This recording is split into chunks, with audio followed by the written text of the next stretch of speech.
Hello and welcome. Good morning, good day, good evening, wherever you are. Welcome back to 13 Sentinels, Aegis Rim. So, let's continue with this game. Maybe, especially for myself as well. God, I really, really like the menu music. So let's load my game. Played 7.5 hours last time. Let's try to get back into it. One thing that I just wanted to say is really when I like hear the menu music, I really, really wish the menu music in Elden Ring is so epic, right? I really wish they would have done more with the music in Elden Ring. Man, that's such a missed opportunity. Oh well. Let's get back into this. Last time I did a couple of storylines. And the tutorial, obviously. So the tutorial was fairly long, but very good. Introduced us to all of these characters, which apparently aren't all the characters that we're going to meet, because the game is called 13 Sentinels. Apparently there are going to be 13 characters. We did meet a couple more that I suspect will be playable characters at one point or another, but so far they're not controllable, or their storylines are not unlockable. What we did do, however, so these two had their storylines, I think, locked pretty much from the beginning, right?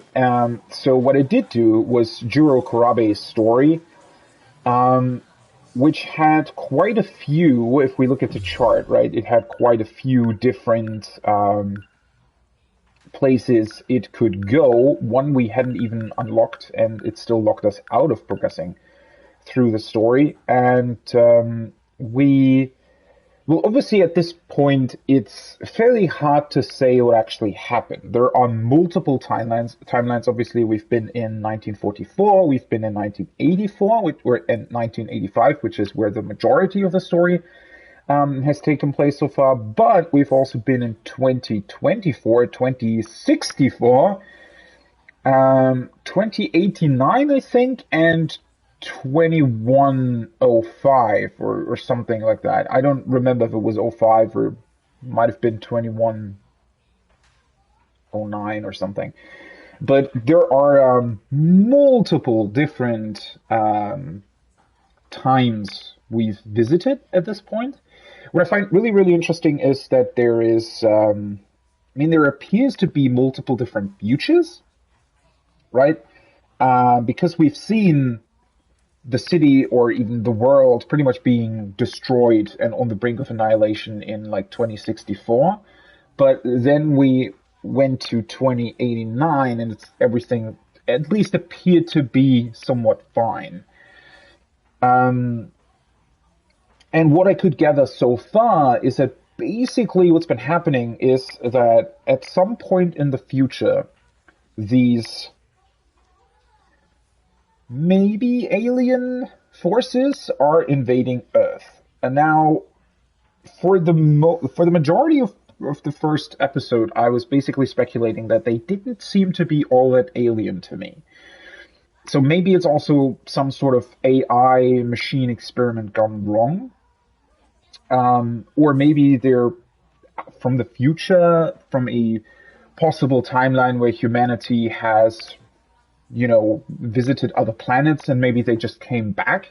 But they look very human-made, right? They look like machines that we could theoretically maybe build in the future. Don't know if we would, but, in terms of war machines, I guess, they seem to be on par with what we could feasibly achieve in the future. Especially here, where we now also know that these Sentinels apparently have been built to defend against these machine creatures. Wouldn't it make sense that the machines themselves maybe are also human? Obviously, don't really know that much about them yet. And, well, what appears to be a thing is that this threat emerged at some point, right? And the Sentinels were activated against it. But it definitely also seems as if this invasion they weren't really able to contain it, they weren't really able to fight against them. Ultimately, humanity apparently lost. And the solution, or it looks like a solution that they came up with, is basically to move the Sentinels and their pilots back in time, and with the knowledge that they acquired in the future and of their enemies, try again, basically. And at least from what I was able to gather at this point, it looks as if that has happened multiple times, which is also why we've seen a 2089 that looked sort of fine, right? So somehow humanity was possibly able to push the annihilation date, if you will, further and further back in time, right? So that it happens later and later. So question obviously being, are we able to prevent it from happening at all at one possible point in the future? I don't know yet, obviously. One big thing that I was able to discover is that apparently below what I assume is supposed to be Tokyo, not entirely sure, I think the city is called something else in the game, but I'm fairly certain. I mean, at least it's a big populated region in Japan. Now, obviously, Japan has multiple big cities, not only Tokyo, but doesn't really matter at the end of the day. But below a big city, we found something that looks like a UFO. I'm, again, not entirely sure. Maybe it's a spaceship that has been built by humans to evacuate Earth in case of these machines attacking. That might be a thing. Maybe it's also the factory where the machines were built in the first place. No idea. The interesting thing is that it looks as if these alien invader machines,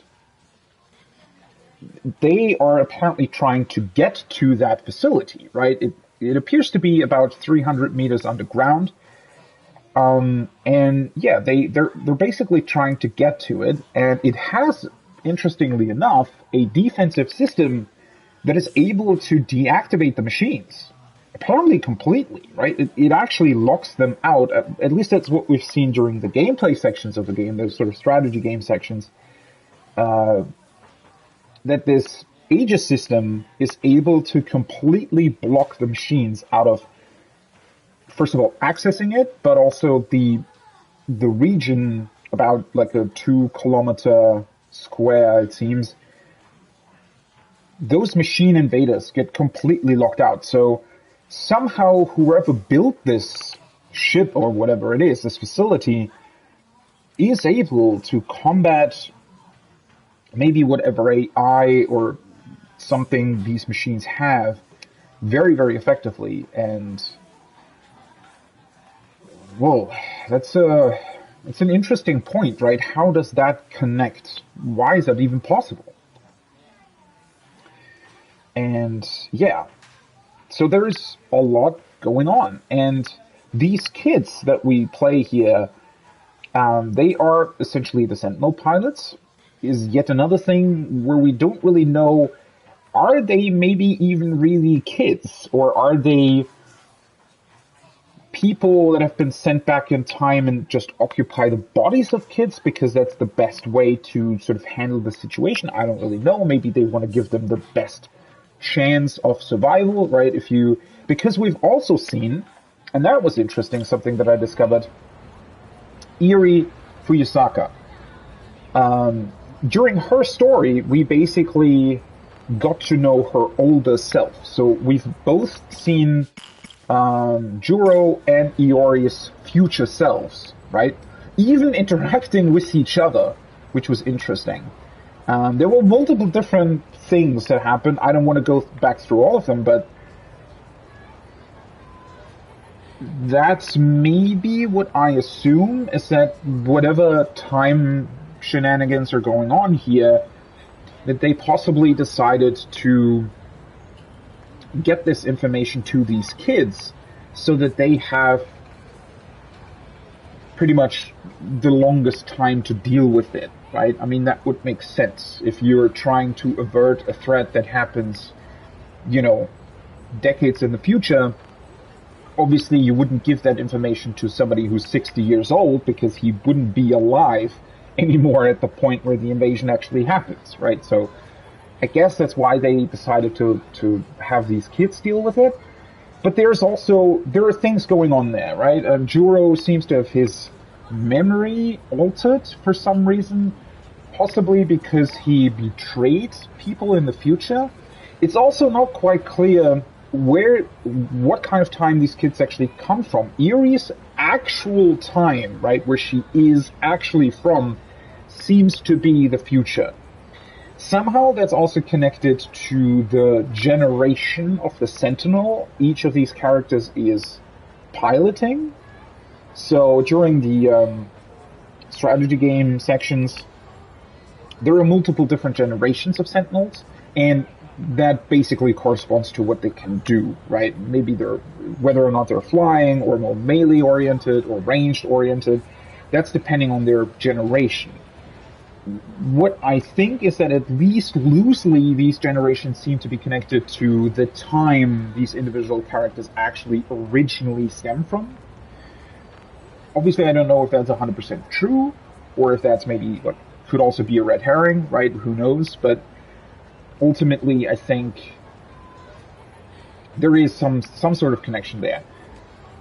Which is interesting because somehow then that's a thing, right? Somehow that probably plays into the story at some point.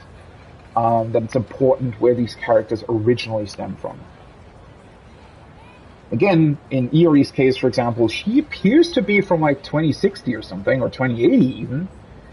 But she also, I've seen her go back in time and deal with, I don't know, there was a scene together with Juro where apparently they went back in time and somehow tried to sabotage some sort of project that some researchers were doing in the past. There is a lot going on. There really is a lot going on. And let's see what the stories of the other characters are ultimately revealing about what the hell is happening here. And what's interesting about how the game works is that it's basically locking you out at different points out of the stories of these characters, right? So as you can see now, we need to unseal 3 mystery files, which I've gotten 2 at the moment. That's connected to like points that you can unlock at some point. And then the other characters as well, they have certain unlock conditions for continuing the story. But I can still continue with Megumi's story, for example. What is also interesting is that some of these characters are romantically involved with each other, or at least they have feelings for each other, which is going to be interesting to see how that sort of all connects. Why is that a thing? I mean, maybe it just makes sense, right? But there seems to be more to that, right? I think sort of through these romantic relationships that we've seen so far, might be that we can also find a couple of hints as to when these characters originally met, why they potentially met, right? There's, again, a lot of these sort of informations are in the background and are waiting to be unlocked, potentially. Right. And so I think it makes sense if we just start with Megumi here. As it says at the top, Megumi Yakushiji vowed she'd make a deal with the devil if it wouldn't bring back Juro Izumi, her lover who lost his memories. That is Juro, now Kurabe.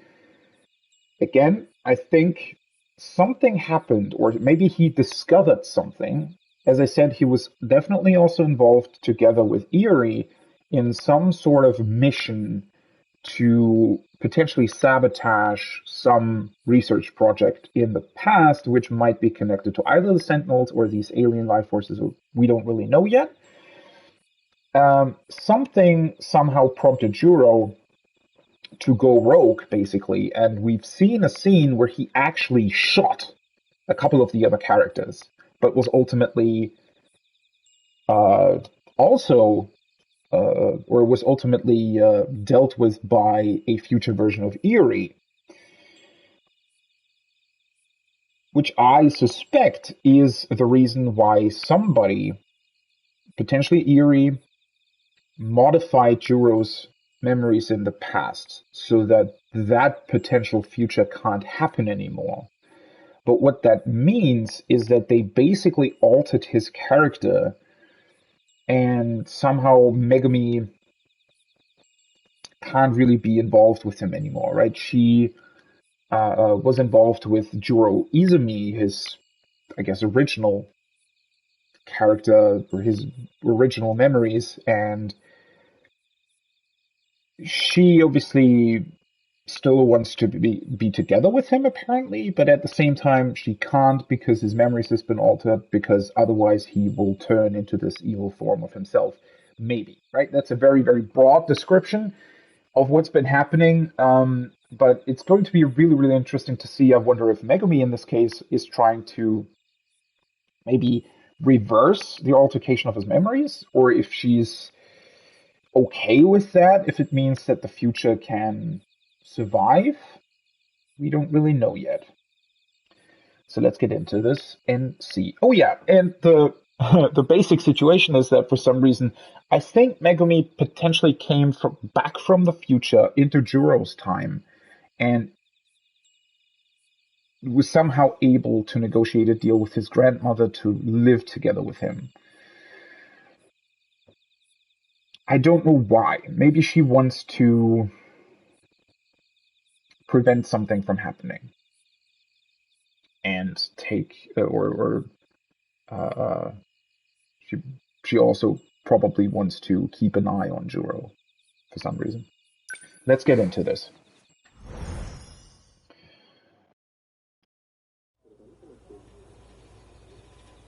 I'm 1985. Well, the cat.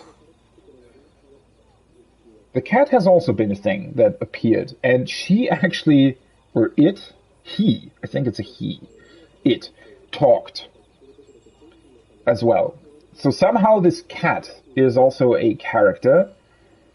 No idea why, no idea how that works. Why so tense? It's your house. Take a load off. There it is. Ignoring me, huh? You must think you're so cool. People notice you're always alone, you know. Come on, you're always so sensitive. A real high-maintenance girl, aren't you? Whoa, that's I low was blow. trying to say that you're smart. Friends are pointless. They'll all be toast once the end comes. Being alone is the most logical solution. I wonder what's up with this cat, right? Because somehow the cat seems to be the one character that knows the most at this point. Fluffy. You really are an unpleasant cat. Be honest. You know you like me. The first time you saw me, you were all fluffy, fluffy. Chasing me around with that dumb look on your face. That's not true.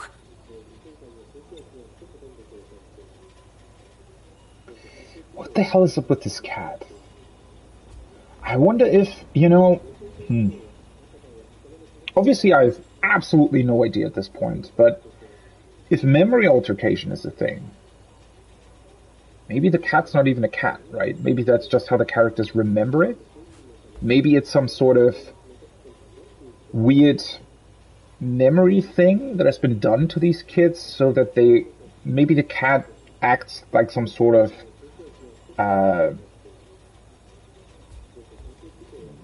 some sort of device, more or less, that allows them to re-access certain memories. Oh, yeah, that's one really important story thread that also came out last time. Somehow, going back in time, or just time traveling in general, can, under certain circumstances, apparently make it so that you, quote-unquote, lose certain memories, but you don't really lose them, you just think that they were a dream that you had at certain points. And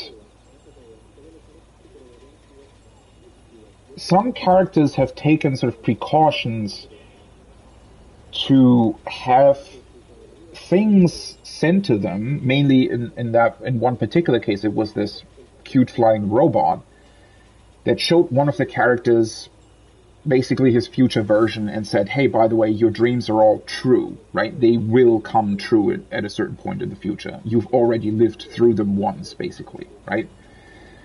So maybe this cat is some sort of way, like something that they maybe it only exists within the memories of these characters? Not entirely sure.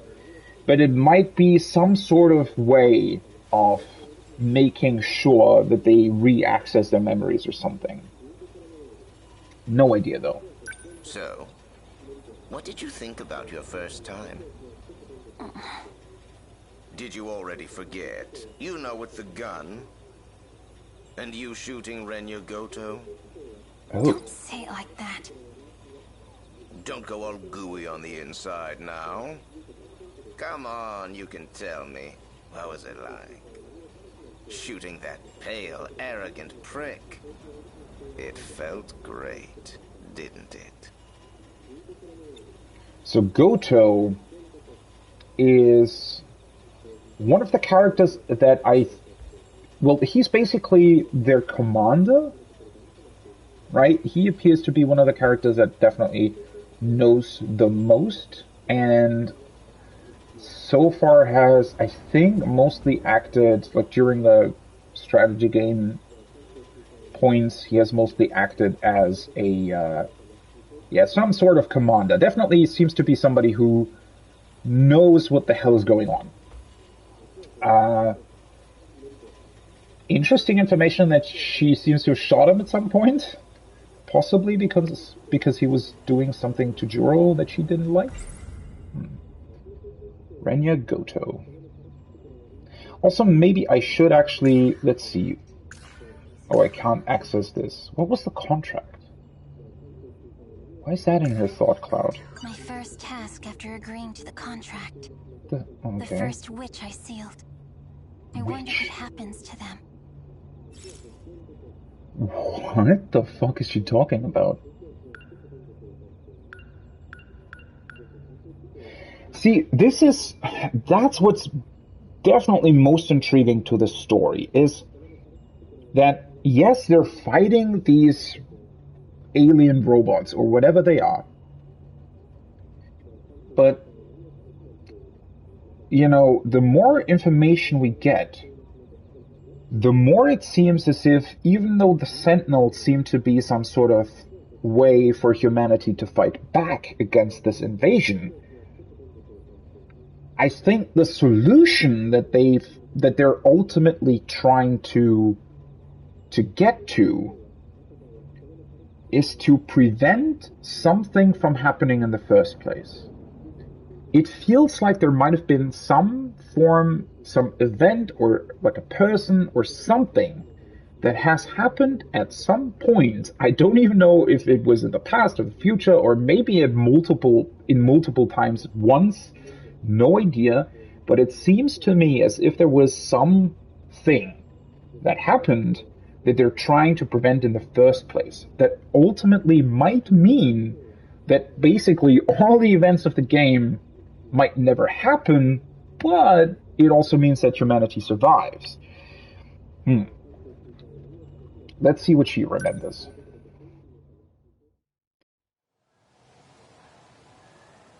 All right, whenever you're ready. If you're ready, that is. Okay, so this is the same time but half a year earlier, probably? Maybe? Or Easy maybe it's for just a you couple to say, days. but actually pointing a gun at someone is just... It's not just a gun, it's a magical gun. What? Or would you rather it be a magical kitchen knife? don't want that.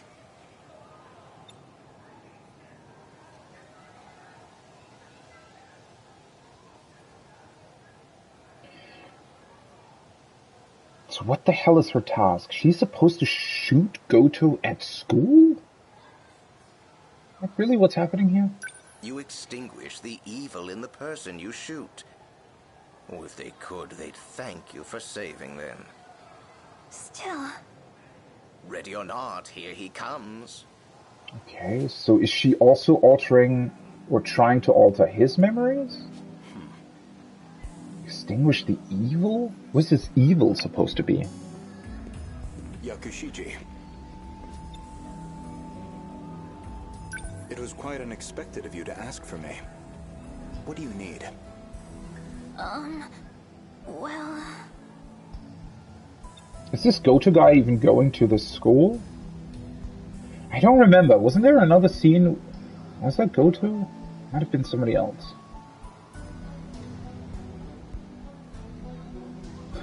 What is this?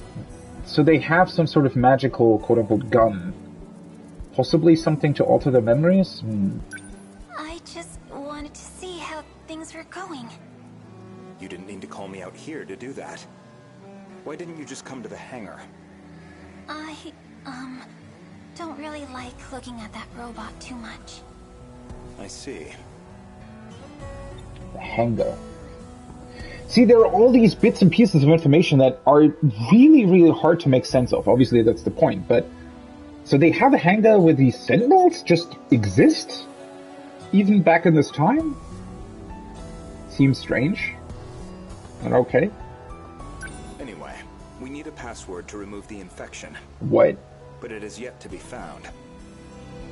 If you got in the Sentinel right now, you'd likely end up in the same state as Juro. Ah. You don't say. Okay, that seems like really important information. Okay, so that is one thing that, yeah, there was this, what was it called? It has like a name. Something with the Deimos, right? Deimos system is what these alien, I'm just calling them alien robots because that's the easiest way to describe them. What they're called, right? There's some sort of Deimos thing. And what I also suspected is that these, whatever this Aegis system does is basically it hacks their AI and is able to somehow deactivate them completely, more or less. Well, now I'm wondering, are these kids even human? Are they also... See, that's the thing, right? I suspect that whatever happened here, it's not... They're not alien, right? These invaders. They're some sort of AI gone rogue.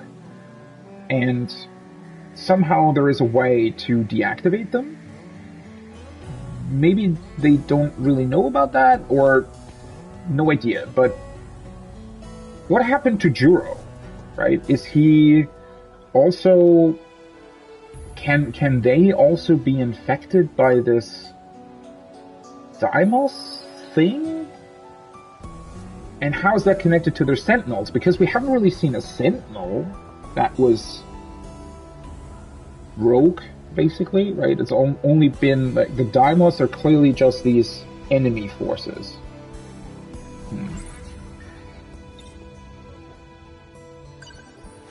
This is insane. I can't just shoot someone. I think it's the same gun, though, that we've seen, Miss... What was her name in the future? Or Shimano? Something like that? Eerie. Eerie's future version, used on Juro as well.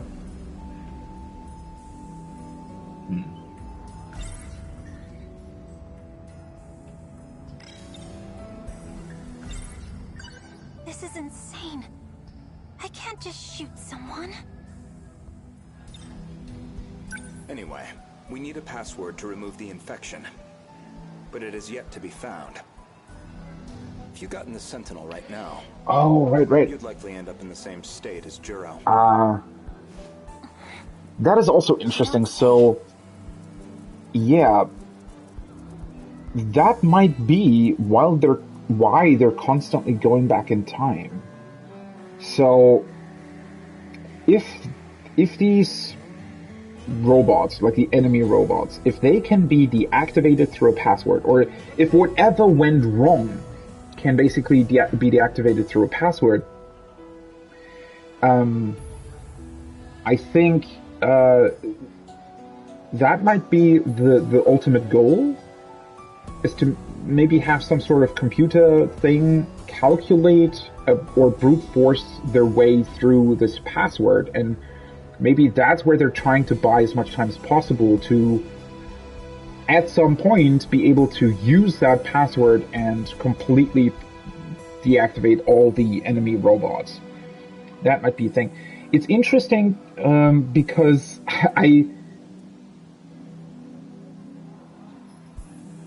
I definitely, I don't know, somehow this does remind me a little bit of Horizon Zero Dawn, right? Because that was almost a similar setup, right? In Horizon, you have these robots that, they're also war robots, basically, that also go rogue and destroy the entire planet. And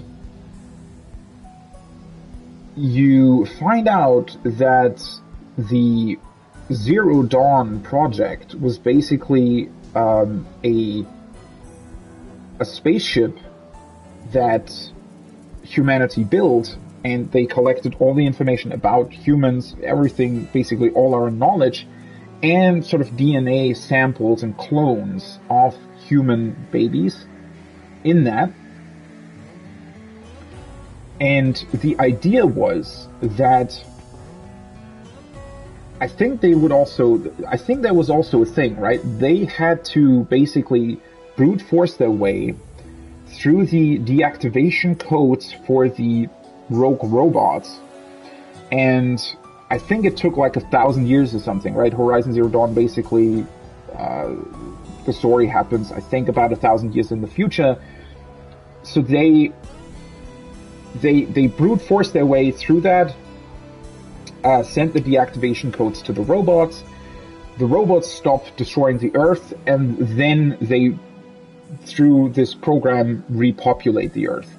The only thing that goes wrong during that is that somebody initially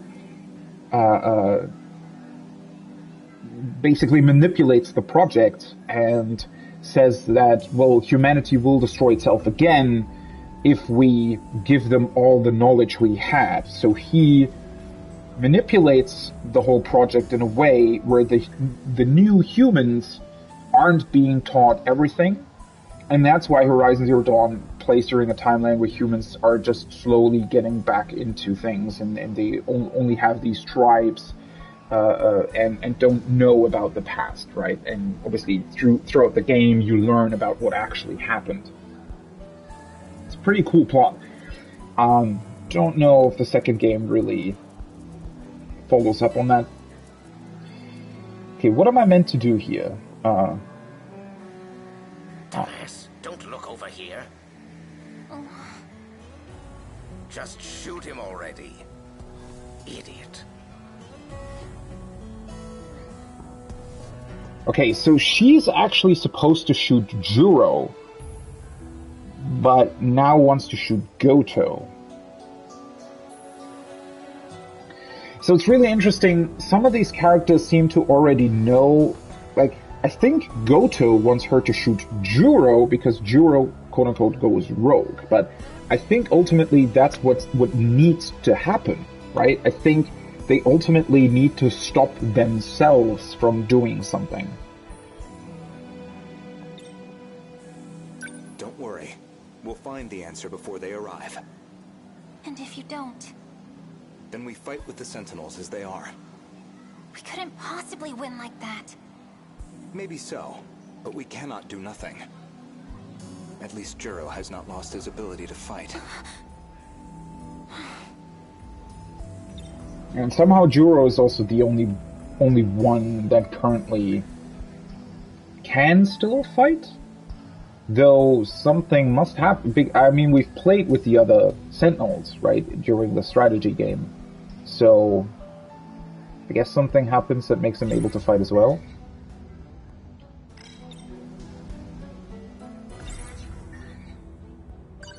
I won't let him hurt Juro again.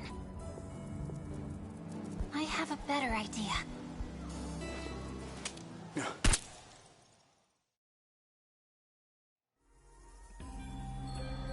Oh no! What have I done? You shot him in the arm. That'll do.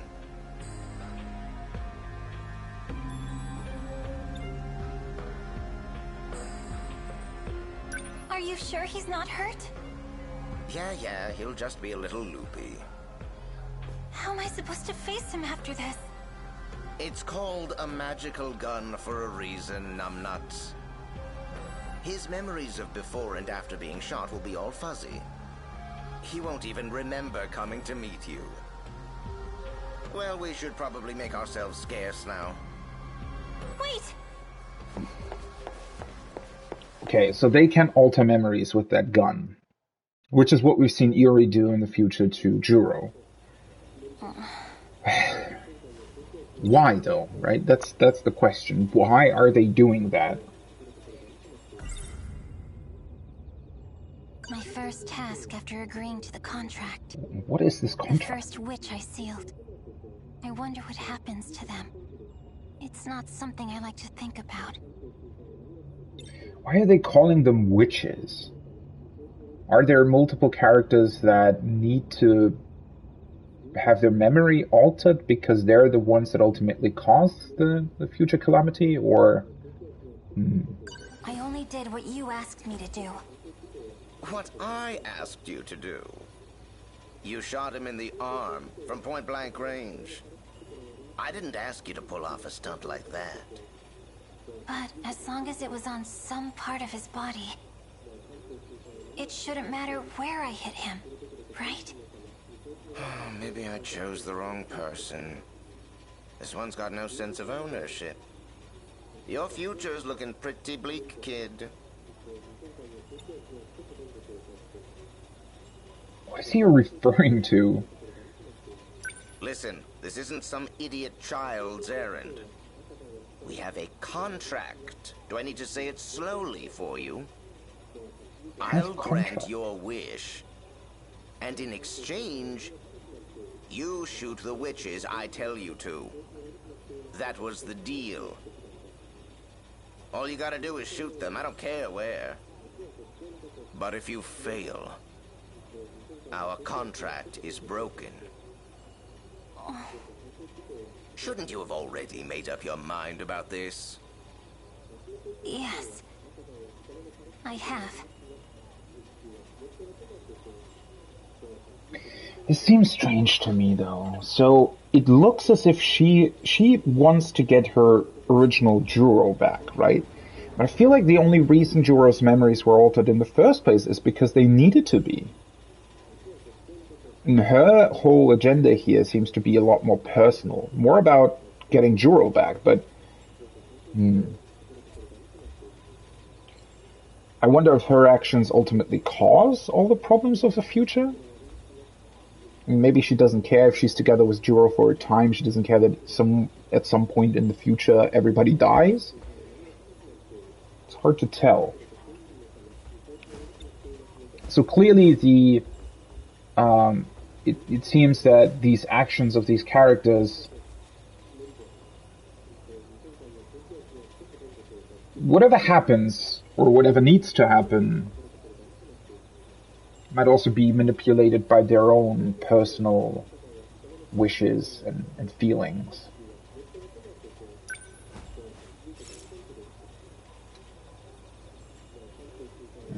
Change the channel. Let's see what that does.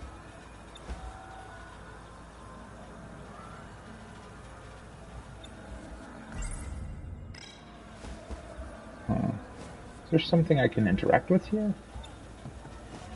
Where Apron? Okay, so she then now starts to make dinner for her and Juro?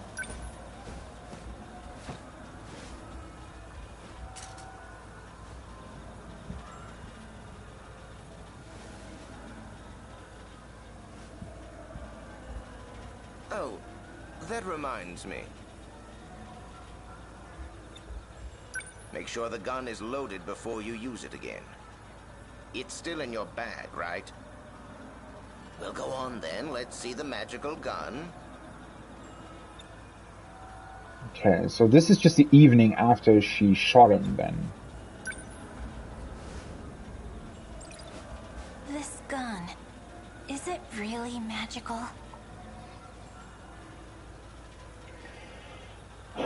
The choice of words seems really strange, right? Clearly it's not a magical gun. It's some sort of future, I don't know, thing, medication or something in it that alters memories.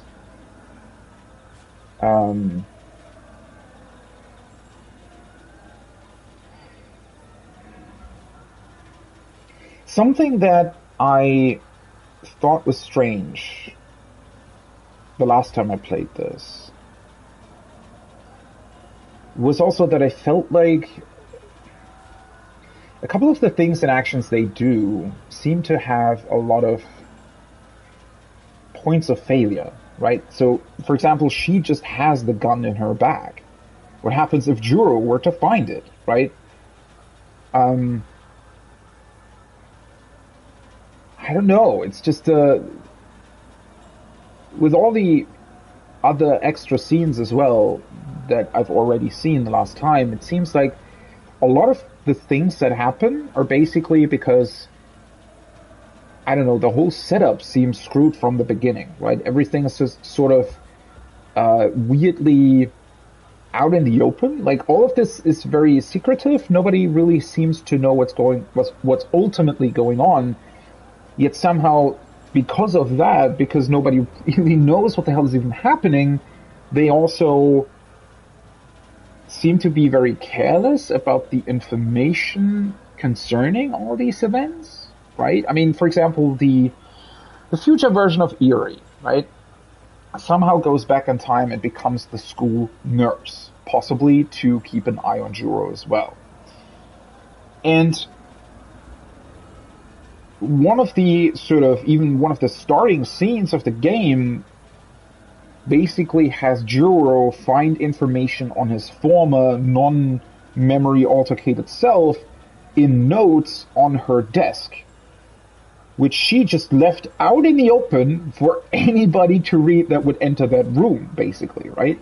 And it's actions like that that really throw me for a loop here, because I don't quite understand that, because there are characters that definitely know a lot, right? Maybe not everything, but they know a lot.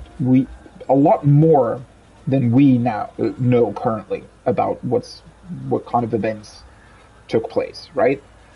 Yet they still don't really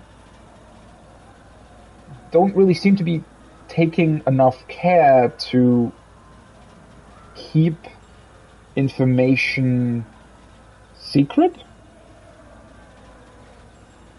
And I don't know if that's on purpose, or or maybe it's because they don't know better. It's quite hard to tell, right? And it's the same here. Why would you? I mean, I guess she can't really do anything else with the gun. I mean, where would she put it otherwise, right? I mean, keeping it on her person is probably technically the best thing to do, because that's a way to know where it is and to make sure that nobody else uses it. But it's also incredibly risky, right? I don't really. I wonder what that's about. You do see how tall I am, right? Put it on the floor. Still has enough magical bullets. Good, good. You never know when you might need to use this. So always make sure it's loaded. You keep calling this thing magical. So why does it have to be a gun? What does it matter? Because it's not magical, obviously. You'd rather it be a sparkling magical wand? What? You want to put on a frilly pink skirt? And wave around your magic stick like some idiot? All right, you made your point. It's for you to shoot witches. That's why it's a gun. Oh, hell. He's coming. Well, time's up. We'll discuss the next witch tomorrow. Meet me at school.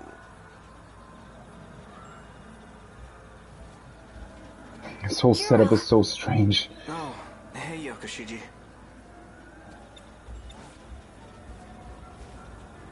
Man, movie's still not on. More extra innings.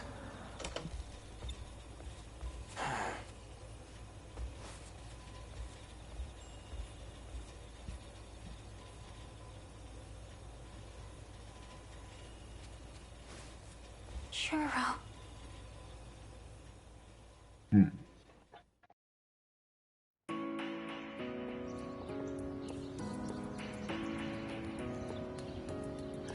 So is this the next day?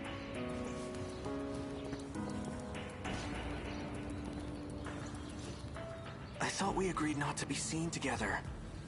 That's why we've been leaving at different times.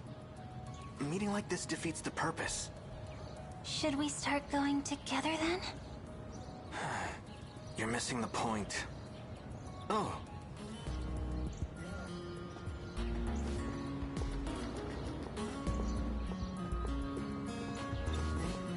Good morning, Amiguchi-kun. Boarding. What are you listening to? Just brushing up on my English conversations. Wow. I'm obviously kidding. I'm jamming to rock, of course. Oh, well, your grades are always so good. It seemed believable. You think so? I was wondering, can I come over today? Sure, why not? Great. Oh, right. Gonna swing by the vending machines before class starts. Okay. I'll see you after school.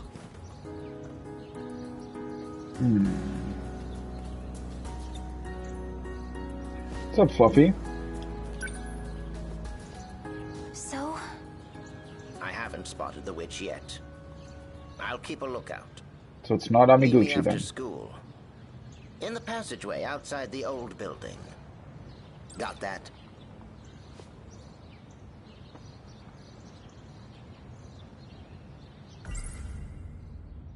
Okay. Can't think about that quite now.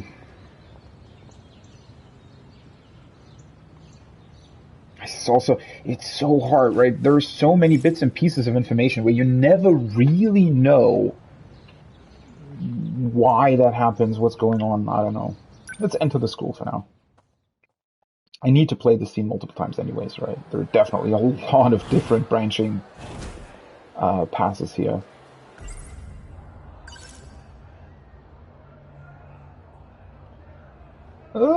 Sure, I have to go. Fluffy's waiting for me. let's just follow that thread for now.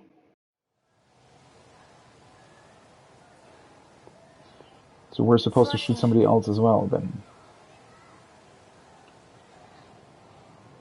By the way, this old building seems to be really rather large, right? I mean, if they have two buildings, this old one and the new one, this school seems to be pretty big. I guess it makes sense since we're in like a big city.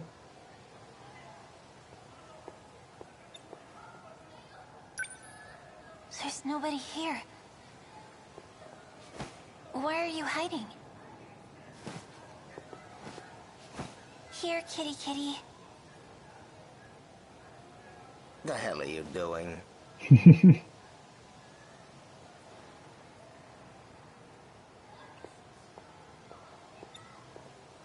Huh? But you were just over there. All right, crazy. Come on, it's time to work. Okay. I wonder if the cat just jumped in time and then jumped back, and that's why it changed position. Probably, right? Just a question of why can a cat jump through time and where did he go? The next witch is inside the old building. He's a boy with short hair. And is wearing a school uniform with no buttons. So I just shoot him and his powers will be sealed, right? Uh-huh. Now, there could be one small hiccup. He's got a very not magical gun, and he might use it on you. Oh. That seems like a pretty big hiccup to me.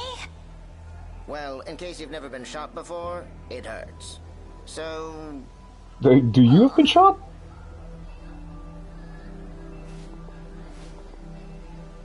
I wonder what this blue light at the bottom is. I wonder if that's like a hint as to the cat having traveled through time.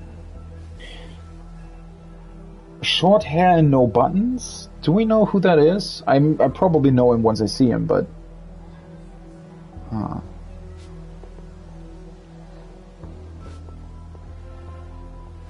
Where are you leaving your bag? Wait, am I supposed to enter the building, or... Sometimes it's a bit, like, unintuitive to know where the hell you're supposed to go to start the next scene.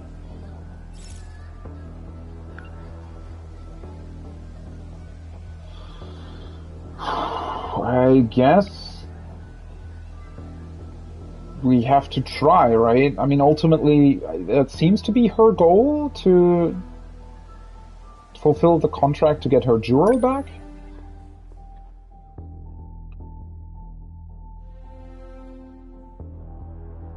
So this is clearly after school.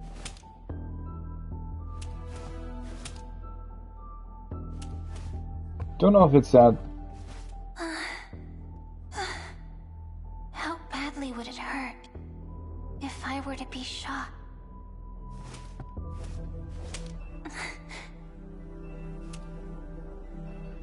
See, this is what I meant. Like, is it really... Wouldn't it be... So... I don't know. I don't think that the one she's trying to shoot would necessarily suspect that she's about to do that. So, wouldn't it be cleverer to hide the gun, distract him somehow, and then just shoot him in the back or something? And instead of running around out in the open with a gun like this? Doesn't necessarily seem to the cleverest way to go about this, does it?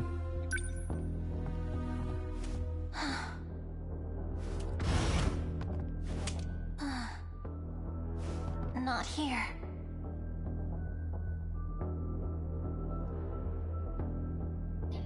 I mean, then again, wherever he is, if she just shoots immediately, then I don't think he would have time to react.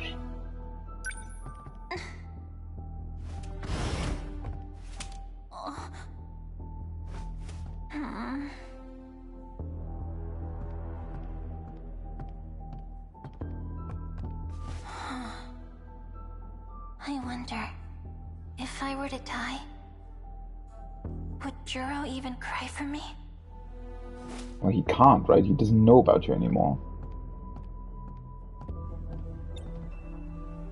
Or rather, he does know about her, but not in the way that he used to.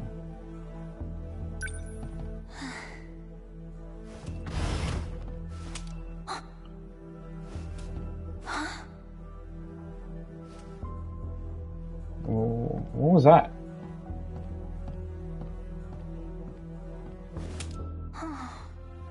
He's not here. Maybe he's hiding.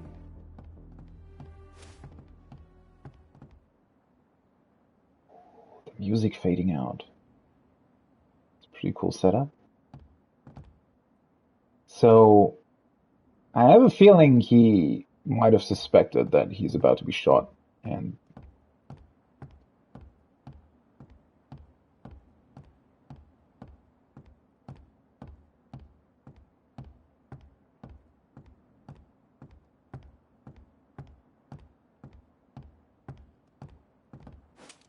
There's no one here.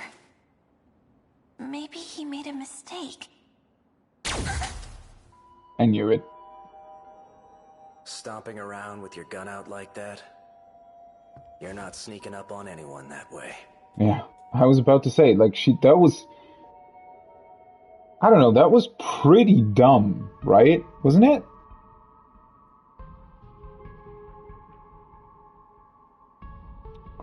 Which is, like, a thing... That's a thing that I can't quite put my finger on. some of these actions that these characters do seem to be incredibly dumb. But then again, I wonder if maybe that was the point, right? Maybe the kitty purposefully let her in here? Maybe that was the idea? So you've been hiding. You're from Sector 3. You're from back then. So you're the one. You're one of Juro's friends. What are you doing here? What? It doesn't concern you. I don't think this was your idea. Who are you being used by? I'm fine with being used. If it's for Juro, I'll do whatever I have to. Wait! So the gun that he had, is that the same type of gun? Or Sakura Ward Invasion Site, 2025? Juro, where are you? So during this timeline, the invasion happened fairly Last early. place the Sentinel was seen. It should be somewhere nearby. Didn't Juro just jump back in time already? Because we saw, I think, a scene that was in 2024 where Juro's Sentinel all of a sudden appeared in like a big lake. Would he only jump back in time half a year, though?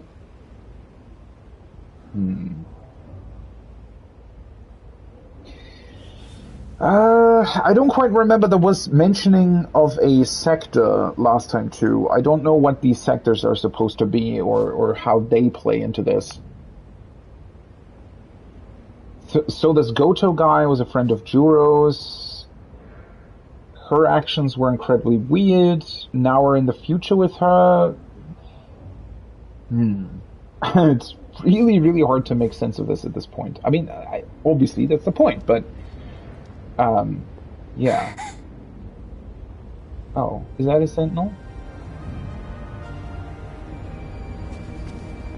The Sentinel. But where's Juro? Juro, where are you? He couldn't possibly still be in there.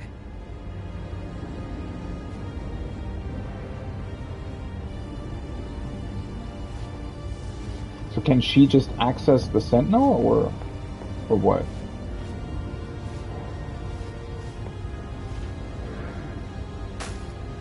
Oh no, she, Juro! So he was defeated by something in 2025? I'm so glad you're still alive. I'm sorry. I couldn't protect your city. Shh. It doesn't matter. I was so worried about you. Right.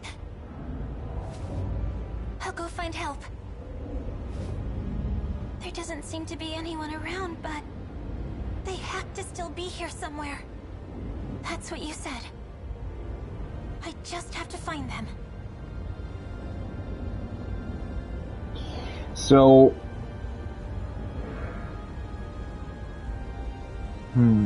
Well, we don't really know when the first invasion happened, but clearly this invasion seemed to have been, well, happening here, and Juro might have been the only person to defend against it, but ultimately lost. Also, this seems to be Juro's old self, right? Where he still had his memories. Wait. Juro? Wait. Please. Don't go.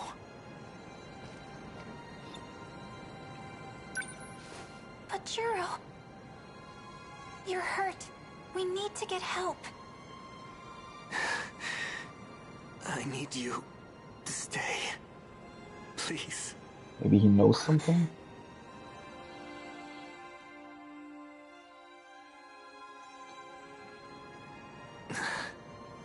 Everything's so dark. I can't see your face. Why?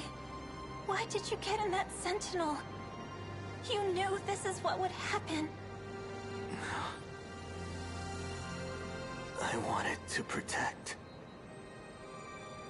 what was important to you. I wanted to protect you. Juro!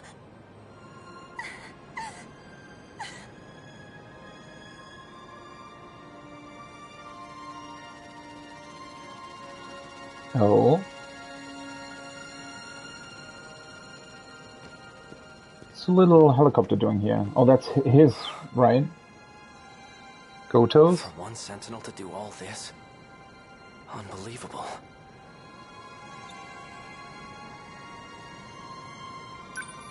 Please, you have to help him!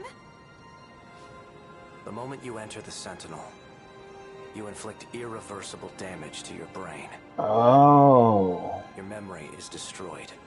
In worst case, you become a husk. Just being inside for a few minutes can be fatal. Izumi endured that pain. He fought in there for over 2 hours. He displayed incredible strength, but you understand, don't you? It's too late for him. I wonder if that's true. Or if that's just something... See, that's what makes this so intriguing, right? Is what he said really true?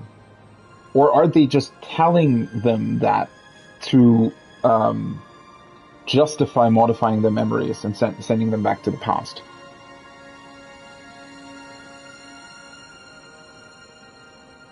Because, I mean, the only thing that makes this weird is that every time during the strategy gameplay scenes, it didn't look like people were in pain, right? I mean, maybe it's dependent on sort of, maybe this was an older Sentinel model where that still happened, but I don't fully trust his words here. Are you from the future too? There was a time I fought alongside him. So you're one of his comrades, and yet you won't even try. Please, there must be something you can do. Izumi was a dependable and true ally. I will mourn this loss as well. See, I mean, if he has fought alongside him, doesn't that logically mean that he also was in a Sentinel, yet he still seems to be completely fine in a way, right? So that's why I don't really trust whatever he said. That was quite a long scene, actually. Interesting. Yeah, there are so many weird things going on. I mean, that's what makes this so cool, right? But you really don't trust anyone. It's really, you know, every time somebody says something, you always try to find, like, maybe a hidden meaning within it. It's pretty cool. Okay, 3 files have been updated. Juro Kurabe. Let's maybe go through the things from the last time too. So Juro Kurabe, 16-year-old boy from Sakura High School, loves B-movies, enjoys watching kaiju videos every night. Which is also, right, that is something else that I still find really, really weird. So apparently, a lot of these events that seem to have been actually happening in the future have inspired movies and similar things, movies, books, entertainment stuff in the past. First of all, I wonder how that happens, right? Maybe people have been sent back in the past, they had dreams that actually happened, but they just thought they were dreams.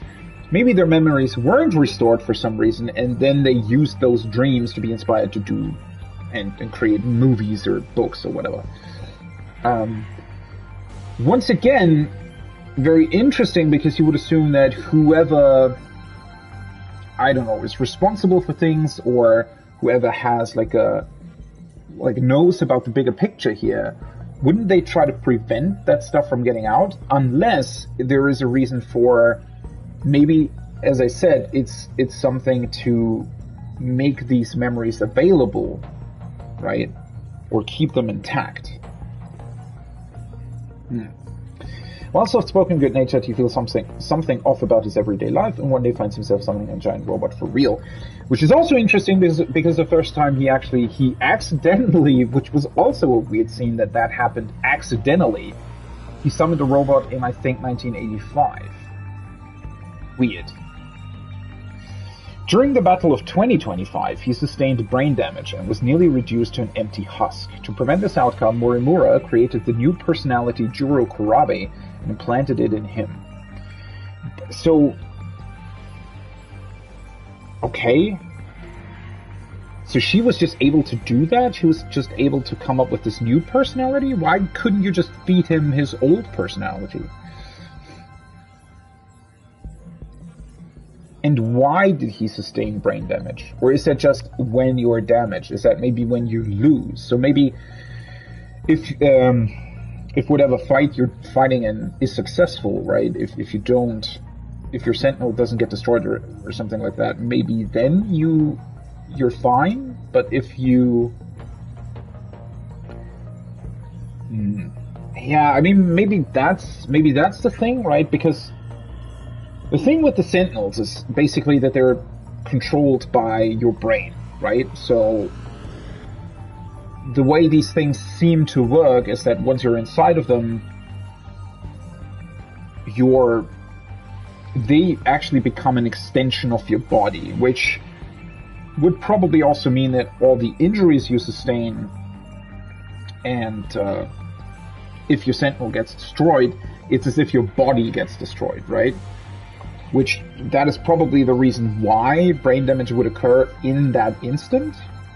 It's just that common from Goto is what I found weird.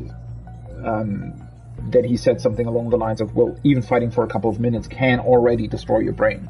But is that really what's happening? Or does the brain only get destroyed if you're actually actively hurt? Megumi Yakushi comes from the future, the destroyed world of 2025, so apparently she's from 2025. A composed, laid-back girl who's also a hopeless romantic. She hopes to bring back Juro Kurabe's past memories and encounters a cat who she names Fluffy.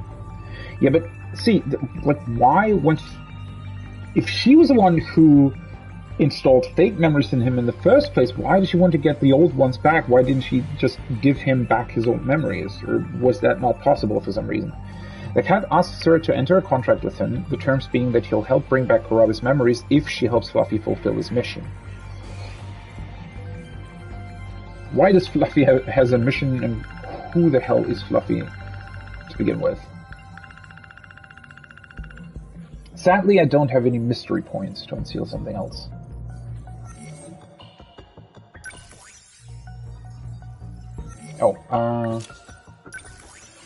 Let's see. Oh! Unseal 6 mystery files. So her memory is already locked. Let's just go back through this. Oh, that is interesting. I thought there were a lot of branching off points during that, weren't there? I mean, maybe not. There seemed to be. But nothing gets shown here.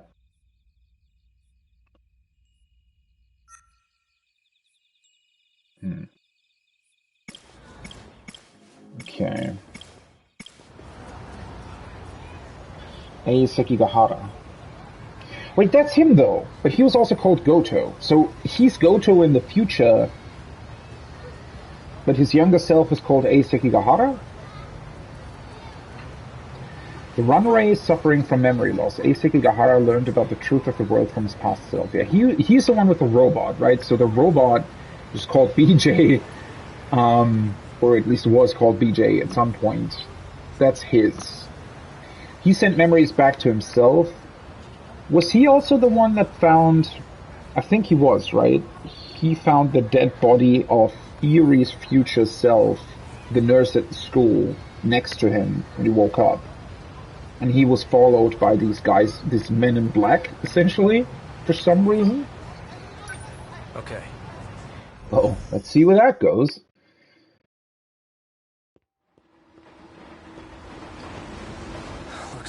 trust them for now.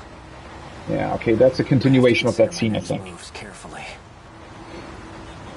He was followed by the guys in black. I really like the background scenes, right? The art and the sort of lighting and everything, art direction is really cool in this game. Right, so we have all these. He found a cryptic note with some numbers on it. He found a key that kind of looks like a car key but bigger.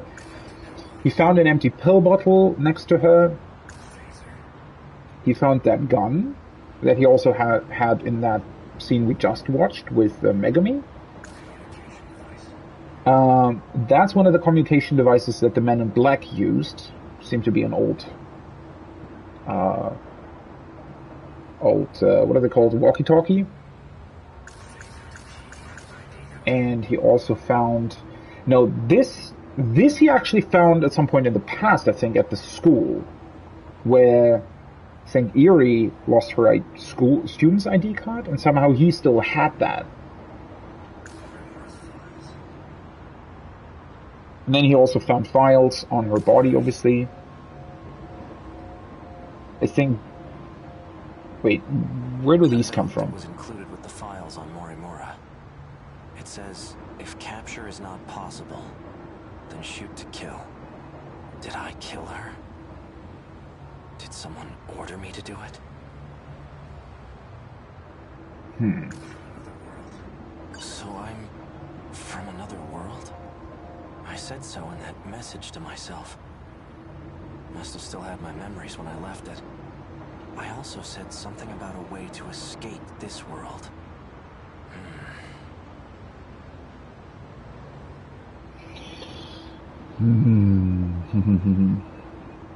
Yeah, what the hell is going on with that? The note says 443-685-3214. What could it mean? A password of some sort? So last time I speculated that those could be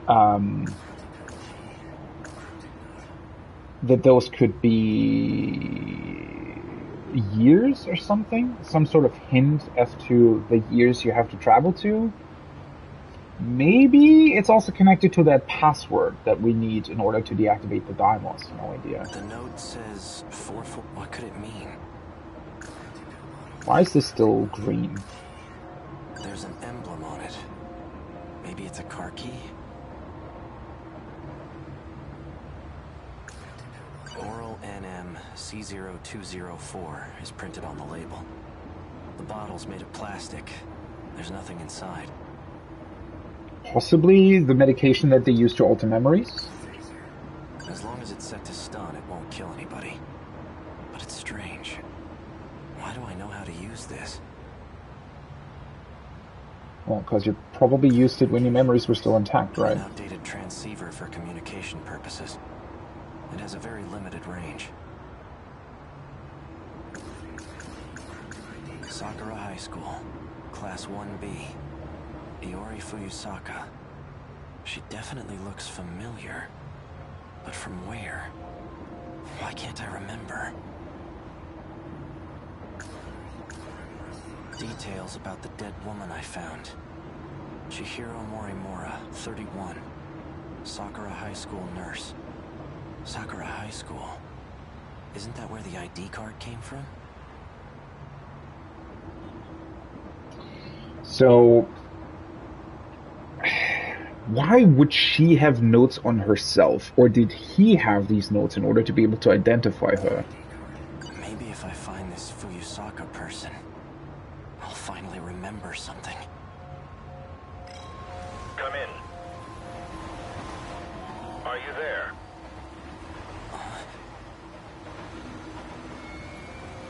So I guess that's ultimately why he goes to the school. Oh.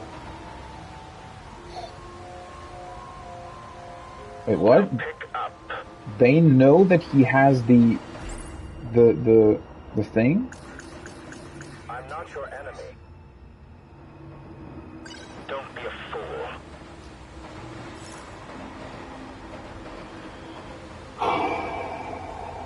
Let's answer it. There you are. I take it you've seen the recording then. Who are you? Just a friend who's trying to help out. A friend? Does he sound like the cat? I didn't expect you to be so thorough. Regardless, you handled the Morimura assignment well. So you're the one who wrote those instructions. I can't remember anything. That's exactly why I've contacted you. Listen, it's not safe out there. Don't trust anyone. Including you? Anyone? Including you? Better to be too careful than too careless. True. Otherwise, you'll never escape from this world. Escape? In the meantime, just stay put and don't go far. I'll see what I can do about your pursuers. You'll hear from me again soon. Didn't the pursuers use the same walkie-talkie though? Disconnected. Would they be able to possibly hear this as well? Don't trust anyone, huh? He mentioned an escape, like I did in that message to myself. Should I really just wait for him to contact me again? No. He said not to trust anyone, and that includes him. Oh man, this is all weird. Both the victim and the owner of this ID card. They're from Sakura High School. Maybe this female student knows something I don't. We've definitely already seen, well, we've seen a scene of him finding this ID card when Eerie went to school, right? I mean, Eerie, in another scene in her story, she basically runs into him. Obviously doesn't know who he is. Huh. Once day breaks, I'll pay a visit to the school. Man, so many different sort of threats intertwining, and you never know the exact point in time you're actually at, or like school what just already started. happened or didn't happen. I'm so late. Crap. I need to drop by the track room first.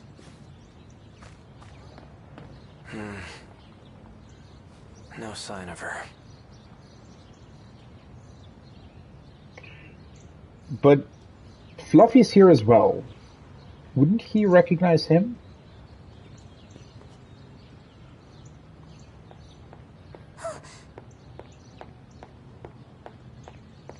Akun. Iori Fuyusaka. Wait, she recognizes him? Why? So now the scene plays out differently. Or is it the next day? But then... Well, he already had the ID, right? So... But why? Was that before he lost his memories? Chihiro Morimura, 31. Sakura High School nurse. A key member of Shikishima's weapon development team. The one I found dead. Why do you know about a weapon development team? I haven't seen you in days. I couldn't stop thinking about you. But now, I'm just relieved to see her safe. Wait, but... What? She... What? The last time we saw... Like, when she first ran into him, she didn't know who he was, right? And now she's saying something about him being safe? It seems like we're close. Very close. But I can't trust anyone. For now, I'll act like I remember her. I want to hear what she has to say first.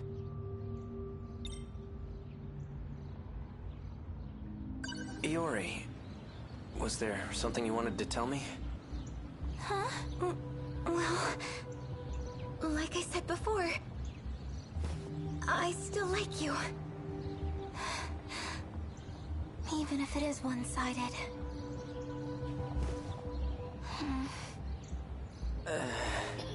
What happened in between? Like, what happened in between them meeting for the first time and this scene? Seems like a lot happened. This belong to you? Oh, that's my student ID. I thought I'd lost it. But I'm glad you were there to find it for me. Thank you.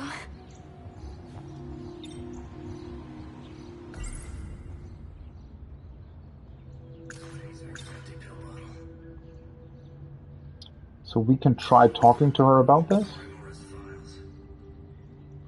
Chihiro Morimura. She's the school nurse here, right? Huh? Yeah, she is. What about her?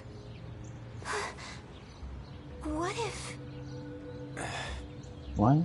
Ever since that day, she hasn't come back to school. What day? Could something have happened? Which day? The day I heard about Miss Morimura's secret. I'm sure she's fine. What? Her secret? Morimura's secret. We must accept our fate. Huh? That's not good. Go.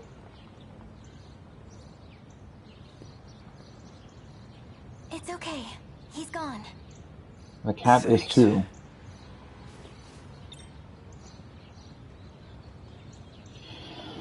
God, this is confusing! Holy fuck! I really like that it is, though.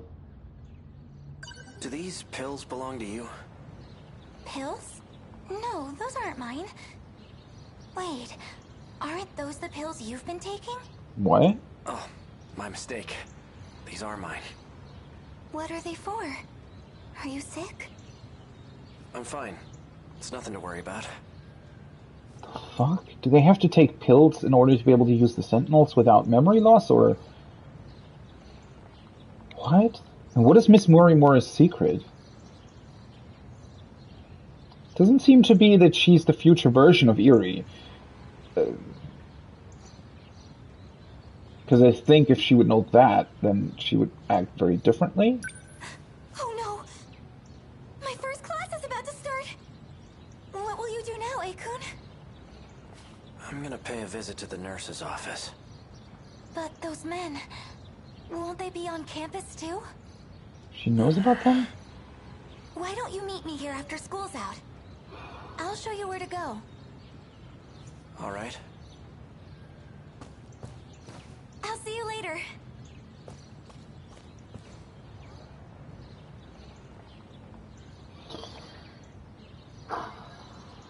Man, it's really, really hard to tell. What does Eerie know at this point, right?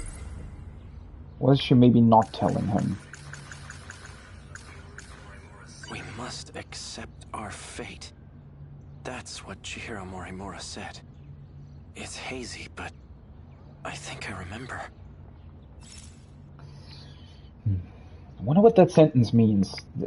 Again, I think, or I feel like, the solution to everything at the end will be something along the lines of, we just need to let things happen and it'll sort out everything automatically, right? Because it seems as if everybody sort of wants to stop everything and everybody, and they're sort of weirdly interacting with each other, never quite knowing what they're actually doing, but I don't know, maybe there's a reason why these Deimos attack. Maybe it needs to happen in order to prevent something else or something.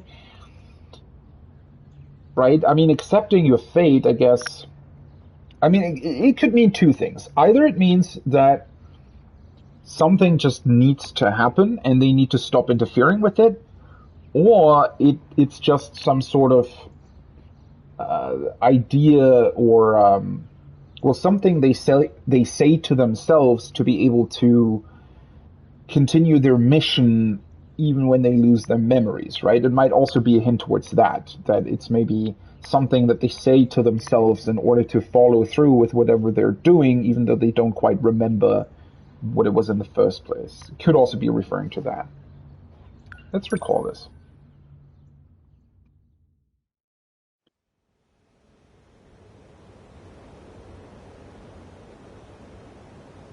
I definitely like her outfit.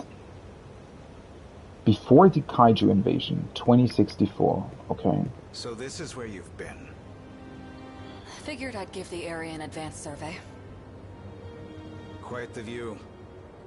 Worth taking in one last time. Right. I expect there to be considerable damage. We weren't prepared for them in Sector 1. There was nothing we could do. But not this time. We will fend them off. I certainly hope so. We've managed to prepare 19 Sentinels. And we've had positive results in our battle simulations. That won't mean much if our enemies have evolved. It seems our victory ultimately depends on luck. So let's assume we're met with the worst-case scenario. If we fail this time, we'll perform another loop. And we'll start over from the very beginning. We'll have a greater chance of success that way. Even if it means leaving this world behind? No. No more running away.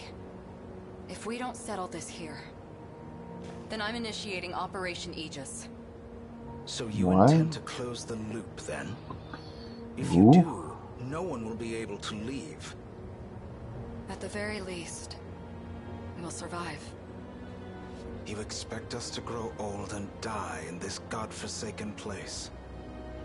When that time comes, we must accept our fate. In any case... Yes. If we win now, we can avoid such an outcome. Then we'll finally be able to leave this world and... Sekigahara-kun. How long have you been standing there? Okay. What the fuck just happened? That was a lot of information all at once. Okay, so as I said, there's some sort of loop going on, right? So far, I speculated that, which seems to be true, right? They're trying to basically go back in time, and the first, I think when they're referring to the sectors, what they actually mean is not a physical place, but rather a place in time, right? So the first invasion took place, that's Sector 1. And they weren't able to fend it off, so now they're trying again, which I think in the future will then be referred to as Sector 2. We've also heard about Sector 3 at this point, and we've also been to 2109 or something. So there might be a third invasion that has already also happened. Okay, now, the Aegis system, they said something about closing the loop, whatever that means. Maybe once they activate the Aegis system, they can avoid complete destruction, but the loop will be closed? I mean, what does that mean specifically? They can't leave anymore? So maybe the Aegis system... I mean, that could mean anything, really. Maybe it means that they're able to fend off the invasion. Humanity can continue through into the future, but somehow these characters will always relive the events of fending off the invasions. I mean, it depends on what the loop actually is, right? Because, I mean, So theoretically what they're doing is, right, they're jumping back in time to trying to fend off the next invasion and be better prepared for the next one. But that's technically not a loop, right?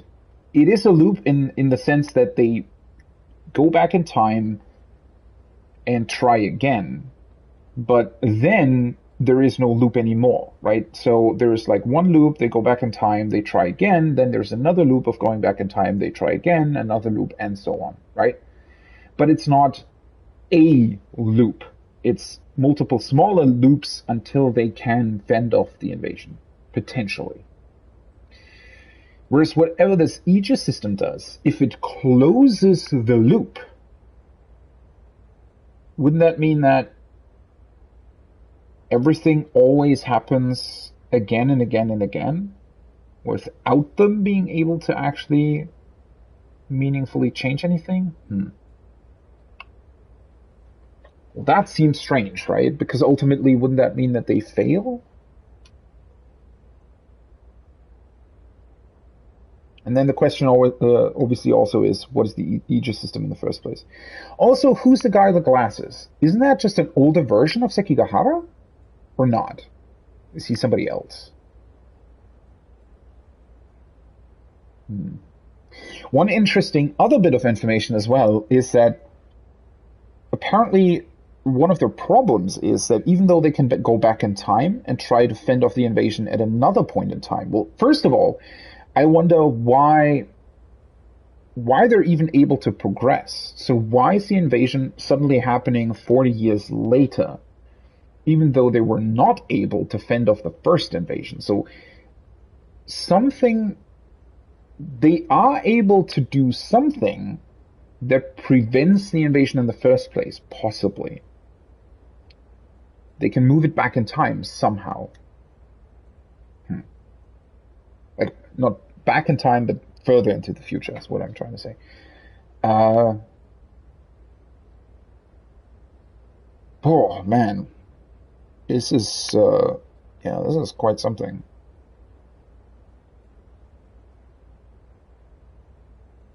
They have 19 Sentinels. I wonder what's up with the 6.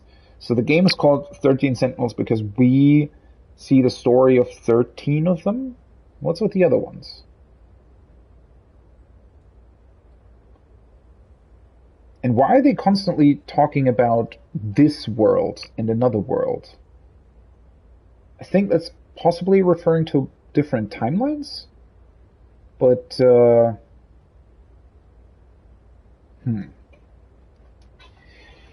Oh boy.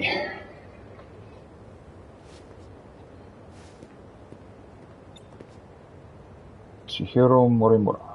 I don't know who you people are or where you came from. And frankly, I don't care. Just as long as you can defend my city from the kaiju. Without retreating, that is. You'll be the one in the Sentinel protecting the city. We're counting on you.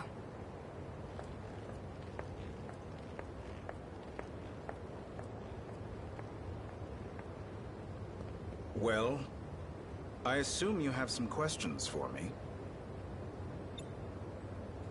Tetsuya Ida. There's something I need to confirm. If I keep my end of the bargain, then you're gonna stop using Ryoko-senpai, right? Please understand, I never had any intention of using her. But I'll try to be more careful going forward.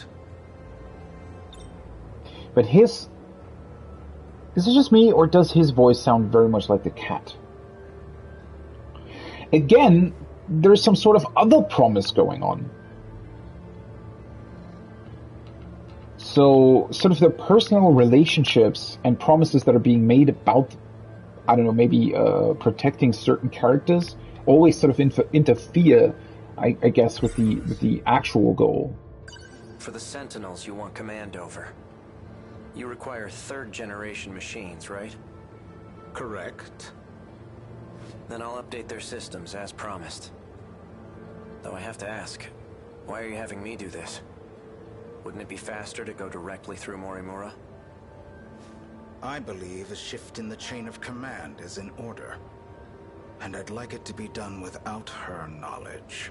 Okay. Depending on how the situation unfolds, there's a possibility she may resort to drastic measures. Is that what she was just talking about? This Operation Aegis? That's right. So, this Ida guy seems to not want Aegis to be activated, whereas Morimura thinks that it might be a good idea, depending on what happens. Close the loop. What are they talking about? Yeah. Are they planning on abandoning the city? No. I can't let that happen. I need more details on this so-called operation. Operation Aegis. What is its purpose?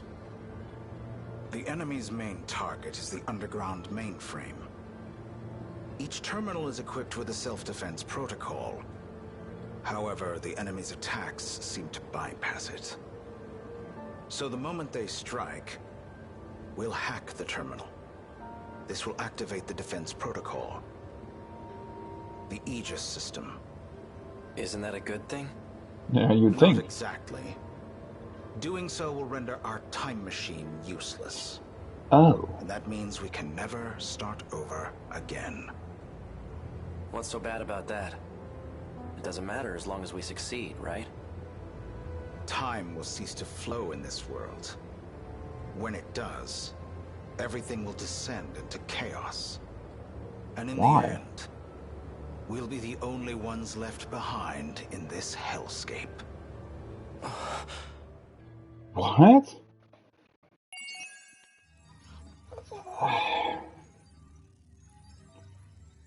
Holy, okay, that was really hard to understand. So, well, at least that was a really, really important piece of information. So, activating Aegis means that the enemy will be stopped, but it also means that time travel is no longer possible. At least possibly for a section of the city? I don't really, like, isn't Aegis sort of, like, there are these different terminals. What does it mean if only one terminal activates its Aegis system? Is time travel no longer possible for that particular area? Like, how does that work exactly? And then, why is he saying that everything will descend into chaos?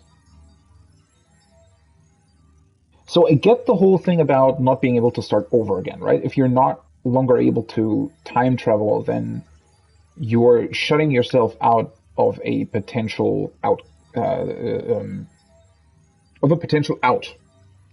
the end of the day, right? So that sort of, or that appears to be their trump card at the end of the day, that they know that if something goes wrong, they can always go back in time and try again, unless they activate this Aegis system. But again, it's weird because it seems like there are multiple Aegis systems, or at least they can be, like, the system can be activated in multiple different locations. So how does that exactly, play together with the time travel aspect? If it gets activated in one region, can't they time travel at all, or is that just one part of it? It's really hard to tell. And then, well,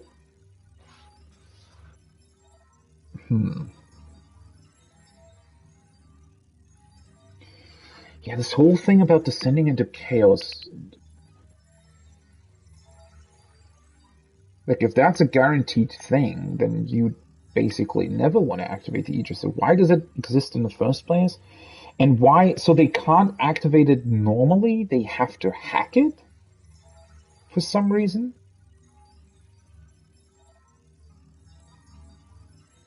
Why is that? Seems like a strange thing that is what possibly needs to happen. Definitely still missing a lot of information. Okay, so the file that got updated is Operation Aegis. Or no, never mind, that's a completely new file. Interestingly enough, already unlocked. Operation Aegis. By hacking the underground mainframe computer at the moment the kaiju attack, the terminal's Aegis system, self-defense system, will be force activated. As a result, the terminals will automatically attack and destroy all the kaiju. Yeah, how can they do that? Like, why do we have a system that is able to do that? However, activating the Aegis system will render the time machine useless, preventing the user from resetting the timeline. Instead, they will be left behind to survive in the ruins of their destroyed world. But why would the world be destroyed if we stop the kaiju attack? It seems as if it's sort of That's weird information, isn't it?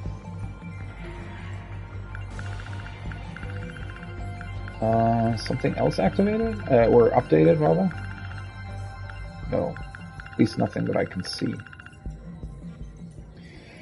Man, this is strange. I really don't know what to make of this. I mean, obviously, it says I have 6% of the information, right? So obviously we're still missing a lot. But... complete Natsuno Minami's Exterminator event, whatever that is. Once again, interestingly enough, seems no other paths for some reason. Maybe they're just not showing quite yet. So hers is the only story that we can continue at this point. In order to protect the alien she met in the track and field room, Natsuno Minami begins her journey of transcending space and time. So she found the little robot. No idea how that connects to everything else, though. I mean, she seems to be the one. Like the robot, I think wants her to take it to Sekigahara to be able to replay his memories to himself. How does she fit into that, though? Let's find out. Whew. It's just a lot of information. Oh, jeez. You really gotta stop doing this. What is he doing? Is he, like, rumbling through all the clothes? But, shit, there was something else that I just had in mind.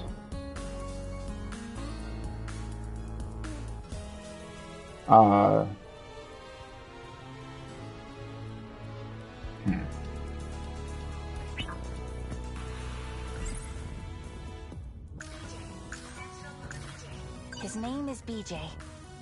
He's an alien that came from a highly civilized planet. His mission was or to just protect our Earth future. from other evil aliens.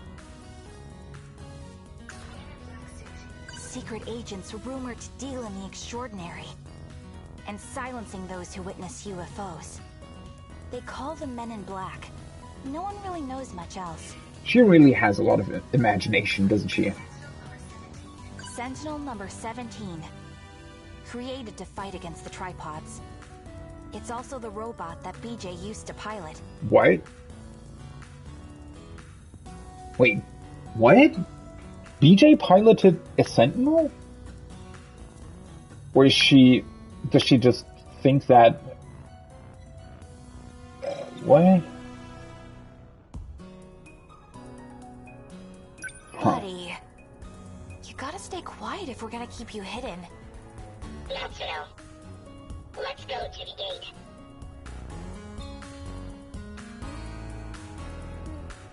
So she just kept him hidden here all the time without actually moving him or doing anything about it? I'm almost done with practice. We'll go there after. Sound good? Natsuno, the gate. Natsuno, let's go.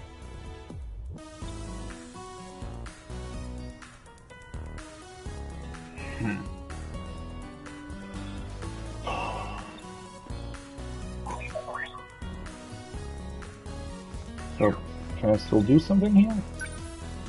I do feel bad locking you up in here, but I don't know where else to keep you safe. It's like I told you this morning.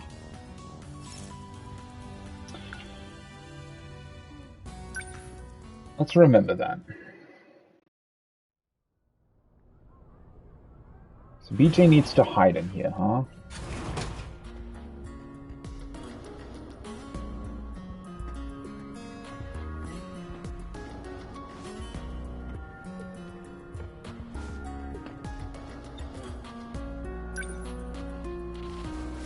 I'm sorry, BJ. But if I left you in my room, my brothers would come in. They'd be able to find you even if you were hiding. Once school's over, I'll help you find what you're looking for. At least she seems to be quite good about hiding stuff You and just not gotta be a good boy until then, okay? letting it be found. Natsuno. Shh. You gotta stay quiet or those men in black will find you. They really do seem to be everywhere.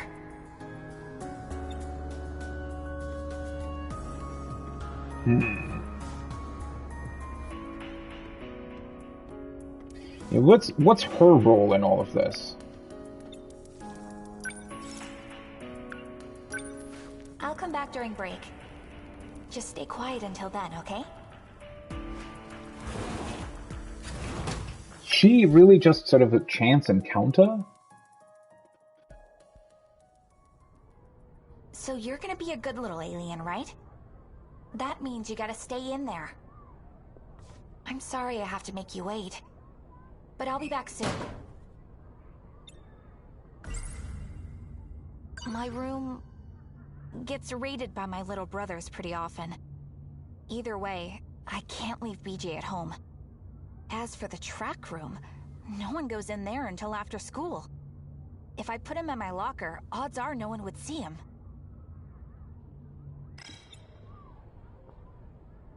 Well, if he doesn't constantly say something, right? Obviously, if that happens, that'll be bad.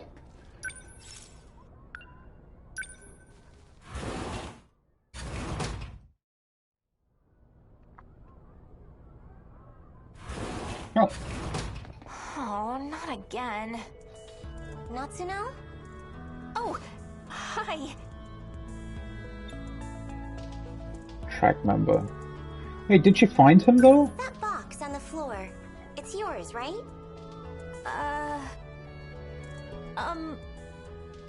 Why? You always put it in your locker.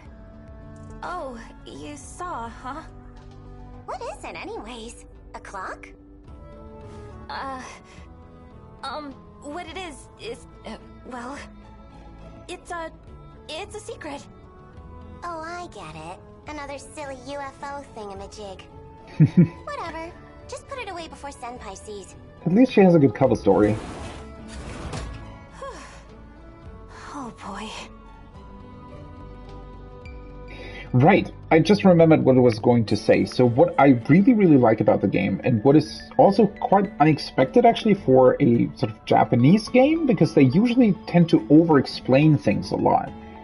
I find it really refreshing that in general for games, this game is really sort of obscure and really sort of short and snappy, which I really like about it. You know, the dialogue is snappy, and they really try to not give away information. There's a lot of possible sort of ways in which the story could go. There's a lot of things that are just not really being mentioned and just sort of hinted at.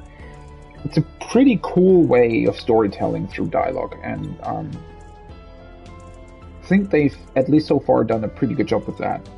She's gone now.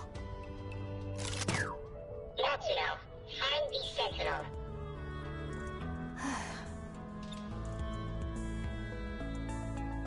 Why is she supposed to find a Sentinel?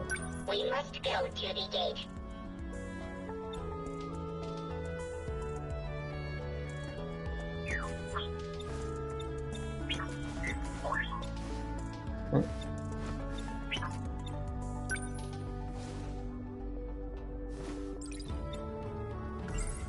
If BJ is about to be seen by someone, I'll just hide him in my PE bag. Crisis averted. Let's put him in there then. You don't have any idea, do you? What would happen if they found you? You'd end up in Area 51, dissected on a table. Sure.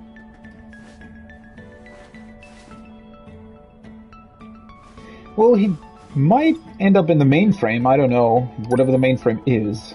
I gotta be careful. This is confidential information, after all.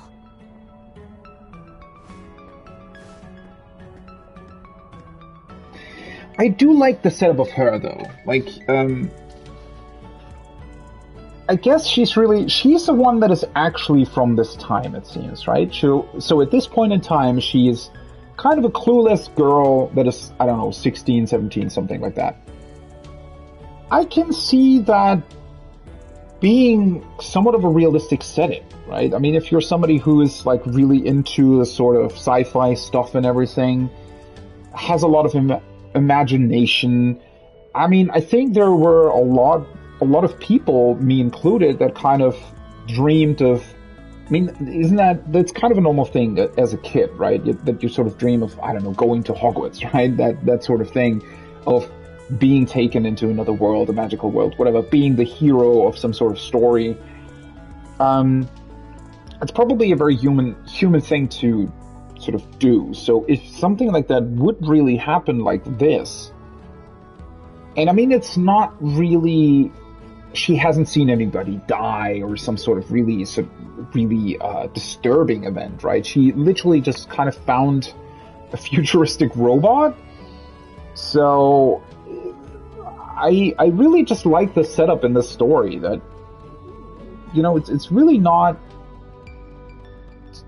sort of too far to think that somebody like this would really create this sort of own imagination about what happens, right? Without even realizing that she actually is in a story like that now, right? It is, it's really, really neat setup.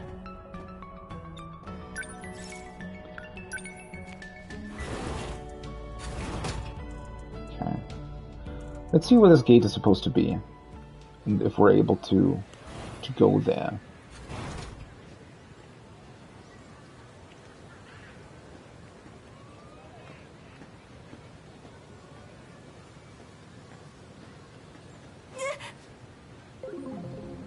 Man in black.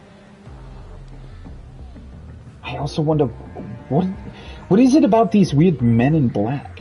What is their purpose and who do they belong to?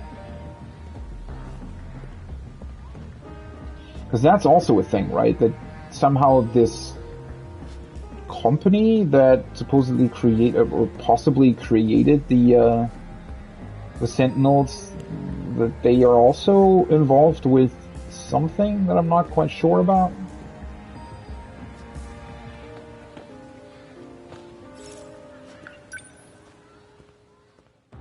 Right, the shrine was where everybody time traveled to, right? How did she know about this again?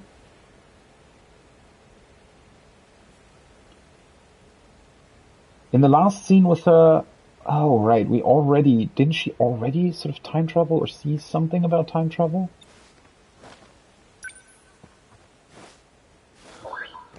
Okay, we're here.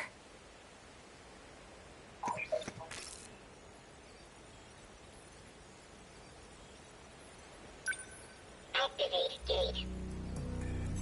Sentinel search range. Where should we look this time?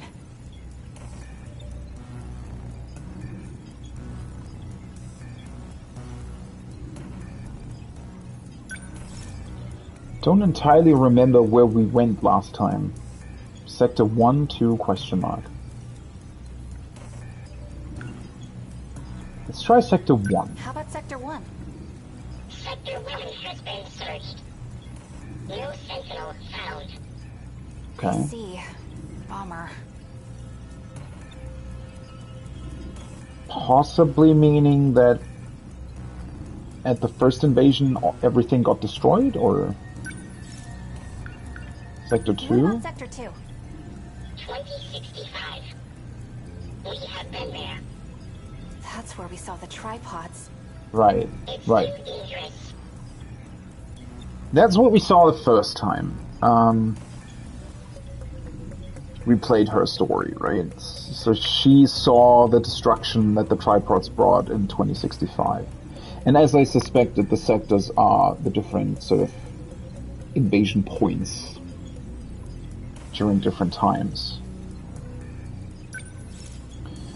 So sector, well, I guess 3 then, right? What's that one at the bottom? Sector 5. 5? 1945. Wait, Whoa, so we can travel to the past too? why is that Sector 5? Hey, that's the year the Pacific War ended. Okay, so the sectors are, I guess they're not named after. So at first I thought that they were named after the time, right? So the past, like it would start at Sector 1, which would be the first invasion, then Sector 2, the second one, and so on, further and further into the future. But I guess they're more named after the loops that were created, possibly? So the first invasion took place in Sector 1, and then they went back in time, right? And the second invasion took place in Sector 2, and they went back in time again. But Sector 5, then, is maybe the 5th time that they created a loop. Potentially. Don't know why it would be 1945, though.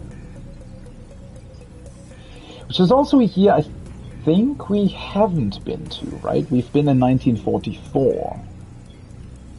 Let's check it out. Access code approved. And we're looking for a Sentinel?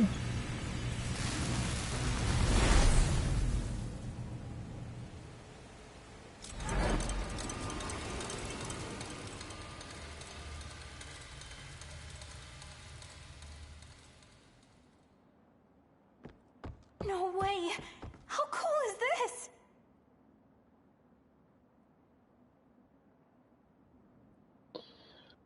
So she's in her school just basically 40 years earlier.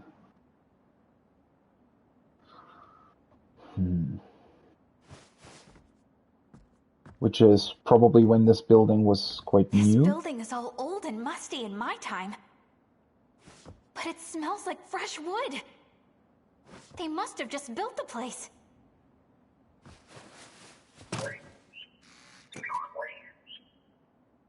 This all feels like a dream. Check it out, BJ. It's my school in the past. You really can jump back and forth through time, can't you? Natsuno. I know. We have to be careful not to change anything in the past. Or else we'll totally screw up the future. Is that so? That is something that she thinks, right? Or like she's basically kind of playing make-believe while actually being in the supposed make-believe story, right? And so I think that would be her assumption, right? You can't, because that's what you read in stories, right? Obviously, if you change the past, you change the future. That's typically what stories tend to write. Unless, I mean, if you're in a loop, technically you're not doing that, right? Technically everything that you do has already happened.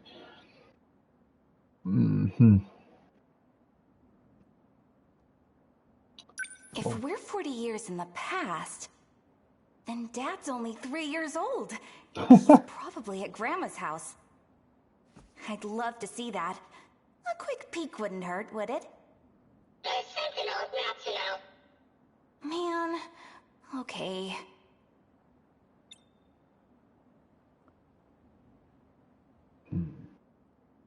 Why are we at the school, though? Why would the Sentinel be here? How is the school connected to all of this? So, is the Sentinel here? I've detected a drone signal. An active Sentinel is present. Okay.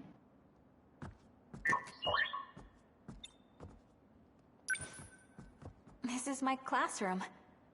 The sign looks a little different, though.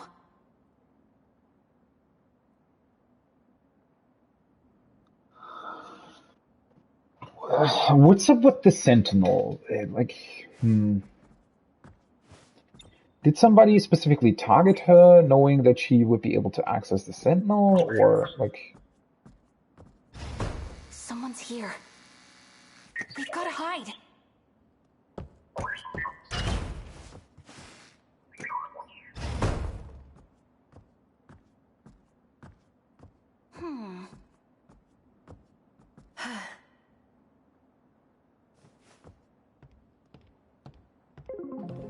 Hello.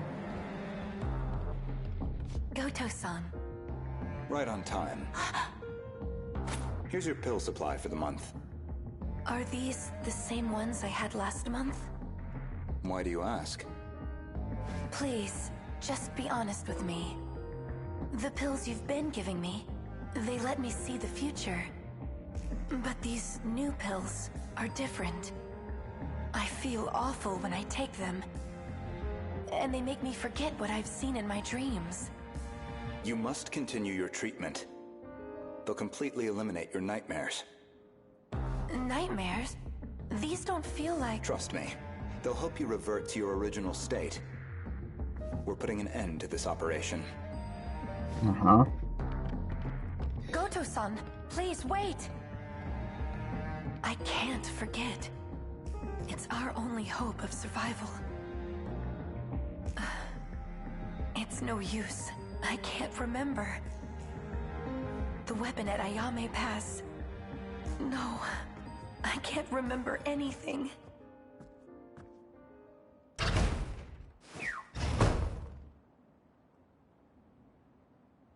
Okay, so I mean that was fairly clear already, right? The pills are somehow connected to the memories. And apparently, so they have pills to make them remember their dreams, right? To make them remember the time travel and their past or future selves. And they have also pills that do the exact opposite, right? Make them forget. Which I guess makes it possible to manipulate the future, because they probably, whoever's ultimately responsible for deciding these actions, which apparently this Goto-san, I mean, that was the younger version of the guy with the glasses that we saw in the future talking to Morimura, right? Whoever ultimately, maybe it is him, decides what they're doing by altering memories in the past. They can, or I suppose they're trying to guide everybody towards a better future, right? Or towards a future where they're able to actually fight against the invasion and win, right? So I guess they're sort of going through everybody's memories and deciding on who do they want to remember and who shouldn't remember. And maybe they're even doing that with certain events as well. Events that should be remembered, events that shouldn't be remembered, right? And by doing that, they're trying to create the best possible outcome for the fight in the future, I guess. So far, so good. The problem being that every single character seems to have their own motivations of what they're trying to do or not to do, which might mess with that plan. Definitely seems to be somewhat flawed, right? Because it also, I don't know if these pills really work 100%, or if they only work sort of 99%, and there's still a chance you might suddenly remember something, especially if you come in contact with something that might stir your memories, right?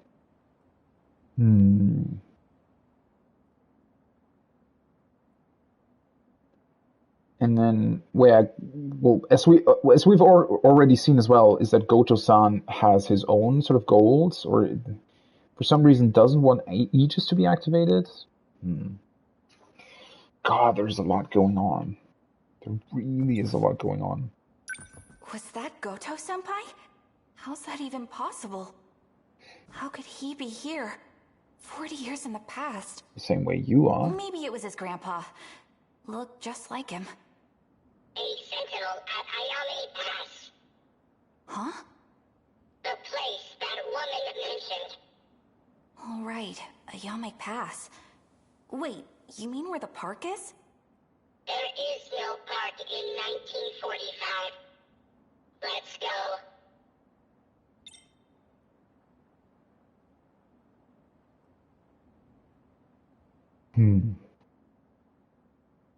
It's somebody else's sentinel, though, right?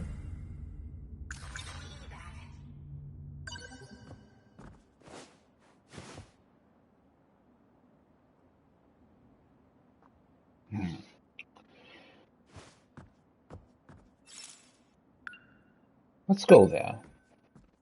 Wonder what the hell is going on. Factory, secret facility. Okay, so this is one of the factories where the Sentinels are actually located. Don't really know how we were able to get in here, but... Can't believe we're running around in a military base. Yeah, how the hell did we get in here exactly?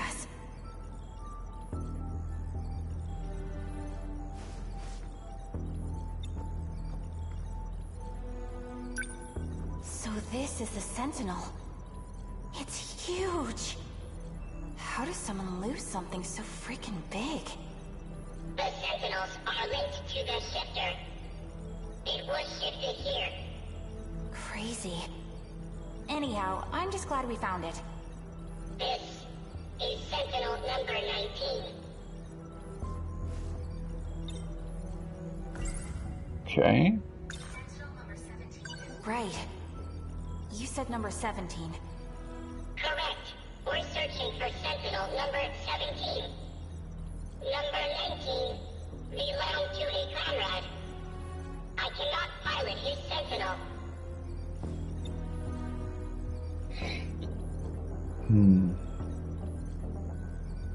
So the Sentinels, oh, hi, how far in is this? I would still say fairly early on. I've played about 10 hours at this point. So it's the first time I'm playing her story after the tutorial. So, I mean, the Sentinels are clearly also the time machines in one, basically. And this being Sector 5 possibly means that this is the 5th loop, and it was sent here to...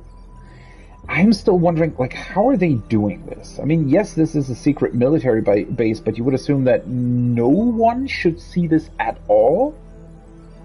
Even no one from the military, except for maybe a couple of people that know about the program? And we were able to get in here without, like, being seen or something? Once again, kind of a weird setup, isn't it? With the whole... how it's sort of hidden in plain sight, almost? Well, not really, but it feels like it is. What happened to him? I have confirmed a cease in his vital functions. Do you mean... he's... Correct. He is dead. Dead in the future? Dead in this timeline? I don't know how much that actually means. PJ. A critical change has been detected. Huh? The Sentinel's primary system has been altered. Someone bypassed and rebuilt it. I don't really know what that means. Maybe one of the people here did something to it. That would be impossible with the technology of this era. Okay, I'll see you tomorrow at 0800. Someone's coming.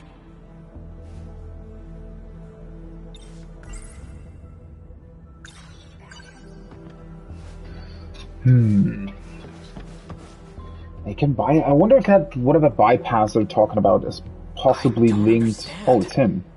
Why is Professor Doji suspending operations? I know the Sentinel like the back of my hand. And I have no problem taking it to the front lines. Even there, I can perform at full power. So, why? Alright, enough. I'm starting to sound like Takatoshi-san. Nothing to get riled up over. I'm sure the people in charge have their reasons. Once Yeah, the who order is in comes, charge, though? I'll be ready to lay down my life. And even if it never does, I'll still be ready.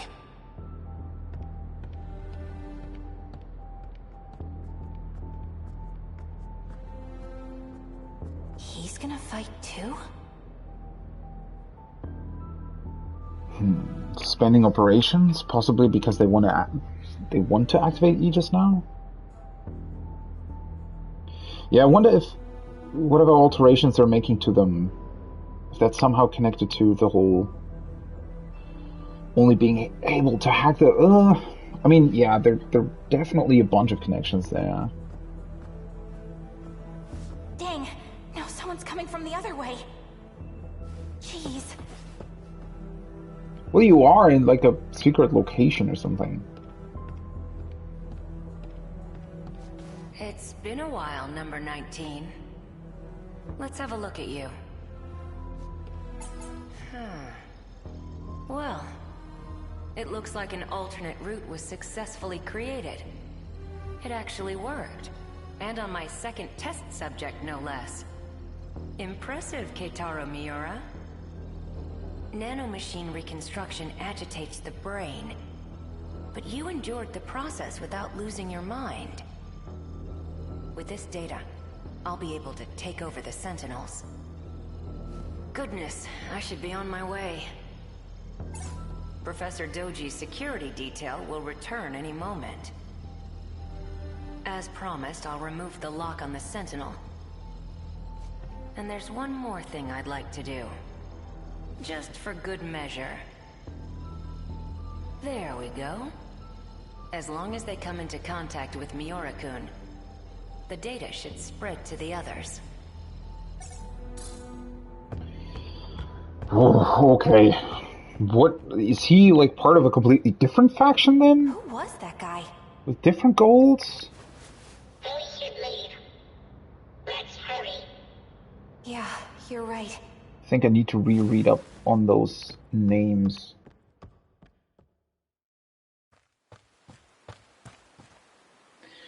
I think it's well, how would I rate this game? Well, I think, especially in this case, it's very, very hard to rate when you haven't played through it, because it is very hard to get a feel for it. I mean, if you're really into sort of mystery novels, mysteries in general, it definitely has very cool storytelling so far. So if you're into that, it's pretty cool. It has a lot of sort of just storytelling aspects, right? I mean, the great thing is the sort of turn-based tactical stuff, like the quote-unquote actual gameplay. You can do that at any time, basically. Like, you can choose if you want to continue the story or do more of the gameplay, and it interacts with each other, so... Yeah, I don't know. It's pretty hard to say.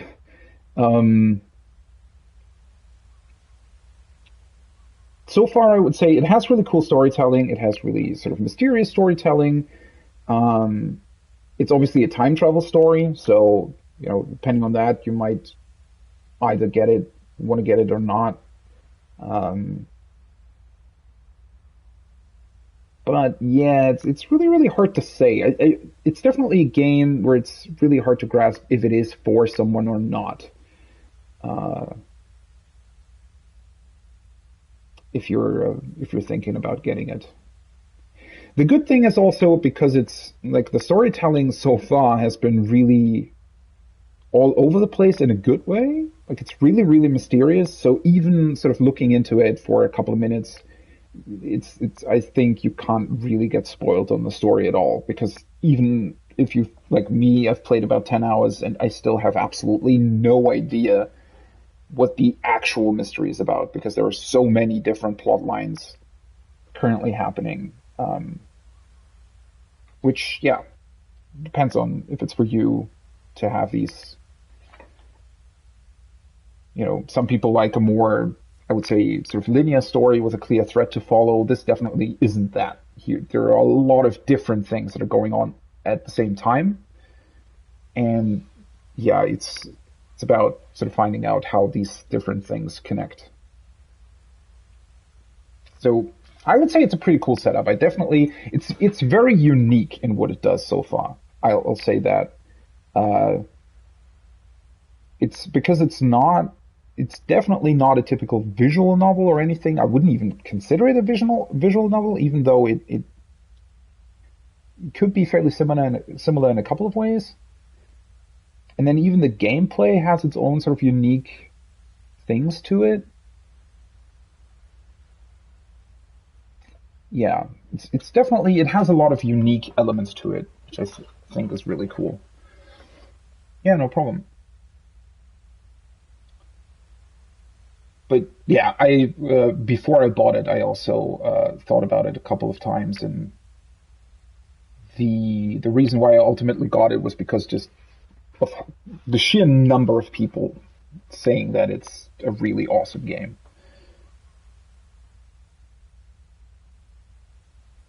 Yeah, the combat it's not really turn-based. It's sort of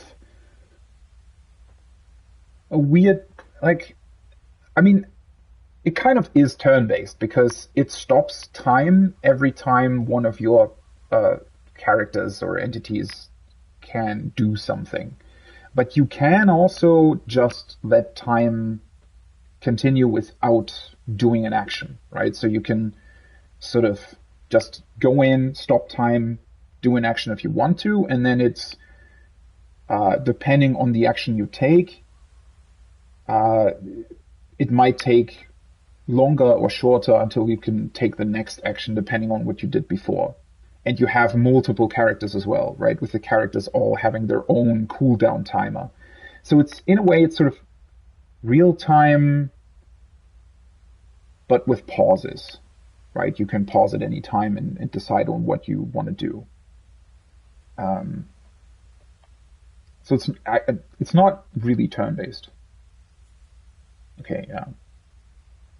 And it was pretty fun, though the only parts that I've played is the tutorial, which is fairly long, but the tutorial, you can't decide the difficulty yet, so I haven't seen what the higher difficulty is like so far.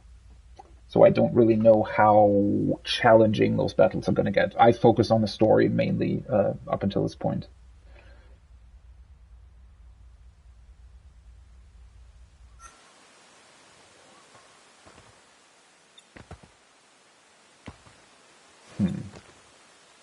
So are we going back to the future now? I really wonder what the small guy was about. Because he seemed to have been from like a completely different organization. Quick, hide!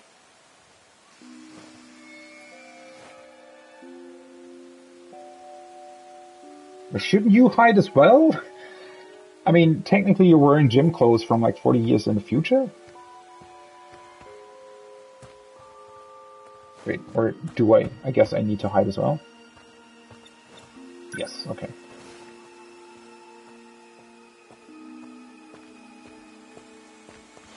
I'm pleased the data is complete.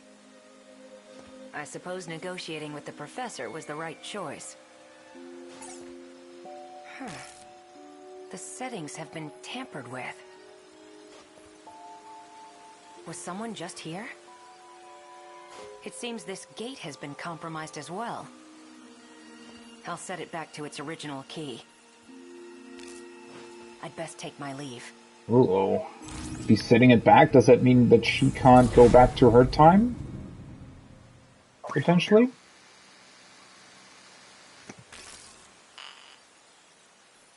Yeah. It's locked now. Oh, that's a cool little detail that the gate locked bit on the screen there looks exactly the same as when you're locked out of progressing through a character story until you've done something else. Almost as if you're also locked out of the timeline gates. That's a really, really nice detail. Okay, so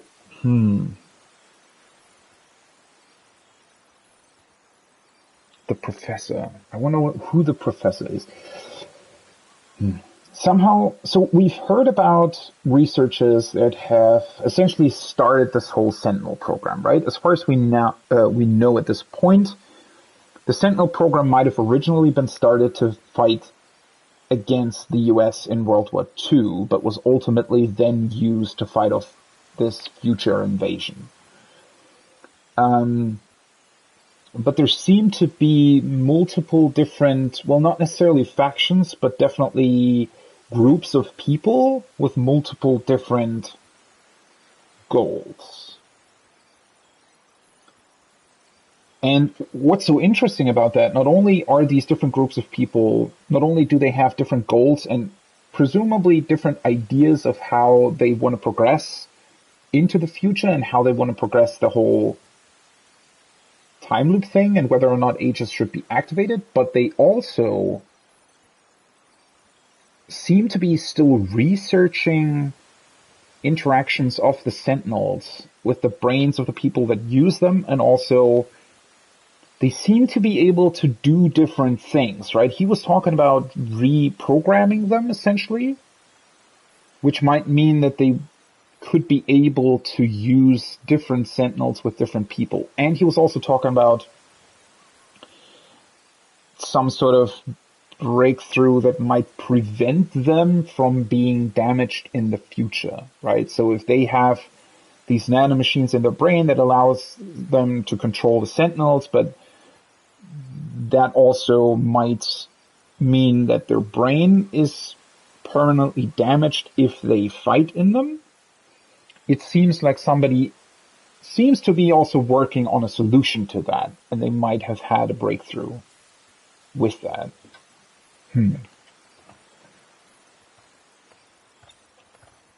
Which might explain why we've seen characters that seem to have fought with a Sentinel, but were still themselves. Did he just use the gate? Is he an alien too? He changed the key. I can no longer shift. Seriously? We can't go home? Analysis will be complete in 78 hours and 24 minutes.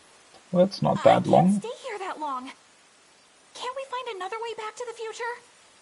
The gate and the Sentinel are the only safe methods of shifting. The Sentinel? What was that just now? Someone else is coming. Ooh, so is she possibly... So she, as I said, she, so far at least, seems to be the first character that sort of accidentally got into all of this, whereas everybody else at one point in either the future or past was actually part of this program or system or whatever.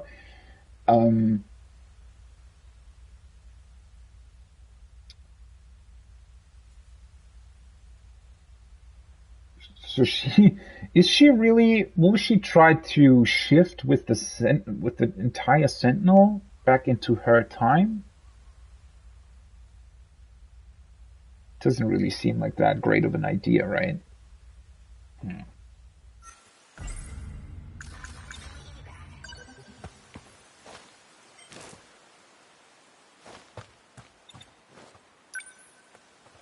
came from around here, I think.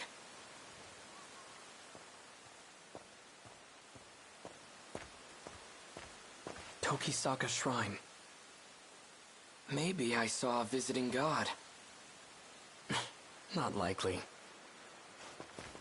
So much for my first day of time off. It's already night. Chihiro's probably worried about me. Shh. So this way, he seems to be one of the original I know you're there. Sentinel pilots. Freeze! Who are you?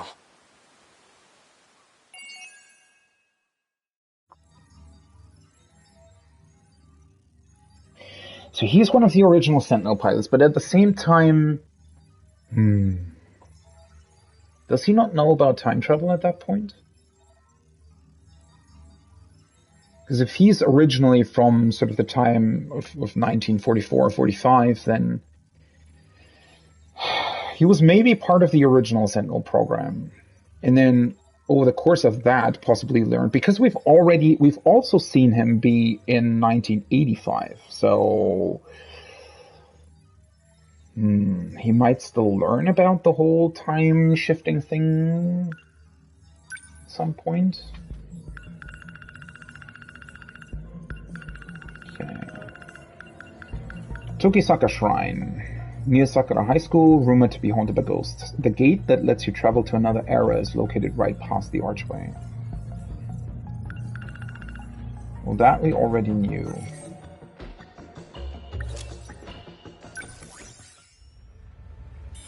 Yes. Ah, now his story is available. Cool, okay. Whoa. The fuck? Well, that might be from the Second World War, though.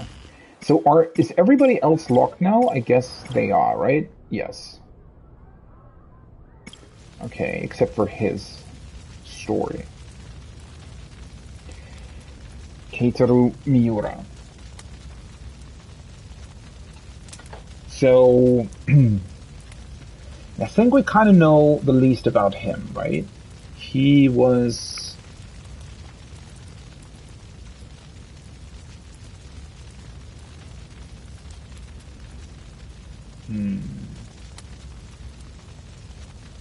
I don't know that much about him, right? Let's see.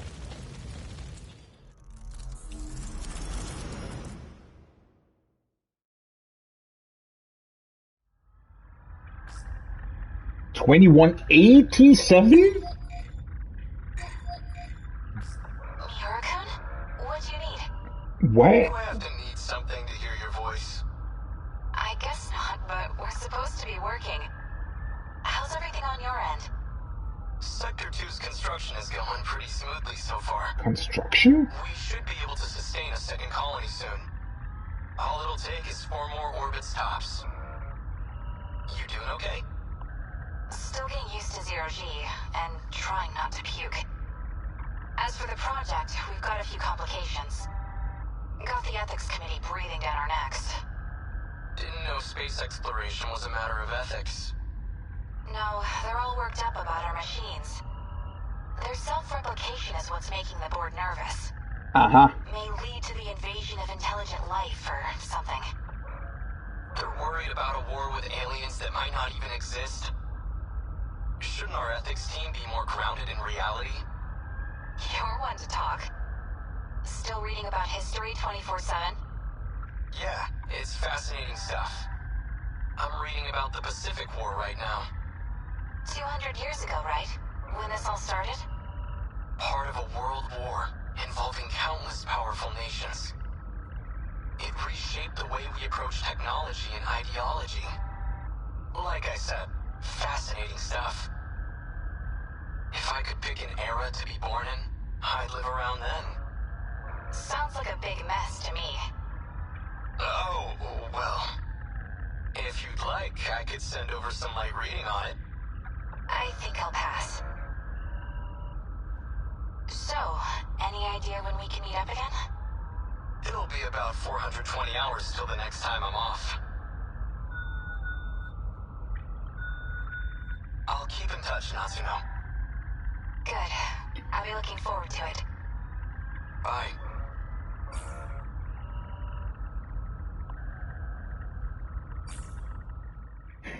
What the actual fuck?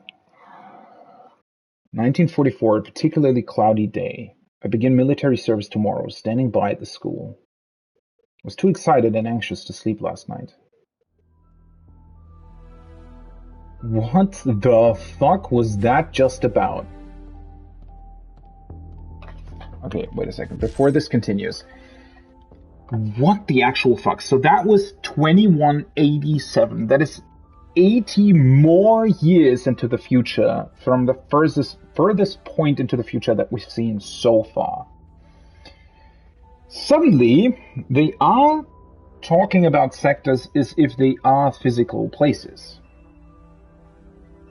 So, I think what we can kind of conclude from that, first of all, is that my assumption was probably right, that whatever these robots are that are invading Earth in sort of multiple different timelines, were created by humans themselves, right? They're not alien, they are some sort of experiment gone wrong in the future and somehow affect the past. One thing about these sectors, somehow, I don't know, I get the feeling that instead of jumping through time,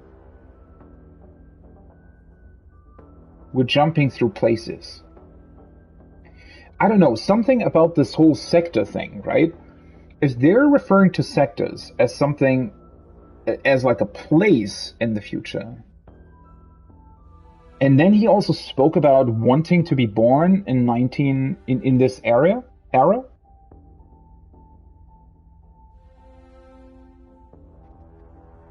Now I'm wondering whether or not there's like a bigger thing going on. I don't know if that's too far-fetched, but maybe what is actually happening here is that in the far into the future, they somehow recreated the past of humanity, but then something in that experiment goes wrong, and for some reason these robots decide to eliminate these experiments. So maybe there is something, maybe that's how this is all interacting with each other, right? So maybe somehow through Sentinels and through whatever they've done to these different timelines, if they really are timelines or places.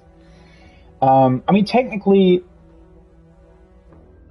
this could also be a space-time thing. I mean, yeah, time isn't really time. It can also be space at the same time, right? I don't know. But the thing that I was trying to say is that maybe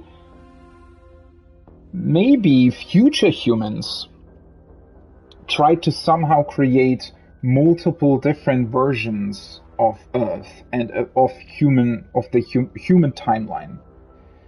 But through that, maybe certain people learned faster or more than what they intended them to, and somehow threatened the future humans. And maybe that is why, sort of retroactively, those robots then decided to, hey, if they're threatening our future, then we're just going to go back into these sort of timelines or places and just destroy them to make sure that they don't affect the actual future or the actual original time, whatever you want to call it.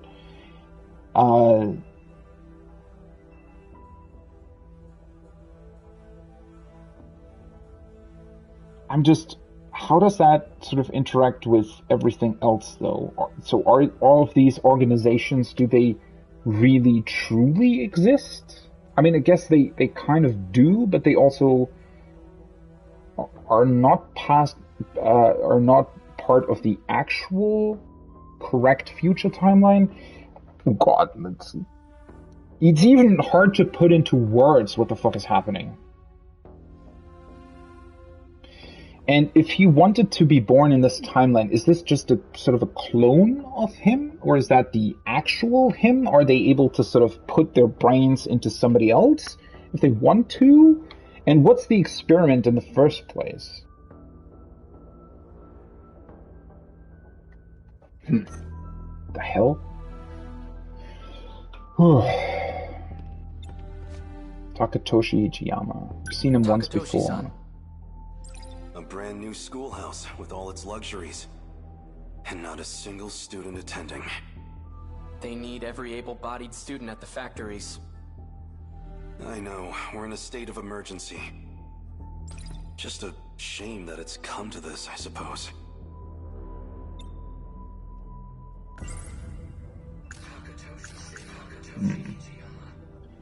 So at least this time, or whatever it is, seems to be the most like our actual time, right? He's a year above me, but we're the same age.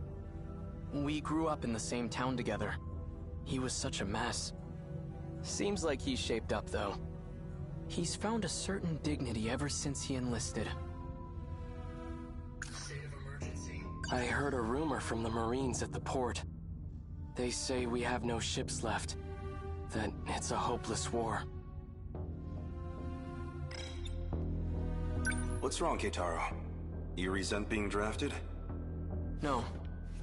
Just, of all people, why'd they choose me? Don't let your nerves get to you again. You'll get to fight for your country before your peers. That's an honor and a privilege.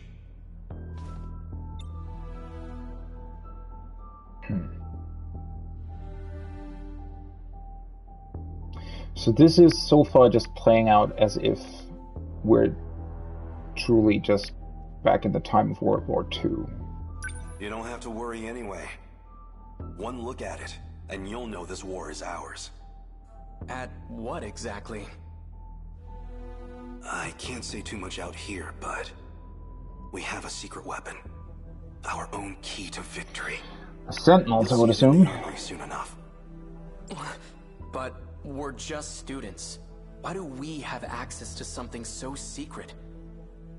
Because we've been chosen as pilot cadets for that very weapon. But keep it quiet. Maximum level security. Not even your family can know. Understood. That all seems so strange, right? The way they're talking about it here.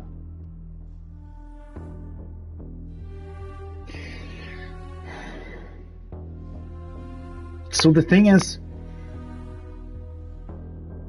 so far I've assumed that the Sentinels are some sort of secret weapons program. I mean, they are a secret weapons program, but something that they somehow came up with during World War II, and it just ended up being used for whatever these robot invasion is in the future.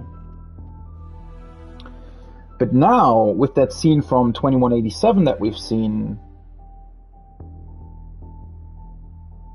I wonder if this is some sort of already altered timeline or experiment where they've purposefully put a Sentinel into their hands in 1944. Well, for some reason that I can't see right now.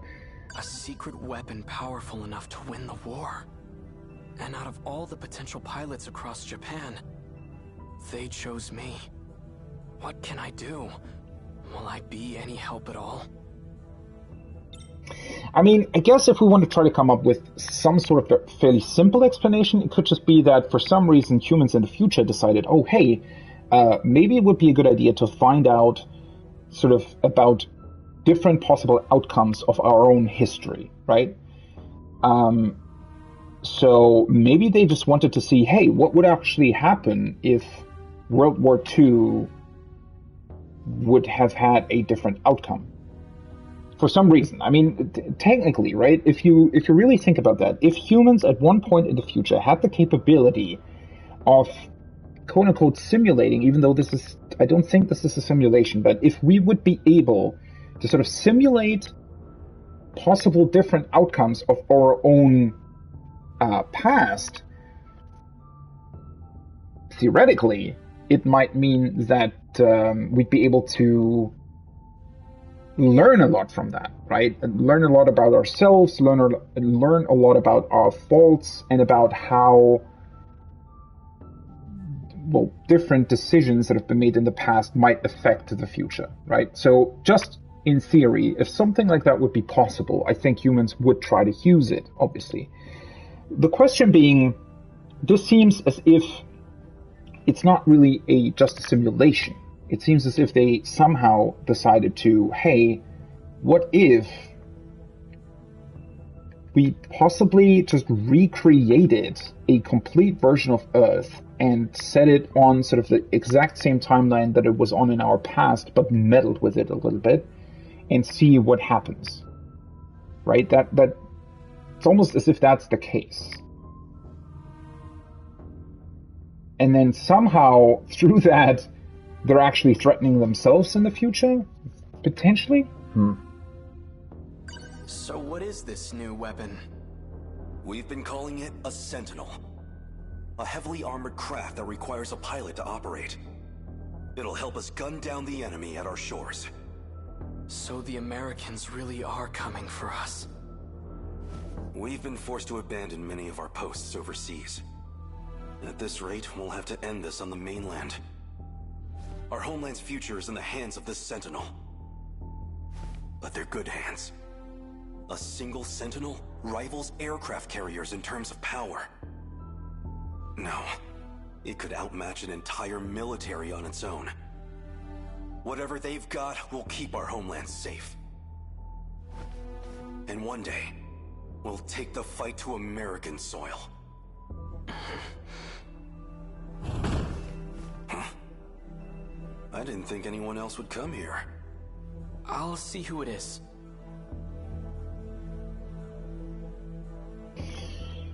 I'm just wondering if the Sentinels... I mean, as far as we know, the Sentinels are controlled by nanomachines.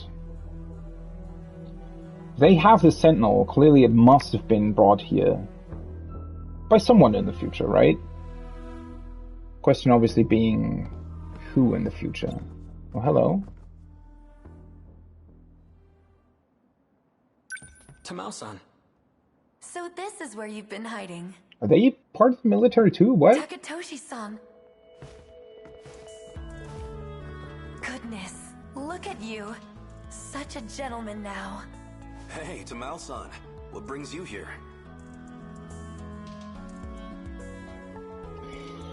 So, I mean, that's the thing, right? We know that this Tamao-san, she might also be from the future. That's the same version of her that's also taking the memory pill stuff, right? I mean, that's pretty sure that she is from the future. I had to see Keitaru-san off. And when I heard you were back too, I had to come.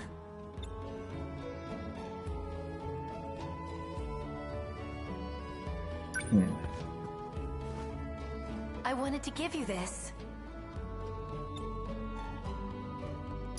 I made some ohagi for you. Maybe you and Takatoshi-san can share them. Well, I am partial to ohagi. The rations don't give us that much sugar. I'm afraid they won't be very sweet. I'm sure they'll be delicious. Thank you.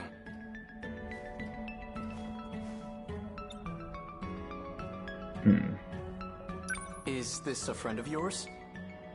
Yes, I invited her along. Pardon me, but... have we met? Oh, that's Kiriko-chan. She came to us from Tokyo. It's fine. You really don't have to introduce me. But he's asking about you, Kiriko-chan. I'm Kiriko Doji, sirs. That's a guy that's pretending to be a girl, right? I'm, Takatoshi Hijiyama. Pleased to meet you. Wait, Doji? Any relation to Professor Heizo Doji? I'm his daughter. I hope that doesn't bother you. No, far from it. I just never imagined his daughter would be so...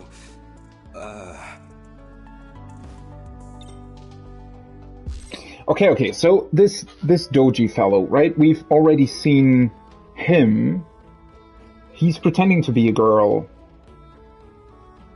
Potentially to oversee whatever they're trying to accomplish here, right? He's the little dude, the little blonde guy in the black suit thing.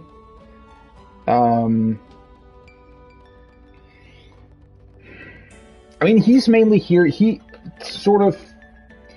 from the future, right? And he wants to oversee this sort of the whole Sentinel project. Yeah, I mean, I guess we don't really know much else about that at this point, right?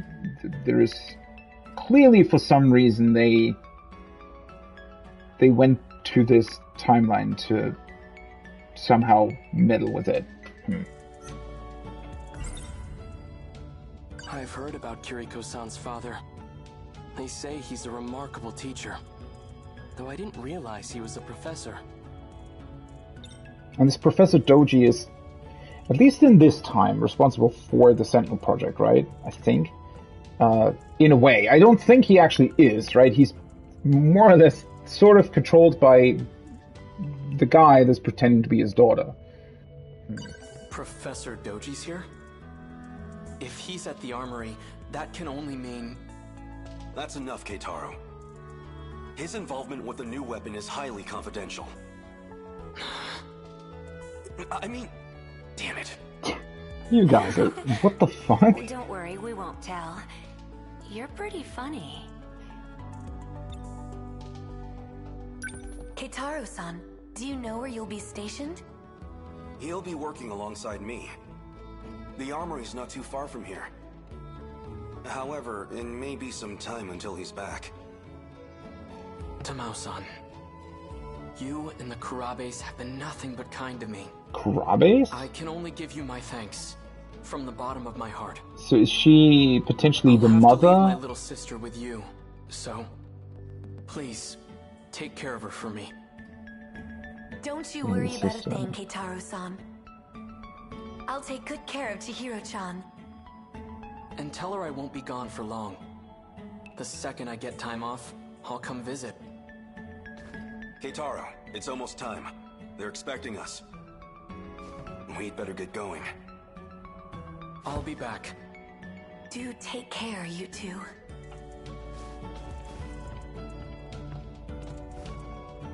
I promise. I'll be back.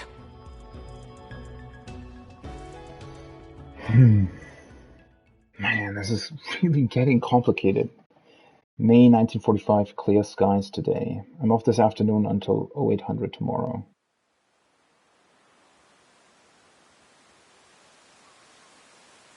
Nightfall, Tokisaka Shrine, a few months later.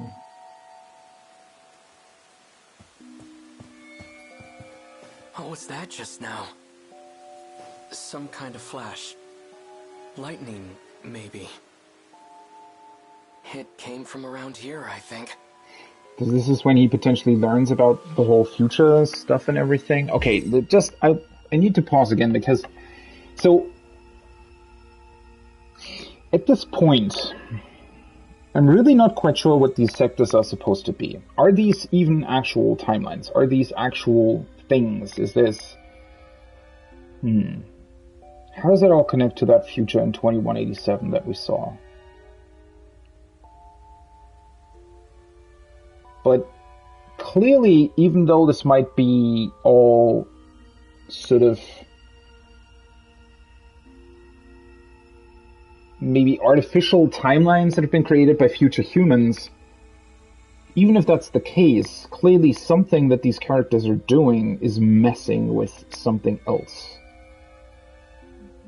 So,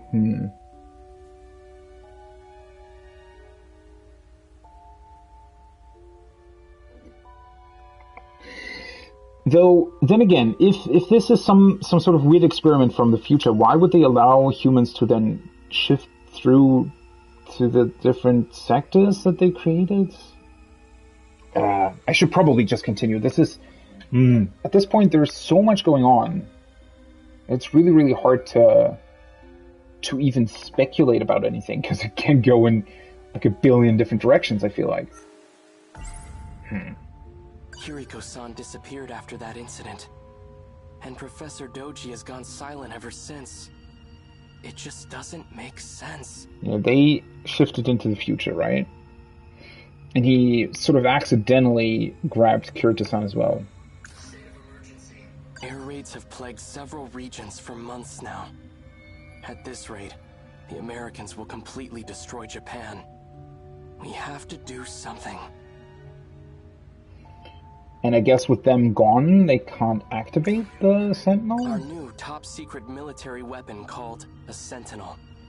I've been selected as a cadet to pilot it.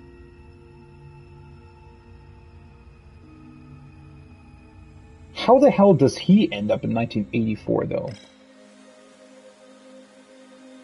Maybe on accident, because the Sentinel gets possibly destroyed or something? Maybe I saw a visiting god. Not likely. So much for my first day of time off. It's already night. Chihiro's probably worried about me.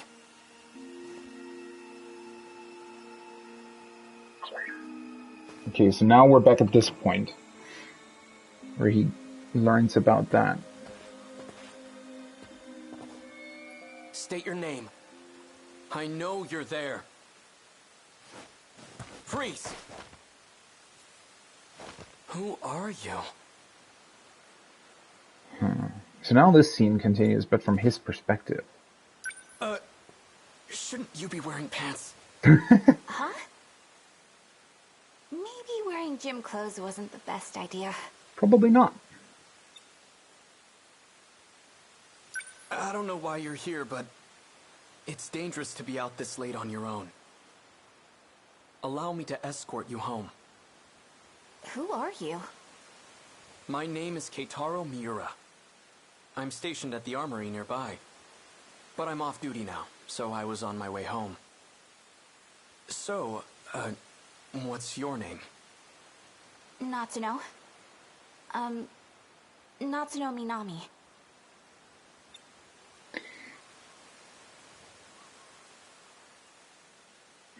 Wait, isn't this... Wait, is it playing out differently? Wasn't she... How was she able to... No, she was in the, Right, she was in... She found the Sentinel before this scene, right? Which way to your place, Natsuno-san? Good question. Kind of a complicated answer, though. Wait.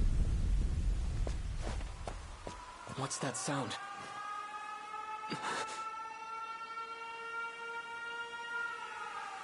War starting here.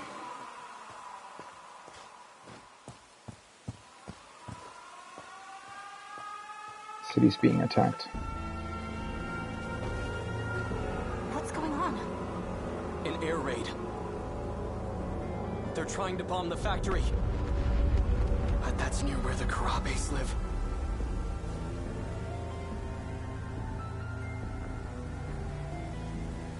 So I guess that's the reason why Juro Karabe in the future is selected to... No, wait, but his original name is supposed to be Izumi? Maybe he was adopted by the Karabes or something? Man, how does it all fit together? Holy shit, this is getting complicated. Stay here. It should be safe at this distance. But what about you? I have to go help. Wait! Follow him. What? Seriously? Into a Do war I zone? have to? Not necessarily the best idea, huh? Fine, whatever. If everything goes wrong, it's totally your fault.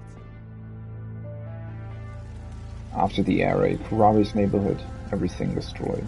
Chihiro!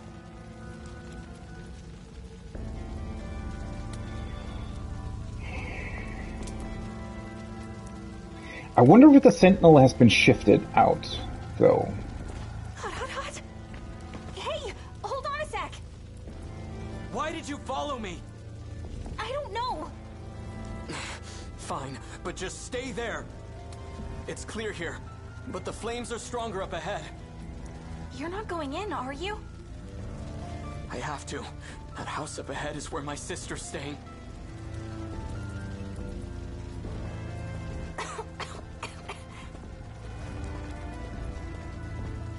This is clearly all destroyed. Yeah. This can't be happening. It's completely gone. It must have been a direct hit. Chihiro! Tamao-san!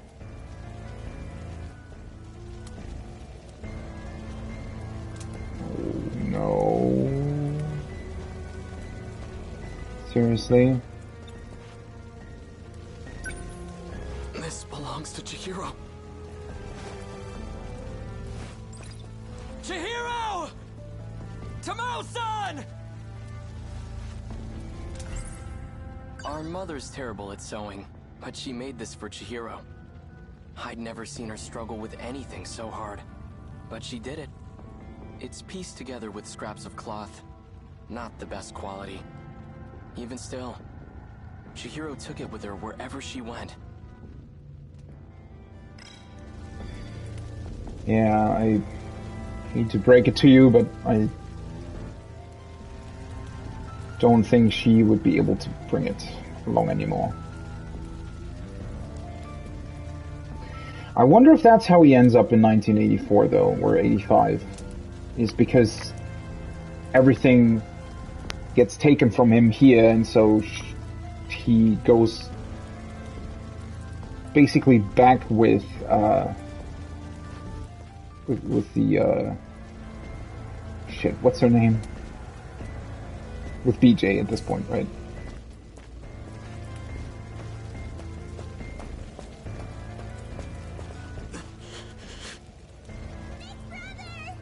What? Chihiro! How the hell did she survive? Where's Tamao-san? Right here. Oh, maybe because of her? She's not from this time, right? I think. It's all gone. I know. But you're alive, and that's what matters. We ran to the shelters as soon as we heard the sirens. But Chihiro-chan ran off alone. She said she was going back to the house. 'Cause you were coming home. And if nobody was there to see you, you'd be really sad. Chihiro. So they're all safe and sound, huh? Natsuno-san.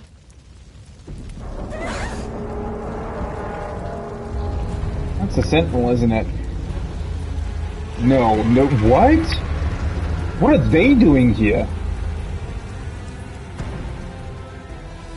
What the fuck? What is that?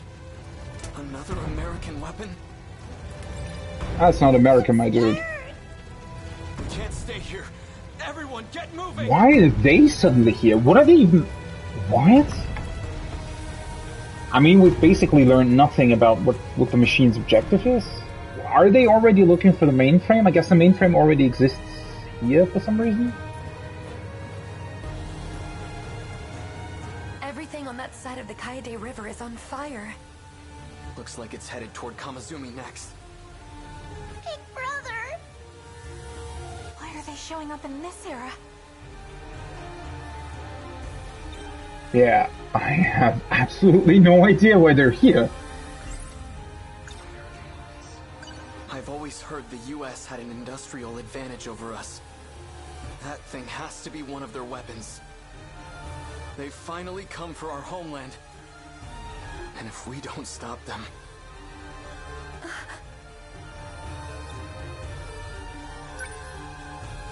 Tamao-san, please take care of Chihiro. Big brother! Stay with her and do as you're told. Understand? Tamao-san, can I ask you to look after Natsuno-san too? Huh? What about you? I'm going back to the armory.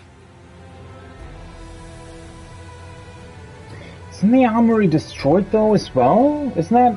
Didn't you just say that it was close to the house we were just at? You stay with Tamao-san. She'll keep you safe. Now go. I'll show them that Japan can still fight. This is the day I've been training for. Against the Sentinel, they don't stand a chance.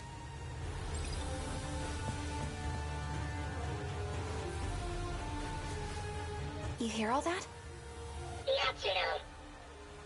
I know. I'm on it.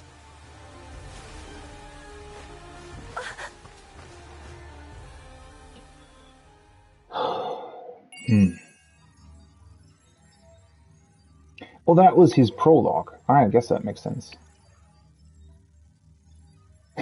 What the fuck? So... I mean, what we know from BJ is that was considered Sector 5. But why are these Deimos things, a kaiju, why are they already attacking in 1944 in Sector 5? The hell?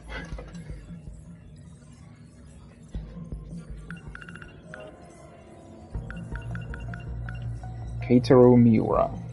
This boy who shifted from 1945 to 1985. Yeah, we've seen that at some point. We don't know why or how, though, at this point. I mean, we can sort of assume that maybe together with Natsuno. He's considerate, very earnest, and takes good care of his little sister. He hides his forehead scar with a hat. Why does he have a scar on his forehead? Takatoshi Hijiyama and Tamao Kurabe are both his childhood friends. No one loves his country more than he does.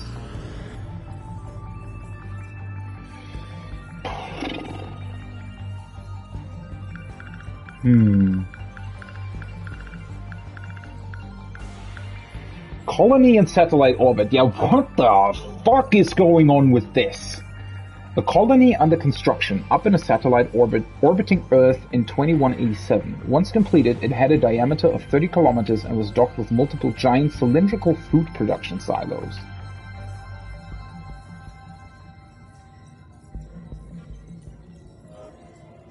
Huh. The city in a sea of flames due to the kaiju attacks, 1940s.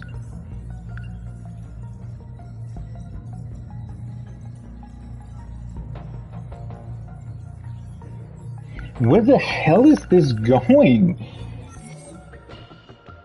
And why am I still only at 6%? I guess that's because I'm not able to unlock anything with mystery points at this point, right?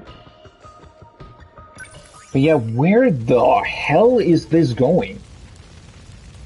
Kajiro Miura was chosen as a cadet for a secret new weapon. When his hometown was attacked, he sprang into action in the Sentinel. Everything else still locked? Yes, okay. Let's continue his story then. Man, this is like May 1985 clear skies. Why are we in what? Monitoring the Sentinel from Kaede River. No matter where I am, at least the sunset is always the same. Okay, this is a continuation of an earlier scene where we have seen him just walk by, I think. He didn't really interact with any other characters, he just walked by the scene, right?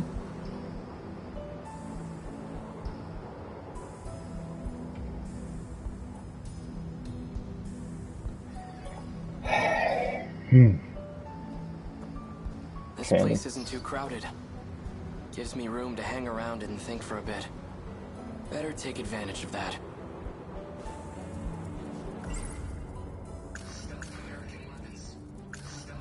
Our mother's terrible at sewing. I'd never seen her struggle with it's pieced together with same. Even still, Chihiro took it with her. Same text. So he still has that, which makes sense if he was shifted from 1944 to this time. They came ashore during the air raid. They're enormous. Must be over 30 meters tall. Instead of wheels, they move on long leg-like appendages.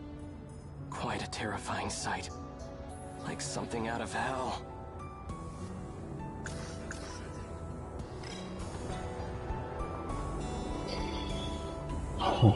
Where the hell is this going? Nothing's changed today either. What's supposed to have changed? It hasn't gone anywhere. It's still there, hiding behind all those elaborate curtains. That Sentinel. It's what brought me here. Ah, they're hiding it behind a building under construction? That's kind of clever.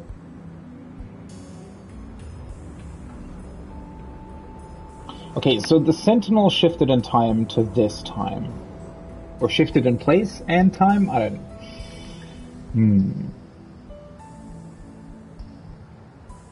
It's currently still hiding. Why were just the Sentinel and I brought here? That thing is beyond me. I'm no expert. But I know it's capable of some extraordinary feats. Time travel, though. Could the Sentinel possess an ability like that? Okay, so I'm just thinking. Ultimately, this at some point leads to the scene where Juro Kurabe meets with this guy on accident and activates the Sentinel somehow, right? Seems to be leading towards that scene. Which is yet another sort of weirdly coincidental connection.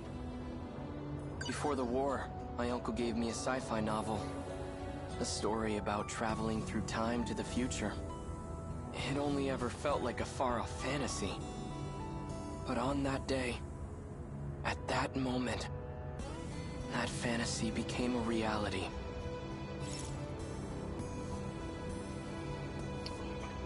Let's remember it. This is a very interesting choice of words, right? Kind of reminds me of the pills. So you can either choose to take the pill to forget, or you can choose to take the pill to remember. I wonder if that's what's supposed to be referring to, but...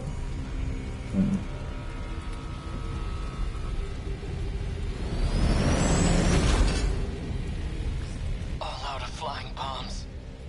Electromagnetic rounds are offline. Outputs dropped by 50% in both electromagnetic battering rams.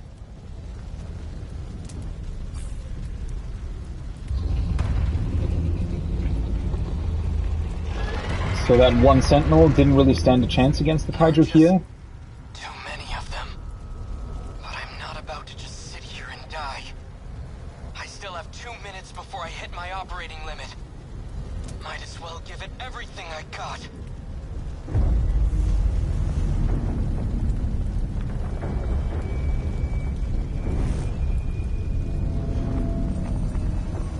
What the hell?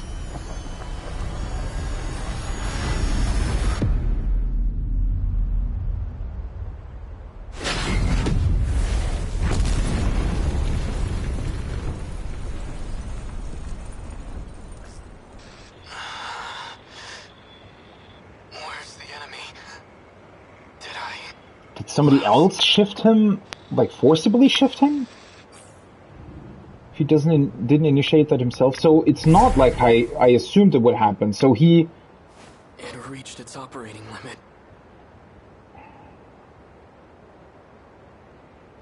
Or, I guess they forcibly shift in time when they do that, right? So once they reach their operating limit, they're forcibly shifted in time as sort of a backup, so that they're not completely destroyed. Okay? We're not in time, but to another sector. Who knows? Okay, then... how does Natsuno get back to her time then? Unless she doesn't? Huh. Because for a minute there I thought that was how the Sentinel and he got to 1985, but apparently it's not. Also, if these things... That's something that I find quite curious. First of all, possibly tens of thousands of people now see this thing. What is happening to them? Are all of their memories altered, or what is happening? And also, if these things are just shifted to this place and time, don't they just sometimes accidentally kill people as well? I mean, it seems to be like it's landed on some sort of highway or bridge or whatever. What if there were people here at this specific point? Unless, however this time-shifting thing works, takes that into consideration when shifting? Where am I? The air raid. Everything was just on fire. All these giant towers with glass windows? What the hell's going on? The last thing I remember is being surrounded by those new American weapons and... No, it can't be. Oh, does he think that this is sort of what America did after the war? In kind of a weird, funny way it is, right? Because since Japan lost the war, much like with Europe, at least part of the American, well, I wouldn't say culture, but, you know, a little bit of that sort of swept over, right? I've heard about major US cities. These high-rise buildings are common. Was I captured? And they got my Sentinel too? They must have done it when I lost consciousness. Brought me to the mainland as their... No, wait. If the Sentinel just reached its operating limit, then not very much time could have passed. So he thinks he's been somehow brought to America rather than the future. But this view says otherwise. It's not my homeland. Somehow, I ended up on US soil. If that's the case, fine. I guess this is where I'll die. But I'm not going down without a fight. I'll face the enemy, even without my Sentinel. The Sentinel. This is bad. The Sentinels are top secret. It can't fall into enemy hands.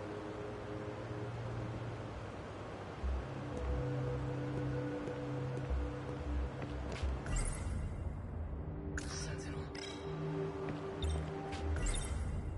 The enemy cannot get their hands on the Sentinel. What does he want to do with it, though? Kind of issue that becomes a national crisis. But what can I do? I can't activate now, let alone initiate self-destruct. They can self-destruct? I need to slow down and think things over. I should probably go lie low until the Sentinel recovers. But not because I'm afraid. My country, my little sister. I'd give my life for them at the drop of a hat. But I have to be smart right now. And that means waiting for the Sentinel to be up and running.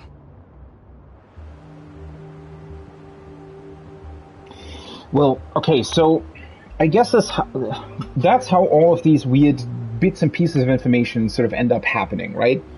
Every time a Sentinel... So, at one point or another, they enlist kids or somebody to pilot the Sentinels.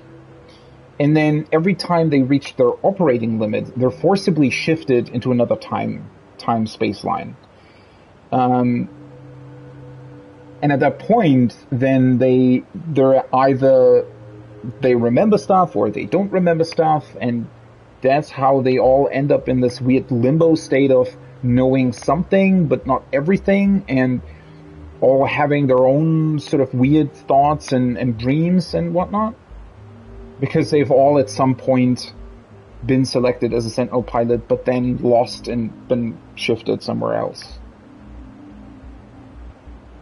I guess this might be the technically first time that happened. Well, not really. It's a Sentinel number 19, right? They're all... So technically, this is the last one that they still had or have, or... Now that I have a plan, I'd better move fast. I should get out of here before American soldiers show up. I'll stay out of sight until it's the right time to move.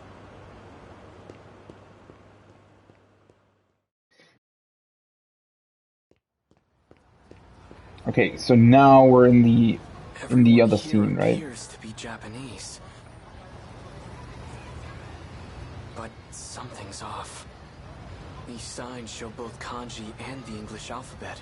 Okay. Ashitaba Printing, Ashitaba Bank. Why are they named after my hometown? Because you're still in that town. That's quite the cool little detail, right? Because obviously, as I said, right, this sort of... Well, I wouldn't necessarily call it US culture. It's more sort of this globalization, international, or things getting more international, obviously, especially in Japan. You know, new signs cropped up with English names on it. So now he is confused by that, obviously, and doesn't really know, wait, is this Japan, or is this some sort of American-controlled Japanese colony or whatever? It's a pretty cool setup. The only thing that I find a little bit curious, right? If, like, imagine the situation. So now there's a giant robot that crashed basically into what appeared to be the side of a building. Even in 1985, there would be hundreds of people sort of swarming to that place, you know, looking at it and, I don't know, being confused about what actually happened. So I wonder if they're sort of going to explain how that's resolved. Like, can they actually modify the memories of all the people that potentially saw the Sentinel? Or how are they keeping this quiet, or do they not want to keep it quiet? Does that maybe change something else as well that we don't know about yet? Sure. The one at Sun Mall? Nah, the one at Joyland. let's go try out those big new Sega machines that came in. I have no idea what they're talking about, but their language doesn't sound foreign to me. Isn't this game published by Sega? Actually, probably is, huh? Did you see him in last night's episode? Yeah. Oh, he's so amazing. Right? I watch everything he's in. Female students. Though that's quite a bit of exposed leg. It almost seems like a different dialect, but it's definitely Japanese.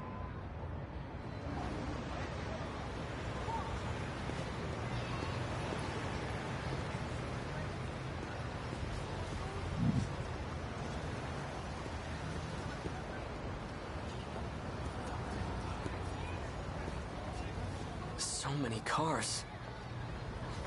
Where in the world am I? This isn't America. It looks like Japan, but everything seems off. This is all just a terrible dream. Right? Right. It's nothing to worry about, just my brain acting up. That's why my surroundings appear to be different. We knew what the risks were going in as Sentinel pilots. Professor Doji made it all very clear to us. Oh, so that's... Okay, okay. This has happened before. I experienced a similar illusion during the Sentinel sync test. Okay, so I guess... Yeah, that's kind of what I was suspecting, right? Is that they're being told, quote-unquote, lies to, I guess, make it easier to then cope with the results of what's happening. So they're being put into the Sentinels, and they're basically told that they can't be in them for too long, or they'll lose their mind, right? But that's not exactly what's happening. Instead, what's happening is that the Sentinels are being shifted through time and space, and I guess that way they want to make sure that if they end up in a completely different time, that they still function somehow. Because, like, obviously, you know, if you imagine you were forcibly moved through time 40 years into the future or past, there's probably quite a few people, like, upon realizing that would just lose their mind.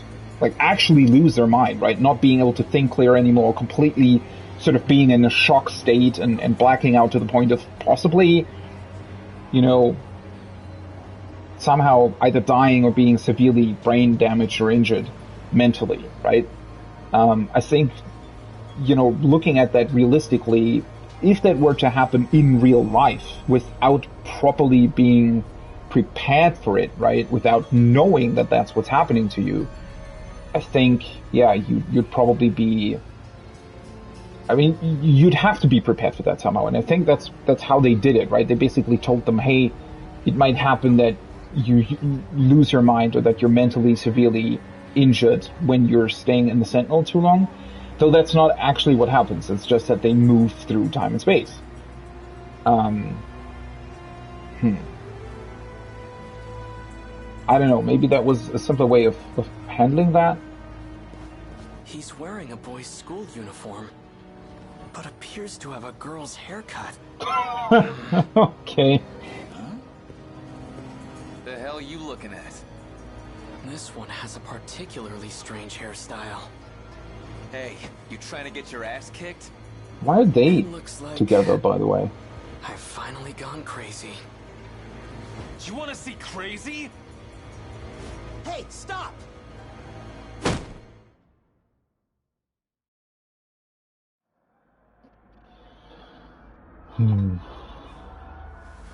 Where am I? What is this room? Hold on, I think I remember. Some guy with weird hair hit me with his bag. This doesn't look like a detention facility.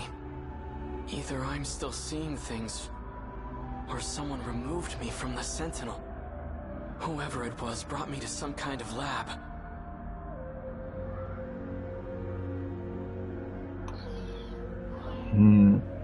I don't remember the name of the guy with the elves hair. We've seen him multiple times already as well. Wonder why he was together with Amaguchi is his name, right? The one that lives here.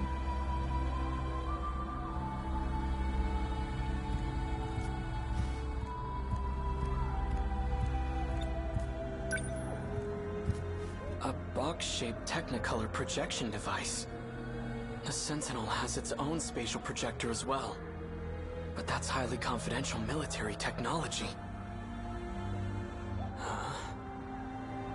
It's about baseball. I'm not in a military base, am I? Nope, you're not. It's a calendar. Oh, is he gonna realize? It's all in my head. It's just an illusion.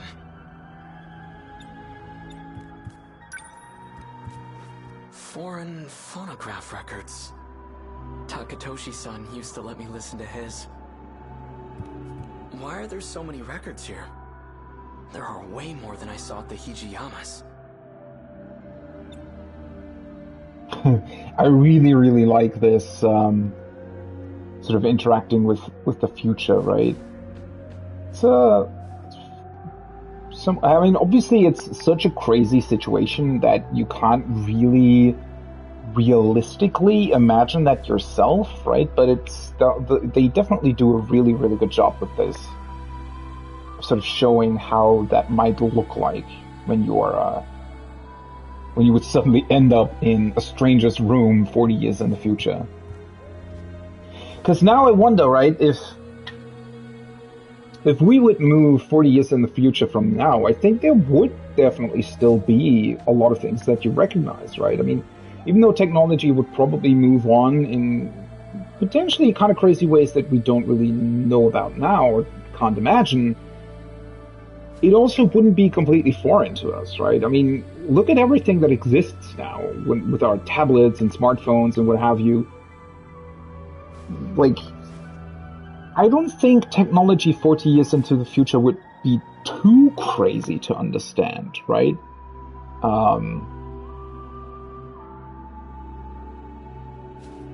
Like, it definitely not to the point where it would be completely sort of out of your imagination. I think you'd still, like, for the most part, with maybe only a few exceptions, I think you'd still be able to grasp the, I guess, meaning and function of most things, right? Given a little bit of time.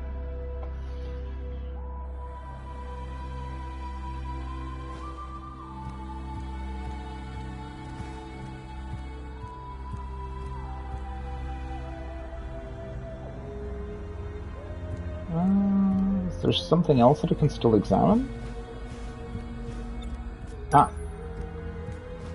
Math, modern Japanese. Lots of textbooks lined up here. Japanese history. So I really am still in Japan then. Well, let's take a look at that. This can't be right. 1945. The year of Japan's unconditional surrender. Surrender? We lost the war? 1945. That's this year. August 6th. Atomic bomb dropped on Hiroshima. 140,000 killed. 3 days later, second bomb dropped on Nagasaki. 70,000 killed. All from just 2 new American bombs. What is this book? 1951, U.S.-Japan Security Treaty signed. 1964, Tokyo Olympics? How far does this go? Wait. What did that calendar say? 1985. That's another thing that I hadn't quite considered yet, though, right? Atomic bombs exist. So, even though the Sentinels seem like pretty crazy futuristic weapons, wouldn't they still be nothing compared to an atomic bomb? Like, I mean, well, the problem obviously being that an atomic bomb does, you know, destruction to a level that you just don't want, right? That's kind of a thing, or a problem with an atomic bomb, that it doesn't make, like, if you want to take over another country, it doesn't make sense to drop atomic bombs on them, right? I mean, I don't want to defend America using them. Obviously, that's a pretty complicated topic, but the reason why they use them, sort of, right, at least it's more or less the official version, is because they wanted to end the war, which ultimately it kind of did, right? But they, like, just sort of theoretically, atomic bombs don't make any sense in terms of if you wanted to attack another country to take it over, dropping an atomic bomb on it doesn't make any sense. Because you would be destroying the very thing that you're trying to take, right? So the reason why I'm saying that is because in this game, they're trying to defend their own country, right? These kaiju Deimos machines, whatever they are, I guess the reason they're using Sentinels against them is because that still keeps most of the cities intact, most of civilization intact.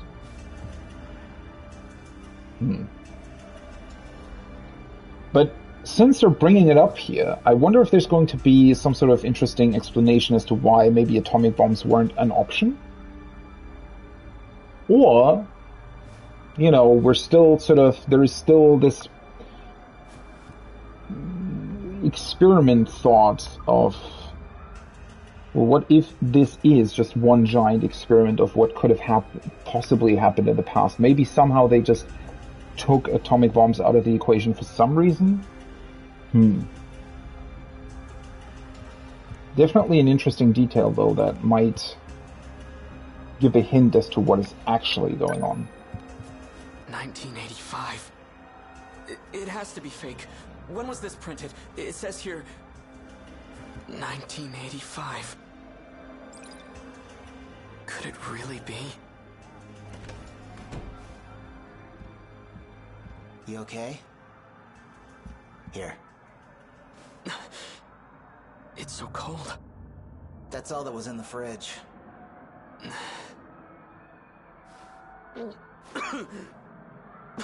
Wow. Not a big fan of soda, I take it? Some kind of carbonated beverage? I had ramune once at a festival in Tsutsuji, but I was just a kid. Ramune? What's that? Well, yeah, a soda would probably be fairly, like, really, really sweet to a person from, like, 1945, right? Also, I don't know when sort of carbonated things became a thing. 1985. Am I still in Japan? But in the future? Who are you? I'm Shu Amiguchi, and we're at my apartment in Kamazumi. Keitaro Miura. So, how did I get here? I called a taxi and brought you over after you got knocked out. So you helped me? Guilty. You know, you really pushed Ogata over the edge. Yeah, He was already pissed from being chewed out. Yeah, he's a bit of an If he gets in asshole. trouble one more time, he's getting suspended. Be real nice if you two could work things out peacefully. I need to know one thing. What year is it? What? Afraid you got knocked into a coma for the last few years? Relax, you didn't get hit that hard. It's still 1985, all right? You haven't missed a day. Well, he kind of has.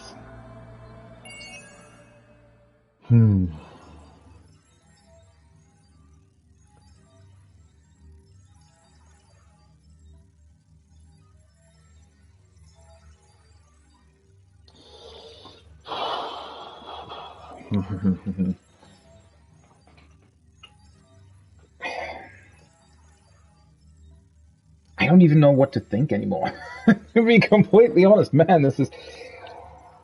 Wow, I didn't really think. I mean, it's really, really good. Like, it's really, really intriguing. Really, quite a thrilling story. It's just quite hard to really wrap your head around what is actually happening and why.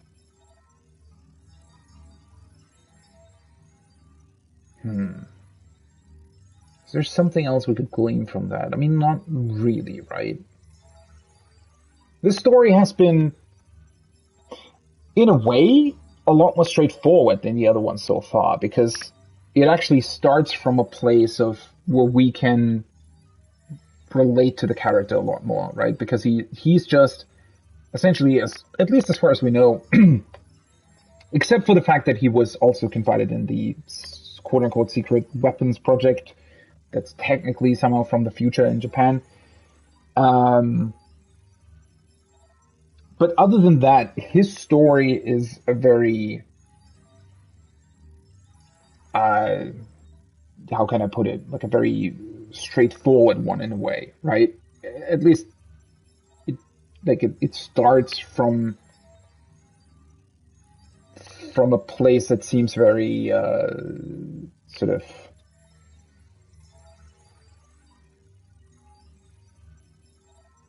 How do I even put it? Like from like a basic level, right? He didn't know anything. Whereas in all the other stories so far, it always seemed like either the characters knew something, or they had strange dreams about their past or past future. Like all of the other characters seem to be, in pun intended, in the loop, at least to a certain degree. Whereas he experiences all of this for the very first time, right? There is no sort of past history that we really need to know about with him. Everything about him gets established from the start, which is really interesting. And then we learn that he's been forcibly shifted into the future from his point of view.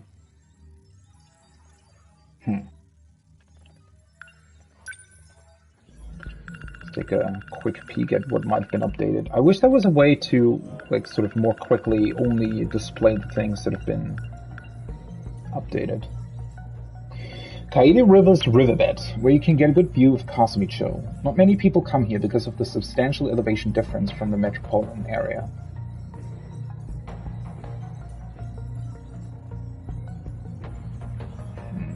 Is this also... I don't quite remember where that scene in 2024 took place. Wasn't that also like at the edge of a river or lake? I wonder if it's the same place. And then we have the 1940s. 1940s is a turbulent era of World War II, a major war which involved numerous powerful nations and marked a turning point for technology and ideology. Ideology. That's how you'd say that. It's also a period when Japan transitioned from militarism to pacifism. I mean, we definitely know that. Hey, it's 7% now. Great.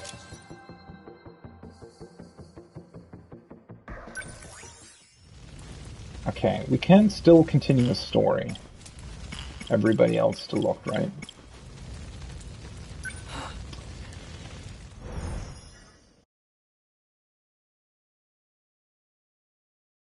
May 1985, please.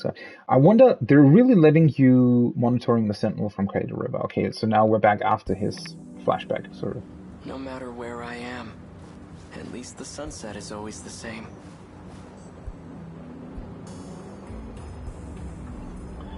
What was I gonna say?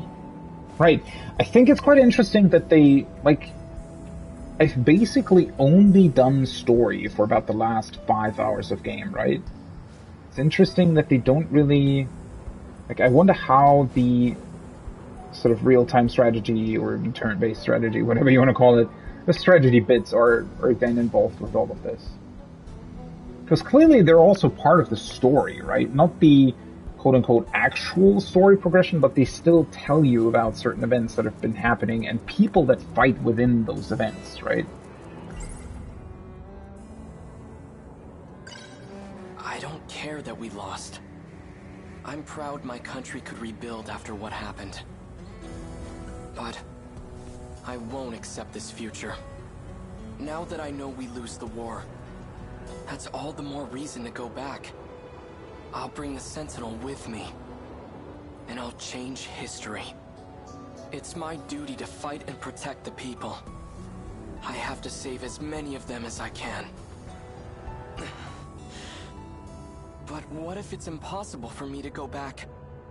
What if I'm trapped here? Chihiro. Alright, that's enough. Get it together. Don't get discouraged.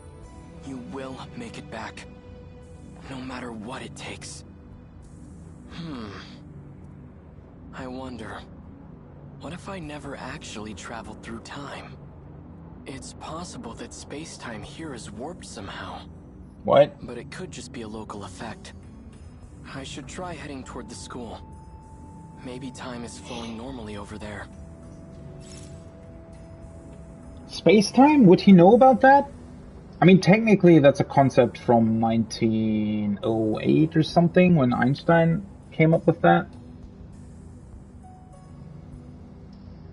But would he know about that? I'm not entirely sure what they would have taught people at school. I mean, technically at that point it wasn't proven yet, right? It was just a possible theory.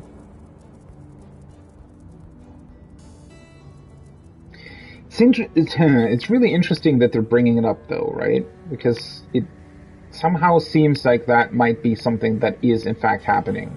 That we have like these different space-time continuums that you sort of move between, right? So it's not only time travel, but also you move to basically an actually different physical location, which is why they're called different sectors, right?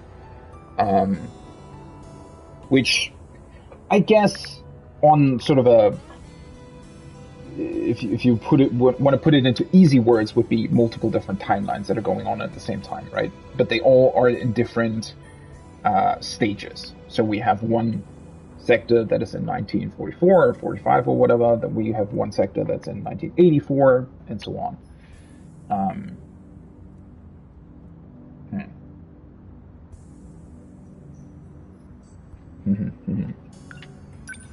Let's go to the school.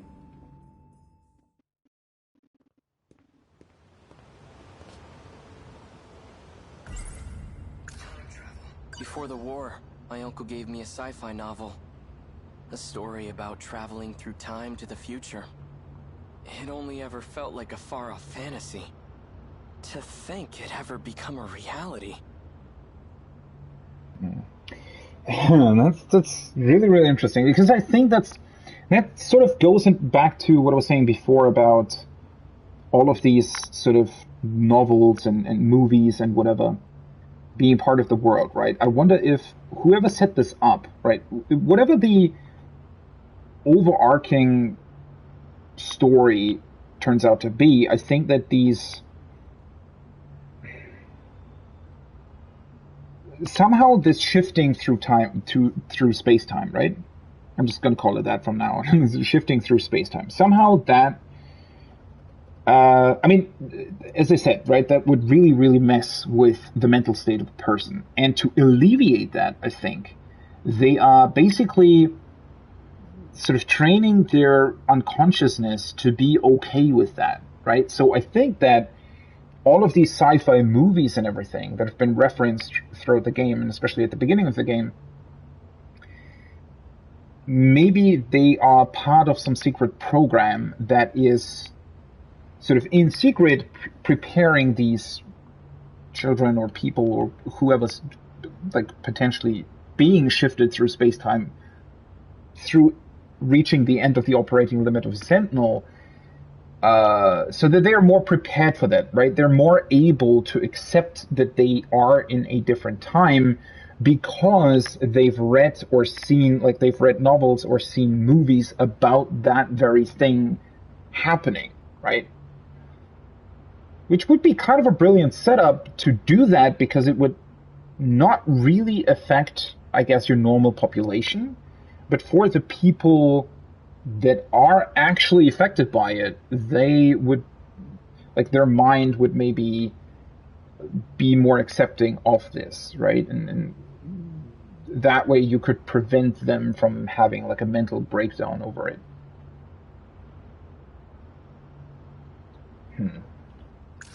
Why were just the Sentinel and I brought here?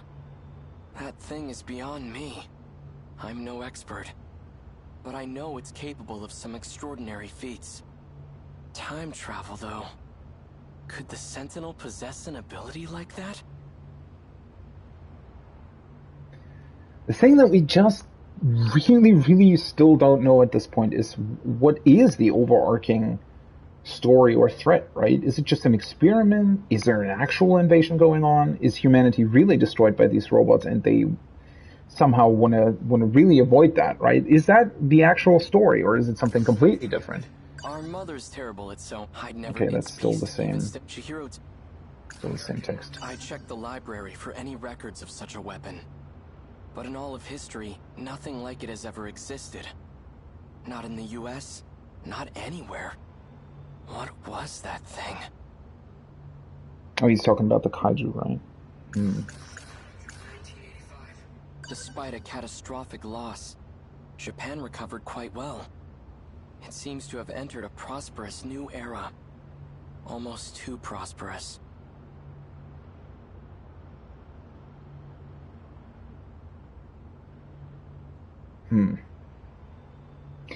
That is actually... It's interesting that the game also at least hints at that, right? Because I've always kind of wondered about that. Multiple times, actually, is like, what would happen if World War II didn't happen, right? Obviously, it was a catastrophic event, and millions upon millions of lives have been lost, and of course that's a tragedy, right? That's sad and shouldn't have happened in the first place. But the question is, if it didn't happen, would it have just happened further into the future, right? If World War II hadn't necessarily taken place like it did, maybe it would have just taken place 20 years later, or maybe some other event would have taken place, or maybe humanity wouldn't be as far as we are now, right? Obviously, there would be an argument to be made there about, well, what's more important, right? The lives that have been lost during World War II or our progress? And taking current events into consideration as well, it's not like we are now a really peaceful society, right? Yes, parts of Europe, even though Europe has been at war with each other for multiple times throughout history, even though we have sort of entered an area of peace in certain parts of the world, there's still many wars going on, right? So it's not like we've solved that as a problem for humanity. So yeah, I'm just I mean, obviously we'll never know, but it's definitely an interesting thought experiment of I think, I don't know, was that Ricky Gervais or something? I think like he somehow once got the question of, would he go back through time and kill baby Hitler? I think that's what I think that's what the YouTube clip is called, or something like that. And I think he said something similar along the lines of, well, even though that seems like a very good idea, right? Obviously, going back through time and killing Hitler before he can even rise to power, on paper, sounds like a great idea. But if you know nothing else, right, that doesn't necessarily mean that more people survive, right? There might be another person that begins an even more dangerous or more devastating war, right? I mean, just theoretically, let's just theoretically assume that World War II doesn't really happen, or Hitler doesn't happen, right? What if, though, because of that, right, sort of fascism and all of those ideologies that the Nazis brought is never really sort of regarded as a threat, right? Because it's never really led to anything destructive yet, right? Because World War II just hasn't happened. But at the same time, technology still progressed at least a little bit to the point where maybe, let's say, atomic bombs were much more prevalent than they were during World War II, right? During the actual World War II, atomic bombs only really came in at the end because the technology just didn't really exist before. Of course, they were tested as well and stuff like that, but let's just assume that maybe sort of the same general idea or the same sort of ideologies of World War II suddenly just got shifted, let's say 20 years into the future. But now technology has progressed at least to like a small point where atomic bombs were a lot more prevalent, or they were a lot more of a thing. And now World War II starts, right? It just got shifted a couple of years into the future because it wasn't maybe Hitler, but some, I don't know, random other person that somehow suddenly had the same ideas. I mean, it's not like those ideas were exclusive to Hitler, right? I know that's a kind of a weird thing to say and a weird thing to try to wrap your mind around, but sadly, a lot of people still, even to this day, even though it's so like dumb, right, to even think that, but somehow people still get sucked into that ideology. So again, just on paper, it is totally feasible that somebody else just as bad as Hitler would have come around later on and started basically the same war. Just now, suddenly, we had a lot more military technologies that made it a much more devastating war than the actual World War II was, right? It's just it's a very, very interesting thought experiment, right? And it's interesting that the game brings that up. Obviously, my speculations doesn't really have to do that much with the game technically, but in a way it does, because the game does seem to be exploring sort of things of, well, I don't know. I mean, to me, it does seem like the game is at least hinting at these ideas of, well, what happens here specifically? Like, are we moving to a point where we need to, I mean, that's what might happen in this game, right? Is that these characters need to think about, well, what is the best course moving forward? Do we just abandon like some of these timelines and possibly sacrifice the lives of millions of people to have one timeline be the one that succeeds and gets us through whatever crisis awaits this future Earth, right?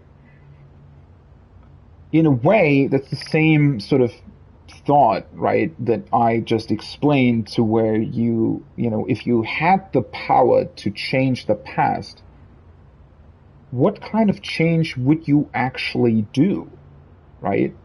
Because ultimately, arguably, World War II, at least to some degree, was also a direct consequence of World War I, right? So instead of trying to stop World War II, would you try to stop World War I? But then if you continue that thought, right, what if instead of stopping World War I, maybe you want to like try to follow that thread all the way throughout history and figure out, well, what would be the best point to change the past, right? Arguably, if you really wanted humanity as a whole to be a better species, possibly whatever happened to very, very old societies like the Egyptians, right, or the Greeks 2,000 years ago, right? What if you try to alter their time slightly so that certain events maybe didn't happen? And because arguably sort of the Middle Ages, for example, is when a lot of really, really good discoveries that had already been made got not really reverted, but certainly humanity sort of didn't progress as much as they digressed, right? I don't know. I mean, that's such a crazy thing to try to think about, right? What if you had the ability to change a certain point in time? Which point would you actually choose? Which would be the best point? I think it's probably fairly impossible to figure that out.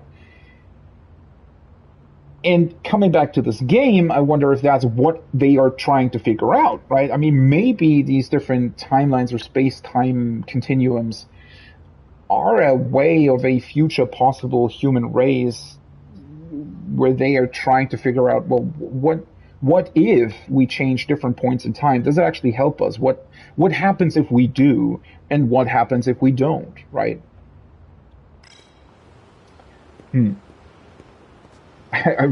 I'm no idea where this is going, but really, really interested in it.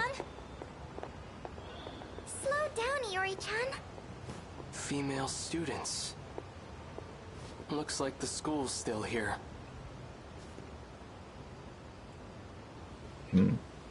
Also, now I wonder, right, if he's piloted a Sentinel at some point, does that mean that some of these, like, somebody might recognize him, right?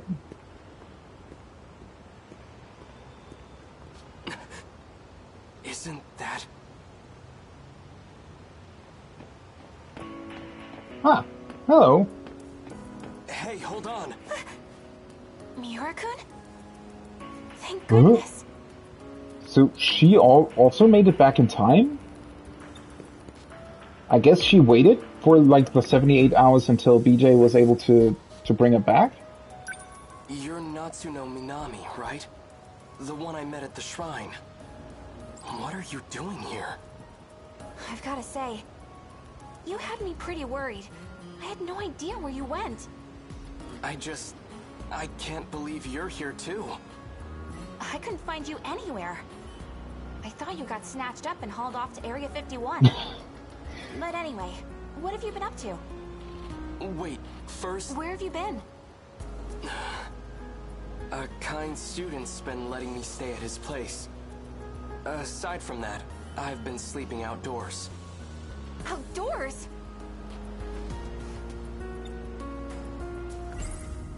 Natsuno-san. Get it together, Keitaro. She certainly is quite... Yes. I admit, she's bright, cheerful, attractive. But right now, I have more urgent matters to tend to. Well, I guess he is still a teenager, isn't he? Hang on. This is my mess, so I have to figure out how to clean it up. How did she get back, though? Again, I guess it must have been bring a BJ. boy into the house. Oh yeah. Granny Tamao went on a trip. So Juro-kun should be there. Ah, right. He ends up... I completely forgot about that. Granny Tamao? Oh... Oh, okay, hold on. Okay, so I really, really like how they're now bringing a lot of scenes together, right? So... That's why her name is Kurabe. The girl, right? The black-haired girl from 1944 is Juro's grandmother. I don't know if they're actually related, or like if there was some adoption thing going on, since Juro is technically Izumi, not Kurabe. I don't know about that, right? But that is her. Making me wonder if she went away on purpose because she might have known that her house needed to be used for, you know, as a sort of a, I don't know, let's call it safe house for these people that have been shifted through time, right?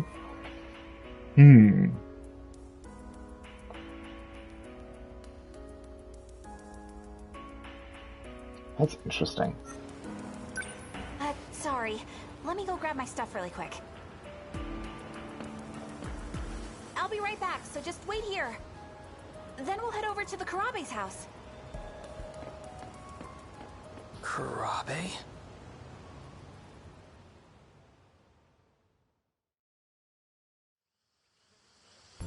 Oh. It's the same house. It's quite beautiful. Man, I really, really like these old Japanese houses, right? It is such a cool, like with these tatami mats and the wooden style and everything.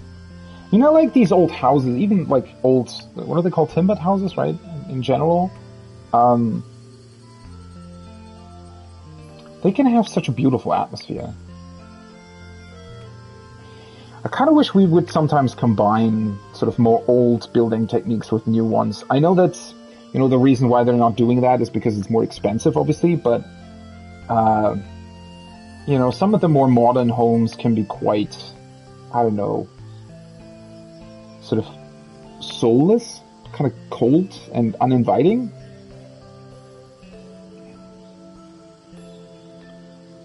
They're just made out of concrete and everything.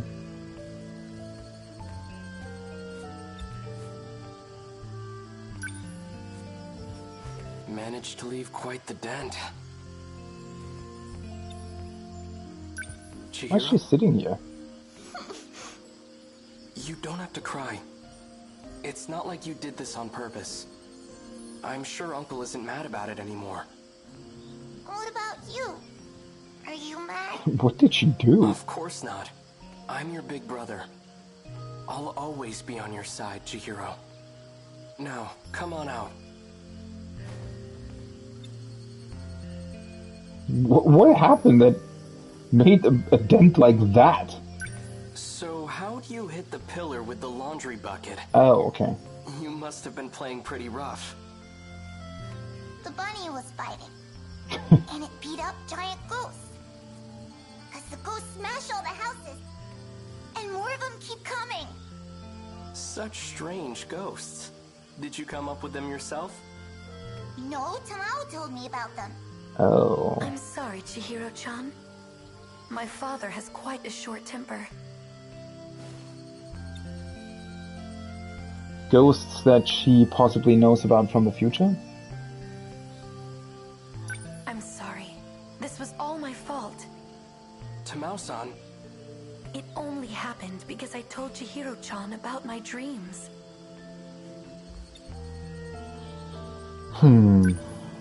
Is it okay for you to be awake right now? Mm-hmm. I've been feeling much better lately. And I have Goto-san from Tokyo to thank for that. He's been sharing some foreign medicine with me. It's just that, ever since I started taking it, I keep having strange dreams. But they feel like more than just dreams. They're like memories that I just suddenly remember.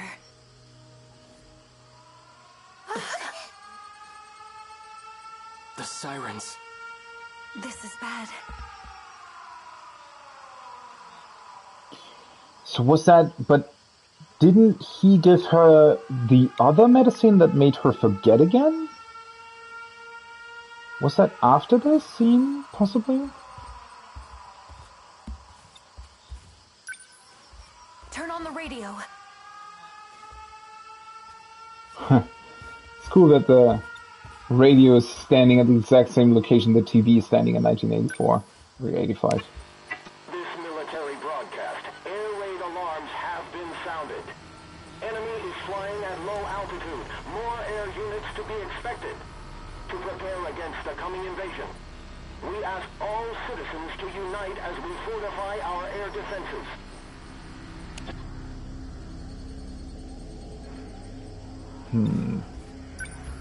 It's a massive enemy raid.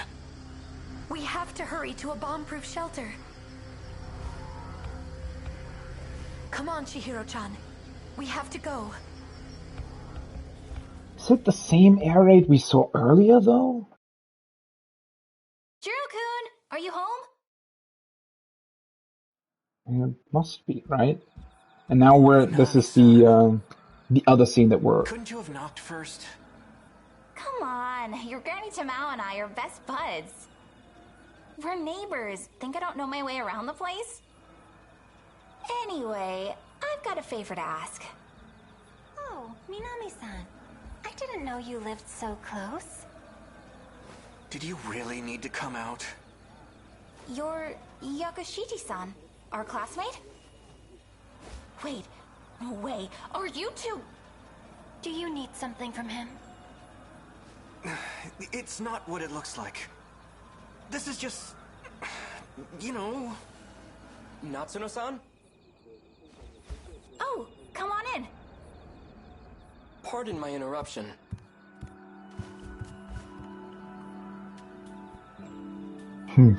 This is so cool how they're bringing these scenes together now.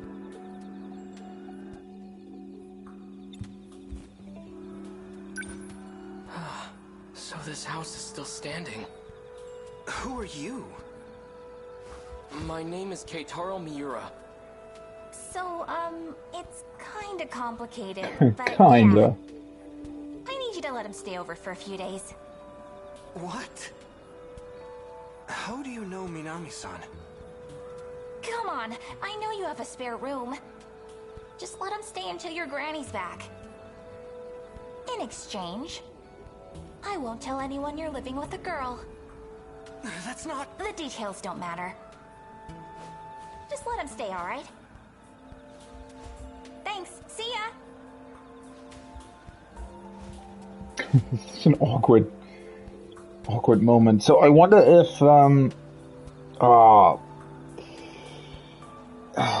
that Megumin?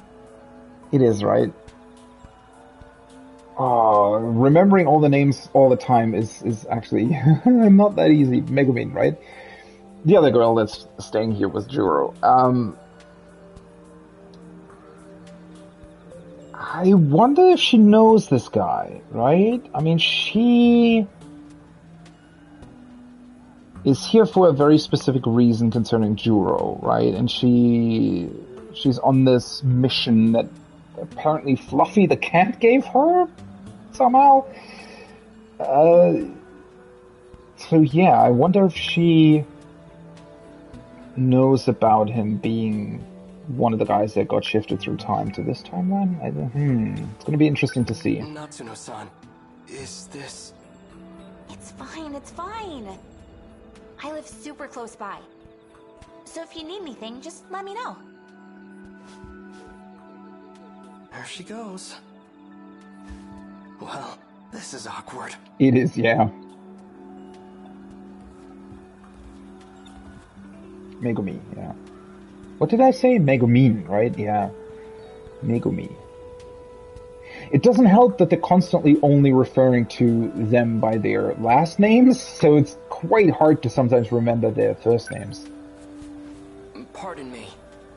I know Natsuno-san's intentions are good, but I really don't want to be an inconvenience. Are you hungry? Why don't you join us for dinner?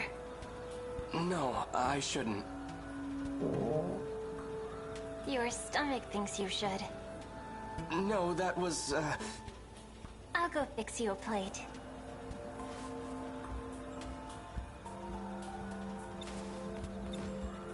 So, Tamao-san is your grandmother? Is she in good health? Grandma? She's fit as a fiddle. She's visiting relatives back in Shimane. That's why she isn't here. Shimane. She must be with her mother's side of the family in Iwami. Is he gonna find it strange that he knows so much about that? Do you know my grandma? Yes. You do, huh? So then? How long do you need a place to stay? Not long. Just until I can make my way back home. Well, alright. If that's the case, it shouldn't be a problem. Just try not to cause any trouble. Feel free to use the guest room on the first floor. Thank you.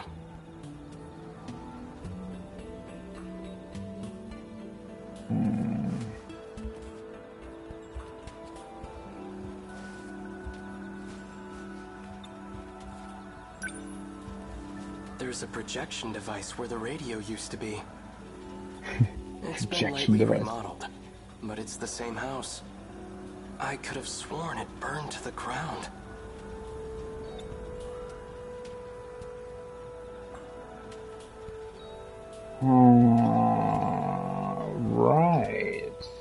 saw that, didn't we? See, that's what it's so... that is, like, the thing that's been so weird, right? The whole time, is that there have been scenes that seemed like almost the exact scene, but just slightly different. And then also the fact that some of the other characters had actual scenes just play out different. Makes me wonder if... I mean, obviously it could also just be that they rebuilt the house, right? I mean, technically that's possible, although very unlikely that it would be rebuilt in the exact same way. But what's the alternative then? Then that in this particular timeline, like, what? The Americans attacked another part of the town, or what? I mean, I guess... So, the reason the air raid possibly happened in this part of town, at least as it was explained in the other scene, is that the hangar the Sentinel was in, even though the US might have not known about the Sentinel, but clearly they would have attacked military targets, right? So, maybe that Sentinel base being close to this house prompted them to attack, well, close by, ultimately destroying this house. Maybe, in this timeline though, the Sentinel wasn't there. The military base maybe wasn't there. Or at least they didn't consider it a target. So maybe whatever air raid happened somewhere else, and didn't destroy the house? So that would mean that there are multiple different sort of space-time continuums. As I already mentioned, that seems to be the case. I mean, at least we know that in the future there definitely are, right? Because there's a point where the city's been destroyed in like 2020, there's a point where it's been destroyed in 2060. Clearly those are sort of different points in time, or not different points in time, but different points in time, but also at the same time complete different timelines. So maybe that's the case here as well. I mean, well, I guess, yeah. We saw that the kaiju attacked in 1944 as well, right? So maybe the point in time where this house got destroyed is also the point in time where the kaiju already attacked in 1944. Whereas this is a timeline with a kaiju attack in 1985, possibly? So that's what differentiates the timelines, basically, right? Is that the kaiju attack at different points in time, even though we have no idea why that's so different from time to time, timeline to timeline.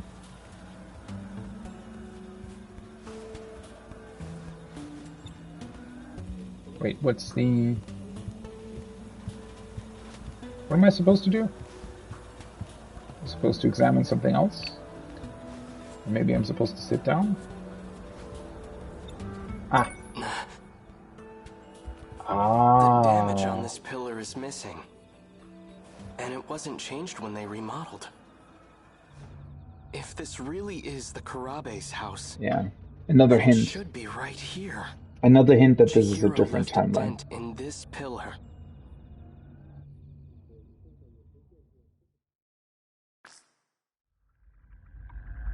Satellite orbit sector 4? Back on my parents' property, there was a wooden single-story house. It was built in the middle of the 20th century. That humble little place stood for about 100 years. My grandfather often told me stories about it. Some of his fondest childhood memories are at that house. That sounds lovely. I'll have it produced for you. You will. But all I have left are old photographs. That's fine. I can restore them for you. Thank you, Mira-san. I'm looking forward to it.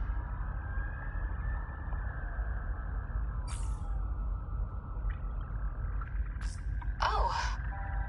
Were you just on a call with someone else? With Professor Karabe, yes. Professor We were Karabe? discussing the layout of the residential zone. Oh, that's right. Professor Karabi was born in the 21st century. She's 120 years old, right? I know that she's receiving nanomachine treatment, but she still looks so young. She's Professor Morimura's mentor, I hear. Quite an intelligent individual. Professor... Well, yeah. She is the foremost expert on AI, after all. Right. Anyway, is something wrong? Why does something have to be wrong for me to call? Well, I just so happen to have a really urgent problem. I need emotional support stat, and I need it from you. Oh, that does sound urgent. Then I'll be waiting. Okay, what the fuck are they doing in that future?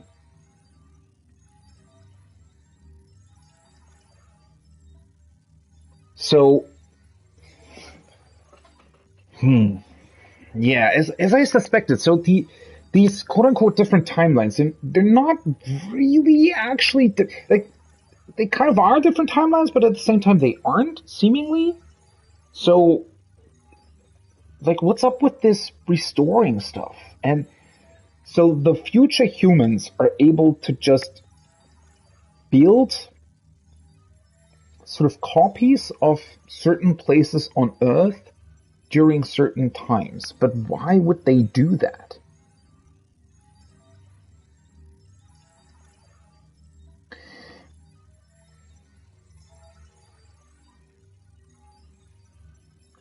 Which makes me think that maybe these kaiju attacking, right?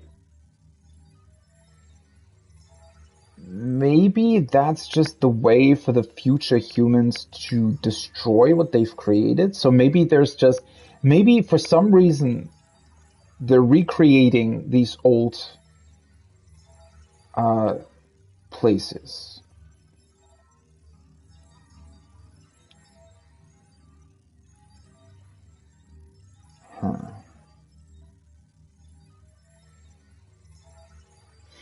So it makes me wonder if maybe during the actual timeline, no such robot invasion has ever taken place. Maybe that's a thing that only happens during these sectors that they create. So they're creating different sectors for some reason that seem to be, I don't know, maybe like some giant social experiment or something, where they basically just rebuild that entire place during a certain time.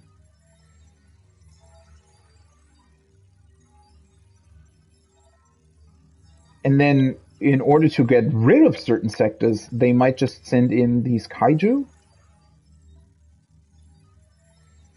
It seems like a messy way to get rid of them, though, if that's what's happening.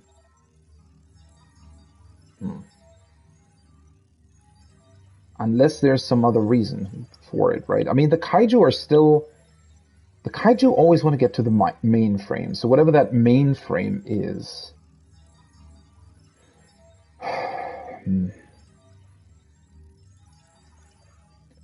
Maybe this whole mainframe thing, 300 meters below the Earth, is just the thing that sustains these different timeline experiments or something.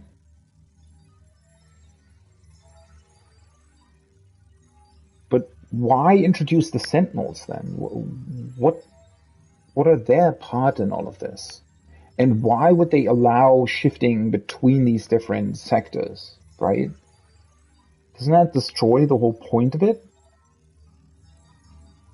Man, this is getting really, really strange.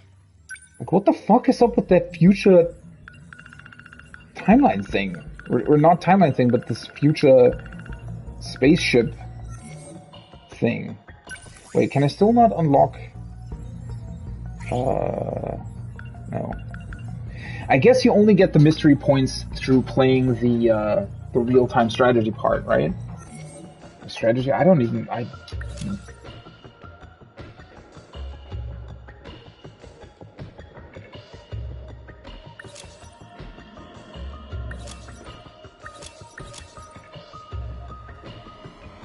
You know what? Maybe even... I don't know. I just feel like there's some sort of weird, really, really interesting meta...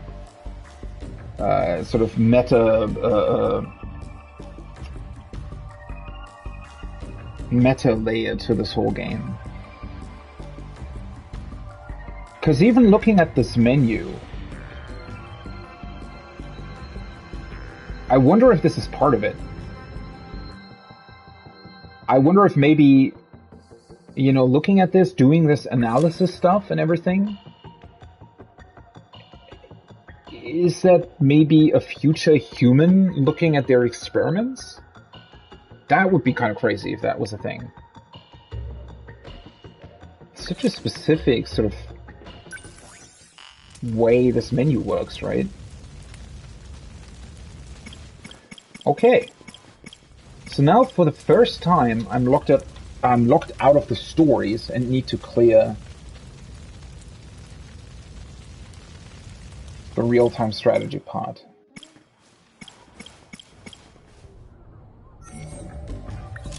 Well then. This is going to be interesting. Give me a second though, I need to answer...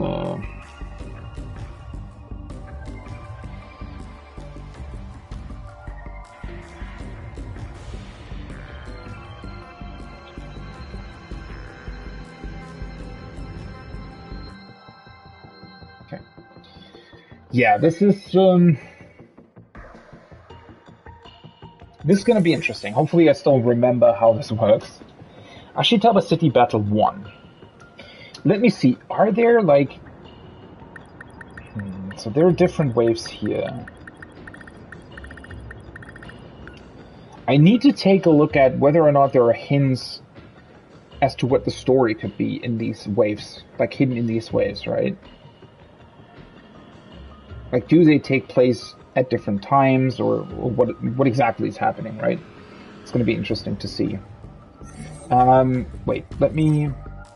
First of all, let's save. It's been a while since I did.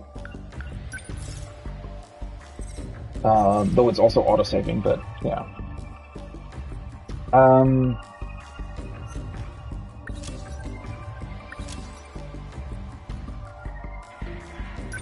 I guess let's do it, right? Ashitaba City Battle 1.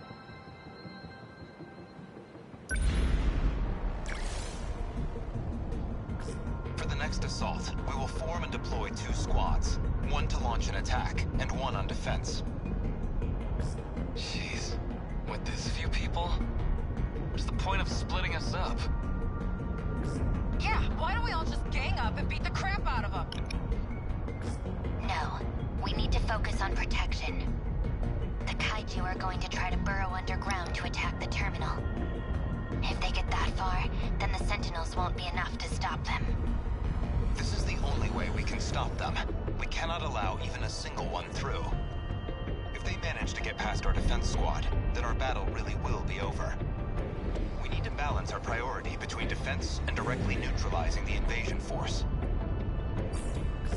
Fine. My place is in the offensive line.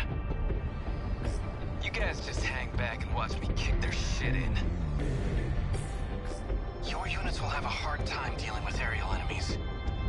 But we can predict the kinds of Deimos we'll be seeing in the oncoming waves.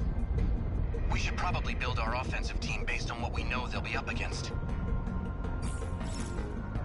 Okay. Well, this is going to be interesting. Holy shit. Also, you control quite a few people, right? Do you always control 13 at once, then? Tutorial attack. In battle, the strike team fights on the front lines, and the defense squad intercepts enemies. Pilots on the defense squad are positioned directly around the terminal and automatically fight with their defensive armaments. Okay, so I only control the offensive ones, then? Assign the 13 pilots onto either the strike team or defense squad. Select the pilot with the D-pad, then X to assign, press X to deploy when finished. Okay. First area, Ashitaba City 001. many ground kaiju will appear. S-rank rewards, mystery file number 82 Sentinel. Bonus objective rewards, mystery file number 250 Mighty Kaiju Deimos. Okay, well that's really interesting. So they're also locking interesting information behind you being able to do the battle really, really well.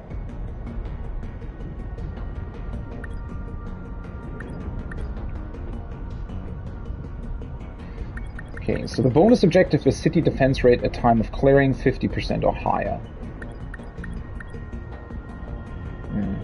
I guess since I'm not really that experienced in all of this yet, might be a good idea to just stay with what they've built here. So with Amaguchi, Goto, Yuki Takamiya we haven't seen quite that much of during the story. Megumi, Tomi Kisaragi also not seen that much during the story. Kaitoru, Natsuno. Ryoki Shinonome? Isn't she the girl from the future? Like 2187? She looks similar to her. Yuri, Juro, A, Takatoshi, and Ninji.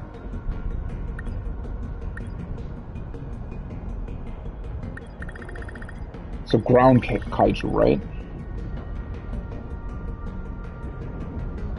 Well, okay, so these are first generation melee, melee, melee. Second generation is all-rounder. Third generation is long range. Fourth generation is flight support. And that's all we have currently.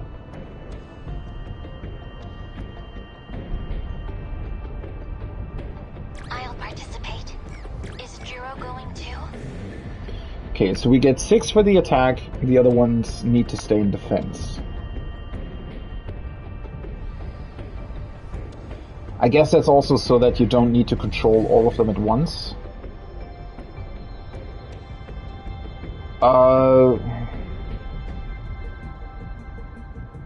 I mean, I guess you can replay these things, right? But they also level and stuff. I'm just seeing they're all level 1, right? This is going to be interesting. You know what? Let's just try like this, and we'll see what happens. Then we have our plan. Let's move out. Easy there, Hijiyama-kun. Don't easy there, me. I'm trying to lead the charge. I just want to go over something before the battle kicks off. Tsukasa, I can't control, Let's right? try improving the Sentinel. What, a refit? Right now? Sort of. This is one of the meta systems we managed to analyze. Basically, we can use those meta chips you earn in battle. With those, we can make some serious improvements to our armaments and the Sentinels themselves. You might even be able to make some brand new armaments on the fly. That's amazing, Okino. Why didn't you tell me sooner? Well, I haven't even tested it yet. I didn't have a way to confirm it. But hey, no time like the present. So let's give it a try. I hope we don't break it. Select Takatoshi Hijiyama, then press triangle to go to the customize screen. Okay, so the meta chips we also got through playing the story, right? Customize. Holy fuck. Okay, this is a lot more extensive than I thought it would be at the start. Try unlocking a new armament and equipping it onto a Sentinel. Select pilots with L1R1, switch between arms customization pilot information, press X to unlock arms, triangle to upgrade. Unlocked armaments can be equipped onto the Sentinel on the right side of the screen.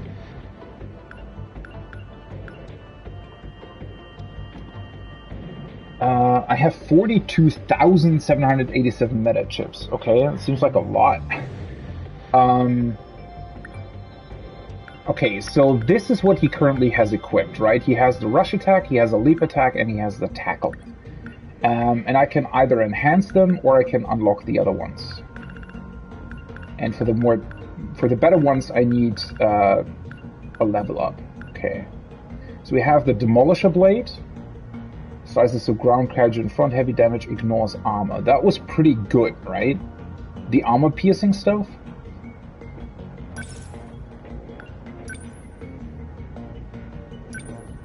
And they can have, like, 6 different things equipped. That's pretty good. Anti-air, defensive flares. I won't really need those for the battle, right? Because at least they said it was only ground kaiju attacking. And so the rush attack doesn't even cost EP. What if I enhance this? From level 0 to level 1, number of attacks plus 1.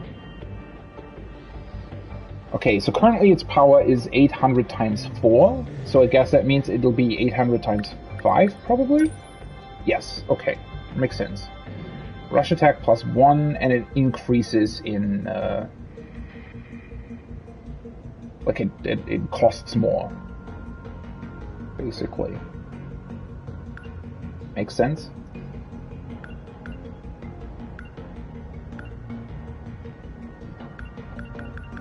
I mean, the problem is I currently don't really know what's good and what's not. So I'm a little hesitant on utilizing the meta chips, but I don't know if they expect you to already upgrade quite a bit. So maybe the battle will be pretty hard if you don't. I could do the same with other ones as well. Maybe I should just upgrade their base attacks for now. And potentially unlock... I mean, I can basically unlock all of the different... I have 42,000, right? Even though they're... I can unlock the stuff that's not been unlocked so far. That'll give me a lot more different options, right? Sentry gun, that was pretty good as well during the tutorial. I wish it would kind of auto-equip, to be honest. Heavy knuckles. Equip that. Iron-mounted machine cannons. Long-range missiles. Stun knuckles.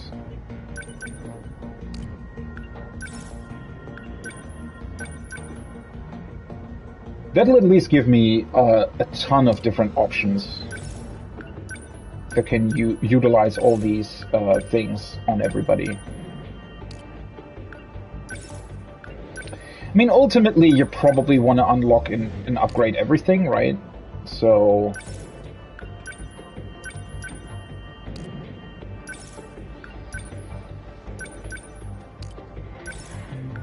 I feel like the more options you have, the better it'll be for now, right? Oh, I can also... Okay, that's cool.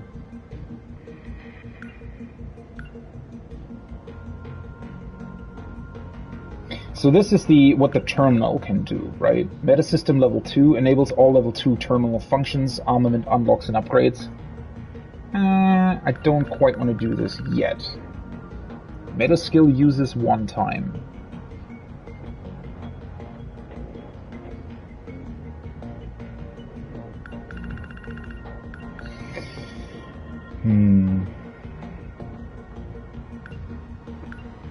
Terminal recovery. Technically, you probably want to get these, right? Metachip rewards are multiplied by 1.2.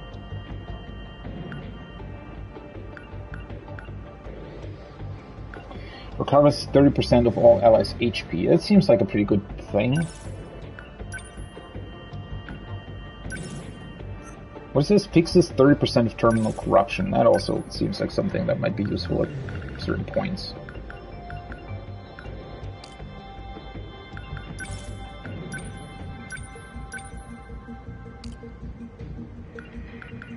Okay. So now I've unlocked everything that I could up until this point, right?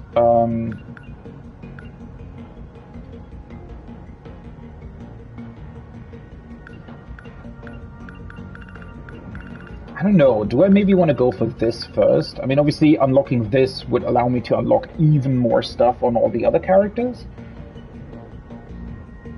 Technically, there isn't really any reason not to do this, right? So... Let's do this.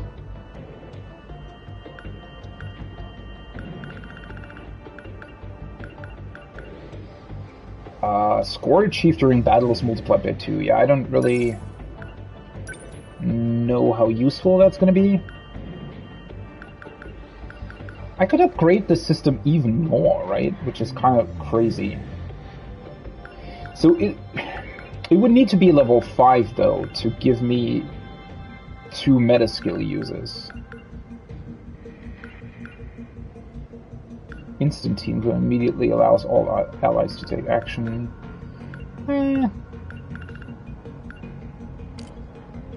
Let's see. Now I can unlock even more stuff, right? It's getting quite expensive though. I'm just realizing.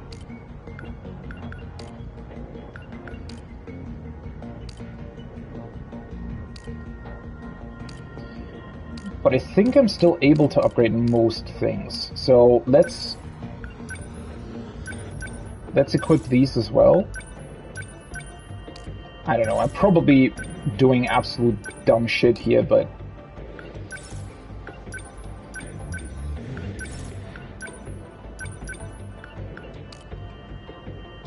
I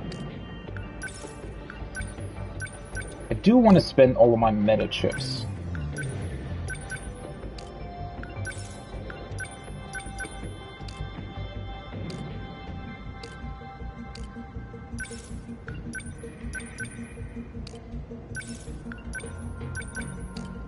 Perfect. 2,000 left, which means let's unlock this as well. Nice. Nice. Feel like that's good, hopefully. On the customize screen, you can select meta system using L1, R1 and perform a terminal enhancement. By upgrading the meta system level, you gain access to new armaments and meta skills. Various additional effects are also unlocked and enhanced. Balance is key when creating a strong team. So this is another part of the meta systems?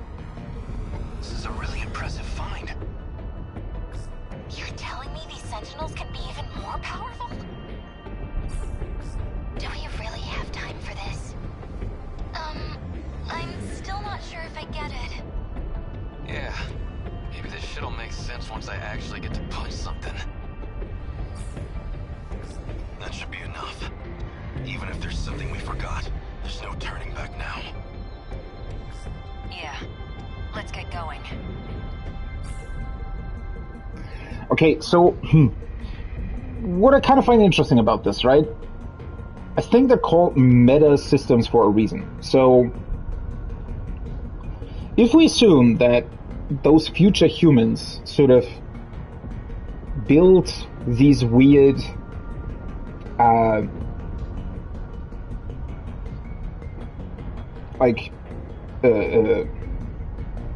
if they built these weird timelines, maybe they used this weird terminal underground in order to build the city and sustain it, or build that world and sustain it.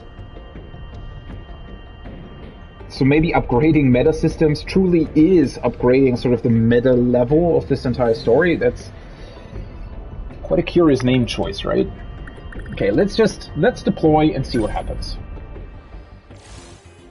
If it's too difficult to deal with, I can always try something else, right? May 27th. It's interesting that it still doesn't show a year. Walking in this thing is rough.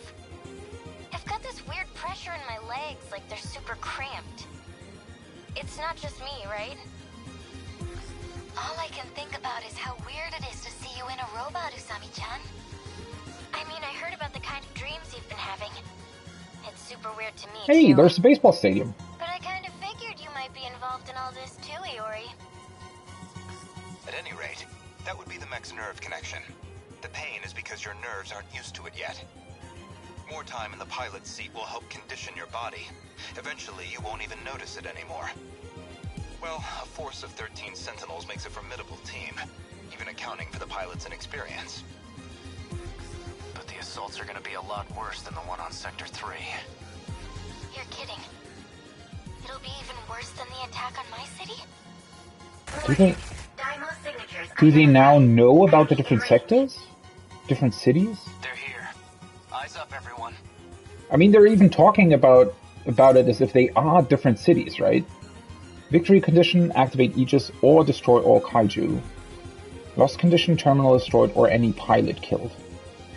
I wonder if destroying all kaiju would be better than activating Aegis?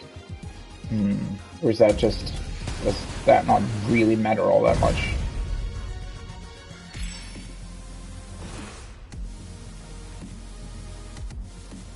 Okay, so are all the battles exactly 2 minutes long though?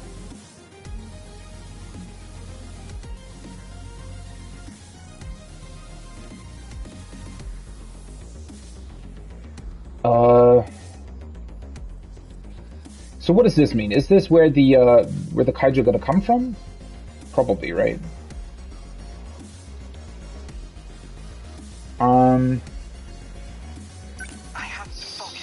So let's see. Maybe I can already prepare. Places a small railgun at target area. Auto fires on kaiju. Yeah. So if they're gonna come from here, maybe if we'll place this here.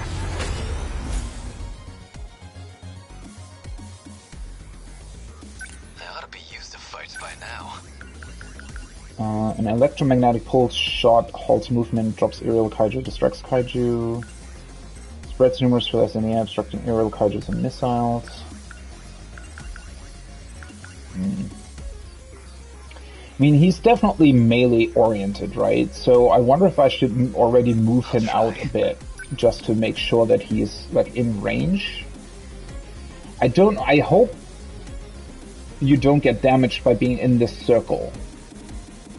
I don't think so. I mean, it doesn't necessarily look like a damage area. Always think ahead.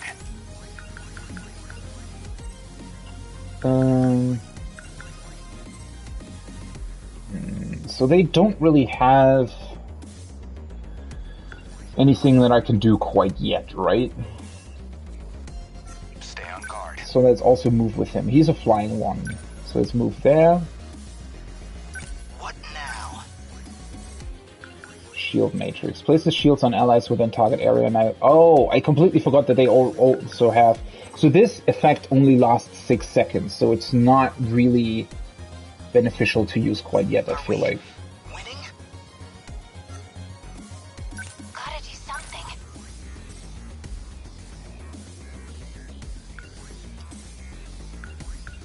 Let's go, Natsuno. Yeah, without really knowing what I'm up against, I probably just wanna... See, I think the sentry gun only stays around for 8 seconds, right?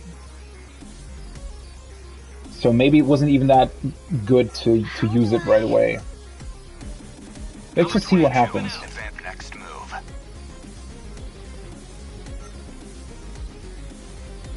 What's optimal?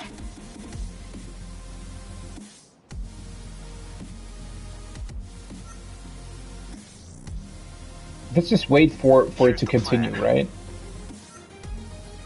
No point overthinking it. What is this? What is... Like something is falling down and attacking us? Ah, okay. So yeah, that's where they touch down, basically. Can I see how long the sentry gun is still here? They're like any other punks. Let's see, can I already do this demolisher thing?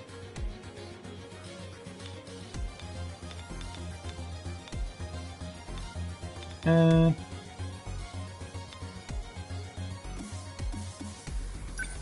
on! Got him! That's what you get!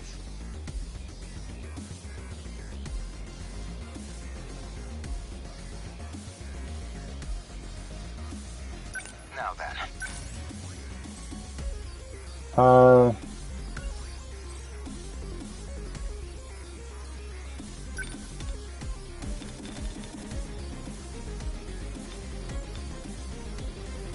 Let's maybe place this mine.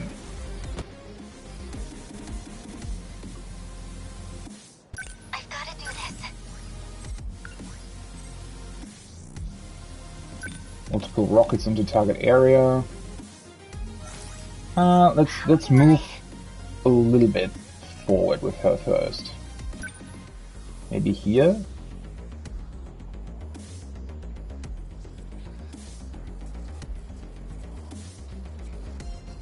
And then...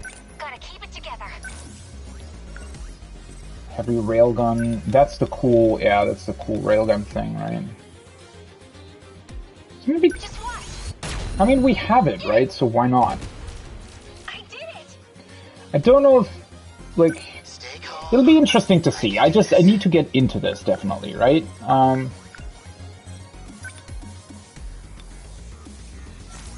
I think he should move. Here.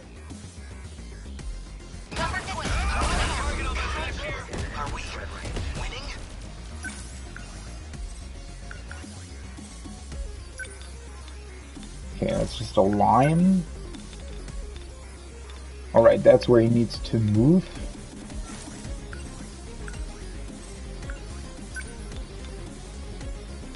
To try and attack this thing.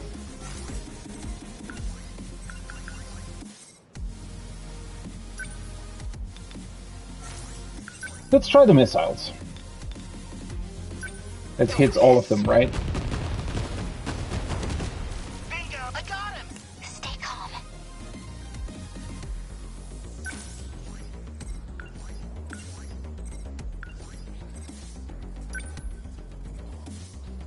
Okay, she can't move to it. Let's maybe use this then.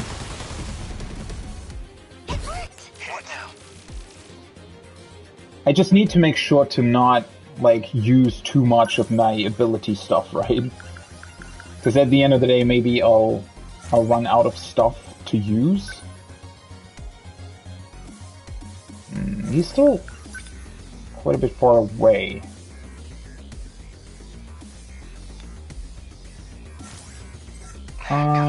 Maybe I just want to move here. What do I do?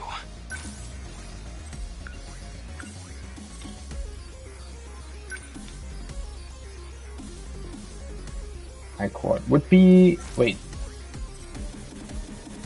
They had like 6,000 Demolisher Blade. That would definitely kill it, right? I'm pretty sure. Here comes the pain.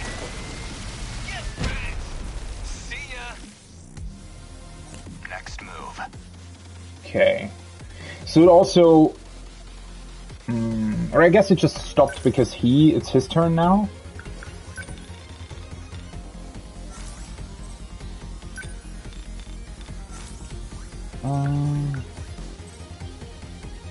Let's do this. How's this? That easy. Okay, they're not all dead though. Definitely.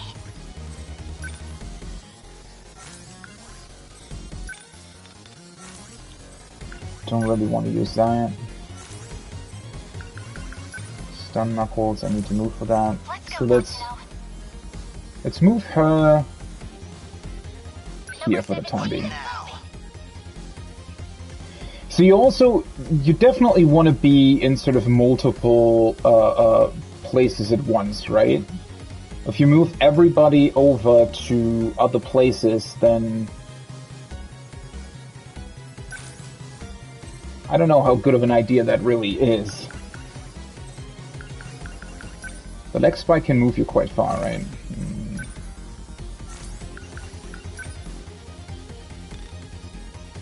I could almost move. Man, we've got it rough. Let's move here first.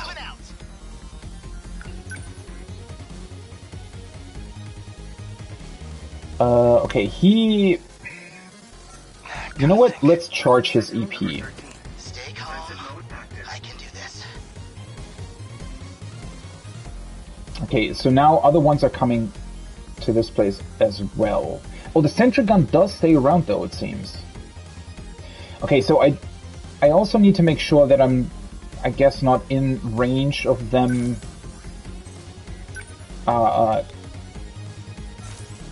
so that I'm not hit when they strike first, right? How is one still standing? Okay, so they're gonna hit here somewhere, right? But can I look? So the city's defense is still at 100%, right? Or is that my defensive force? Wasn't there also, because it has started burning here, right? I don't know if that's bad. Probably want to move out of where they touched down. Don't want to move too far though. But let's move over here. Okay, she's already out of this.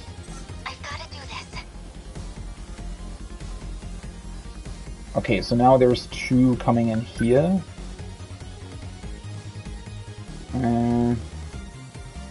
Let's move here maybe. He can already move back in a little bit. Let's move him over here. Don't need to charge his EP though.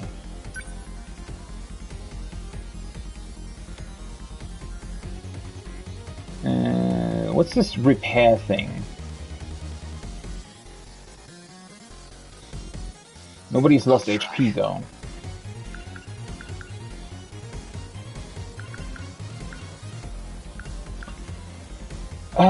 Can I switch over to like the next thing? No point overthinking it. Like I wanna... What do I do? Always think ahead. He can stay there? He can move again though, right? Stay on guard.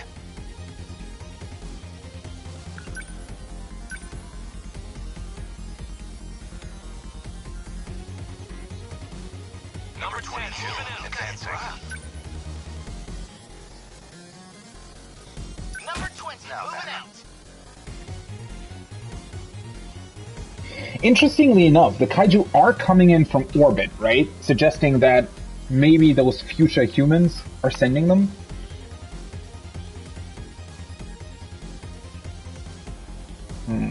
It's kind of difficult to really figure out what would be the best idea when you're currently not. Let's defend with him as well. Let's move her over as well.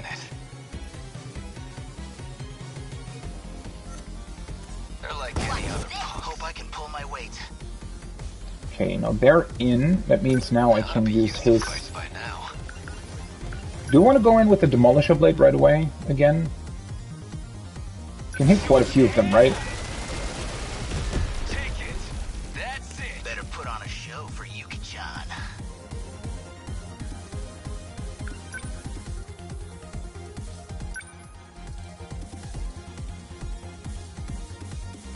Number 20, moving out. Let's see, what can I do?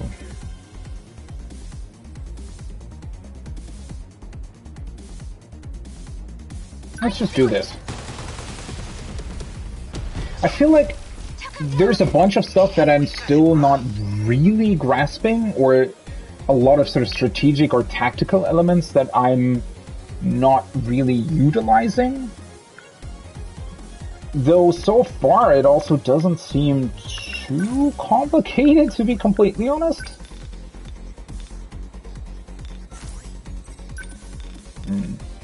This just doesn't hit many of them, right?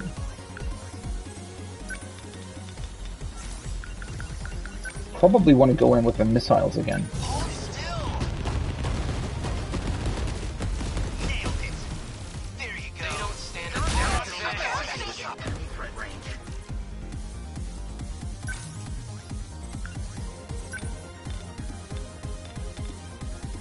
Does this hit everybody? I think so, right? Wait. That didn't hit them, right? For some reason. I'm not really sure why, but... I mean, he still has a lot of EP, so let's go in with another one of his Demolisher Blades. Stay calm. I can do this. What are these missiles doing there?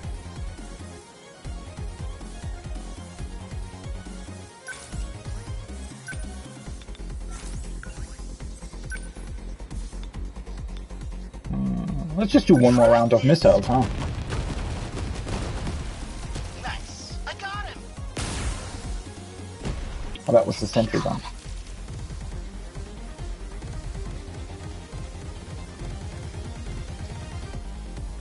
Wait. What's going on with these missiles? Did they turn around for some reason? That's the only thing that's left. I mean, I could just do this, right?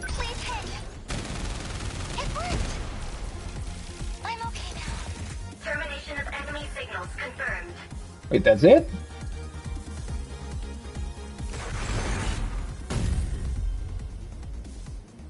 Aegis activated. Terminal closure complete. Well, that was really difficult. 2-kilometer area now fully secure. Ending technical analysis. Looks like all the enemy signals are gone. How long you been sitting on that trick? Why can't we just do that to all of them? If it was that simple, we wouldn't be struggling. The Aegis can't activate unless they get close enough to the terminal. They're after the Okay. mainframe in the UFO underground. Their goal is to slip into terminals stationed in various positions across the UFO. If they seize control of the mainframe, our world is as good as gone. Our current situation demands a defensive approach. To keep the terminals safe, we have to rely on the Aegis. So what? The best we can hope for is to keep this one thing safe? Makes it sound like we're getting the shit kicked out of us. It's true. All we can hope for is to protect it to the end. Wait, that's... I find that still such a weird setup, right? So we have to let them get close in order to activate it? Why? Do they need to register their, I don't know, defensive protocols in order to be able to activate the correct defensive protocol or something? That seems weird to me. I don't know, so much about this is really, really weird, right? So we're defending different sectors. What actually are the sectors? And then if the Deimos are being sent in, or the kaiju are being sent in by those future humans, why would they potentially also have built a system to defend it?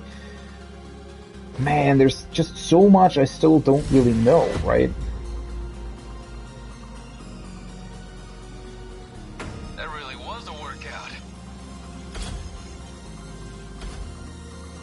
Okay, quite a few level ups.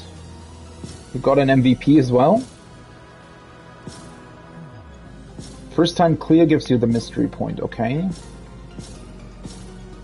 Sentinel damage, terminal damage, city damage. Rank S, nice. S rank reward, mystery file number 82 Sentinel acquired. So, only the people being part of the offensive team receive a level up though, apparently. So that's a bit unfortunate.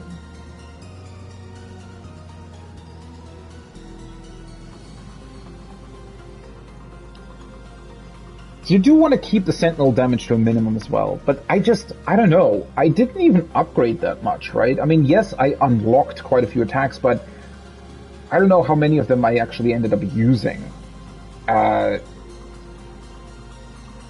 Like, was this really on the highest difficulty? Am I missing something here, or is that just because it's the first battle, or, like, huh?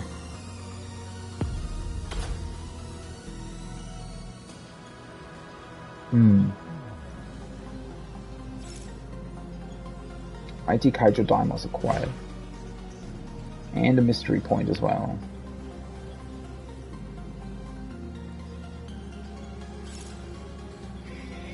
Tutorial mystery points. The mystery points acquired in instruction are used to unlock sealed mystery files and analysis. Proceed to the next wave, no.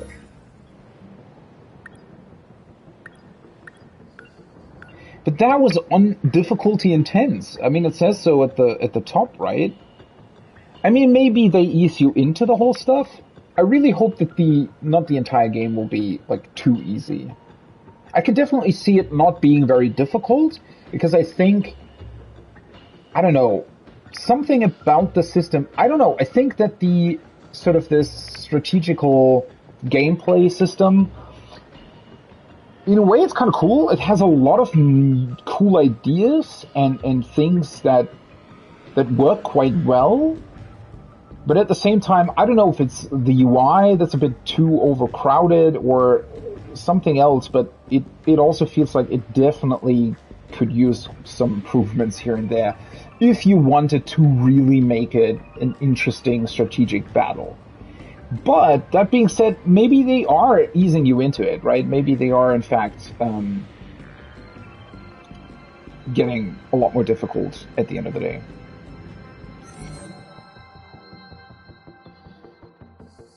Okay, there wasn't really anything that we could glean in terms of the story progress, though. It's just still really, really, I mean, the different possible timelines sort of clash with the idea of there only being one city that you defend in this destruction mode, right? And then all the weird things going on with, well, what is this UFO? What are the kaiju that are attacking? All that stuff really makes it difficult to really grasp what might be going on.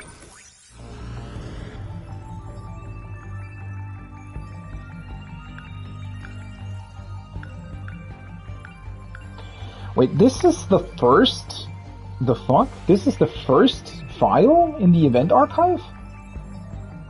Transmission between Kaitaro Miura and Natsuno Minami. Just as construction of the new colony nears completion, the Ethics Committee throws a wrench in their plan.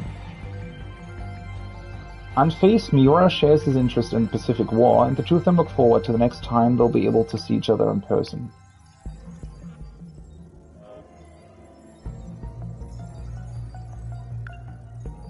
And then we have the Kurabe House restoration. That's file 2. That's a year later. Transmission between Keitaro Miura and Tamao Kurabe. Professor Kurabe is the leading authority on AI, who served as Professor Morimura's former teacher. They plan to recreate Tamao Kurabe's residence in the 20th century based on nothing but her memories and old photographs.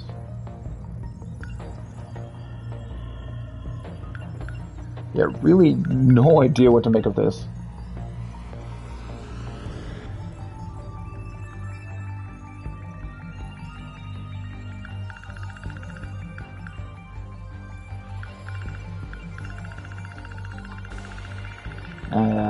I guess I'll look back on this once we have more things that are sort of, you know, one after the other.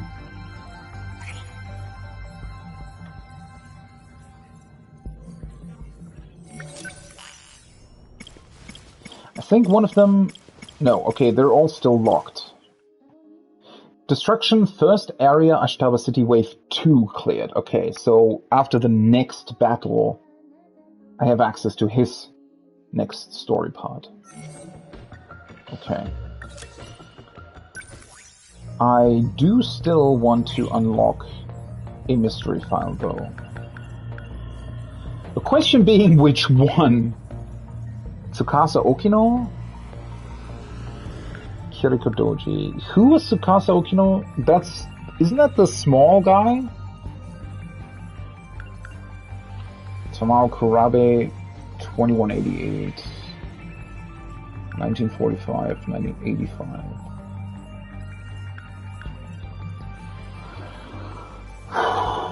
I mean, there's a lot to unlock, right? So it's...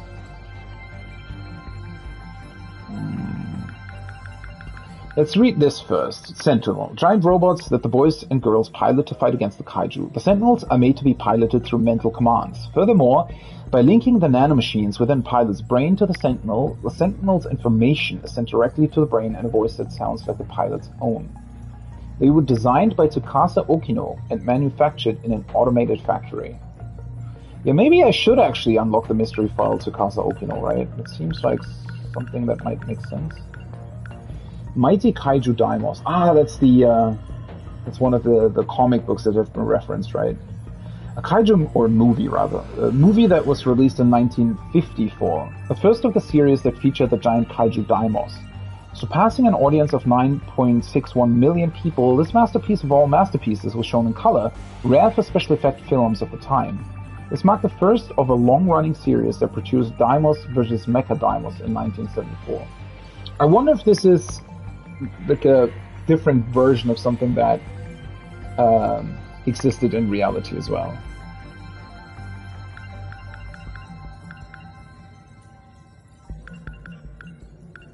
Okay, yeah, let's unlock Tsukasa Okino. That's a small boy, right? Tsukasa Okino is a young genius with an extremely high IQ. Starting with the Sentinels, he developed various technology to aid the Defense Corps. Driven only by his intellectual curiosity, he tends to act on his own terms, regardless of what other people think. In 1944, he presents as a girl and goes by the name of Kiriko Doji. So he is somehow involved in creating these Sentinels. Well, that doesn't really tell me that much, right? Man, that's gonna take a while to actually unlock all of these things, right?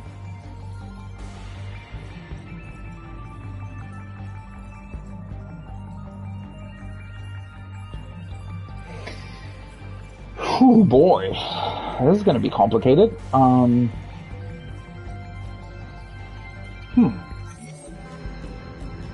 I guess if I have to do the next wave to progress further into the story, then we'll do that, huh?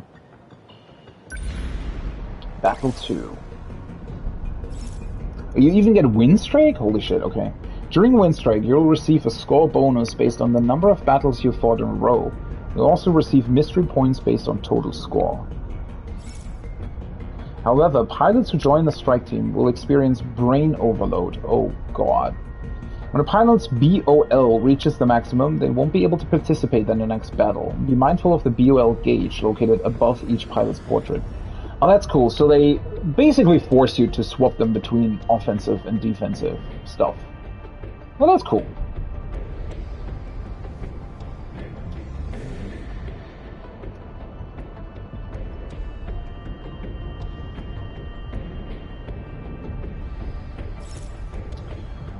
The streak will end when you recover with square on the team organization screen. Keep an eye on the health of your pilots and aim for a high score.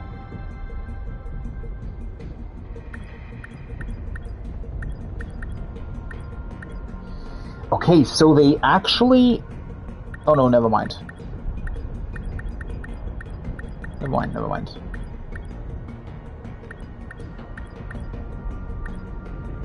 When they level, they increase their EP and HP and stuff. The EP, I think, is kept the same between battles, it looks like.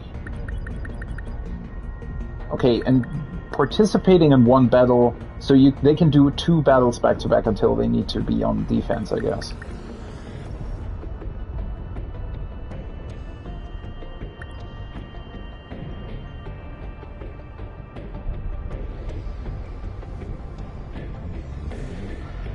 So let's just swap all of them out then, I guess. So the bonus objective is Fuyusaka on the strike team. So she needs to stay. You want me to go? So let's do this, do this.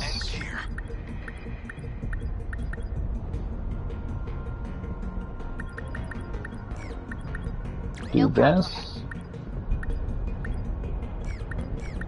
Let's go. I'll And participate. these 2 as well, right? Okay.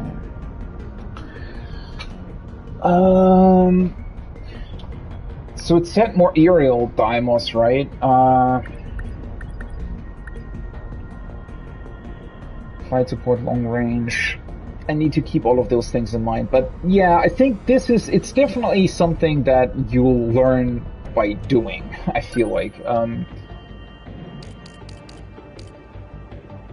Okay, Okay, I have 4,600, so let's get to meta system level 3.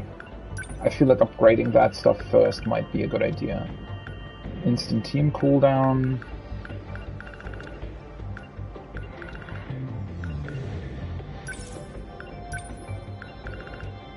The more meta level abilities I have, the more options I'll have as well to recover in certain situations, right? If things should get complicated, I guess.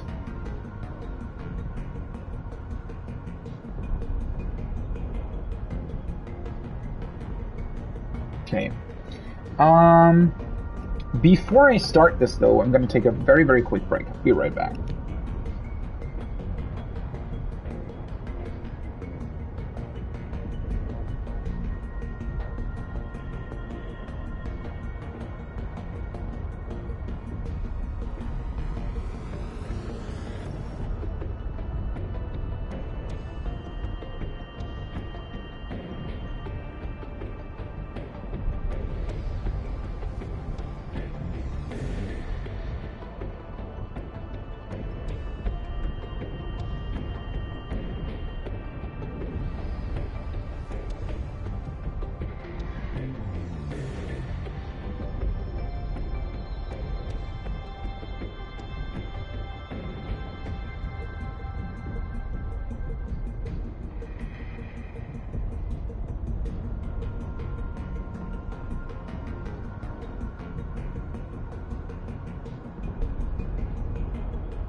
Alright, I'm back.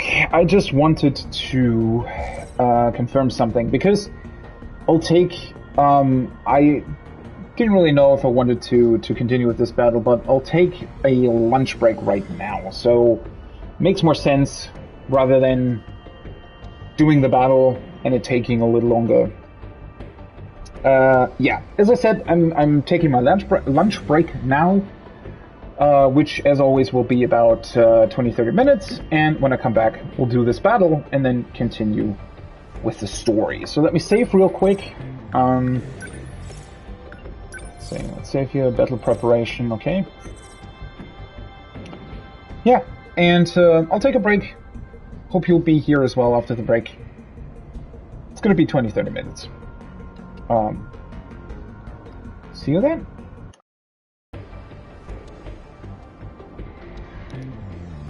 All right, that was a very, very good lunch break. And now we can get back into this, right? Oh, filled up with a lot of good food and ready for the next fight. I don't know, I mean, it says many aerial kaiju will appear. Don't know how important that really is at the end of the day. Let's see how much more difficult it potentially gets.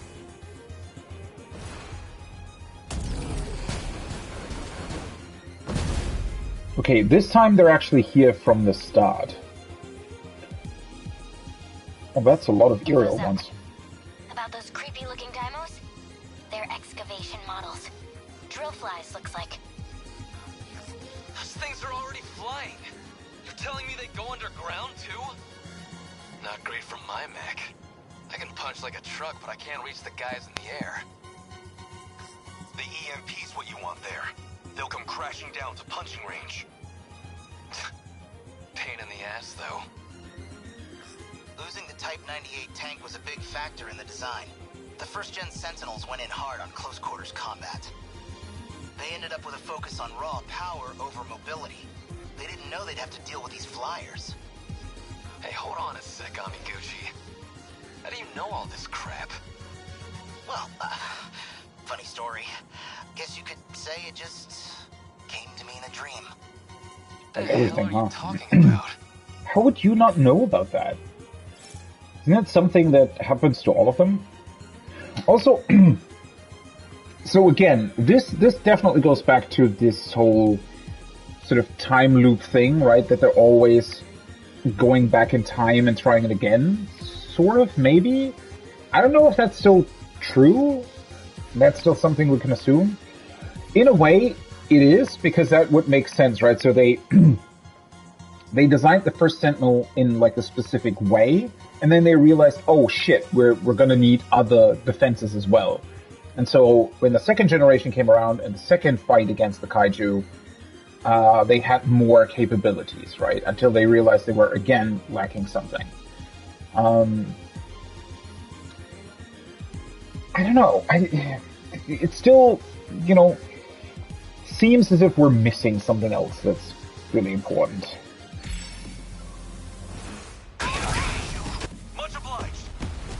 It's still weird to me that, like, it doesn't pause automatically at the start. I don't know what's up with that, but oh well. Okay, let's see. What do we have here?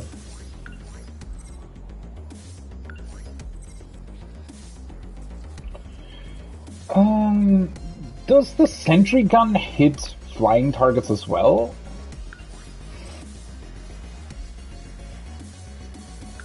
Should be, right?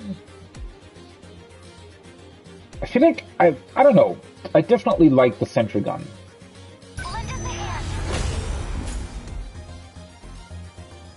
Okay. I need to think. Let's see. Places a guardian in the target area, acts as a decoy, distracting kaiju. Don't know if I want that quite yet.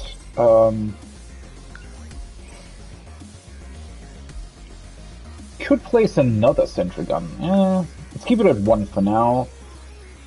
I want to maybe try the rocket launchers.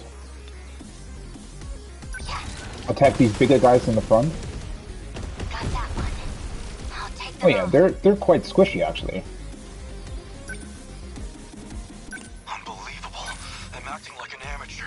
An electromagnetic pulse shot halts movement, drops aerial kaiju, distracts kaiju. Anti-air defensive phase, tackle. This only attacks ground kaiju. Okay, this can't really do anything, so let's move him up a little bit. We must survive. For torpedo, multi-lock missiles. Can I do that? That's 100 EP. That's alright, I think. Plus mine. The shield matrix, I could still do that, right? Maybe, since nobody has moved yet, let's maybe do that first. Put the defensive shield on everybody. Long-range missiles, EMP stunner. Do I want to use the EMP? It's quite expensive, right? It's a bit annoying that these small ones are so sort of far out of range. Let's do this. Score. Yeah, those are gone already. Who's still missing? You're still missing. Multi-lock missiles. It's maybe not the worst idea since it also moves her. For this she'd have to move a little bit, or does it still hit? I think laser beams of kaiju, ignores armor. I don't know if this is worth it.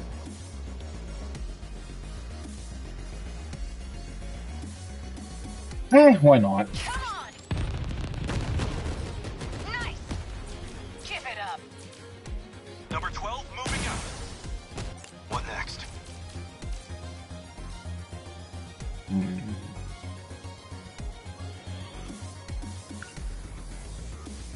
Okay, so he's still more of a more melee oriented, right? Demolisher blade. Let's see. Let's just move him where they're coming down. Number 12 moving out. Unbelievable. I'm acting like an amateur.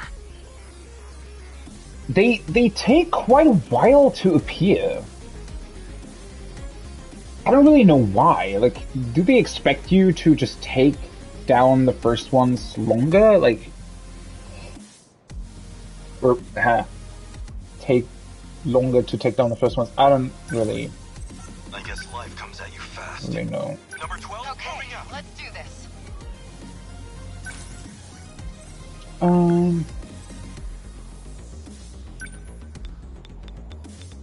It's a bit annoying that this doesn't have that much, like the target area is pretty small, right? Which I always feel like makes the missiles a lot better.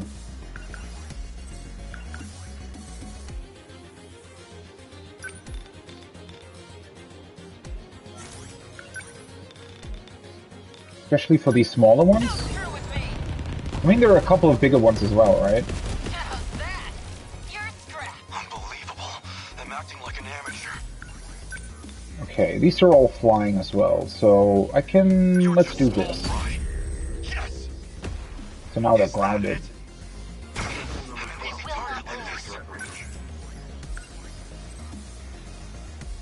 The shield's still up, by the way? It's on her, I think.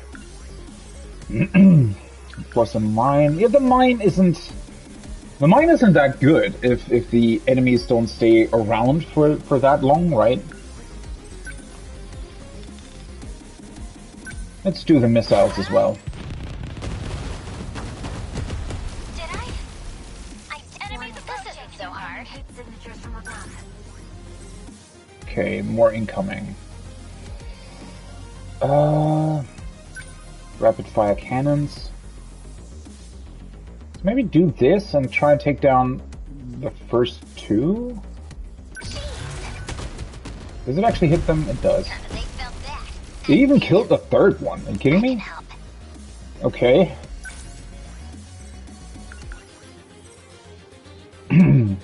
Guardian target area. I don't know. Do I want to do that? Does that make sense? Machine gun. The thing over there is still quite far away.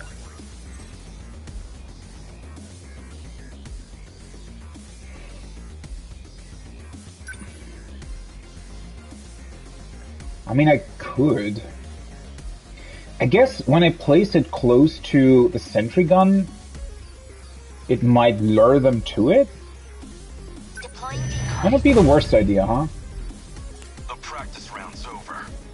Okay, you can move to where the new ones are going to land. Or rather... Actually, wait a second. I could just use the rush attack on this guy, right?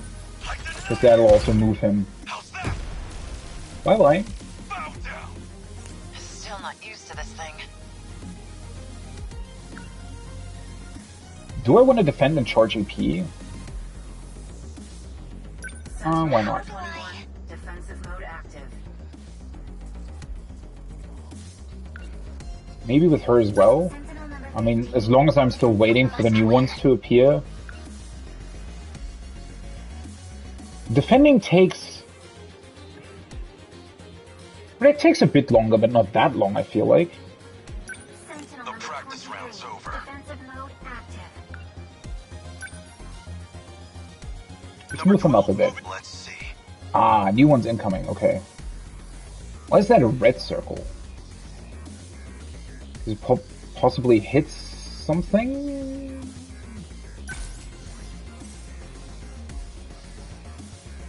I'll make it work. Wait, do I want to move? Sometimes it's a bit hard to... Number 12, moving the practice round's over. Okay. So now, let's do the EMP stuff again. Potentially. He doesn't really have anything else, right? Spread rumors, pressing, yeah. This is just ground kaiju. Yeah. Let's do the EMP attractor again, huh? It's a bit... you know what? I should have moved him back a bit further. So that I'm able to hit all of them. Yes. Try again. So, what's my next move?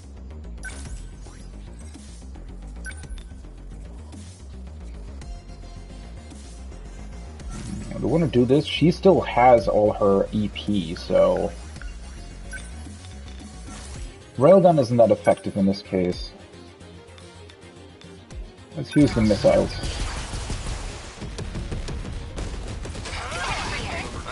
What's the situation? I probably got rid of most of them, actually, right? I mean, this guy's still here, but he doesn't have that much health left. They're still taking some time to get in here. That thing can't be hit, that's too far away. Multi-rocket launchers? I could... Use your machine gun to kill that thing, right? Attack landed. Got him. Let's see.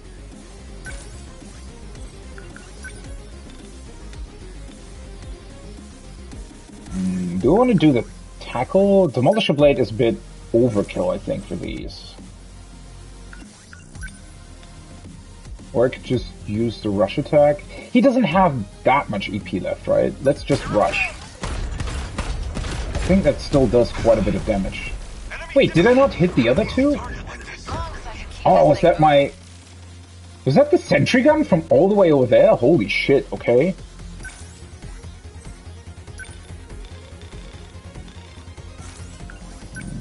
Let's use the missiles again. These are very small ones, right? Holy shit, that damage. What do I do?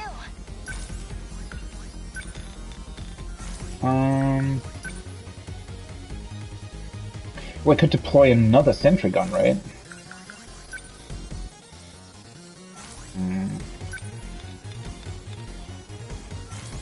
A lot of these small ones.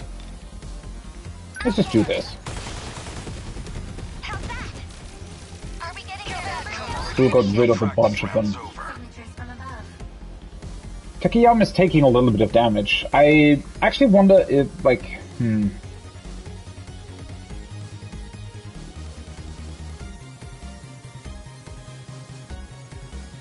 That's the only thing that it's a bit difficult to see sometimes, like how much damage are you actually taking when these things come in, right? Sometimes I feel like that's a bit hard to see, really. Okay, let's go around this way. Let's get rid of that thing. I won't give up.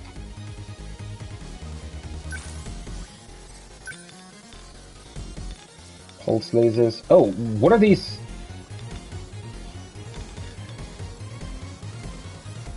Are those rockets or something? Or flares? Or mines? They have to be something, right? Let's do the missiles again. I really like the missiles for some reason. Feels like, especially against smaller targets, they just do a lot more.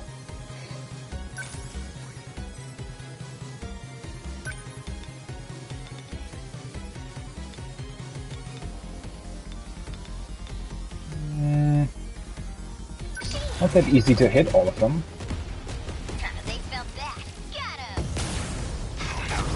And then my sentry gun, boom! Gets rid of the last one. Nice. Okay, so she lost some HP. I wonder how, like, important that really is in the grand scheme of things. Like...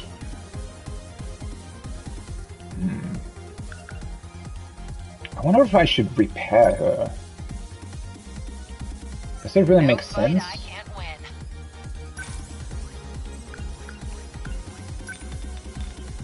I could just fire the laser as well, right? I mean, it does hit quite a few targets. Or do this.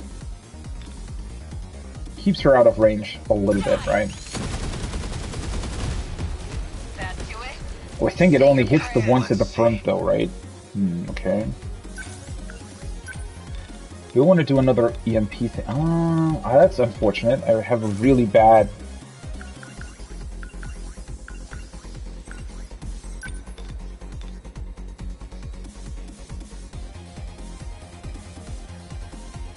Obstructing aerial kaiju missiles. Let's do this. Oh, those are the aerial. Ah, I get it. Oh, that's pretty cool. So if they fly into them, it'll still get rid of them, basically, right?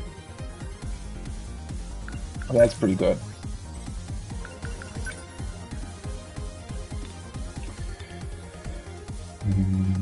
I mean, they're going to... Some of them are going to come in here. Let's use a bit more of the normal stuff.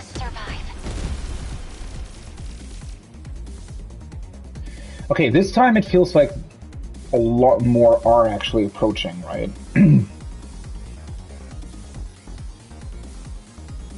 So that's cool, I guess. Pulse laser. Yeah, let's just shoot that over there again. Still got rid of everything, so...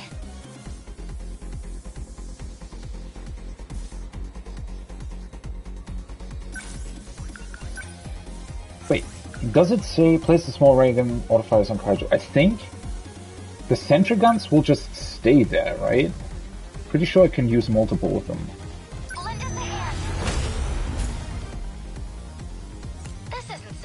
That's actually pretty awesome. I really like these permanent things on the battlefield. So, what's my next move? I guess I'm gonna move her up a bit.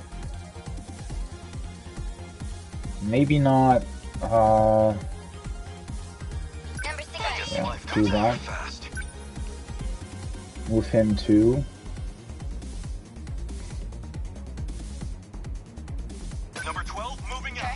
What's the plan?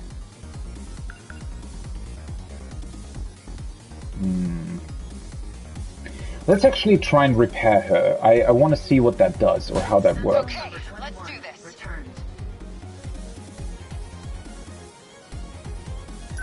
Oh, that moves her out of the Sentinel, right? I think.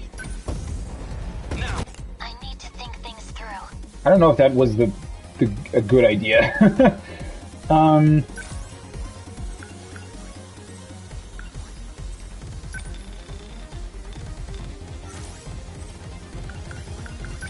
Pulse lasers, that would still hit quite a lot of them.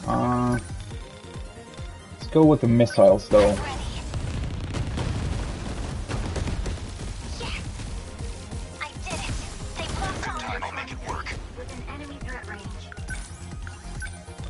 Do another EMP attractor thing. I moved him up too much again. I can help.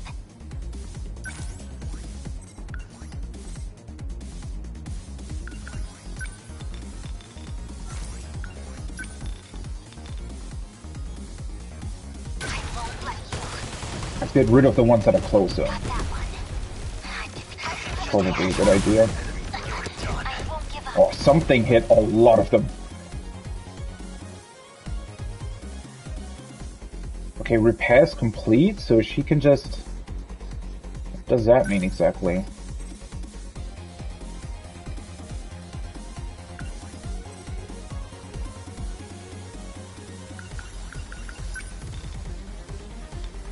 Let's do that. I guess life comes at you fast.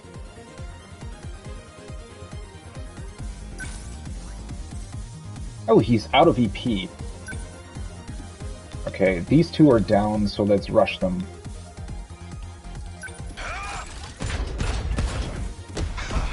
Nice. Senseless. Focus.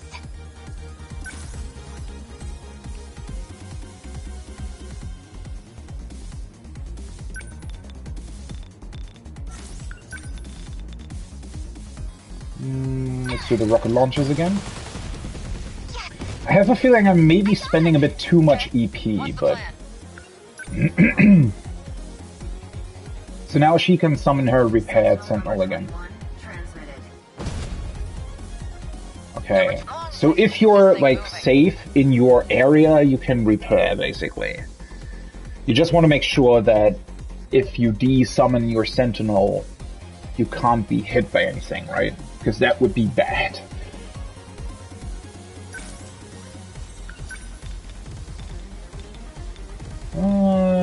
Probably... You can just use the lasers in this case, I think. Nice. You're scrapped. I can do this. Oh, there's still a small one left here. Watch this. Was that okay? That was weird. Why was it not on the map?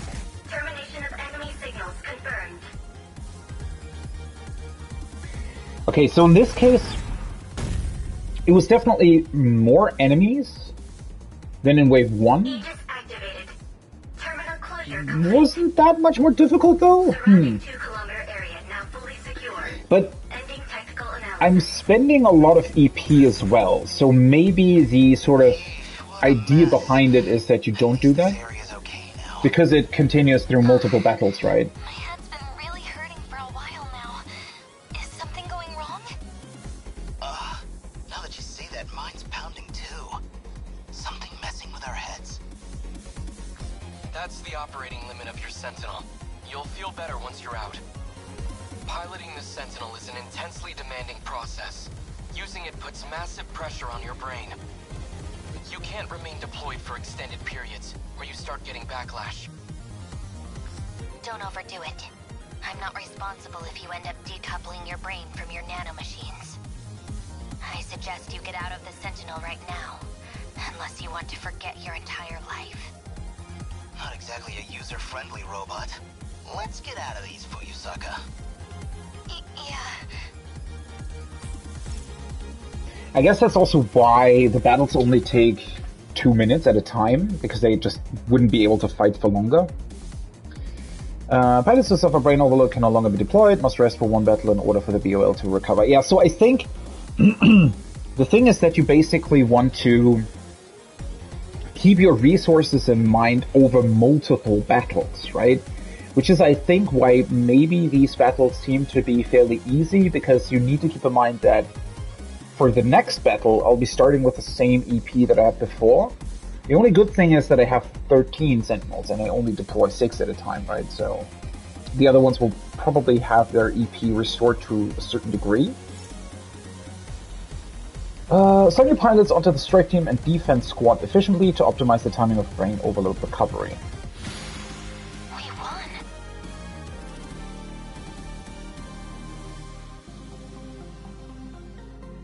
Well, I need to keep in mind that I also still have the meta gauge, right? So if something really goes wrong, I can always just use the defensive terminal to do something.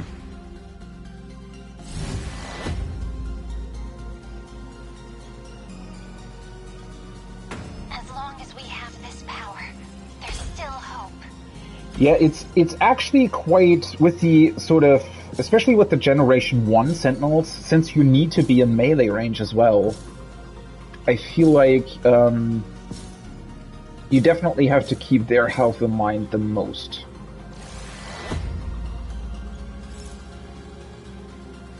First Generation Sentinels applied, okay.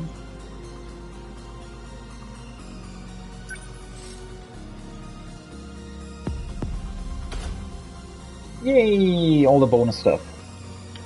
I do like the overall setup as well, because they definitely push you towards doing the story first, and then moving into the battles as soon as you can't progress with the story anymore, right?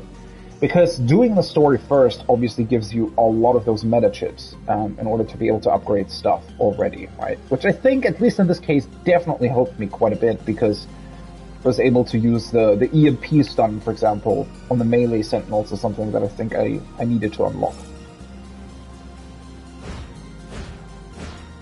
Whoa! That's a lot of mystery points.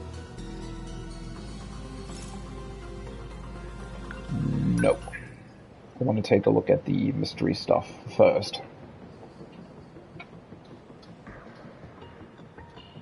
So yeah, it's going to be really interesting to see how this progresses, right? Because it's quite a few waves. I mean, that's like, what, 10 waves, right? And if you need to keep your pilots... So you need to keep in mind, every pilot can only do 2 battles at a time, then you have to put them on the defense, right? And then the EP that you use, at least to a certain degree, they'll get carried over to the next battle. I mean, I guess putting them on the defense will also recharge their EP somewhat, and I don't know really, but I assume that between battles EP would also be recharged, so you get it back, right? But still, that might make later battles more intense, as the difficulty suggests, because you might be low on resources, right? Which is, I think, probably the thing that can hurt you the most, because I think looking at how much damage my melee Sentinel took, for example, I think if you're not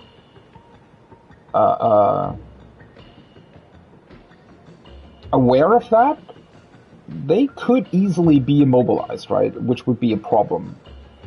And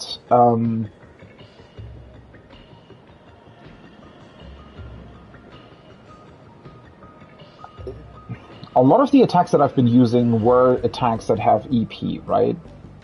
So having to use the basic attacks obviously would give you quite a bit of a disadvantage. That being said, I think it might be a good idea to actually upgrade the basic attacks more, right? Or first, rather. Because that will always give you a good backup. Because I feel like, at least as of now, the attacks that do use EP seem to be quite powerful. So I think it might be a good idea to upgrade the non-EP attacks first.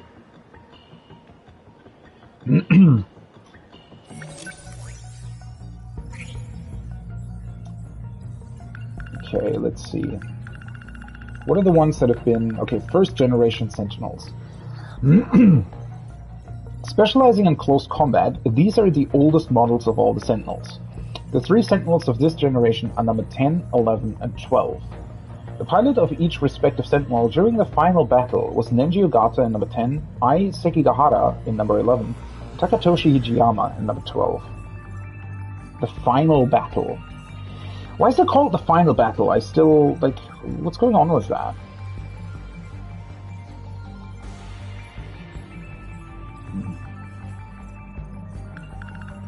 That's gonna be hella interesting to explore what the hell that even means. Fuyasaka Student ID. Student ID for Sakura High School. Iori Fuyasaka dropped this on her way to school when she bumped into Ai Sekigahara.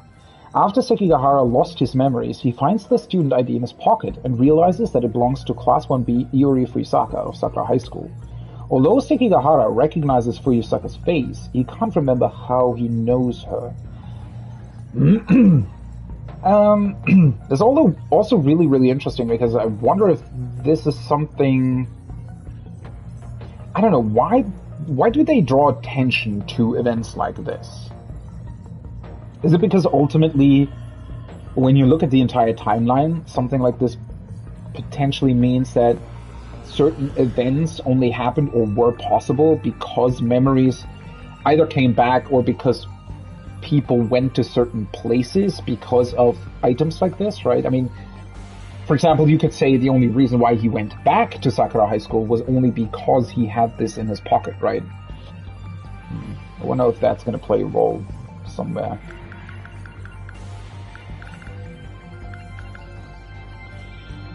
I'm not entirely sure if you want to do this sort of chronologically. Probably not, but the thing is, even though, I mean, obviously this is called mystery files, but the information that you get by unlocking them is not more than the information you already have through the story, right? It's just that it's a bit more condensed, and it reminds you of certain things that might have happened, or certain, as I said, items or other stuff, right? So it's more it's a help for the player to maybe understand how certain things are connected, or to remind themselves of stuff that you might have missed during their story playthrough. But it doesn't give you information that you didn't already have, right?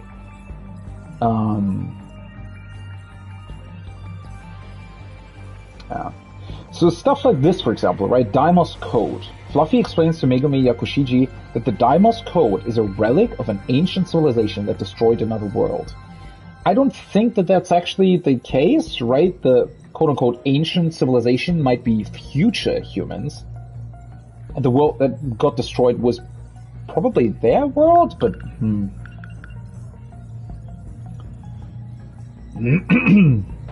Okay, let's see. What would be the things that I'd like to unlock? I think I saw... Wait, where was it? Fluffy. I want to unlock Fluffy's mystery file. Mysterious talking cat who offers Megumi Yakushiji a deal. He enters a contract with Yakushiji, promising he'll grant her wish of saving Juro Kurabe if she carries out a dangerous mission. I wonder, so if the humans in the future, right, could just recreate buildings, cities, whatever, maybe somebody just wanted to become a cat? And so he said, yeah, just sure, bring me back as a cat and as a talking cat, and that's it, right?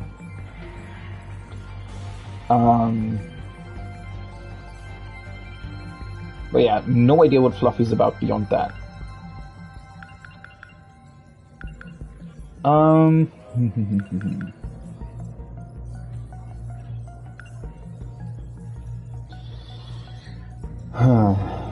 What else would I like to know about? Maybe it would be interesting to unlock this since it's in 2188.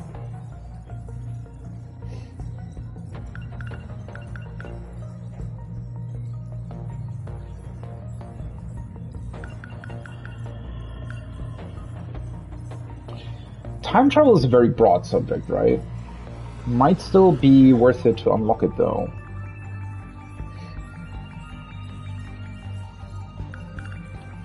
This is just buildings, don't know how important that could be, and these are events.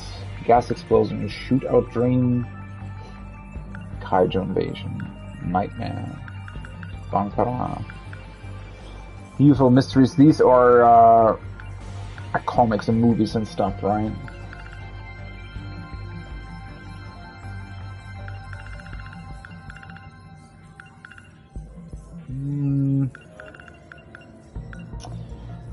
Let's unlock this one, 2025 Kaiju Invasion.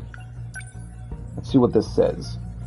A Kaiju attack in 2025. Juro Kurabe, parentheses, Izumi, tries to protect the city by himself, but ends up losing. Following Kurabe's defeat, Megumi Yakushiji manages to find him in the ruins, but Kurabe had already suffered immense brain damage from piloting the Sentinel for 2 hours straight. He loses consciousness in Yakushiji's arms. Because of this battle, Kurabe ends up completely losing his memories.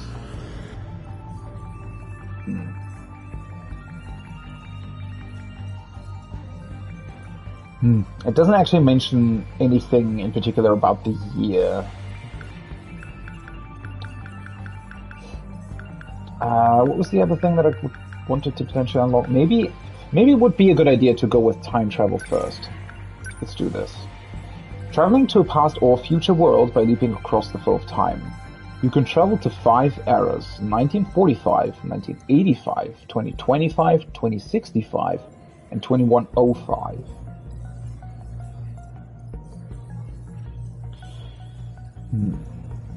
Yeah, I don't know. It's very, very hard to tell. So we have 5 eras that potentially correspond to 5 sectors. I'm not entirely sure on that.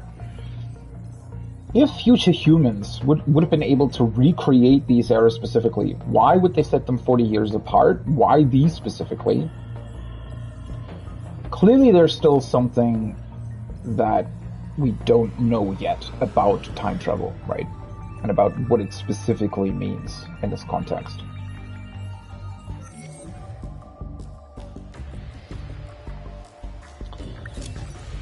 Okay, I think...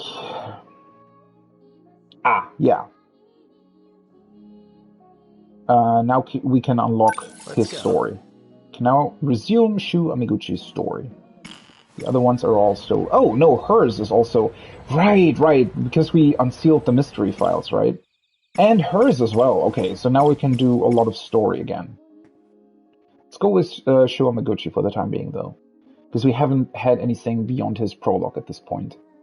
Woke up late at night from a mysterious dream and heard someone calling his name from the TV that he swore he turned off. And the girl that was in the TV, I think is the girl from like the far future, right? The girl that we've seen in the space station talking to Kaitaro. Cool.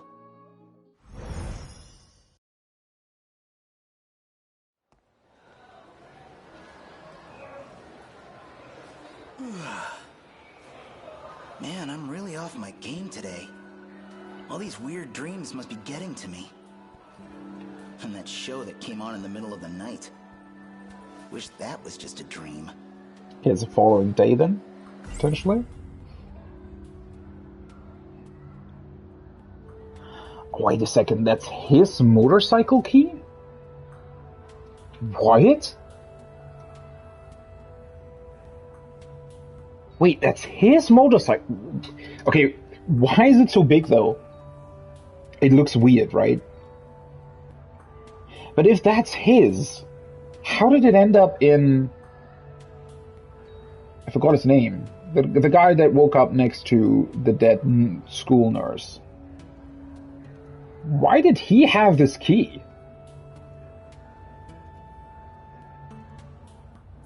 Huh. My motorcycle's a Shikishima GRD250. GRD250. I woke up late this morning, so Shikishima? I came to school by bike. But I've got it parked off in the shopping district. That way the school can't get on my case about it. Wait, the motorcycle was developed by the same company that developed the Sentinels? That's quite the interesting connection. Yuki Inaba. She's a celebrity, a pop star. Who'd believe me? Hey, so I've been talking to this pop star through my TV. Ugh. Yeah, no. No easy way to drop that bomb. They'd have me committed. Wait, did he talk to the pop star, though? Didn't he talk to the girl from the future? I guess she looked similar, potentially? Okay. Man, she's cute. A bombshell like that, sending those curry guys to the hospital? I've never met anyone like her before.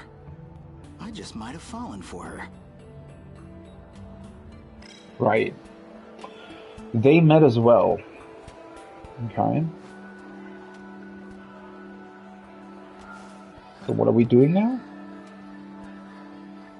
Class 1A? Yuki-chan's supposed to be in Class 1A. Oh, we're looking for No her, huh? sign of her, though. Okay. Maybe she's somewhere else?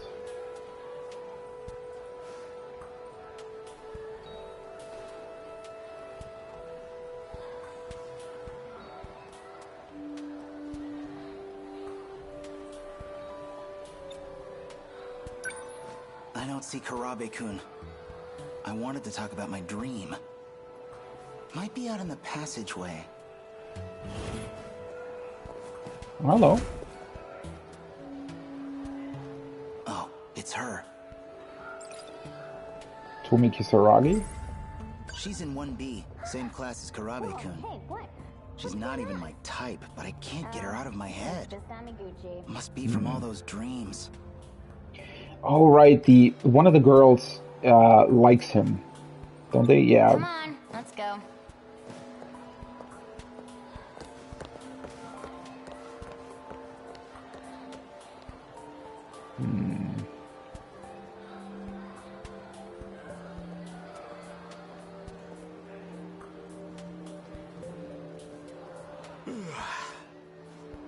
Karabe-kun might be waiting for me.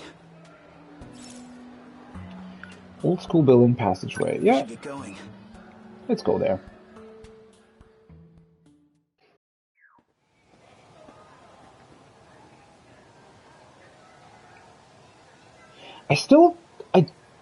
Somehow I don't really understand how the new school building and the old school building are actually connected. They seem like I mean, obviously they are two completely different buildings, but when you think of them as like one school zone, so to speak, I don't know. Hello, what are you two doing here? The fuck? Oh, Natsuno had the... Yeah. Right, right. Hey, Miura-kun. Amiguchi-kun. Wait, those two know each other? I guess Miura is, like, a new student to them, or what's going on? You still on the run? I can't go home. Even if I could, it wouldn't solve anything. Look, you don't have to tell me any details if you don't want to. But it sounds like a pretty rough situation. Well, for what it's worth, you can crash at my place whenever you need to, okay? I owe you a debt of gratitude for all you've done. I'll be all right. I'm staying with an acquaintance now. Oh yeah? Glad to hear it, man. Why does he just have BJ with him, though, out in the open like that? So, what is this thing? Well, this is... Don't forget your promise. It talks? Whoa! An RC robot? That's crazy. Is it yours? Not exactly.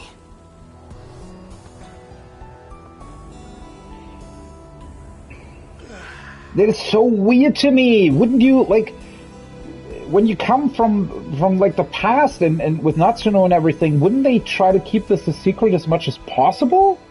Instead of the robot just being out in the open like this and then just flying off? Wow. Deja vu. I mean, it's still 1985, right? Oh, yeah. I feel like I had a dream about something like this. You were in it too, Miura-kun. Maybe that's your big secret, huh? You're some runaway hero from a ruined future, here to save us all. It's a bit too spot on. I mean, not in his case, but, you know, it's almost correct. My dreams are I feel like. somewhere in the future. But I feel like I know everyone I keep seeing in them. Well, maybe I really am just dreaming. Makes more sense than them being premonitions. I don't know if that could really be our future anyway. Everything in them is way too crazy. Even that dream. The dream with Miura. Okay. Another ending of a timeline? Kisaragi's apartment. Was that drone scouting for the kaiju? 2025. Hope they didn't find us.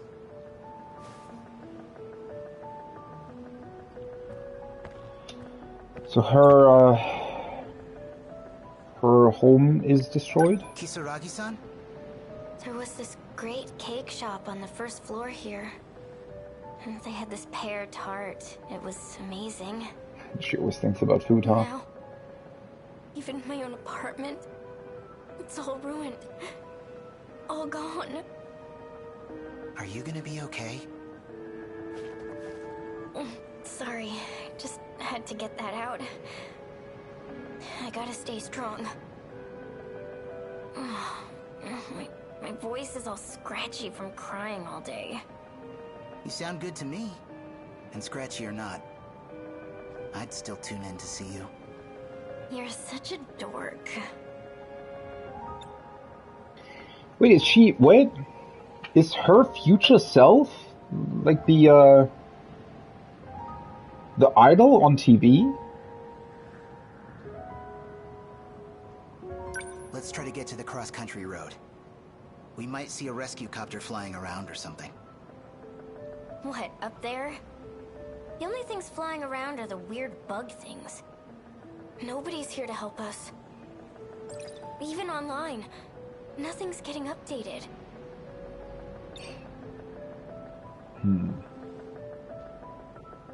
I still don't quite understand these scenes at the end of these wars, right? Because, I mean, obviously that connects back to the sort of greater overarching story, I guess, but like, what's happening to the rest of the world, right? Is the whole world overrun? Does the rest of the world even exist, or are these like sort of tiny colonies that have been created by future humans? It's all such an interesting setup that you can't quite make sense of. I think it's like this whole world. Those things erased everybody. Like how everyone in the city just vanished at once. I saw it happen. Vanished? I bet Mom and Dad were... That's the part I don't get. Whatever these big killer alien things are, they've clearly got us way outclassed in tech. They can wipe out whole crowds without a beam or anything. And still, with all that power, they come here in this gigantic horde. They dig these holes all over town, and then... they just stop. No carnage. They're just sitting there. Like they're waiting for something. What? And us, we didn't get killed or vanish or anything. There's gotta be a reason for that, too.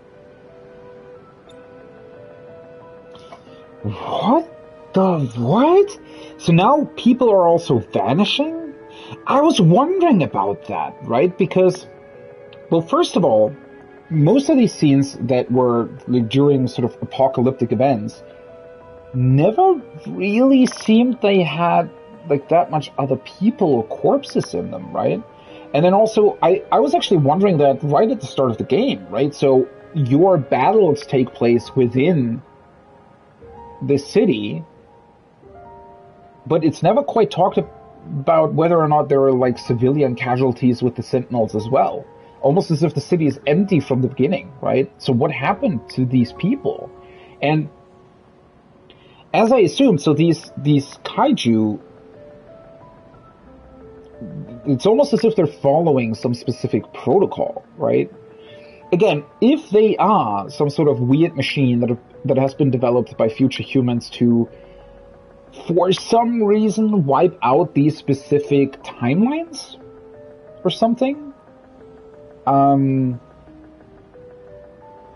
maybe they're built in that specific way. And maybe the reason why these guys aren't targeted is because they already know that they're going to be needed for the Sentinel program. Even though currently we have no idea why the Sentinel program would exist, right? I mean, why would there be... If the kaiju have been developed by future humans, why would they also have the Sentinel program on the other side? I don't really know. Why would they spare these guys, for example? And then... yeah, what are the kaiju waiting for if they're only digging holes? Are they waiting for the mainframe to activate or something? Do they also potentially want to activate the Aegis system, but with maybe another sort of code inserted into it? For some weird reason? How are you still this calm? It's crazy that you can still keep it together. Even with all this stuff. I'm really not. Trust me, I'm freaking out too. Scout!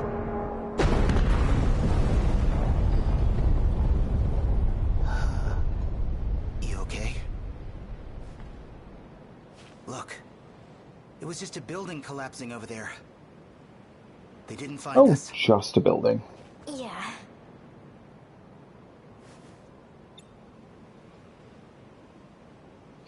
Also,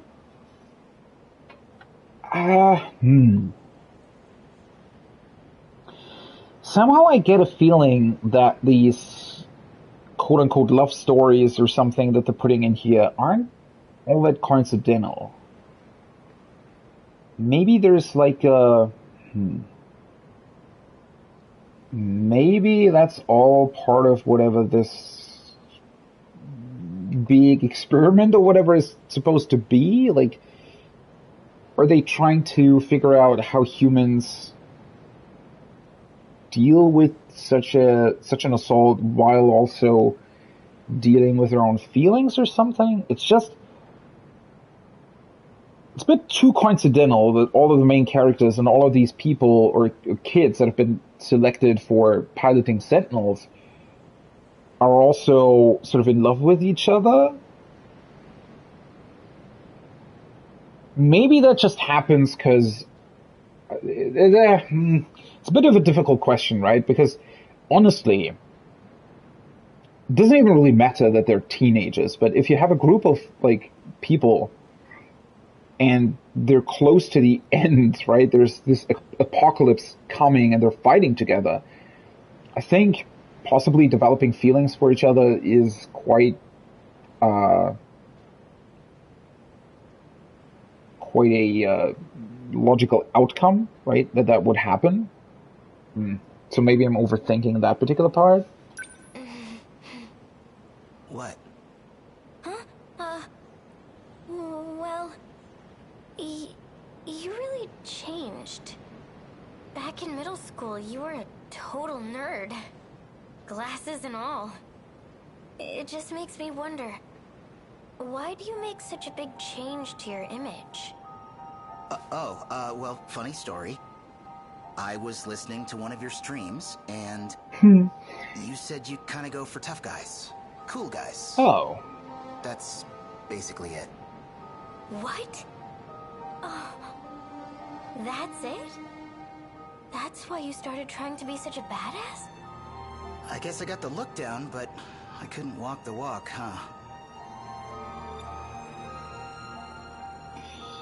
You did it because of her. It's quite cute, actually. Seriously, this isn't the time for jokes. You were already popular enough back then. Why would you go that far just because I said... Well, you know fate? As in the letter F and number 8? What? That's actually my username. What? All this time that's been you? Hey. Ooh, what did he say? A secret. I only got so far because of him. That's why I started getting serious about my singing. Because he supported me. Told me I was a great singer. Well, you are a great singer. And I guess I always sort of had feelings for her. Over here! Oh, hi.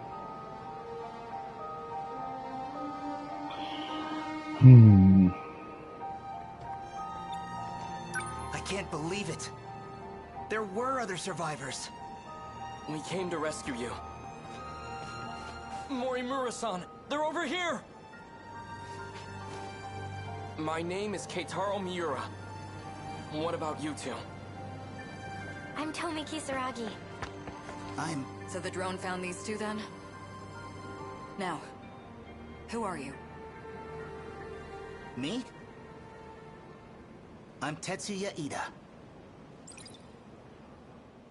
Okay. That's his actual name, maybe? Also, what is going on with that? Like, why,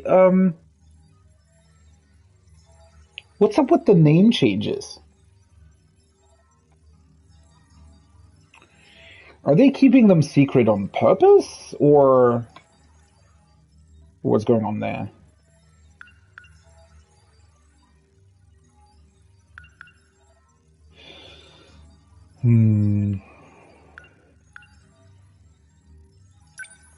Three files updated, huh?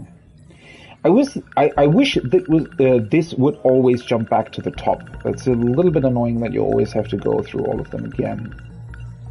I guess it didn't update any that I own. Doesn't seem to be the case. Can still continue his stuff, though. Called the time he met Keitaro Miura in his dream, as well as a heart-stopping memory with Tomi Kisaragi.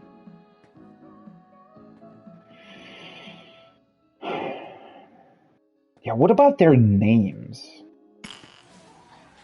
It's a really, really weird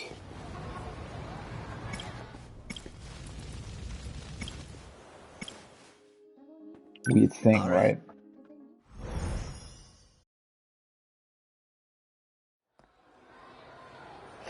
Okay, probably should have looked at the flowchart. Man, I'm really off my game today. I think we All these can. weird dreams must be getting to me. When the girls are getting out of the classroom, I think you can interact with them. Of the night. Wish that was just a dream. Tetsuya Ida. He called himself Tetsuya Ida. We look identical, but that's not my name, so... It's weird. I keep seeing Kisaragi in my dreams. Except it's not exactly me. My name's Ida there. Just two people struggling to survive. Wonder if they're in love. This dream's probably way, way off in the future. Looked like it was in some kind of lab. Never figured she'd turn up. But that was her, Tomi Kisaragi. Okay. Wait, the girls should be coming out of this door, right? Yuki-chan's supposed to be in. No sign of her. Okay.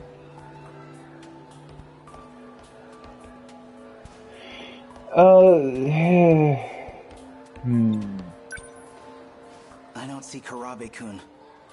I wanted to talk about my dream. Might be out in the passageway.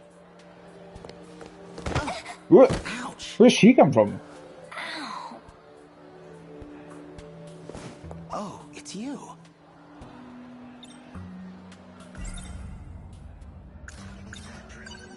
Gotta make sure. Huh? Huh. What? What the hell are you doing, you pervert? The hell was You that? can do anything you want just because you're popular? Look, I mean, I had this dream last night. I just had to make sure you actually had a belly. What? Sorry. What? Now you're calling me fat? What the hell is your problem? What the fuck was that I about? saw her hanging there.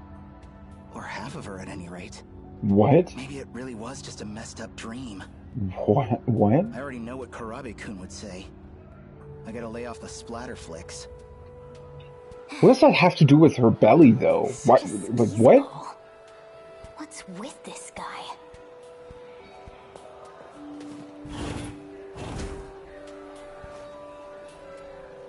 The fuck was that about? Like, just because you're dreaming of a girl, having her belly cut off, like, what? Doesn't mean that you just... I mean, obviously she still has a belly if her fucking legs are still attached to her body. The hell? Okay, do you think there's still something I can do in here? Can't go this way. Is there something that's still gonna happen, or do I have to meet up with Karabe-kun? I thought the girls were potentially coming back out, but they're not in this case. I guess you have to potentially wait somewhere else for them to appear here?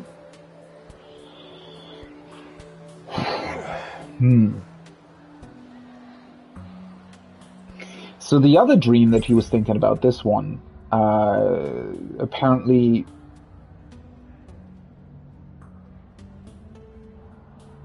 Tomi Kisaragi died in that? Man, she's a bombshell like that. I've never met it. I just might. Do you have to think about her for her to appear, or...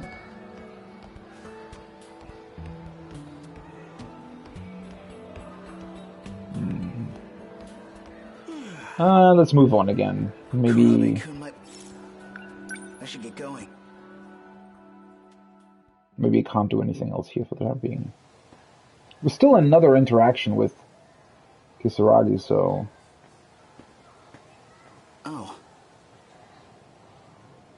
Oh, hello! What are you doing here? Ah, does this loop back to the scene that we had in her prologue? You the only one here? Hi, Amiguchi-kun. Karabe-kun's not here, huh? I had this dream. It's bugging me. I kind of wanted to talk about it. How about you, Amiguchi-kun? Yeah, my dreams have been crazy lately, too. Do you see robots, too? No. Well, okay, sure, yeah, they're kind of like robots. What kind of robots? Well, they were more like androids. I mean, you couldn't tell them apart from human beings. What? And I'm there in some kind of lab with all these androids? Now we have androids too? The fuck? I was there too, in my dream. The 6th biggest underground laboratory in Shikishima. Or something. That place is underground? Is that where the mainframe is? And I saw Usami-chan there too. Tomi Kisaragi. Yeah, me too. It's gotta be the same place. What the hell is going on? Well, now we also have androids? No, you can't even be sure if these guys are real? Are there, like... Maybe that's why they have nanomachines? Because they're actually machines? What the hell? What is going on in this game? Okay, let's take a look at that dream. The lab dream. And that Oh. should work okay. Memory data is now ready. What the fuck? That's why... So she wasn't dead. He just had her be, like, only the upper part of the android. Holy shit, that doesn't look creepy at all. What the fuck is going on? Like, seriously. So now there are androids too? Tamaro Kurabe, some sort of weird underground lab, and that's him being older? Thank you, Tamao-san. I really don't know what I'd do without you. Don't worry, Ida-kun. You succeeded with me. I'm sure you'll do fine with her. I'm Succeeded with sorry, her? I have to prioritize her. Don't What? worry. We'll get you a body too, soon. I'm looking forward to it. Wait, what the wait. So this Tomai is an AI or a human that has been transferred into a computer or something? Wait, what the hell is going on here? So are they trying to recreate their friends for some reason? Or what the hell? Let's begin. Initializing composition. That's why Tomoe is 120 years old in the future, but wouldn't they know that she's an android? Personality and memories have been synchronized. Please, come back to me. Tomi, do you recognize me? Ida-kun? Wait. Are you his older brother? Did he even have a brother? It is you. You look so... grown up. This just seems creepily wrong.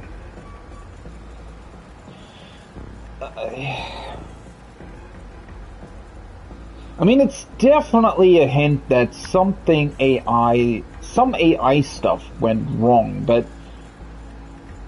Oh, you know what? In that scene in 2025, I wonder if the kaiju differentiate between humans and androids. So maybe they didn't kill them because they weren't actually human?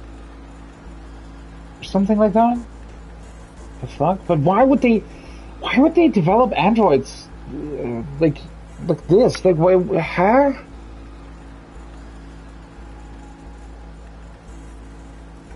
How does this all fit together?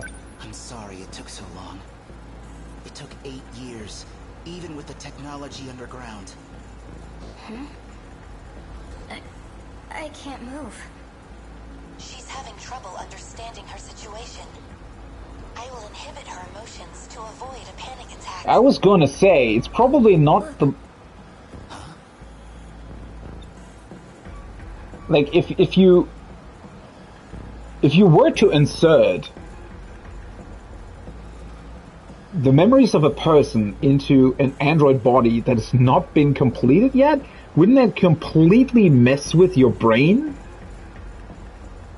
I mean, that would be as if you would be suddenly only having, like, your head and maybe your torso, right? I mean, imagine that, how crazy of a feeling that would be if you were to fall unconscious or die or whatever, and suddenly you're waking up again, but only have a torso.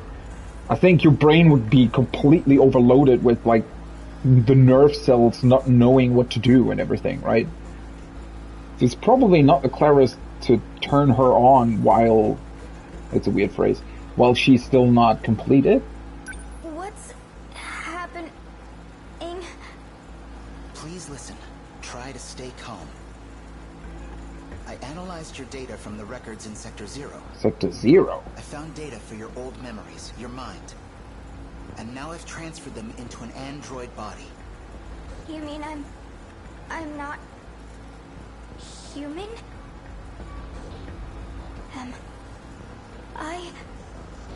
Tamao-san, please turn up the sensitivity on those inhibitors. Kisaragi-san, you're like me now. An AI, based on memory data. You are constructed to think and act just like her. To be Tomi Kisaragi. You're still you. Let me try to calm her directly. Could you connect us? Do what you can. Please.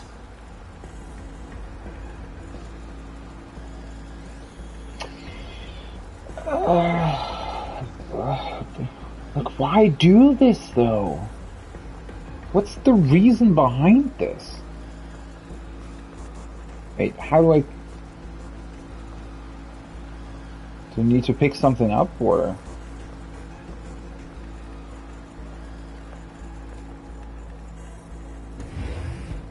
We've got a problem with the Sentinels, Ida-kun.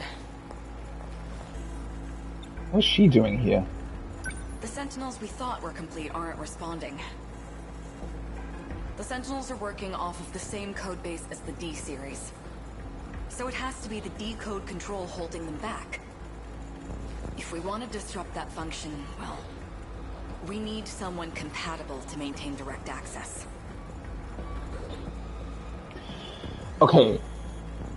As I thought, somehow the Sentinels and these Deimos robots are connected. I have absolutely no idea where they're fighting each other at some point in the future. But whatever these... So maybe the Sentinels are actually the AI that has gone rogue, and the Deimos are there to get them in line again? Well, that doesn't make that much sense. Maybe, so... But maybe the kaiju, maybe those are the robots that are trying to set things right. And what I mean by that is that they're trying to attack the mainframe because they want to get rid of all the AI, right? They basically want to shut down everything, including the Sentinels and themselves. Maybe that's that's the idea behind them.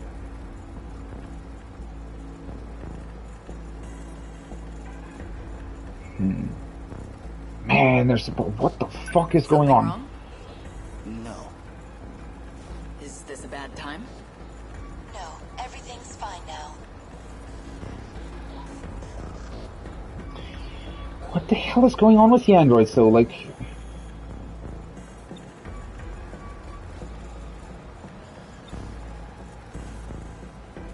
What? Why is he turning the other way? That was weird. Calm down. Really?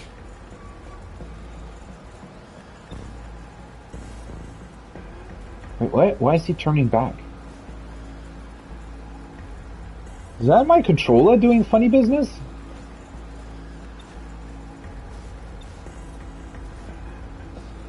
What?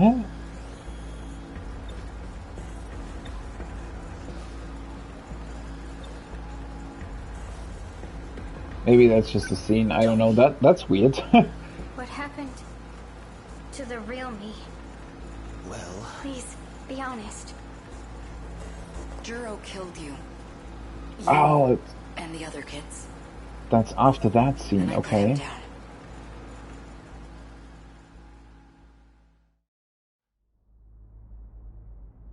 Okay, so something's still, like... Damn it. That dream again. Man, what time is it? Why did Juro kill the others? Getting back to sleep after that. It definitely seems like a very important event. That Juro somehow... Either he realized something, or... Something must have happened, right? I mean, well, obviously something happened, but... But then why are they trying to recreate them? Like, why is that necessary? Why these kids specifically? Did they still need them for the Sentinels? Maybe it's because of their brain structure. Like maybe since the Sentinels are built to work with the nanomachines inside the brain, maybe they need to be attuned to someone specifically. And since Juro killed them, they didn't have any pilots for the Sentinels anymore.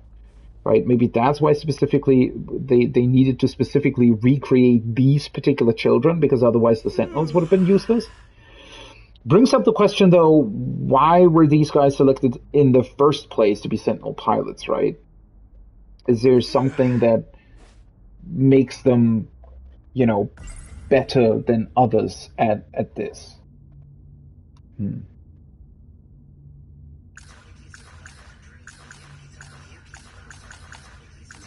So in that dream, my name's Tetsuya Ida. It looks like it takes place in the future. And Fuyusaka's apparently been seeing stuff in the same place. Huh. I've been seeing things through Tetsuya Ida's eyes. But Fuyusaka... Actually, now that I think about it, the Ms. Morimura in my dreams looks pretty familiar. She kind of reminds me of Fuyusaka. What I also find interesting is that we see older versions of most of them, right? So Miss Morimura obviously being the older version of Iori, right? His older self as well, Amiguchi, or Tetsuya Ida, whatever his actual name is.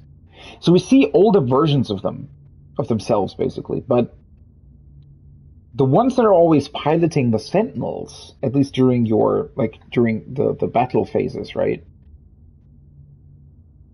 At that point, they're always the kids that pilot them.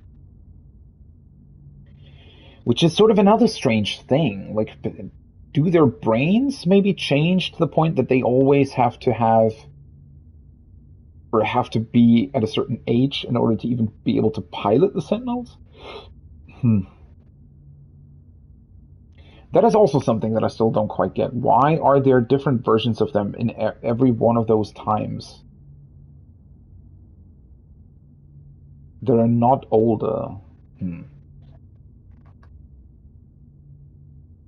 then they also kind of weirdly overlap, right? Because Iori obviously goes to the same school than her older self as the nurse, right?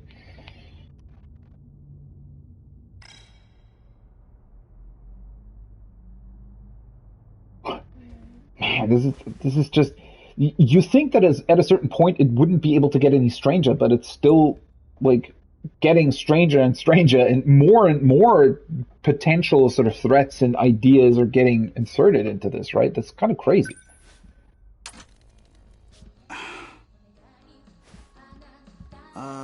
You in there? Not coming out today?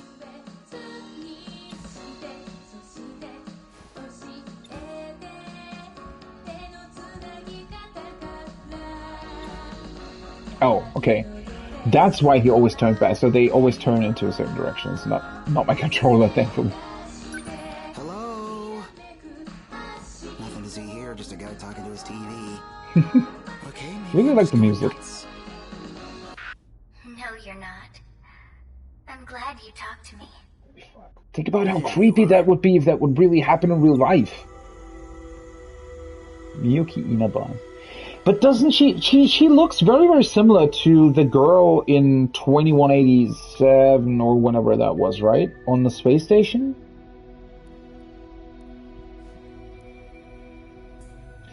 Okay, so what's the idea here? Is she also maybe an AI replica of a person? That for some reason got inserted into his TV or something? What is going on? From the sounds of things, this might still take a while. What takes a while? What? Are you the real Miyuki Inaba? Or something else just wearing her face? There's only one Miyuki Inaba in the world. But whether this face is just a mask, it's hard to say. Sometimes a mask is all an idol has. Sometimes it's all they are.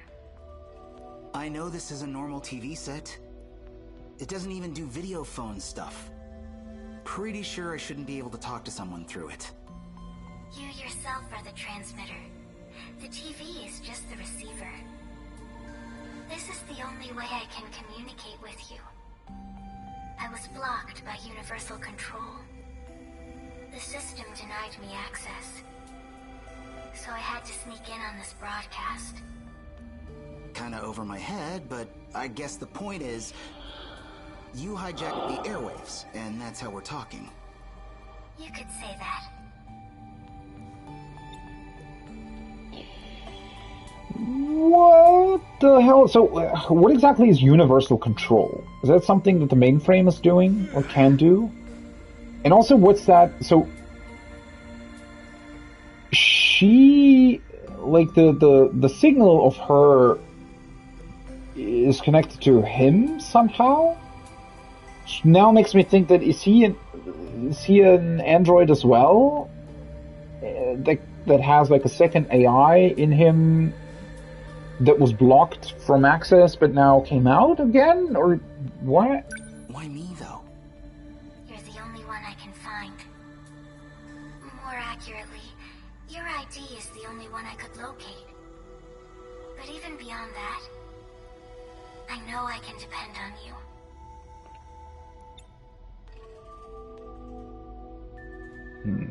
Okay, back up. You said something would take a while. What were you talking about? It will take a while to help you understand. Understand what? Our situation. I'm being tracked. I'm cutting the connection for now.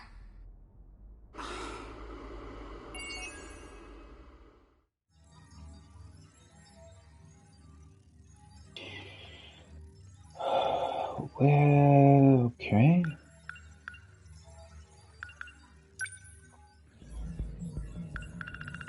Any mystery files that I can read?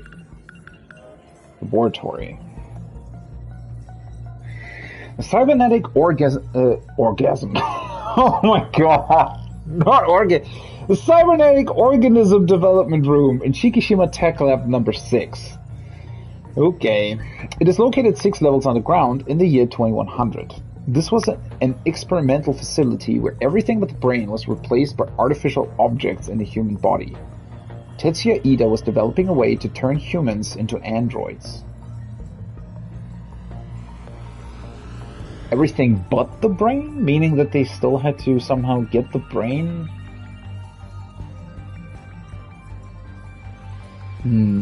Okay.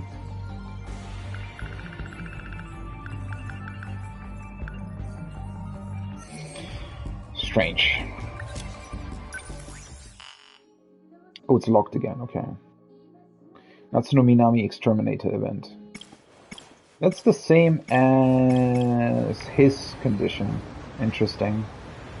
So probably something that'll overlap at some point, right? Let's take a look at the shard, though. Okay.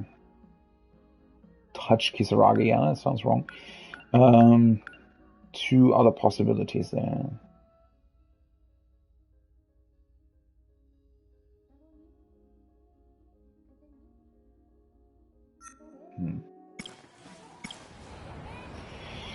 Okay.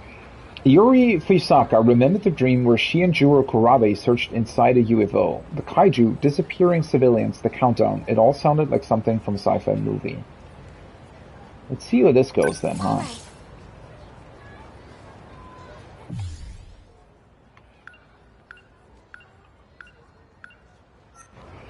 Yeah, that's definitely one of the biggest mysteries right now, is how is this supposed UFO, this mainframe below the city, how does that connect into this? Right? Like, how is it connected to the Daiju? How is it connected to the Sentinels? What is this countdown? Why are people disappearing?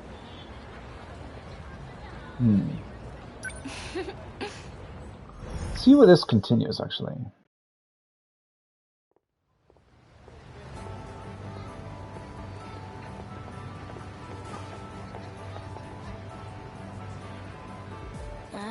I'm so dead. Interestingly enough, it's the same scene from before, right? Just with, like, a new idea, or... At my old school, we never had class on Saturdays.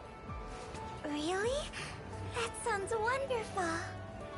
Your grade wasn't so hot either, Miwako. Can we stop talking about this?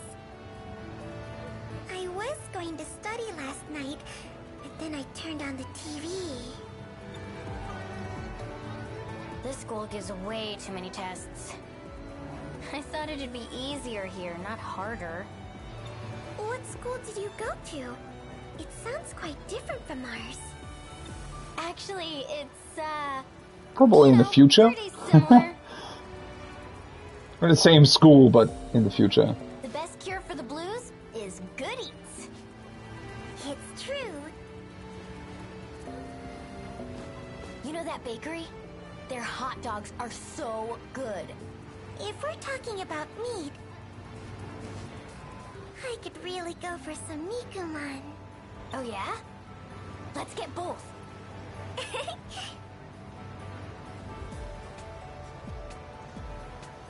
Ugh, I'm so dead. Okay, now it loops again. Quizzes suck. Was your grade a giant UFO buried underground? Was it a premonition? That's crazy. Maybe Natchan's getting to my head. Once she starts talking about UFOs, you'll never hear the end of it. Gotta love her, though. At my old school, we never had class on Saturdays. It's so weird that they call it a UFO as well, right? Because I don't think it is. That would be... I mean, yeah, in a way it is, but... 2089. That's what year it was in my dream. He said he'd gone back in time 16 years to find me. If that was a real premonition, something's gonna happen in the year 2105. That's 120 years from now. This school gives way too many tests. I thought it'd be easier here, not harder. What school did you go to? It sounds quite different from ours. Actually, Usami-chan. What's up, Iori?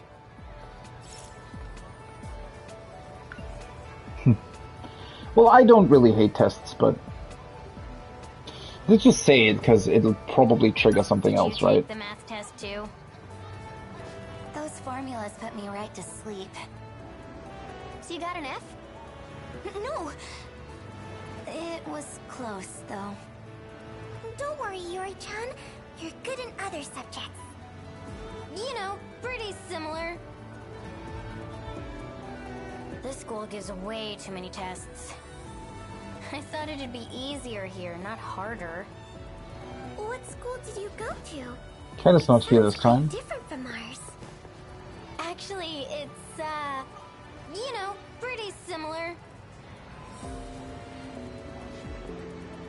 The best cure for the blues is goody. Let's see, does this... You know that baker? They're hot. If we're talking about... I could really... Oh, yeah? Which do you want, Iori? Me? So now we have to decide between different hot dogs, right? eating stuff again. Each day. Warm sausage wrapped in a slightly sweet bun. Mikumon are amazing. bite is a perfect balance of fluffy fun and juicy meat. Gotta be hot dogs, right? Let's go with the hot dogs first. Let's eat hot dogs. Yes!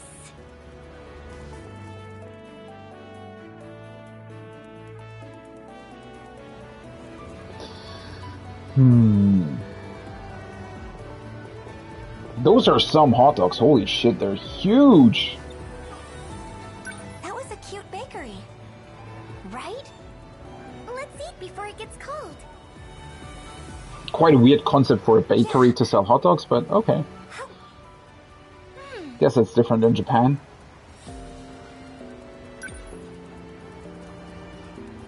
What sauce is that? It's kind of spicy. It's chili sauce. Yum!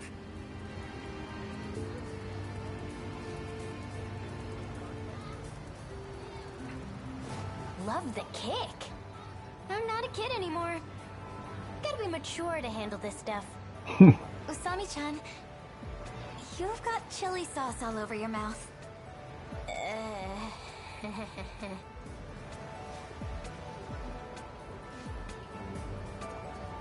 Oh, by the way, speaking of TV shows, I saw a real weird one the other night. It was from the Explorer series. What is that? Explorer series? That one! Usami-chan. Huh? What's up, Iori? It's a popular segment on Weird Wednesdays. Weird Wednesdays? It was... Terrible Tales of the Massive Mummy. The Amazon's underground secret. I think that was the name. Yeah, something like that. The mummy was so fake. Who believes that stuff?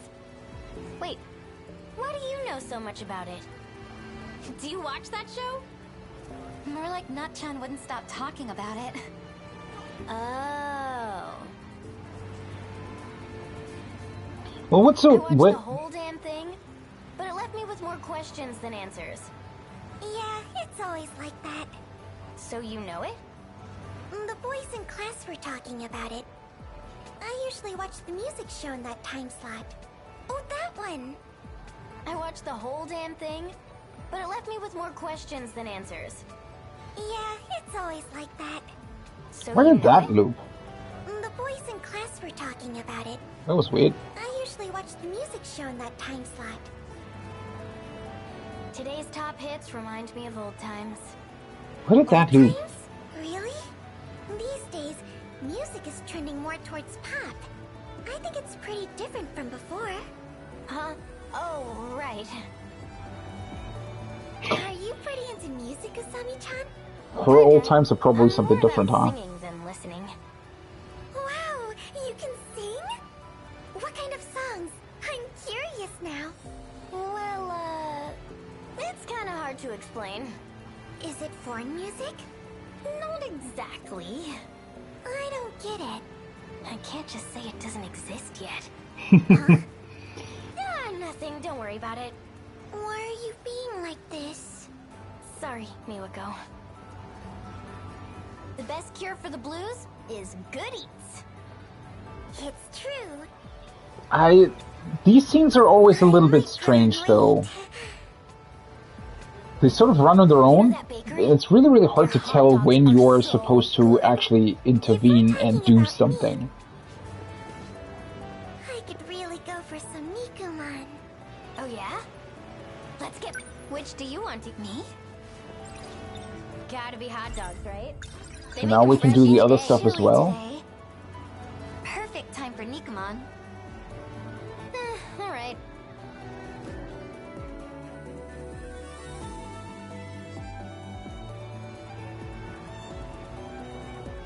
And technically we're still in the same scene, right? Which makes this even weirder that we get something to eat twice. That deli's Nikumon are huge. And so warm. Time to taste test.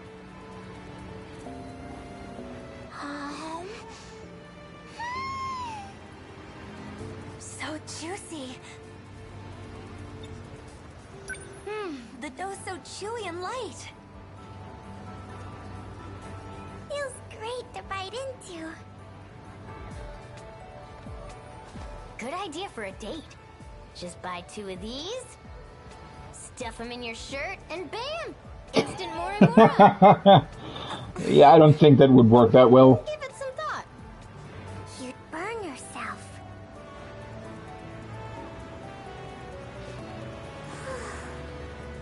You look Wait. sleepy again. She also got red because I think she knows that that's her, right? Something happened. Something. I told you, remember? Iori-chan collapsed in the science room. I was still at school, so I took her to the nurse's office. Oh, yeah, you did tell me that. I couldn't believe it. Yeah, thanks for coming with me. Goto-senpai really saved the day. He carried her there in his arms like a princess. I could hardly believe my eyes. That's the shocking part? Wait, wasn't there another scene where we found her in the nurse's office? Ever since that day, I can't stop thinking about him. Goto? Was it all just a dream? Okay, let's recall the science room.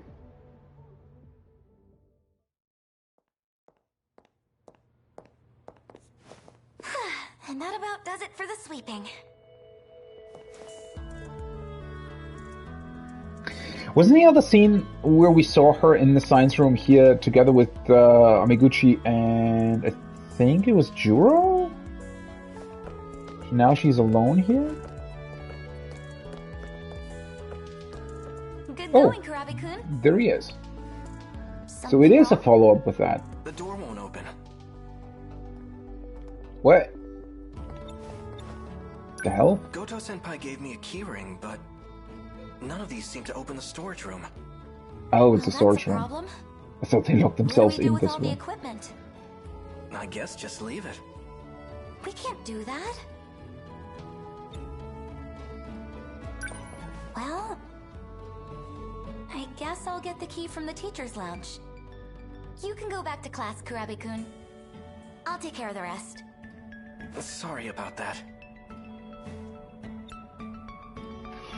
Okay. Hey, no worries. Good job today.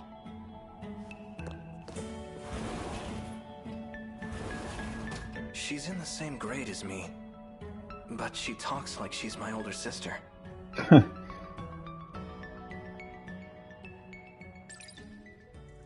Storage key.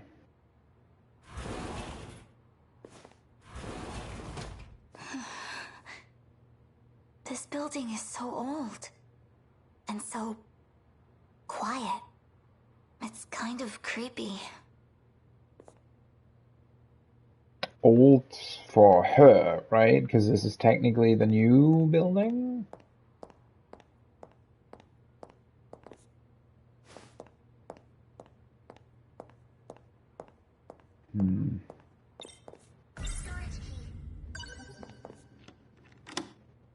There we go. Now I can put stuff away. Huh? Who's there? Kurabe-kun? What the hell was that? Oh, I get it. You're trying to surprise me, right? Right? Was that light from outside of the room, or... Might have been, huh?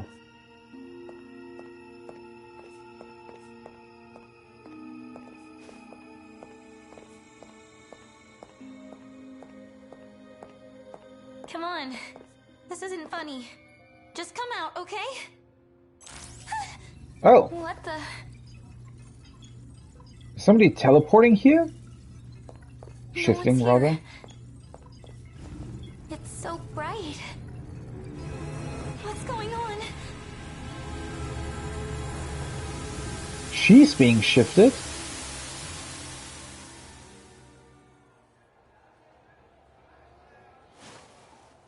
Looks like you've come to. I'm so glad you're okay, Yuri-chan. Miwa-chan. Is this... You were lying on the floor. completely unconscious. How do you feel? Are you all right? Senpai! Huh? Don't push yourself. Did they... I mean, clearly she got shifted, right? But, I mean, as far as we've seen so far in the game, that doesn't necessarily strain your body too much. I'm wondering if they've shifted her to another timeline, but the same time? Potentially? For some reason? You should stay in bed. I'm okay. How did I get here? Goto-senpai found you. He carried you all the way here. He did what? The burning city. Were you there too, Senpai? I don't know what you're talking about. You had collapsed in the science room. Huh? The science room?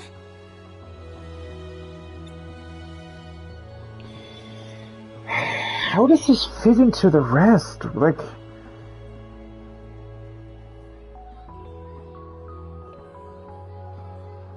What did they do to her?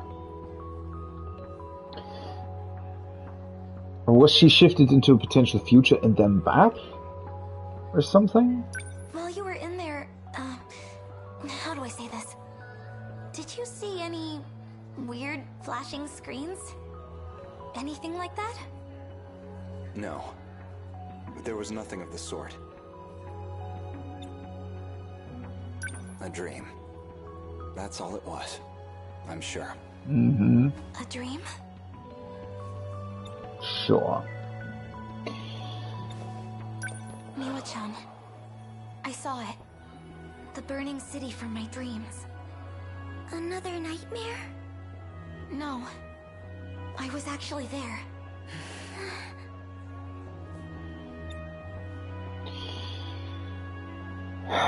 Yeah, it seems like they potentially shifted her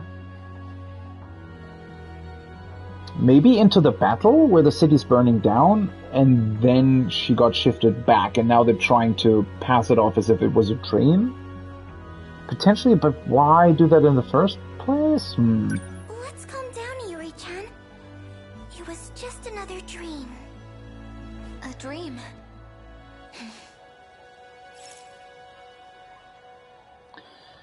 Let's recall. There's no way. It was real. And I saw... him. He was there. At the burning city. Yuri-chan. They know that she's right? But for some reason they don't want her to remember? Place from my dreams. What is this place? It's destroyed as far as the eye can see. Just like the place I saw in my dreams.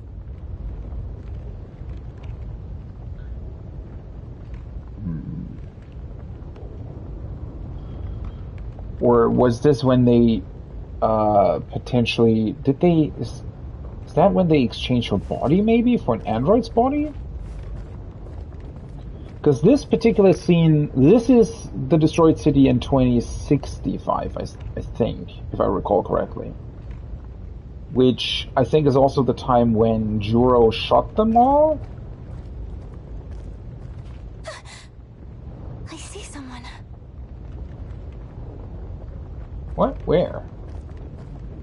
Oh, hello. Hey, oh, you're... No sudden moves. What? Is that a gun? Who are you? Okay, that's the version of him that lost his memories? Why is he here all of a sudden? I know that much. Huh?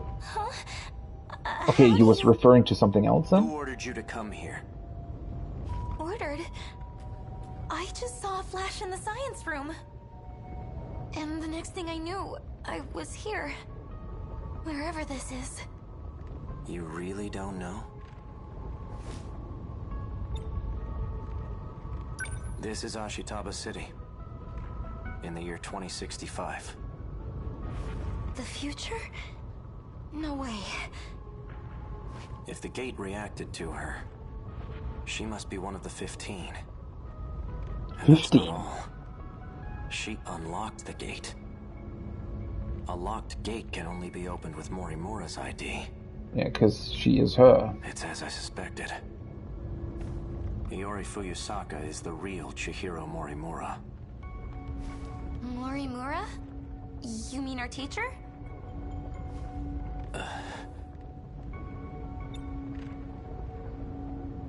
Okay, isn't that... Like, once again, this sort of comes back to everything being this weird... So if there are gates that react to certain IDs, surely this would happen quite a lot, right? That sort of your either your older or your younger self would accidentally shift through time if it's only ID activated and doesn't control for like age of the person or something. Okay. Because it feels like something that, you know, if you, just in theory, right, if you would construct some sort of technology gate that can shift certain people through time and reacts to a certain ID, wouldn't the first thing as sort of error correction or error prevention be that you would make sure that your younger self that doesn't know about the gate yet wouldn't be able to accidentally activate it? Seems like a strange oversight. Unless it was activated on purpose, can always be the case as well, though, of course. How was the city destroyed? It answers that question. We're safe at this distance. What is that? The Deimos. From the kaiju movies? Not a bad comparison, but this one's a machine. Those things appear in droves, hell-bent on destroying the world. Before long, they'll take over our very own town. Wait a minute. How do you know so much? Don't get the wrong idea. I saw it in a dream. A dream? That monster was wrecking the city. And it was coming for me. I ran for my life. There were other dreams, too. People talking about monsters. Maybe they weren't dreams after all.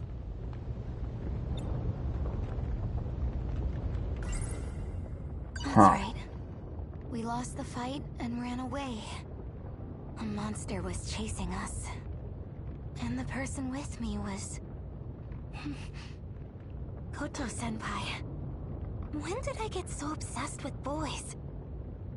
They keep showing up in my dreams. My dreams have been so strange lately. So I've been thinking... maybe they're premonitions. What are your other dreams like? I really don't get why... I mean, obviously it makes sense, right? Everybody would just have sort of a piece of the puzzle, even of their own future selves or whatever, right? Especially with this memory altercation, loss, whatever's happening. It makes sense that obviously they don't remember a lot of what might have happened or will still happen. It's really, really interesting from like a storytelling perspective, though. Like, it's difficult to see through, like, what do they know, what don't they know, what have their dreams been telling them, what have they actually already seen, and why is this all happening? The biggest question is, of course, still why. Like, especially whoever it was that developed the Sentinel program, and like, wouldn't they make sure that the people piloting them would know what's going on? What is the point of constantly, especially with my earlier theory, right, that they're going back in time to prevent or to be better prepared for a future kaiju in attack. If that would be the case, wouldn't they try to make sure to remember as much as possible? To be as well prepared as they could be? Unless something's preventing them from doing that? In one dream, after the city was destroyed, I wound up underground inside a big UFO. In another one, I escaped to the past all by myself. Were those all real? Morimura told me the same stories. Dreams, huh?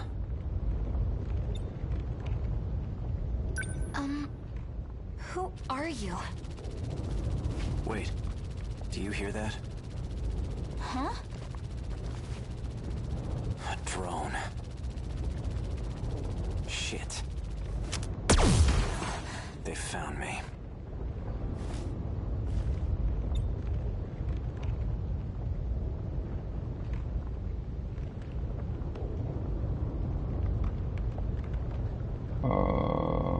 One second. I need to check something real quick.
Okay, I'm back. I don't know. Something I need to check later. Strange. But... oh well. So drones are still looking for them. That's another thing, right? I mean, these Deimos, why aren't they being targeted? How can they always survive like this, right? It's almost surreal how these two can just stand here and talk. You would think that at least a couple of other people would have survived as well, right? Yet the city looks to be completely deserted.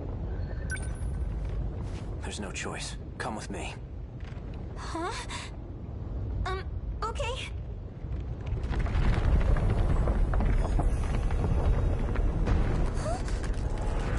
That is Sentinel? It's too late. Or maybe not. It is a wait.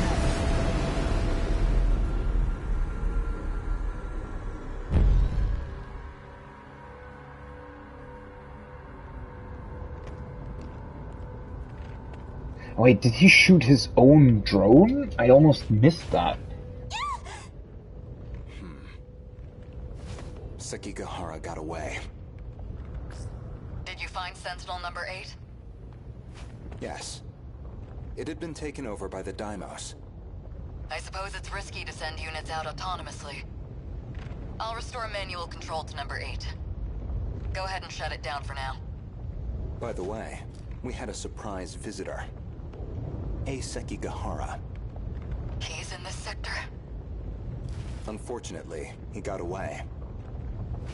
And not only that, can you see her? She's a student from Sector 4. Could he have brought her here She looks familiar. Same class as Kisaragi, I believe. In any case, bring her back. She knows it's herself. Why they okay, so the Sentinels can be sent out autonomously, but they also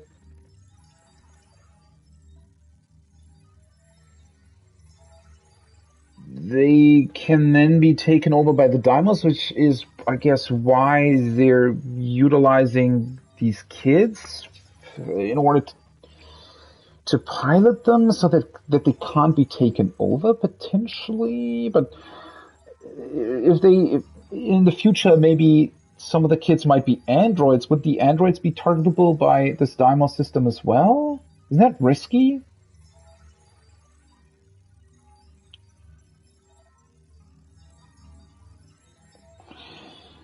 What's going on with the Sekigahara?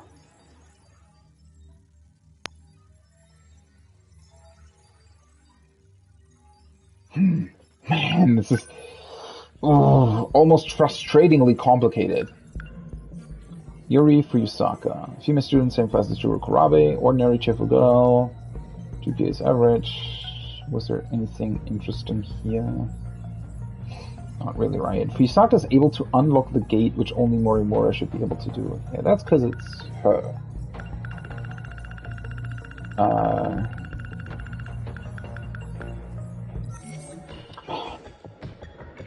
The thing that makes this so complicated is just you have so many questions all at once in your brain that like it's honestly difficult to really process all of that and to try to keep all of your questions even. Like, there is so many questions. Hey, Renya Goto story is now available. You have so many questions that it's just it's almost too much, right? It's as if I am getting the brain overload thing. I can still continue with hers, though. Let's see. Shopping district after school 2. Wait, why can I still continue her story, though?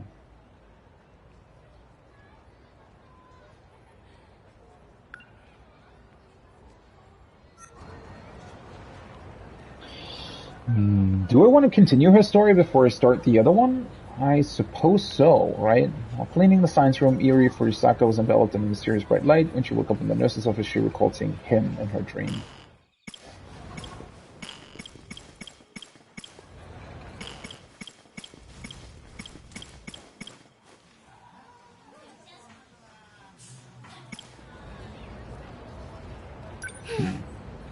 Let's continue her story until it doesn't, until it's not possible anymore. 2097. Juro, I won't let you get away this time. It's you. Well, the you of 16 years ago. You're not aware of what happened, are you? That's disappointing. What happened? You and I were in love. Hand in hand, we struggled to save the world. That... it was all for naught. Not entirely. We did find the truth. This is but one small part of a massive operation. Even if I tried to explain it, it would be lost on you now. The plan needs to be revised. Please, you must let me go. Do you mean to say you'll be taking even more lives? You've already killed the 4 that came with you. You misunderstand. I backed up my data on Sector 0 before the final battle. That was all I could do. I'm not aware of what happened to the others. That's not what Ida-kun said. That guy. I can't trust a word you say. The 25-year-old Morimura felt quite differently. You said you'd loved me since the day we met. I can't imagine that's changed. Please, open the way. I can't. What does this mean? Juro. What did he find out?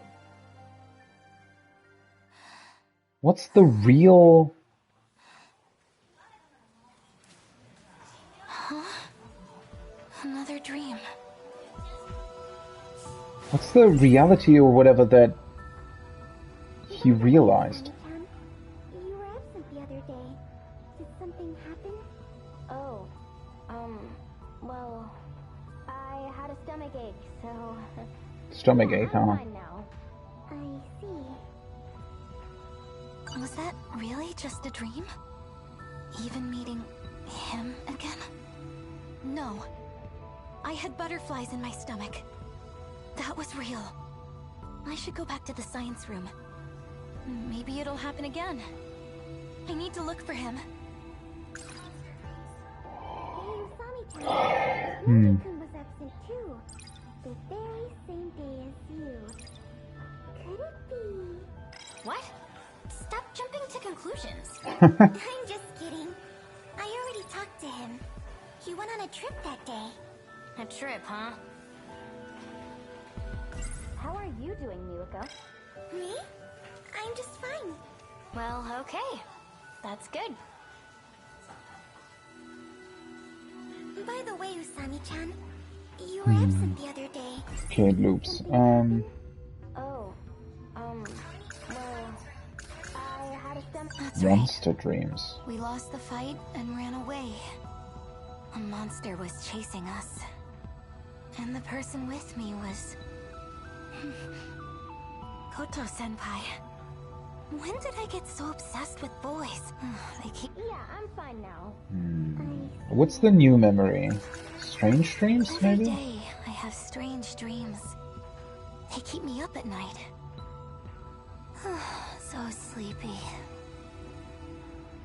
Hey, Usami-chan. Science room, maybe? The science room. The door's always locked. How do I get back in? Nenji-kun was absent too. Yeah, I wonder if she's able to activate the gate again. That would be kind of weird, right? You'd think that they maybe came up with some way of preventing that, but then again, if they had a way of preventing it, probably wouldn't have happened in the first place, huh? How are you doing, Miwako? Okay, I don't really... So, the whole thing with Juro... Let me pause here for a second. The whole thing with Juro, right? Clearly he has realized something at some point, but I don't think he really knows the truth. I don't know. Everything seems so convoluted and complicated that whatever he saw, maybe he did jump to certain conclusions, or maybe he even did really find out certain things, and that's why he decided to kill other people, but I think whatever knowledge he based those actions on still probably wasn't the entire truth. I feel like. Man, I really want to know what happened. The thing is, right, there are so many moving parts here that...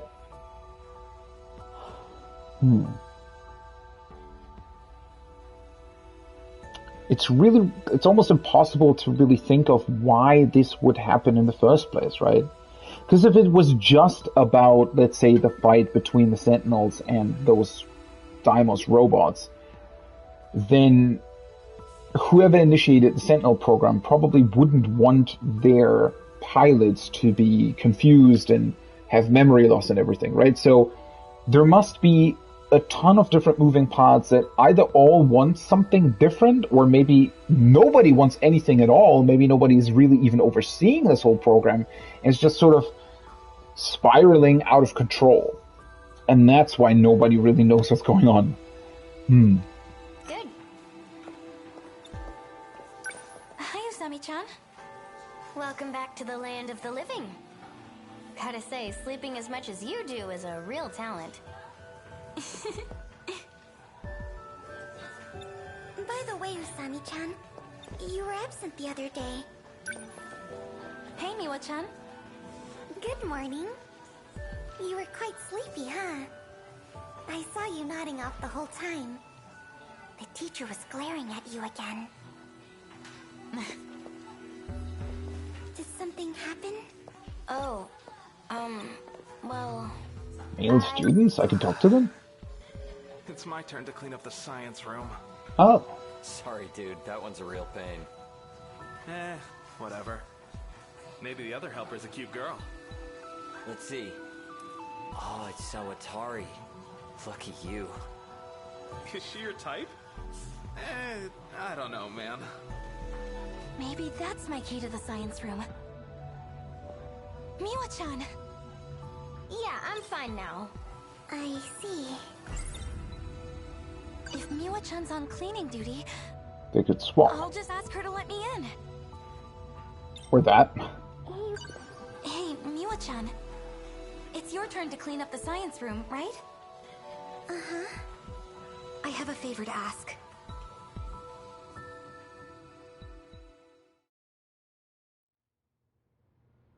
I don't know what you're planning on doing. But be safe, okay? Chemicals are dangerous. Relax, it's nothing like that. I'll be sure to lock up when I'm done. Mix up some chemical cocktail. Okay. I'll take the trash out now. Do what you need to. Thanks, Miwa-chan. 1 second.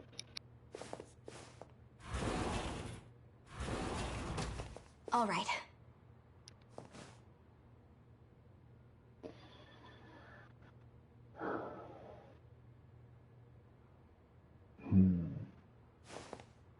Really hope we're not actually gonna blow it up.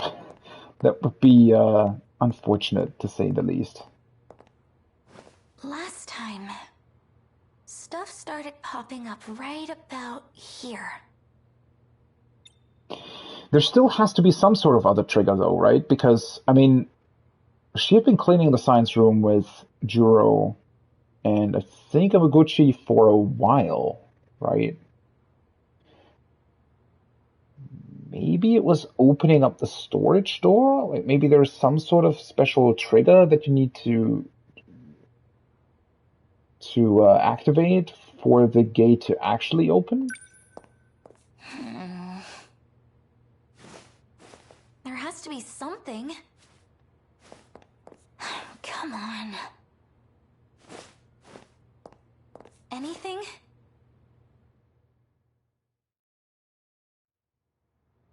Everything's normal. Open sesame! Yeah, that's not gonna...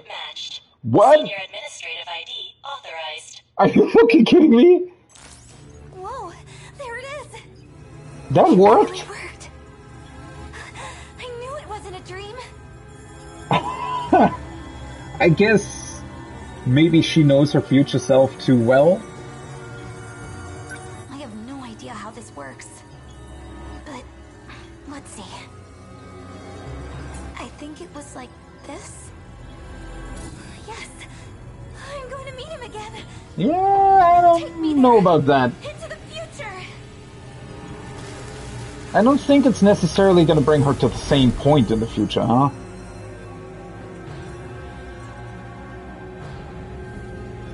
Spaceship ruins.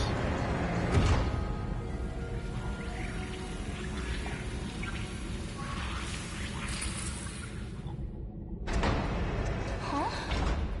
This looks different. What is this place? Oh, I remember.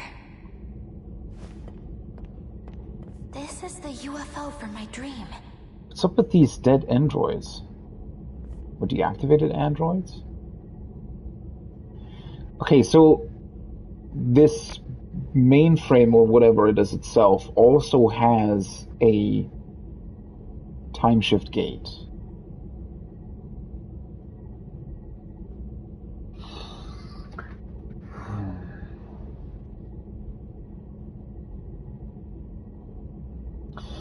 I wonder if this is some sort of part of that future in 2186 7 or whatever it was.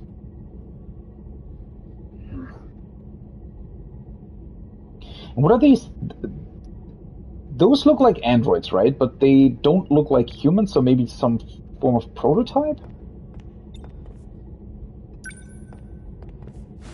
An alien? Is it dead?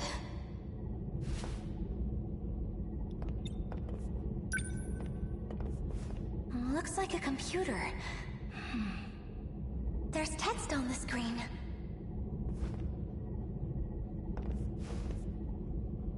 But does she know what a computer is, though?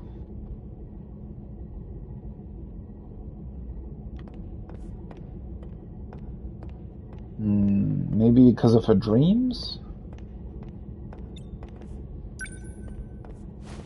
Another one. This reminds me of something. What was it?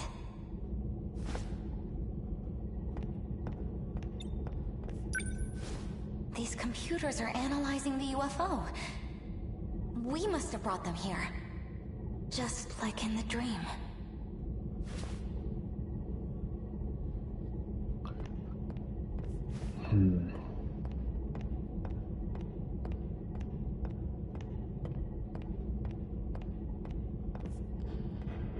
Do I hear footsteps? Someone's coming. Oh no. What if it's an alien? I need to hide. Hiding there? What shadows?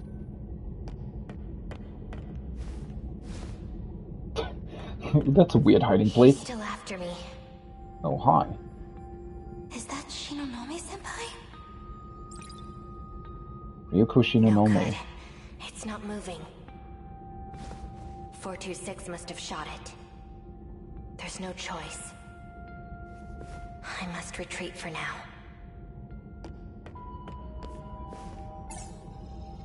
She's shifting somewhere else. All right. Why must you keep running from me? What is Sekigahara's deal? Stop. 426. You won't get away with this. That again? Give it a rest. There's not much time left. Come with me. I'll protect you. Please, Ryoko. The fuck is he talking about? Stop trying to confuse me.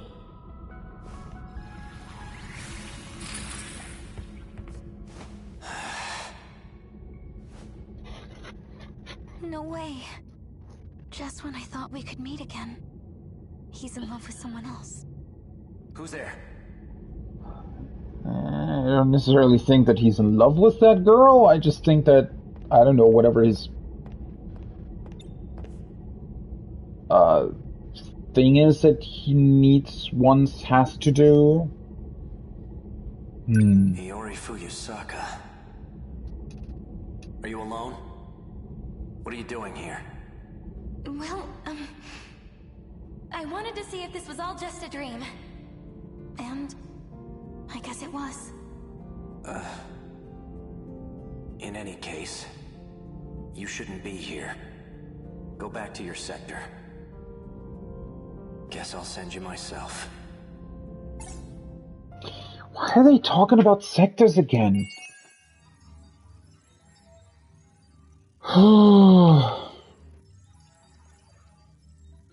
We're pretty far with her story, though. Apparently, 71%.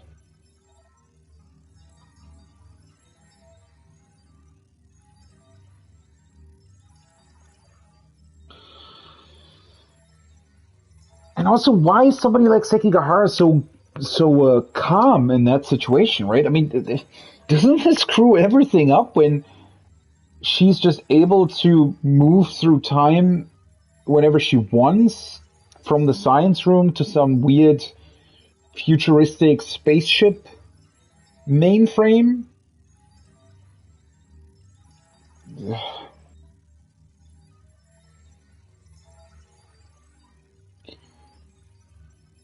And once again, I mean, there are so many different sort of things.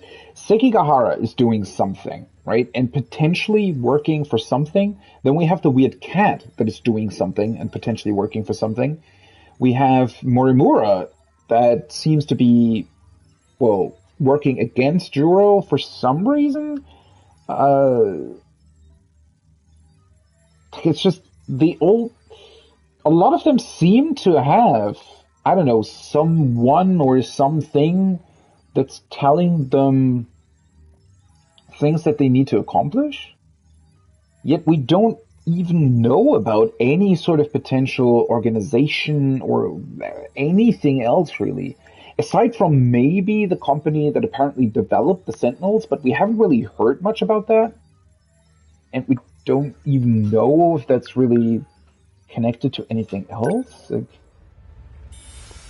And now we've unlocked her, Ryuko Shinonomi's story.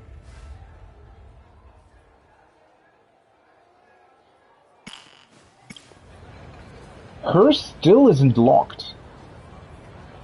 Yuri Furisaka returned to the science room in hopes of seeing him in the future again, but instead she found out there's someone else she cares about. Okay, let's continue the story. I'm actually kind of surprised that we can still continue this.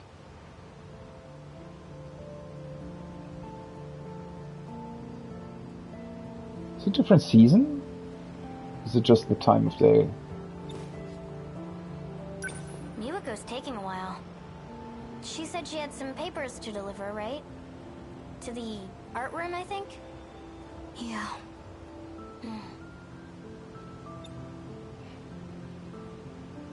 What's up, Iori? You look bummed. Huh? I'm fine. We're going to Tsutsuchi today, right?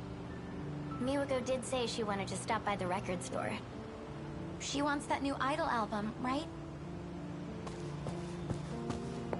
There she is. Sorry to keep you waiting.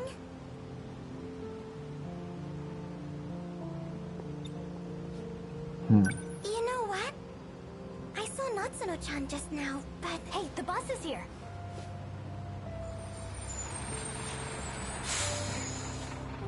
Save it for later! Wait for us!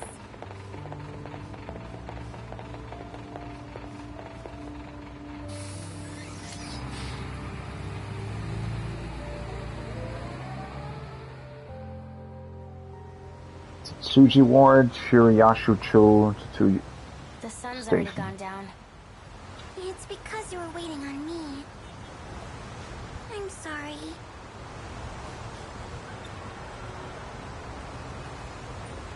It looks pretty awesome, right? The backgrounds are so cool in this game. Such a great feeling. No, I'm sorry, Miwa-chan. We couldn't even get the record you wanted. I can't believe all 3 stores were sold out. It's getting kinda late. My dad's a worry ward. Maybe I should call home. There's a phone booth over there. You gonna call? Yeah.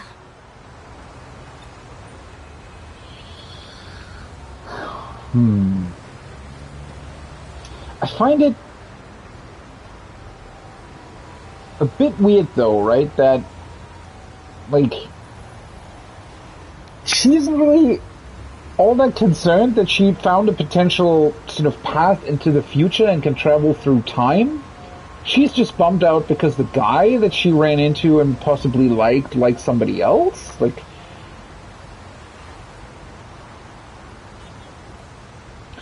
either I'm missing a point here, or she knows more than she's letting on.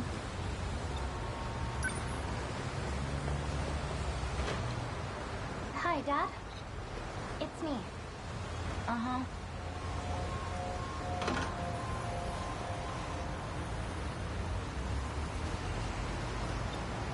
That was quite the fast call. How'd it go?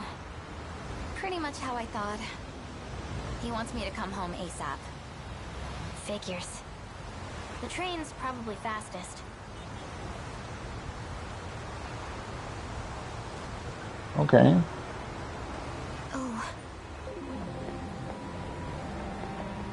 What's wrong?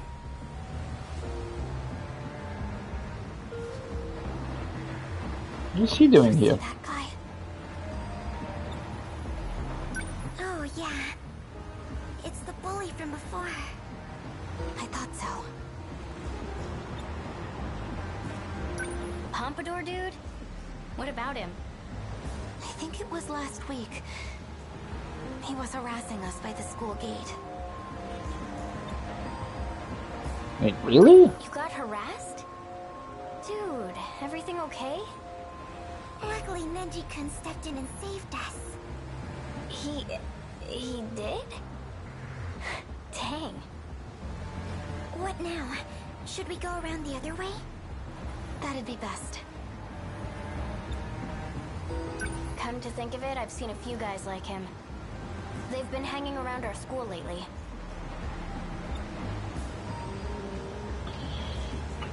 That's somewhat of a weird hint, right? Is he, like, also working for somebody? Yeah, I guess let's go around the other way, huh? Oh no, we can talk to her again. Let's go around, Yuri-chan.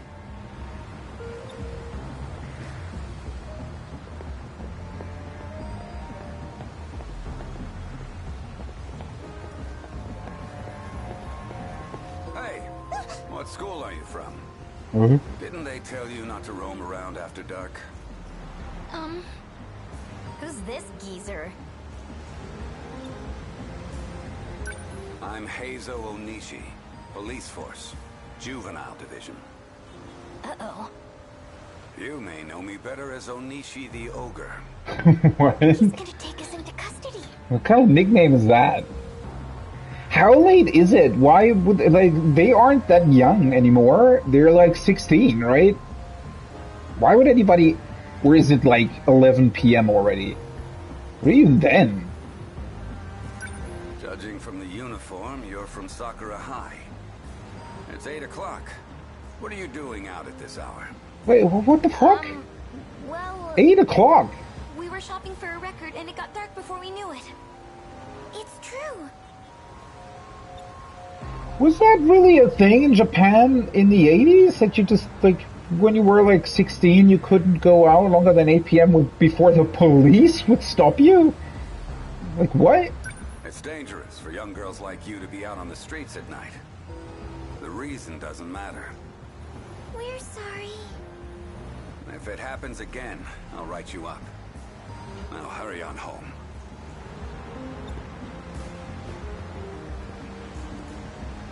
It's a bit strict. I mean, I know Japan, you know, but still. Juvenile delinquents? Why do you look so happy about it?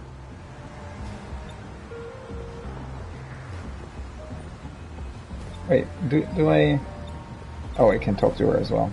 Sometimes it's a bit weird when those prompts appear. Yeah. Wait, are we supposed to follow him, or,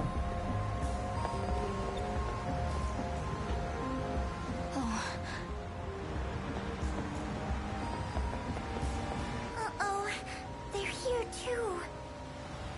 Who's here? Oh, the boys. Okay. Those guys are his buddies, right? What do we do, Yuri-chan? Just cross the street. I mean, I know the light's been red for like 5 minutes, but... It is what it is. Let's make a break for the station. I mean, just... Like, there's literally a police officer here. Or was, rather. Because he's not here anymore.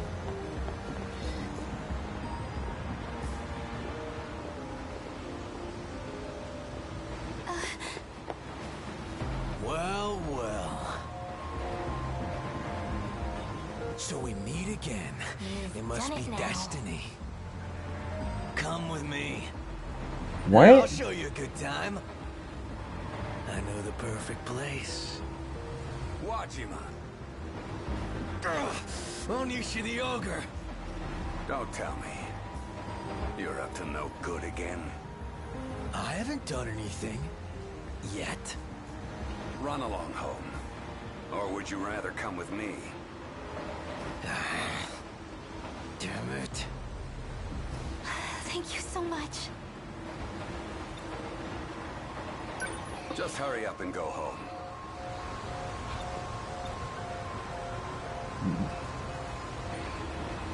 That just seems so... Why would he specifically target these girls? You had me worried there. Let's go. I mean, obviously that is something that could have realistically happened, or sadly can still happen in real life. I'm not saying that it's unrealistic. I'm saying, why does the game bring it up? Because we've seen him a couple of times as well, right? It's not a coincidence that he is the one being here and interacting with them, right? So I feel like they're trying to throw us for a loop, and I don't think that the reason why he approached the girls is necessarily to harass them or anything, but rather to... Maybe he wants to force her, like maybe either he knows about her future self, or maybe there's something that he wants to force her to do, like open up a gate or something like that, right? Not necessarily, I don't think that it is what we're supposed to think it is. Although maybe I'm wrong on that. Tsuji Station. Let's go to the trains.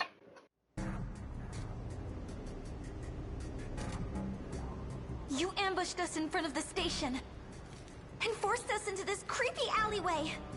Oh, we know the alleyway. The police are on their way. Oh, shut up! Wajima-san has something to say. Wait, where's Kisaragi? Up, will ya? Hey, knock it off.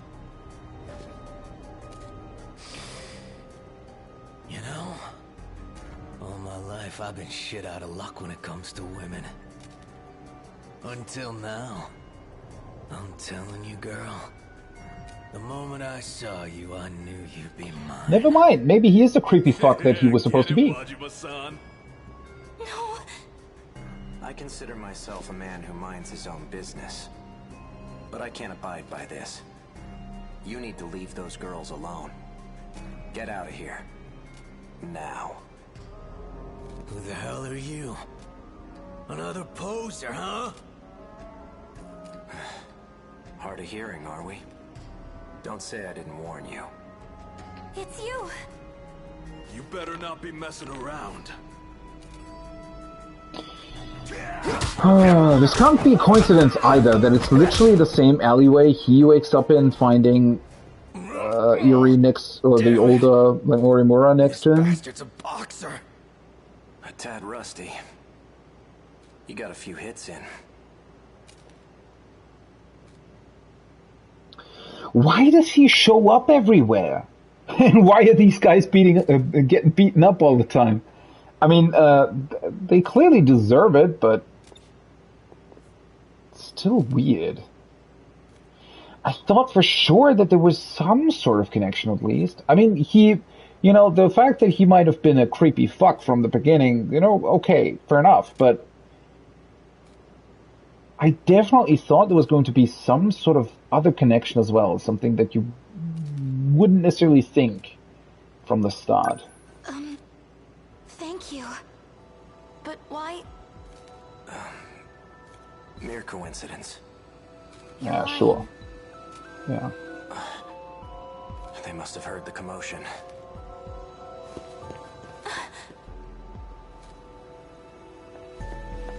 Are you guys okay? Where were you? Oh, she ran off. Yeah, okay. Care to explain what happened here, Wajima?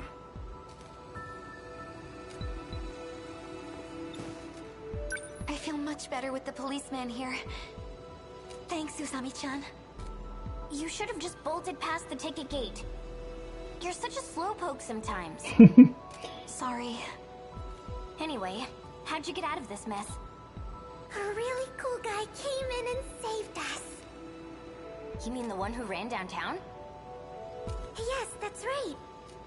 I wonder what school he goes to.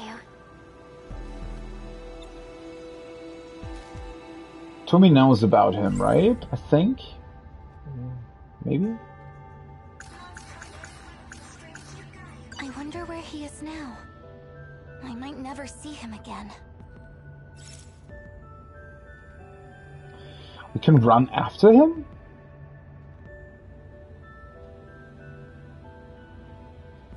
Sure, let's do it. Run after him. I want to know what the fuck he's about. Regret it. Even if he turns me down, I have to tell him how I feel. Sorry, guys. It has to be him. He's nearby.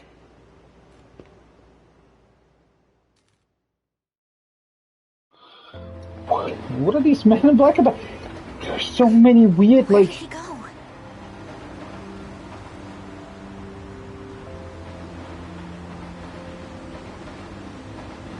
Huh. Yeah, what is up with this Sekigahara guy? Why is he... It's like... He does sort of good stuff the entire time, yet he's also being hunted, and then at the same time, I don't know, her older self, like Iori's older self, is like, or other people are against him. It's really, really strange. He has to be somewhere.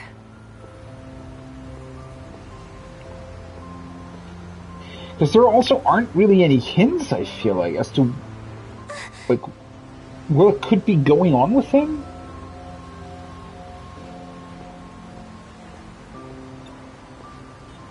Hello. Hey, Huh? Oh, that's not him. Sorry. I thought you were someone else. I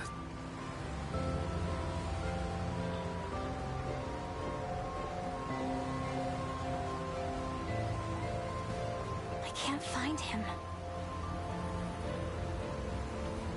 Did you already shift or something?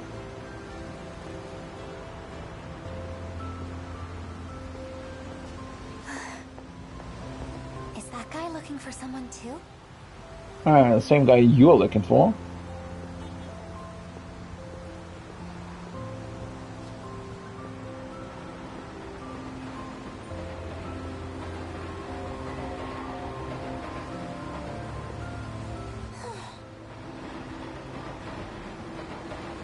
He's gone.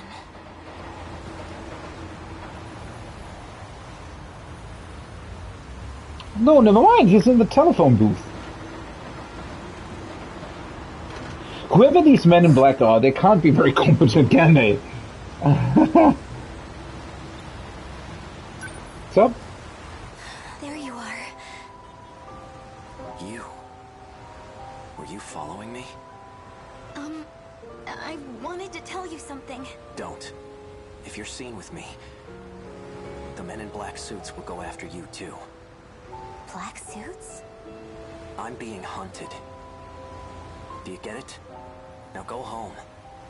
All right? Oh, so that man I saw over there.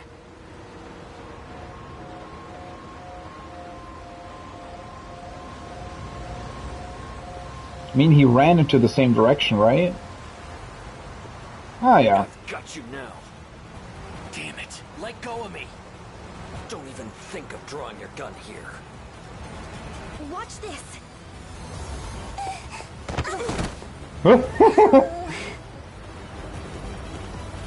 Reckless. Look out. Did you actually knock him out? Just run. Forget about me. Is this girl Oh, with you? hello. No. The hell's going on here? Perfect timing. Give me a hand. So women and children are fair game, huh? Give me a hand? What? I don't stand for that, buddy.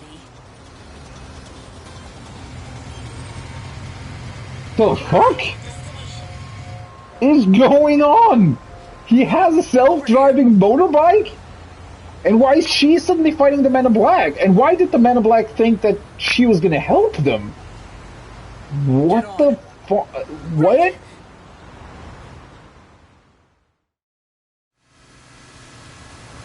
Man, this... Girl. She seemed to be associated with the Men in Black. Did you recognize her? No, it was too dark. I see. You might want to hold on a little tighter. You're gonna fall. Okay. Where do you live? I'll take you home. It's now or never. Hey, I know this is sudden, but I need to tell you, I love you. It's a bit This all of a sudden. much. Some kind of prank from this era? It's not a prank! I know you already have Shinonome-senpai. It's probably awkward to hear this from me. But even if it ends up breaking my heart, I just needed to tell you. I needed you to know how I feel. There seems to be a misunderstanding. Ryoko-san is not my girlfriend. Huh? I spent a lot of time alone back home. Parents weren't around. So she stepped in. Looked after me like a big sister.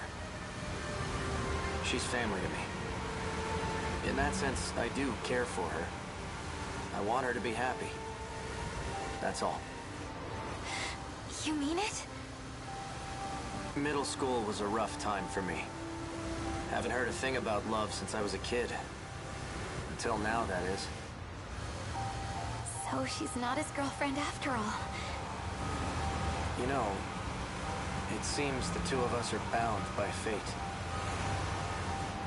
What would you do if I told you I'm an assassin from the future who came here to kill you? It wouldn't matter. I would still love you. A guy whose name you don't even know? Well, yeah. You feel that strongly, huh? Didn't see that coming. My name is A. Sekigahara. A. Sekigahara. So, I haven't heard a no. Let's get you home. Don't follow me again, all right? I'll be in touch. Okay. And I guess he did kill her future self, but doesn't remember that. Okay, so the reason why I think that the other, like the tough girl in the long black skirt, is technically with the Men in Black, is because she seemed to, we in an earlier scene with Amaguchi, he brought her to the like HQ of the company that has developed the Sentinels, right? Or as far as we know. So maybe the Men in Black and her somehow belong to their company, or the company is trying to do something. And maybe Sekigahara was with them as well until he lost his memories? The question being, why did he lose his memories, and why weren't they properly restored? And he also, I mean, with the message that he sent back to himself, maybe he purposefully didn't want to be an assassin anymore or something, but then now he seemed to know what was going on?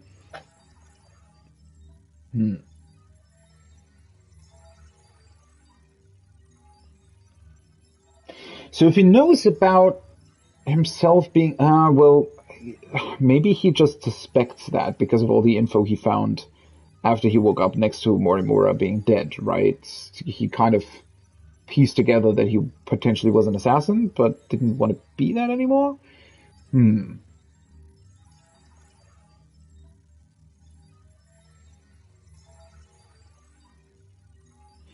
But then also, why did the other girl, like, obstruct the Men in Black?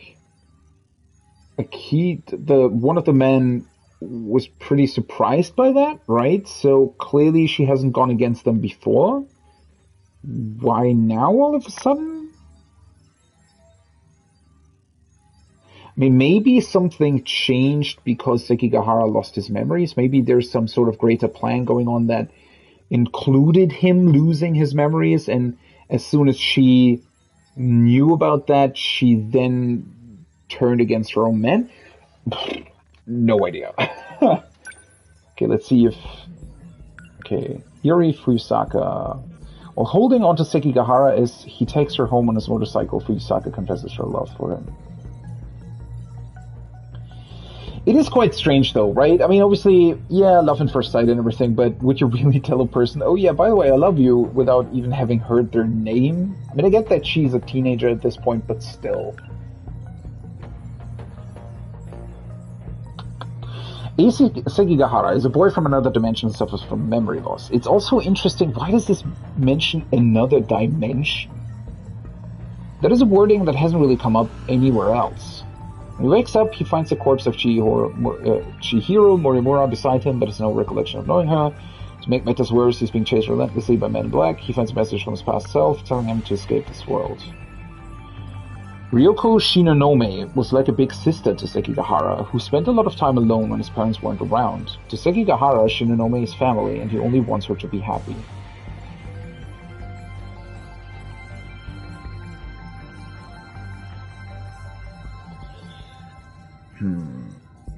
But Shinonome is the girl, or is she? I'm not quite sure. She looks very similar to the girl that appeared in the TV of Amaguchi, and somehow also looks similar to the girl in the very far future on that space station.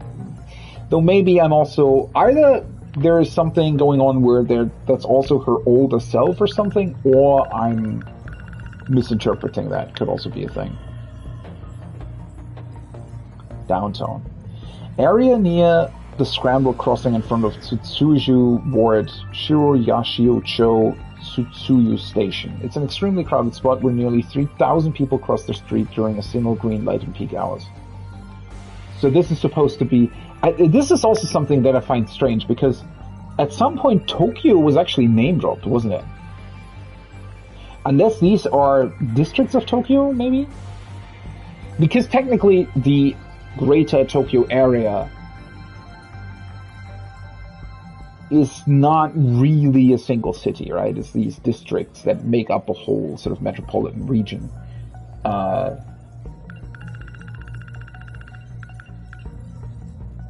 was just kind of confused because I thought that they were going with different names, but then they did actually mention Tokyo at some point.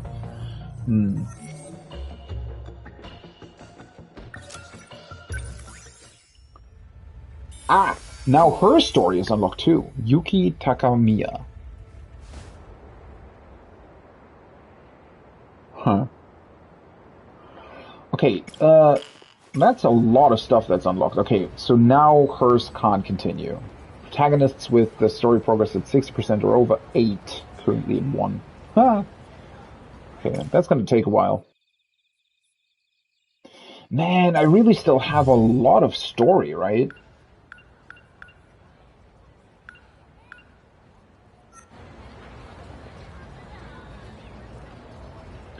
One thing that I do find quite strange is why these flowcharts exist. Why they decided to make certain scenes have multiple different outcomes. Don't really know what that's about. That is a strange decision, right? Because everything else, aside from that, is fairly linear in terms of progression, right? So basically, it starts here, right, at the shopping district, and then there are 2 different outcomes to the same scene for some reason. And then we get this scene, which has 2 differences in the middle, but then always has the same outcome. And then it suddenly turns into a completely linear story. So I feel like most of the story scenes that you see are actually linear, but then some of them do have these branching paths, and I'm not quite sure why they decided to do it that way instead of just making it all linear. Because the entire story is already non-linear, right? Because we all get the scenes in like different... Like, it depends on who you decide to continue the story with. It depends on multiple different things, how you sort of experience the story. So I just find it interesting that they, on top of that, then also decided to make the individual stories have branching paths within any given scene. It feels a little bit like overkill. It feels like all of this sort of branching paths within a given scene that we've seen could have also been part of the same linear scene all at once. So I'm not quite sure why they decided to do that, but maybe there's another reason for this. One thing that is, in general, really, really cool with this game is that it seems that they've somehow, at least up until this point, I mean, as I said, right, there's clearly some overarching plot going on that we just don't know about yet. Some sort of meta level, right? And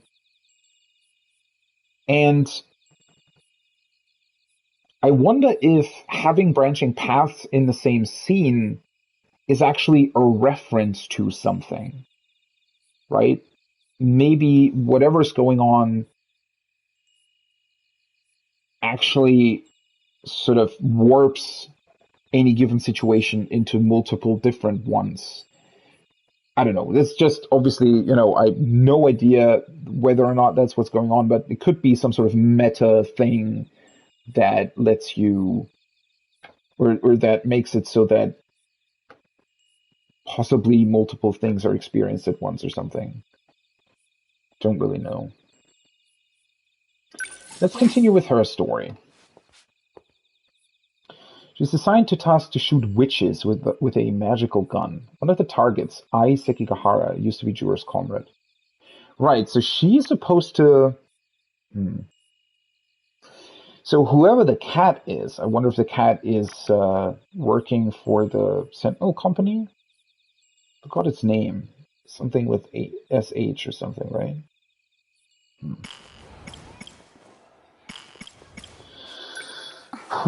Okay, let's see where this continues.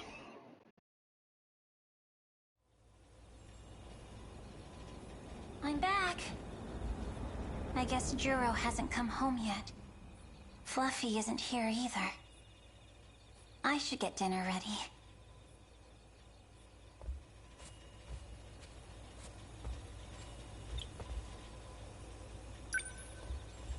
Top half of the third. Shimada coming in to pinch hit. He's closing in on 1,000 hits. This could be it. Baseball again. Something else going on? Let's change to the channel. Star to keep an eye on. Miyuki Inaba-chan. She's really taken Japan by storm. So it should come as no surprise that she's in this week's top 10 rankings. Let's keep this on.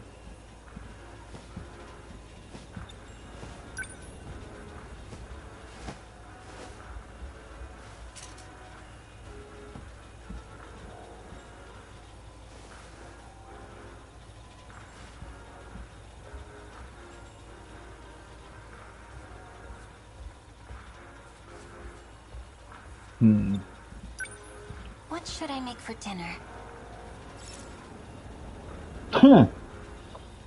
Grilled mackerel. Well, I would probably go for the Hamburg steak, so... I think we have some ground beef.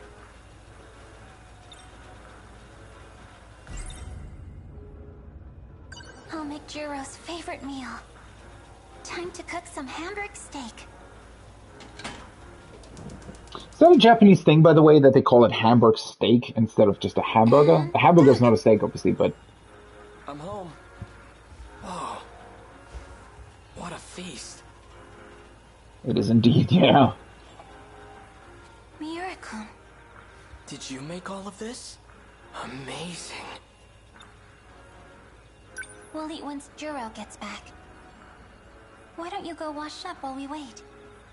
Right.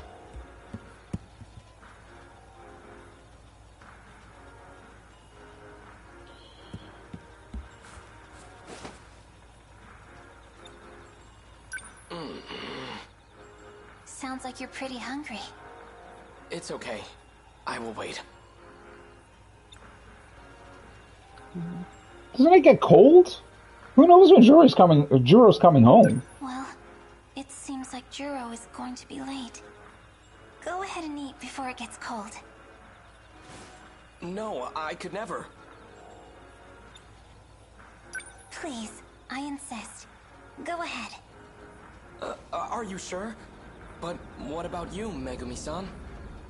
Don't worry. I'll eat with Juro. I see. In that case, I'll do as you suggest.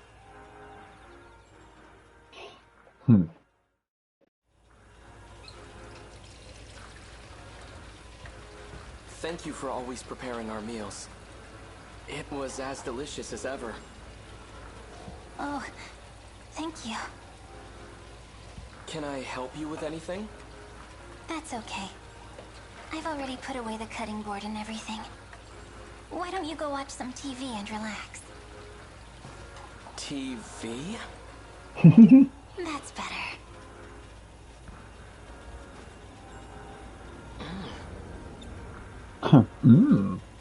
Guess the idol looks pretty good, huh? You know, Miura-kun, you don't have to wear your hat in the house. The surgical scar on your forehead doesn't bother me. How did you know this scar was from surgery? Did I tell you? Well... No, she just knows.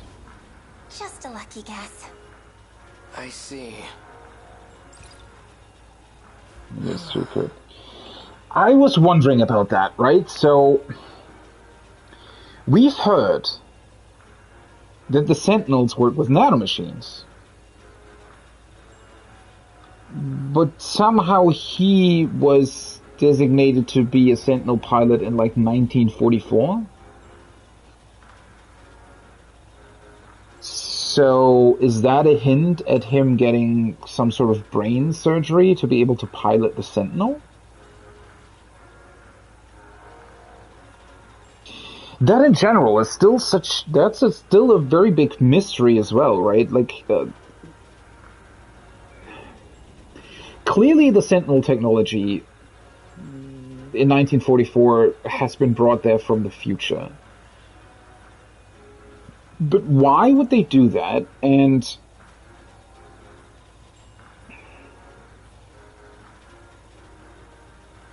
I don't know, just yet again, that seems like such a weird decision, right?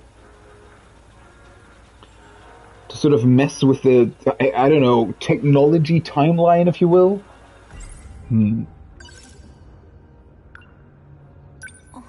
Let's see, maybe we actually right here. Get an explanation. Maybe it's also not the nanomachines. There might be another explanation for this.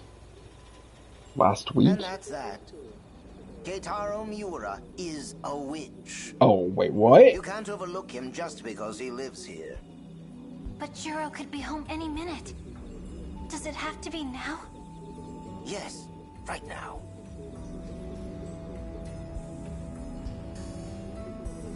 So, this whole shooting them with a gun thing, isn't that to remove their memory, alter their memories?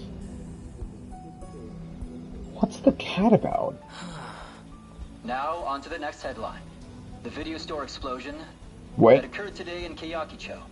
An investigation found that the accident was the result of a gas leak. This is what happened before. Huh? Video game store what? Wait, what am I supposed to do here?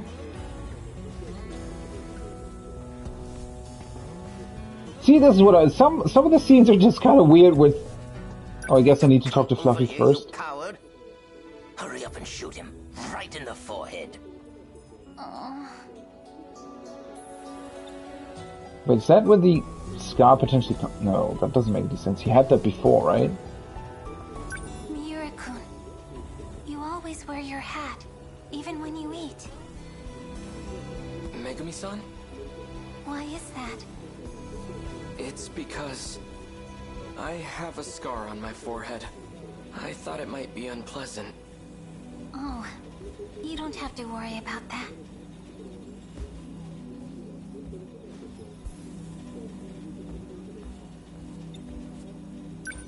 That scar, it allows you to pilot a Sentinel. Isn't that right? How do you know about that? Yeah, that's what I expected.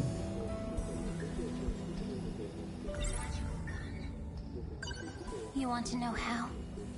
I'll tell you. But can you show me your forehead first? Hmm. I'm sorry, but I have no choice. This will hurt, but you'll soon forget.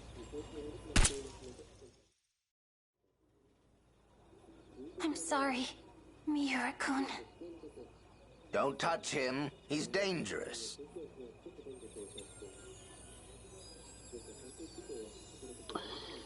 What does that do? So, is it really just about altering their memories, or does it also potentially influence whether or not they can pilot a Sentinel? Or what kind of Sentinel they can pilot? Just as I thought. He's had surgery. There's a component embedded in his forehead. It forces them to use their magic.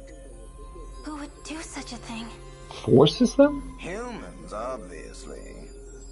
There's many that greatly covet this power.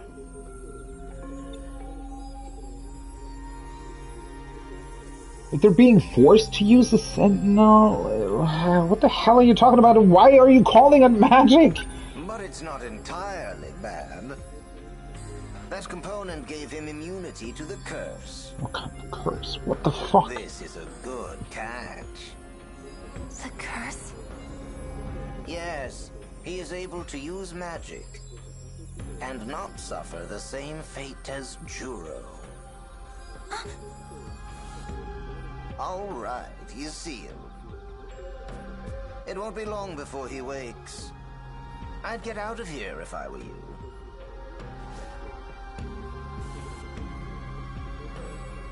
The curse, huh? What does that mean? Wait, so something allows him to pilot Sentinels further than Juro was able to? Follow-up reports on the gas explosion in Kyakicho.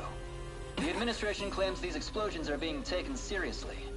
Gas companies have been put on immediate notice and instructed to be vigilant in their inspections.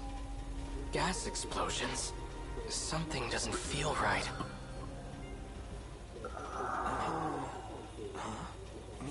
I have no idea what is going on. The entire day?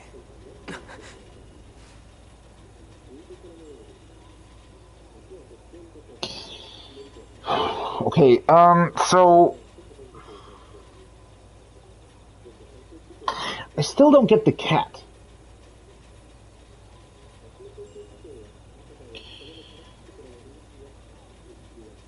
Why target Miura and Sekigahara? What have those two in common with each other? And, I mean, targeting them does alter the memories, correct? But why is the cat speaking of magic and curses? Like, wait, what the hell is going on with this cat? Juro. Welcome back. Dinner's on the table for you. It's fine. I'm not hungry, actually. Come on. I'm sure you'll change your mind once you start. Why do you care about me so much anyways? Oh, is that bad? Just quit treating me like a child.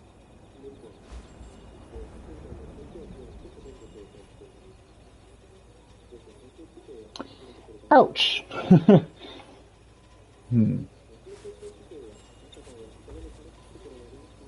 Miura-kun?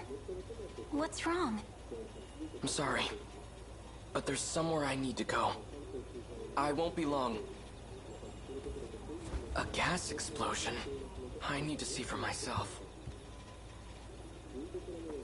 Is he suspecting something might have happened with the Sentinel or something?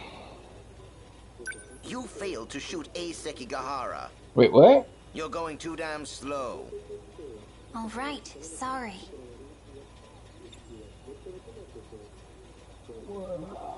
Wait, she failed? He doesn't remember that she tried, though. Why were you taking so long in there anyways? Striking stupid poses with your gun doesn't accomplish anything.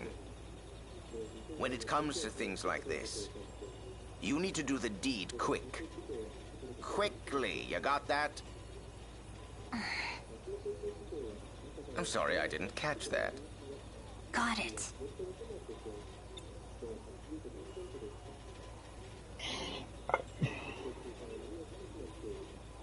I mean, she pointed the gun at him, though. Like, huh?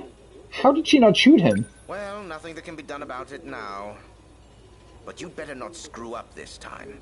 Or did she just not hit correctly? Shu Amiguchi, the floppy-haired dunce that hangs around Juro. He's also a witch. You should still have some bullets left. Seal his powers tomorrow. Think you can handle that? I'll get it done.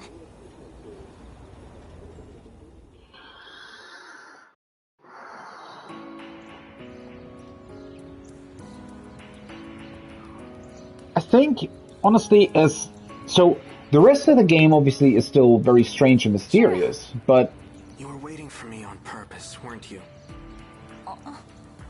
the cat Telling you, if they find is out, just weird. we'll get expelled.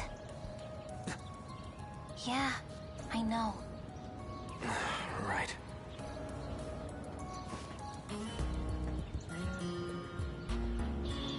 Yeah, this whole cat business is just strange.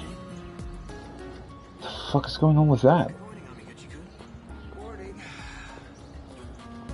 Did you leave your motorcycle nearby again? Sure did. But won't it be bad if the school finds out? Nah, it just looks like a motorcycle. But it's a regular bike. Really? It's obviously a joke. I didn't bring it into school, so no big deal. You can still get in trouble. Whatever. Our school doesn't care. I was wondering, can I come over today? Sure, why not? Great. Oh, right. Gonna swing by the vending machines before class starts. Okay. I'll see you after school. Scene again, really, really similar to the last time for some reason. Or did we... Was it part of Amiguchi's story last time? No. Fluffy.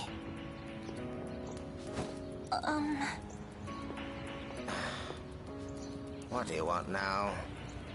Just hurry up and lure out the target already. Did Miwako just realize that we were talking to the cat, or the cat was talking to us, rather?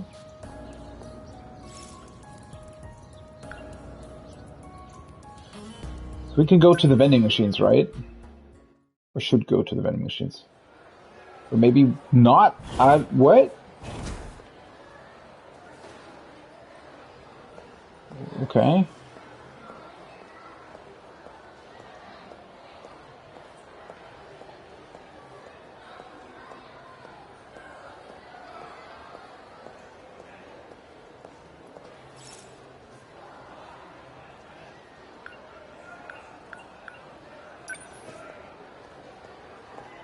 How'd you do on that quiz? Terrible. Man, pop quizzes just aren't fair.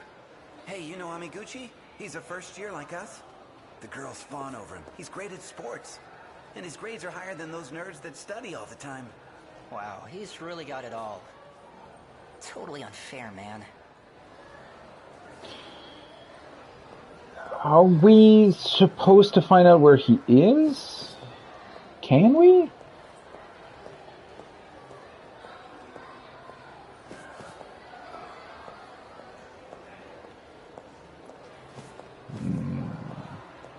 So I heard about the delinquents at our school. Apparently, they used to be a lot worse. I heard that too. My senpai told me. Ogata-kun from 1D really reformed them. But isn't he a delinquent too? Yeah, but he's different from the others. Plus, Amiguchi-kun hangs out with him. Oh, he is so dreamy. Interesting bits and pieces of information.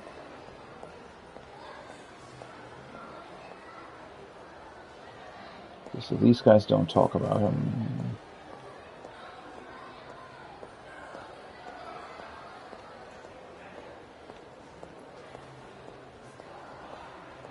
Maybe... Maybe I can't do anything here after all? Yeah, okay. I guess let's go home then. I mean, Fluffy told us to deal with him though, right? I guess I'm Juro sorry. hasn't come home Yeah. yet. I wonder if he's mad at me. I should get dinner ready.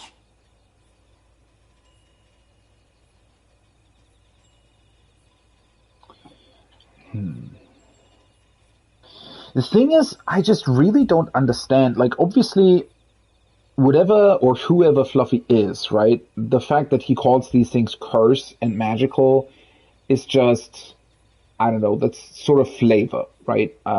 Whoever came up with Fluffy or whatever's the deal with Fluffy,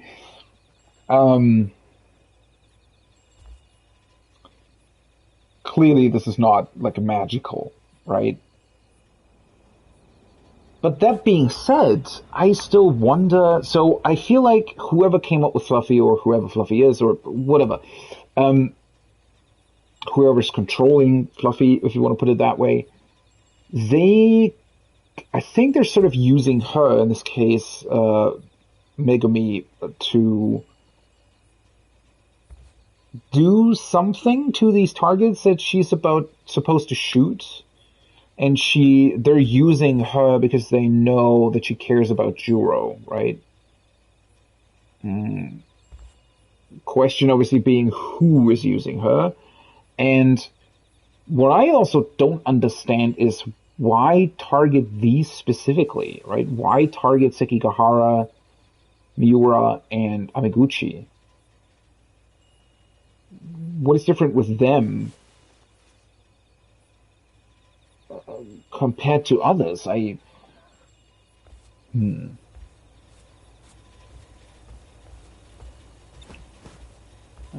keep the TV off this time. Wait, can I do something else, or why are these two options grayed out already? Does the scene continue until I actually shoot Amiguchi, or...?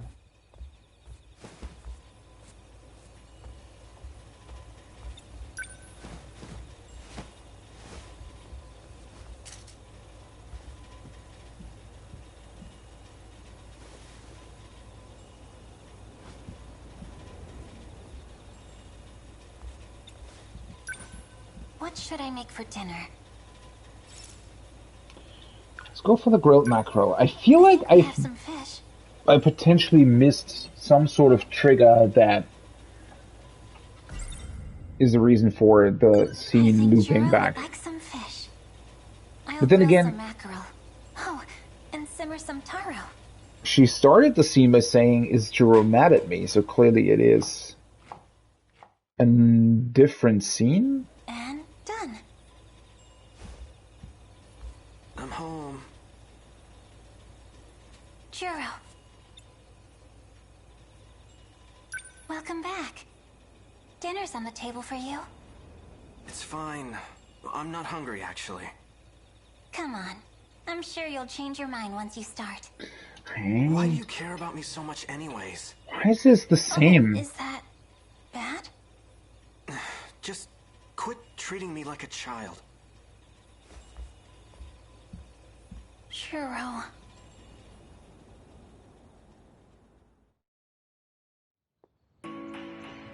Huh? Why is this looping again? That's weird. Are you watching me? Oh. Fine. Yo. Good morning, Amiguchi-kun. Morning. Did you leave your motorcycle nearby again? That's sure did. Kind of a strange setup, right? That it just loops until you find out what you're supposed to do. It's obvious. I didn't bring it into school, so no big deal, huh? What's up? What do you want? I'm not here to talk to you, Kurabe-kun. It's you I'd like to see, Amiguchi-kun. Me? You're from 1C, aren't you? I am. My name is Megumi Yakushiji. Cool. So what can I do for you? Well, I don't really want to talk about it here. Could we meet somewhere later? Just the two of us? Oh, I see. How about after school? Let's say the roof of the new building? The roof? Yep. I'll be waiting. It's hard being so popular. Okay. Why are you mad? Does that bother you? No. Yeah, sure, it doesn't bother him. Of course not.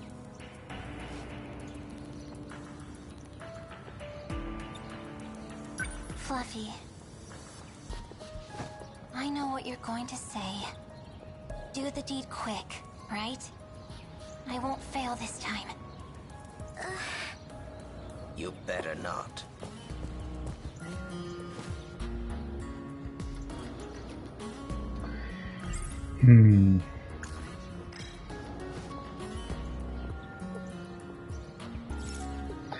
I wonder if Miwako will somehow find out about this, or somehow interrupt us, or whatever.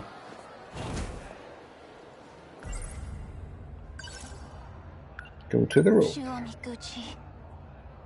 I wonder if he's already on the roof.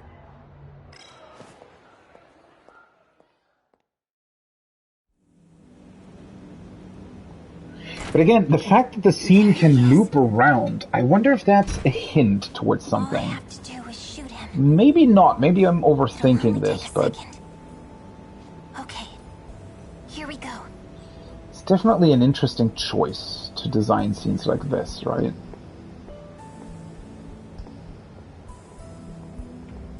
What's got you so spaced out? Just got shit on my mind. What about you? You look like hell. Something weighing you down? Yeah, you could say that.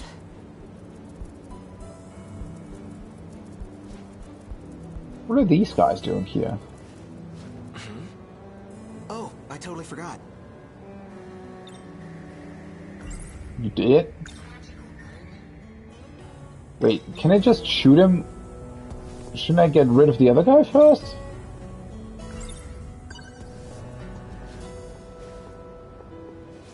What the hell? Shoot, quickly. Yeah, obviously this was gonna happen. This thing. You're one dangerous girl.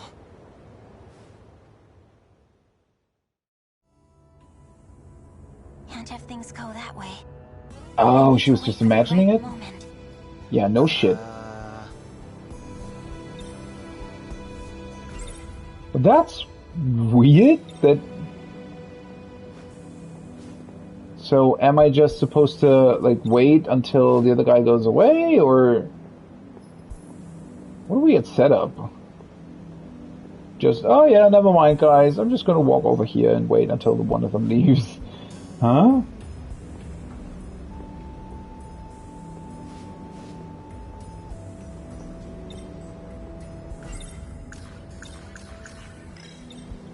Can I not, like, talk to the other guy? Like, what is going on here? Do I need more information? Do I need to do something else first in order to progress the scene?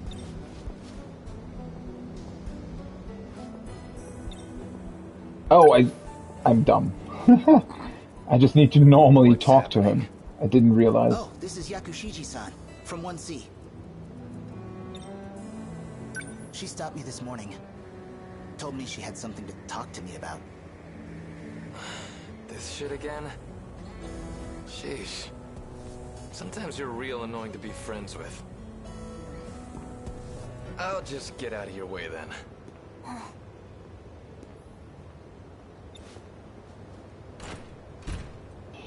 Again? Oh, just stuff from middle school. Girls used to confess their love to me in front of him all the time. Oh, wow. Is that what this is about? I'm sorry, really. But I've got feelings for someone else. That's not what I came here to tell you. Oh, sorry. Awkward. So, what do you need? Well, I guess I want to shoot you and erase your memories or something? No need to apologize. This might hurt a little anyway. Mission accomplished. Sentinel number 20, transmitting. What?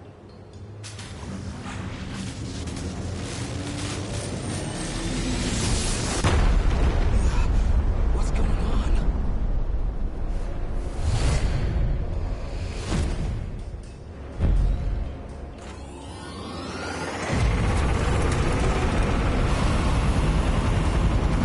Why? What? Why did his Sentinel get activated? No way. Juro. What did you... You shot Amiguchi-kun with a gun. And then a giant robot appeared. You saw everything? But why did you... Where did it fly off to?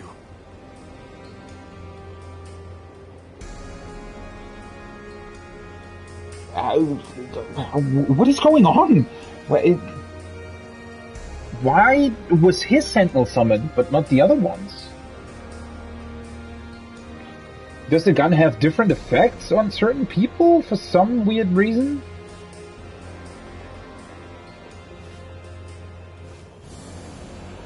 Wasn't Juro supposed to... What the hell did you do this time?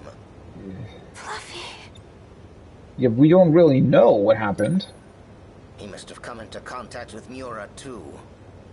Damn it, how irritating. Juro, he saw me do it. I'll take care of it. Contact with Miura? What are you still doing here? I need to manipulate his memories.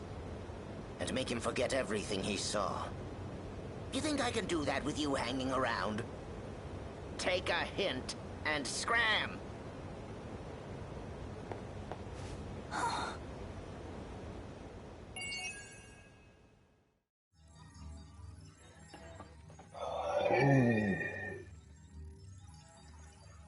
Okay, I guess the memory alteration didn't properly work? Or is Amiguchi, does Amiguchi maybe have something against that? Or did something with his nanomachines mess up so that he suddenly summoned a Sentinel? Also, how is this connected to Miura specifically? Because we saw, that was one of the first scenes we saw, basically. Wasn't that Juro's prologue scene? That he touched Miura and his Sentinel suddenly got summoned?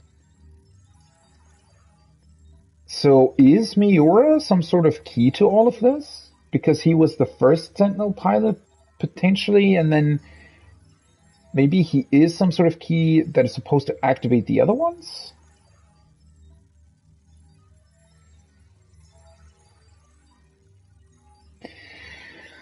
But I mean, that would have a lot of implications, right? God, man, this is... I just can't quite make sense of this. Megumi Yakushiji. Though she tends to be serious and holds her emotions close to her chest, Yakushiji is very affectionate when it comes to Kurabe, seen when she moved into the Kurabe house rather forcefully. Moreover, she's a skilled cook who whips up lunch and dinner for Kurabe and Keitaro Miura almost every day.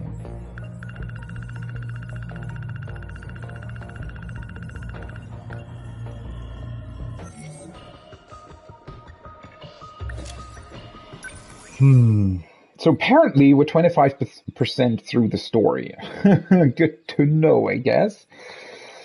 The game is actually longer than I thought it would be. Although, I guess, considering how, interesting the setup is, right, and how many different story threads exist, I feel like once it will condense into a more, into a story that where more and more things will get revealed later on, maybe it'll feel faster.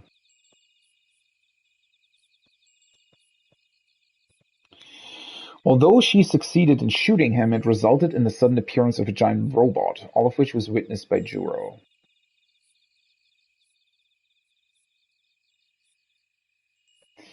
Yeah, that's really, really strange, right? That happened. Okay, I think, since it's already been 9 hours, I'm going to do one more story part with her, and then that's probably going to be it for the stream today. I am really, really invested in the game, but it is quite a lot. Like, there are so many threads going on and so many little details that you need to be aware of that, yeah, it can be quite tiring, right, to really try and figure everything out. So, yeah, I think it's about time to slowly get to the end of the stream. So I'm going to do one more story part, and that's going to be it for today, I think. Let's see what this is about. Maybe we'll find out more about the cat then. I'm home. Oh. The thing is, though, this part, right? The whole reason why she's doing that for the cat, because there apparently exists some sort of contract, and she wants to get the original Juro back, but Juro's memories have been altered because in the future he shoots or kills 4 of the Sentinel pilots, I guess. For whatever reason that we still don't really know about. That's why his memories then got heavily altered. Oh no, never mind. That's actually not why his memories get altered though, right? The reason he lost his memories was because he was fighting with the Sentinel for like 2 hours and his memories just got wiped out. Then again, yeah, we don't quite yet can like 100% confirm that whether or not something else might have been going on with him because of that. The reason why I'm bringing it up is because how will this affect him, right? Seeing a Sentinel, will that bring back some of the old memories that he had? And can his memories be altered even further? Juro. What is it? You're making a weird face. Huh? Well, because of what happened on the roof today. The roof? What are you talking about? Okay, so whatever Fluffy did... Fluffy. He really did alter his memories. How, though? How is a cat able to do this? It's nothing. I'll start making dinner. Oh, you don't have to. I'll just make instant noodles or something later. You can't eat that for dinner. It won't take long, so hang on just a bit. Okay? I really just wanted some ramen.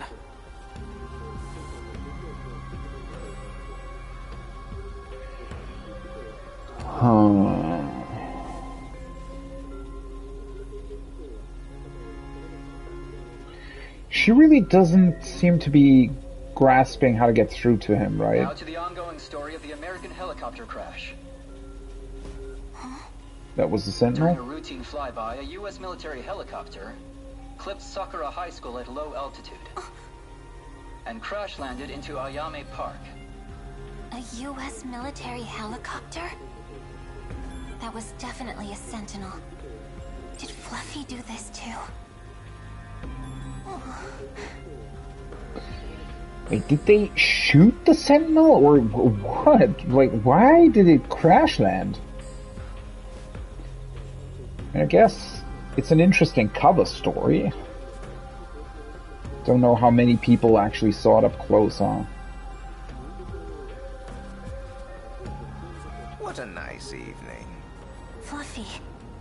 Fortunately, there were no injuries reported in the aftermath of the U.S. military helicopter crash. First gas explosions, now helicopter crashes. Human cities really are the worst.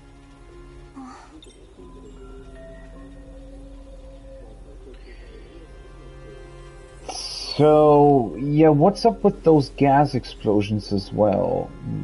Was that also Sentinels? Was that maybe during that earlier scene that I mentioned when Miura, or Juro touched Miura and summoned that one other Sentinel? There was no U.S. helicopter crash. It was different from the one Juro was piloting. But it was a Sentinel. Altering the news is part of your powers, too? You think cats are some kind of little furry gods? You're no cat. Well, duh. It'd be pretty crazy if there was a talking cat wandering around. Wait a minute. What if you're the crazy one? Maybe I'm just a figment of your imagination. Probably. Maybe there's no such thing as magic.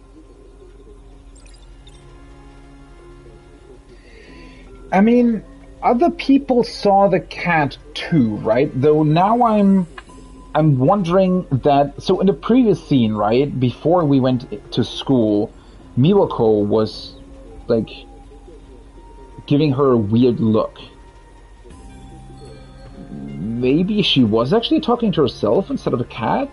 But then, in another scene, we did saw Fluffy in the city during Iori's story, where she was in the city with the other girls, and they were talking about what to eat again, and Fluffy was there. So clearly the other girls can see him.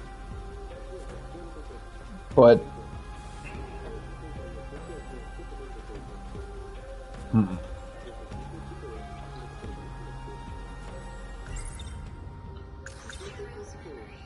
Juro's memories of what happened on the roof. You really did erase them. You gave me no choice.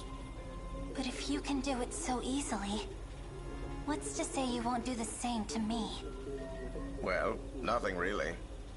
So it's possible that you won't restore his memories, and are just using me for your own personal gain. If I was a bad guy, sure.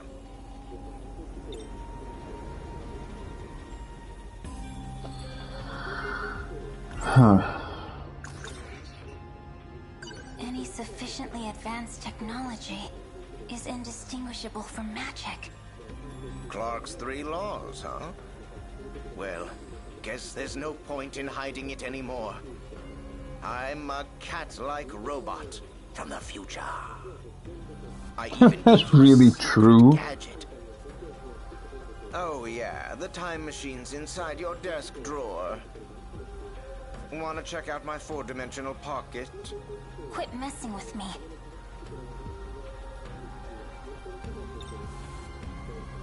What is Fluffy? I mean, I was honestly thinking something along those lines. I mean, we've seen the other, like, BJ, right? Who clearly is, like, a small robot from the future. So it wouldn't have made any sense that they also developed cats. That being said, if you can develop androids that literally look like humans and behave like humans, obviously you would also be able to create cats that look like cats but are actually machines. So it's not that far-fetched, all things considered. I'm thinking more along the lines, though, of Fluffy being, well, not necessarily imagination, but maybe some sort of trigger, right? I know that I mentioned that earlier as well, where I thought that maybe somehow whoever wanted her to shoot these guys with the gun, maybe they did something to her memory that make every time she sees the cat, makes her think about these tasks or something, right? Maybe that is what's happening. But I don't know, I mean, if Fluffy would still be a real cat that just can't talk and her memories are making her talk, how would you control a cat? Unless it is actually a robot. The Deimos code. By sealing those that hold power, we'll be able to defeat the kaiju. That's what you said, right? I said that you all wouldn't have to die. Tell me what you're really trying to do. Otherwise, I won't help you anymore. That's going against our contract. Fine, I'll make an exception this time. Even if you seal the witches, the kaiju will still come. Then what are we sealing them for? This is a game. A game of survival. We'll really go meta now, huh? I've simply been readying the playing field. And now the witches will join in the fight. They'll have no choice but to take their Sentinels into battle. Then, what I've been shooting them with is... a magic that forces them onto the battlefield. No. Anything can be resolved with a magical spell. A happy ending for everyone. You know that's not the way it works. Your world's future is on the line. You need to fight to win it. I'm just here to watch it happen.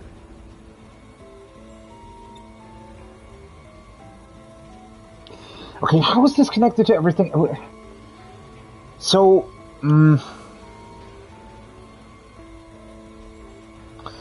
I guess... is this how they're forcing everybody to fight?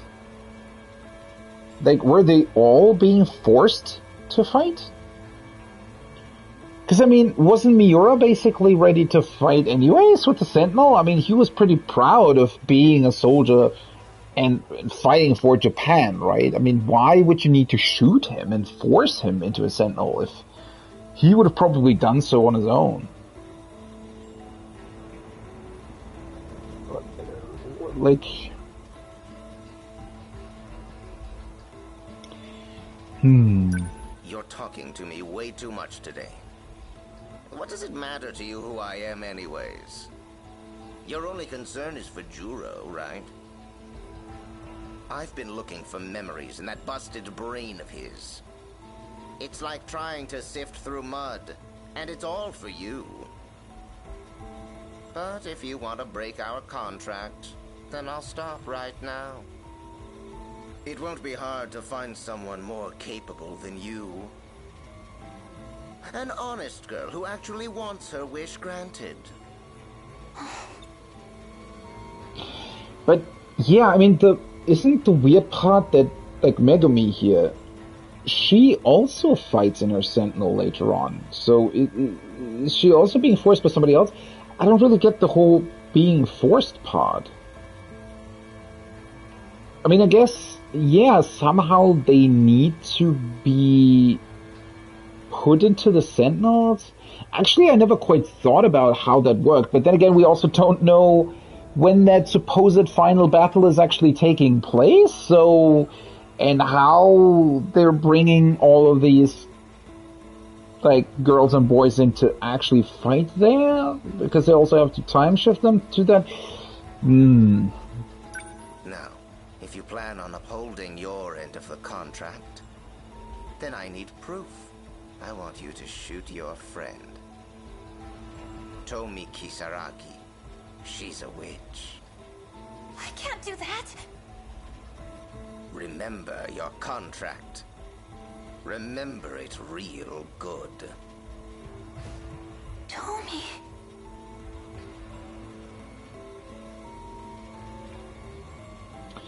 But I mean, isn't the whole deal that, for example, Juro also already fought in his Sentinel? Unless,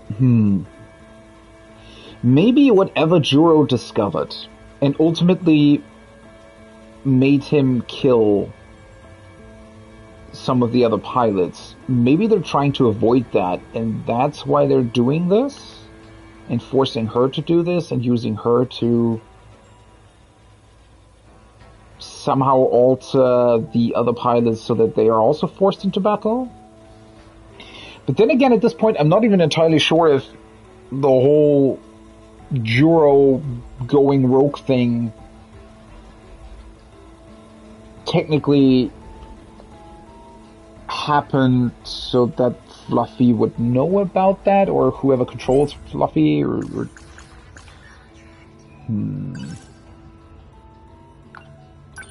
Let's think about this. Let's see if we can actually find out who the fuck this cat is.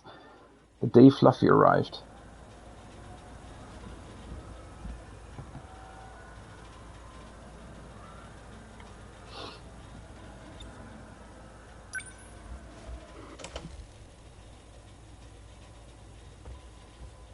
Juro, why are you sleeping out here? You're gonna catch a cold. Don't wake him up. Oh, You hello. again? But how?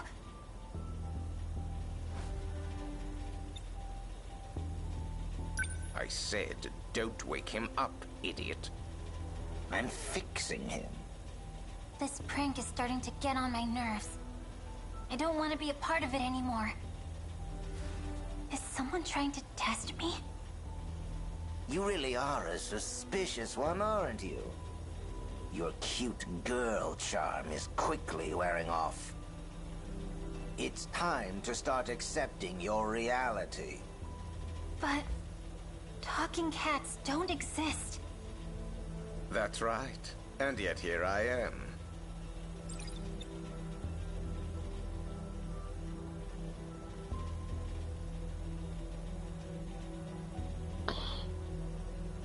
But I thought this was the day when Fluffy arrived. Was he already trying to alter Juro's memories? Even better, I know your wish. Hasn't Juro said anything to you? Something about his dreams, perhaps? Now that you mention it, he did say he had a dream about getting in a robot. Yes, I've been digging through his memories. Will that make him remember everything? Maybe, if they're still in there. I can find memories and put them back into an empty head. Pretty amazing, I know. That is so strange. Why is Fluffy a cat? And why is this cat specifically so adept at altering memories? I mean, clearly other people are as well, right? I mean, Ms. Morimura, for example, and Goto in the school, I think they are also altering memories, right? I mean, isn't that what Ms. Morimura is basically doing to Juro earlier? We saw in a scene that it looked like she was keeping sort of an eye on him, whether or not his altered memories are still sort of functional. Well, that's the end of your trial period. I gave you a preview of the benefits you'll get from me. Anything further requires a contract. Fine, I'll answer any questions you have. And then you have to decide. After you agree, there'll be no more questions. I expect you to carry out your duties with no complaints.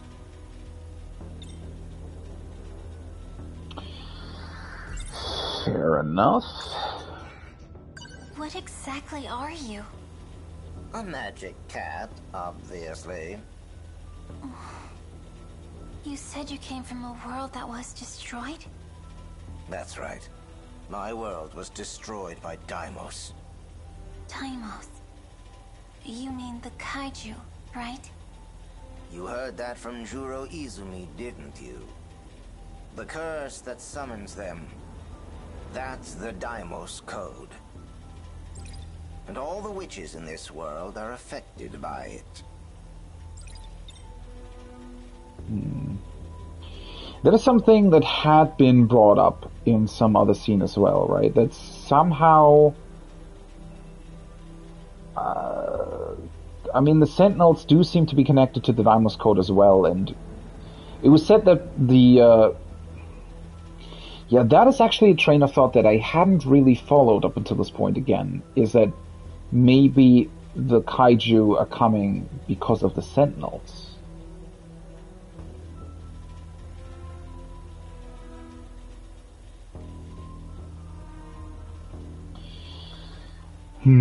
So if we try to connect that with what we know about that space station future in 2187 or whatever it is,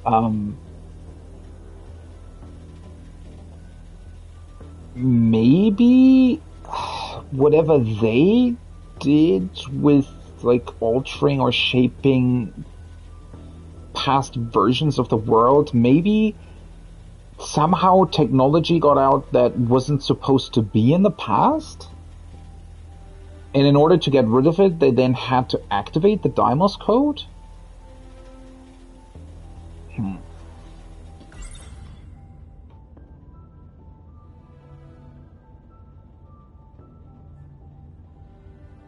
And the witches are the ones that can control the Sentinels, right? Can you tell me more about the witches? They are those born with the power of magic.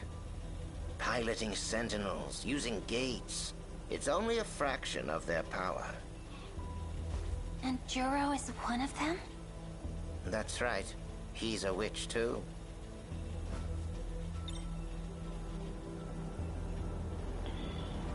I mean, they aren't born with that power though, right? Technically. The Deimos code. You mentioned that before.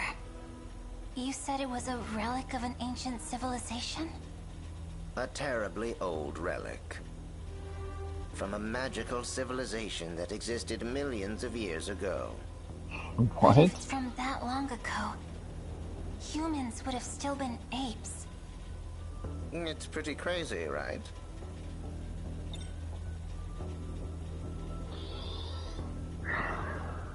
The thing is, right, since Fluffy calls everything like magic and stuff, I think that's more, that might not actually be true.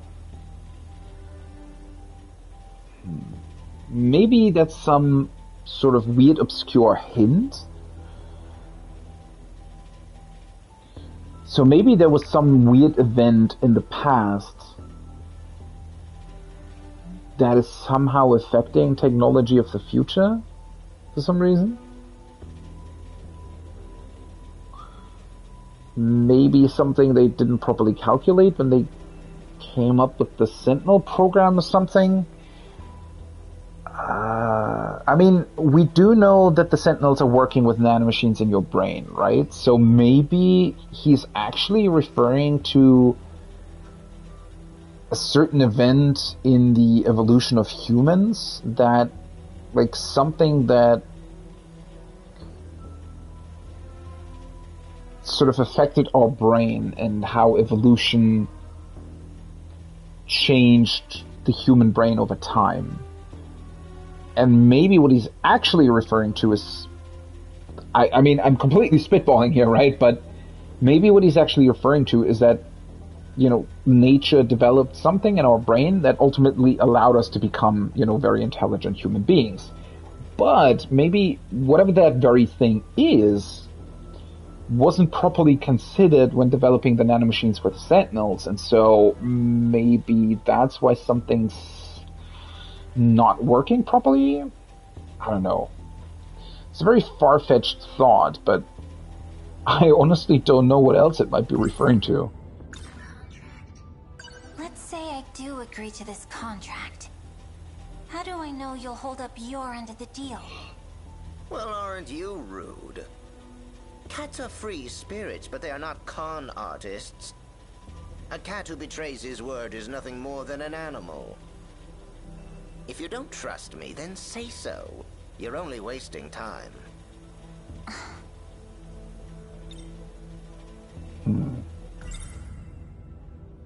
What will I have to do to fulfill my end of the contract? At least a general idea. Your job isn't hard. First, I will give you one of my magical tools. You will use that to seal the witches. Seal them? What happens after that? The Deimos code will call the kaiju. If you seal the witches that have access to it, you will be able to live longer than you are fated.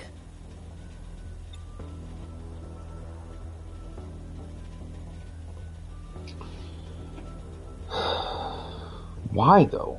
Because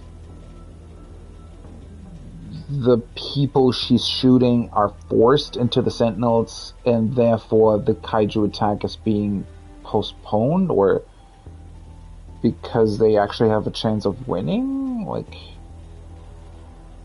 Don't be shy. Ask me something.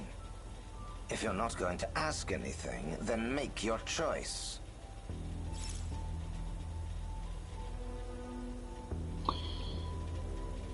I could decline the contract?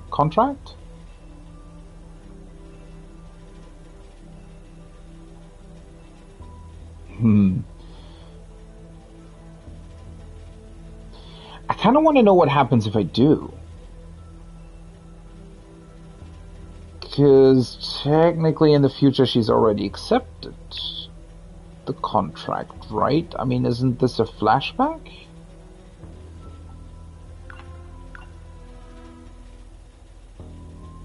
Let's try this. I'm sorry, but having a contract with the cat is just too weird. Whatever, your choice. Have a nice life with Juro. No, wait! Maybe I just need to think about it some more. Ugh, women are so indecisive. Okay, so you can't actually decline it. That definitely makes sense. Because it's just a flashback, right? That would completely destroy the previous scene. Don't be shy. Ask me something. If you're not going to ask anything, then make your choice. Which makes it weird that, since you know she already accepted, right? That they give you the option to decline. You can fix Juro, right? Sifting through someone's head is what I'm best at. Really? Are you... Okay. What the... What kind of cat is this? Then it's settled. Now, this should go without saying. But this agreement between us, if anyone finds out, the contract will be broken. And you'll never see me again.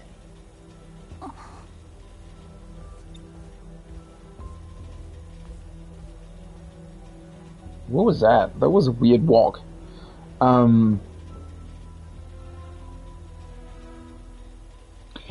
Never see him again.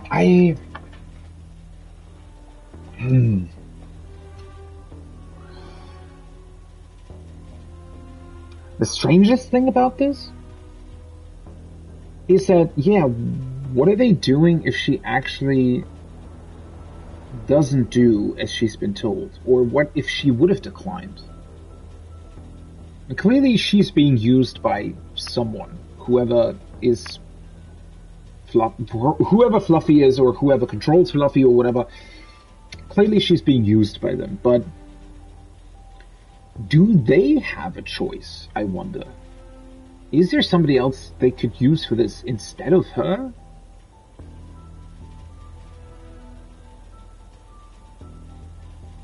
And what if she messes up? I mean, yeah, the cat can alter memories again, but... I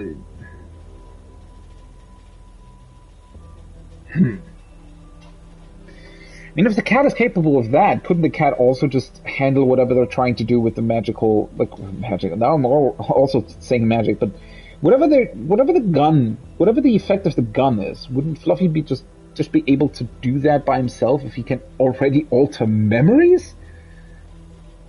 So weird that they would need her to do it, right? Doesn't that introduce a huge risk? What's your real name? Call me whatever you want. Well, I don't know then. You called me something when you saw me at school. What was it? Oh, Fluffy. Now, how lame. Not very original, are you? Lots of things are fluffy. Well, whatever. I guess that's fine. It's a cute cat name, but definitely not a very original one, that's true. He looked at me again. Are you hungry, little guy? And as I said, right, the other girls see him too, so... Look at his fluff. Clearly he's not a part of Megumi's imagination. He looked at me again. Are you hungry, little guy? So cute. Look at his fluff. He looks so soft. Oh, you're right. Oh, he looked at me again. I don't know if he's quite comfortable with that, though. Well, look at that. So cute. Acting all high and mighty last night. Look at his fluff. I bet he just likes the attention. He looks so soft. Oh, you're right. Oh. Megumi. I feel like we haven't talked in forever. Yeah. Good Me morning, too. Usami-chan. Morning. I'll catch up with you guys in a bit. You don't want to go with your friends? You're my friend too. Or did you forget that? Well, anyways, I noticed something the other day. It was how unusually quiet your room was. So you can understand my surprise when I saw that all your things were gone. Were they living together? What? I'm sorry for not saying anything. It's okay. Just kind of feels like a waste. Not taking advantage of the apartment Shikishima got for us. Oh. Then again, they are Showa-era buildings. Okay. Shikishima, that's the name that I forgot about. I always just called it the company of the Sentinels. Shikishima. Wait, so they are both still working for Shikishima? Or the company even gives them a place to live? What? So, where are you living now? Oh, at Jiro Kurabe's house. Hold up, you're living with him? Seriously? You have Morimura's permission for that, right? Well, probably. Oh. You've changed, Megumi. You think so? You've been way more proactive since you came here. Which is a good thing and all, it's just... Well, you know, he's not... Not the same guy anymore. So, in that other scene, right, the cat also wanted us to shoot Kisaragi here. So clearly whatever the cat wants seems to go against whatever that company wants, and possibly Morimura wants. So I'm even more confused now. Is he like, does he belong to an entirely different entity, corporation, or I know that, but I don't care. Since the day Jiro showed up, no matter how much the world might change, I decided that I would always be by his side. Oh. Sheesh, Megumi. But I get it. I'll help any way I can. We're friends, you know? You can talk to me about anything. Oh, right. Thank you. Come on. We're gonna be late. Yeah, that's really strange. So Shikishima brought them into this time then, or... Tomi, I don't deserve your friendship. I hope one day you can forgive me. I am a liar.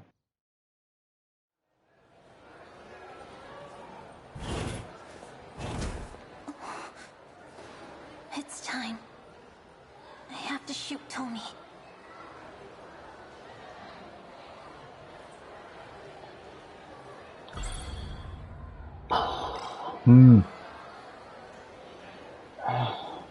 Yeah, at this point, I think my brain's actually really spent in terms of all the different types of information that you need to absorb. What now? I changed my mind on the melon pan. Make it a chocolate cornet instead. Oh, come on. Okay, I'll be waiting. So Iori wanted... egg pon? No, it was an egg sandwich and strawberry milk. And for Miwako, yakisoba pon and melon pon. No wait, not melon pon. She wanted a cornet. So counting mine, I need 2 cornets? I also wanted a tuna sandwich. Oh, with milk and a tea to drink. What kind of menus are you girls getting? I didn't expect to... If you don't hurry, they're gonna run out. I'm tired of the chaos buying a piece of bread brings. From today on, I'll only have nice, relaxing bentos from Mom. Okay.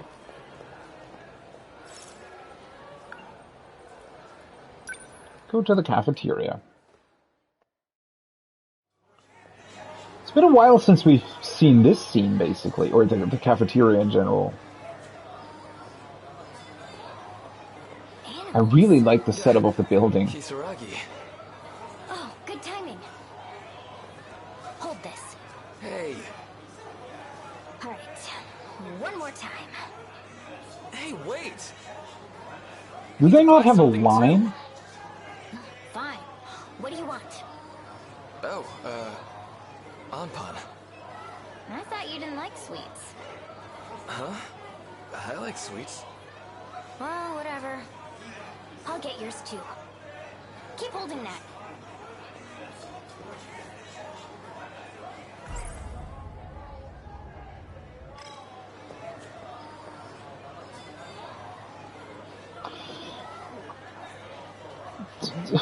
Don't we want to lure her away first? Like, why is the only option all the time just to use the magical gun right away?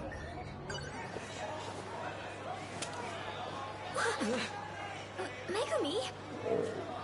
Is she imagining this again? No. If I see Yeah, her obviously face, not. there's no way I'll be able to do it. I have to shoot her when she's not looking. Can't you just... Oh no, she's wearing like pants, right? Because otherwise you could just shoot her in the leg or something. Tony. Huh? You trying to buy bread too, Megumi? Yeah. Want me to get something for you too? Oh, no. I'm still looking. If you don't decide soon, there's gonna be nothing left. Okay. Out of the way, you nerds!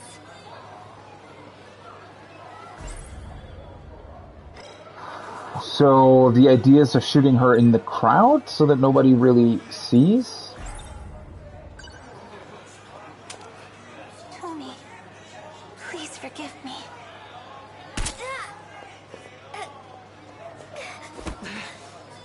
Tell me, what happened? Did you have to drop the food?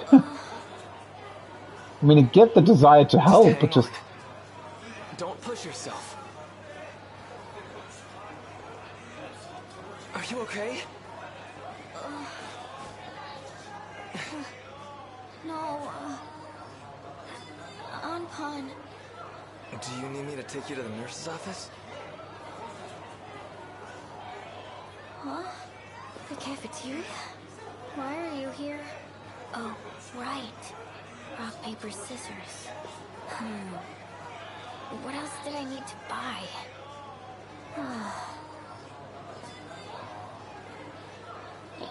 How does this memory alter... I guess it's not a memory alteration, right? It's what we learned.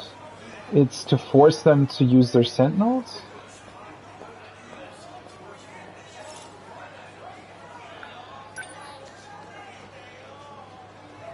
That girl.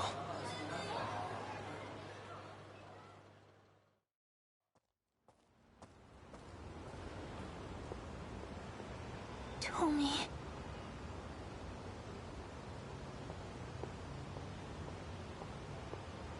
Hey, you. Hang on a sec. I saw you. You did something to Kisaragi in the cafeteria, didn't you? Think so? I'm not sure what you're talking about.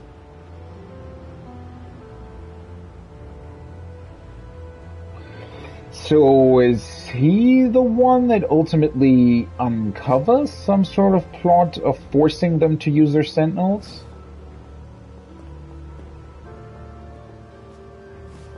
Wait, can I not? What the hell am I supposed to do?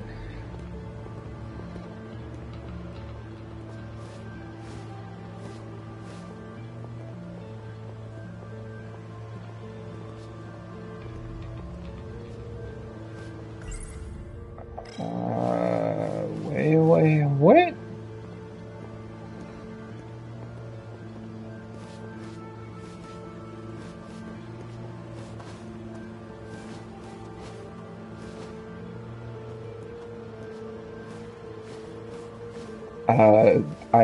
Am I missing something again?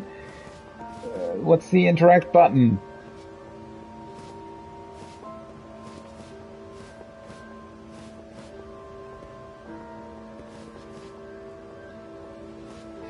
Man, some of these scenes are really weird with that. Like, why does the scene not just continue? Why is there no way of interacting with him?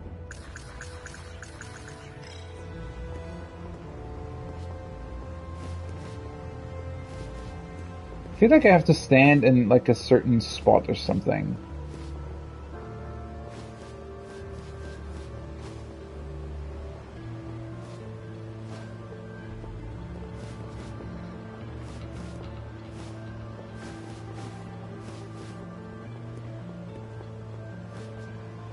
Also, why is she actually smiling like that? It looks weird. What the hell? What we have there?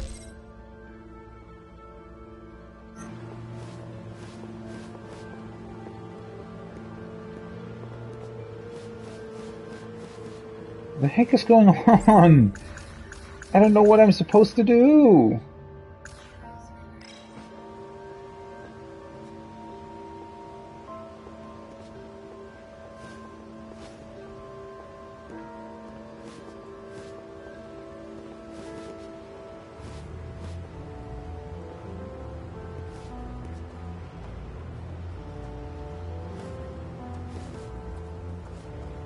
There is no interact. What the hell? Hang on. Oh, now it works. What? Don't play dumb. And this isn't just about Kisaragi. I feel like that was a bug.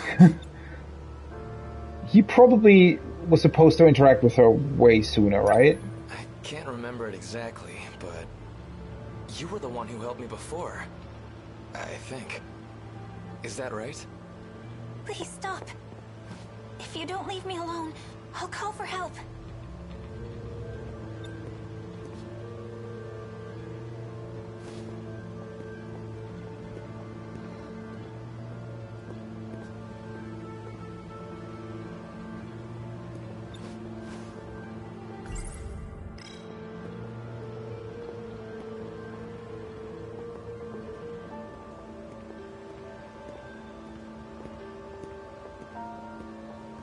Also, he's going faster than I am. Make a break for it. I guess that answers that. It was her. That was a weird scene at the end. But,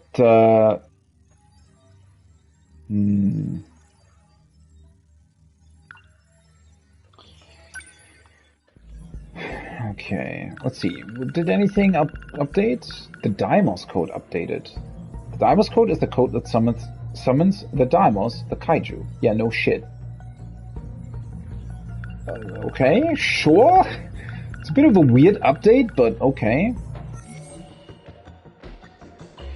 Man, I'm still only at 10% in the analysis? It's game is actually way more extensive than I thought it would be. I mean, I've been playing for how long now? Let's actually save it. About 16 hours. I think that includes 2 longer breaks though, so about, I would say 15, 16 hours. So yeah, this game is a lot longer than I thought it would be, which is not necessarily a bad thing, because it's definitely been holding up its pace, which is really surprising. Okay, let me actually go back to the title screen to end the stream, because I really like the title screen as well. I think, have we now actually unlocked all the protagonists? Like all the storylines? 4, 5, 10, 11, 12, 13. I wonder why the cat is also on the title screen. What the hell is going on with that cat?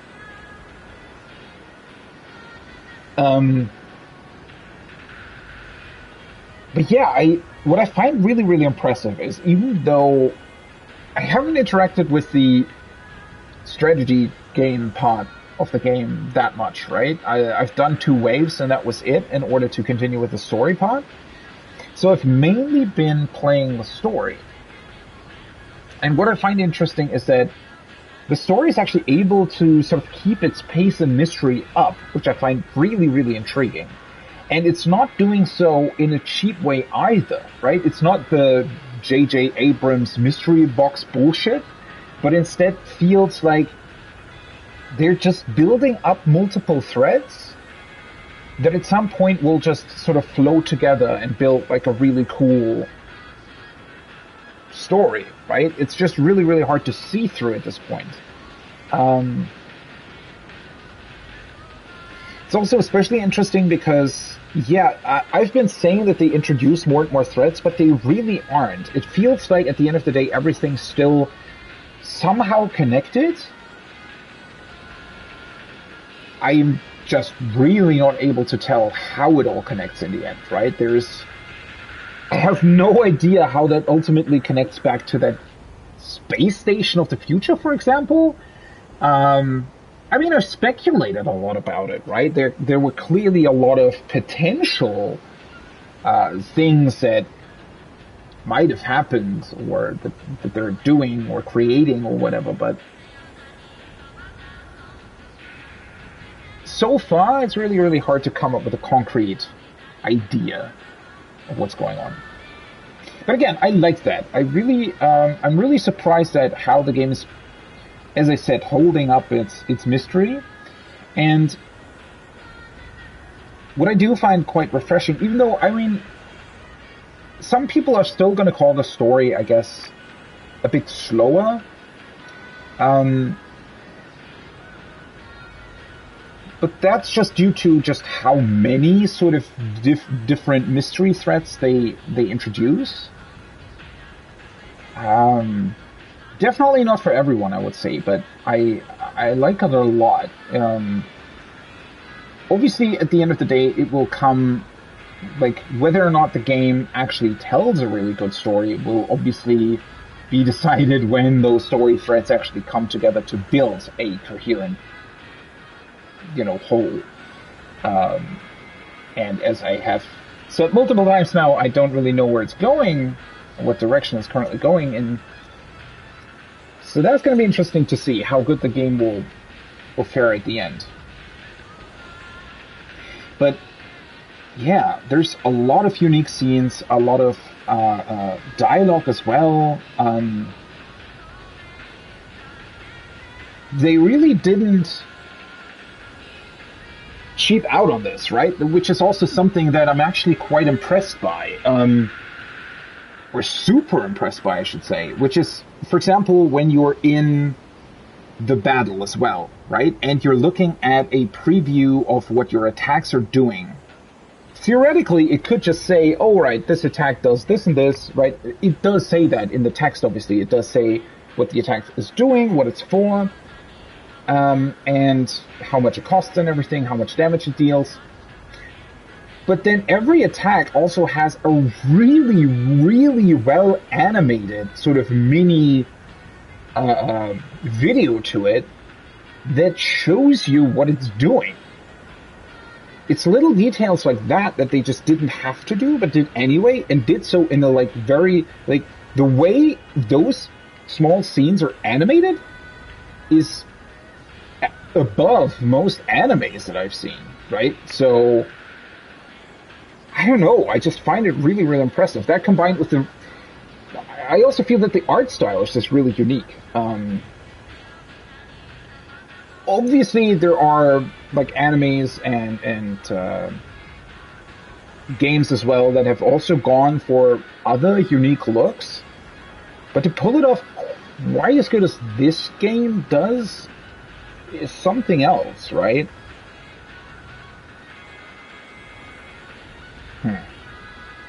I'm just, man, I really know where this is. I really want to know where this is going. The only thing is, I'm not entirely sure when I will start streaming tomorrow,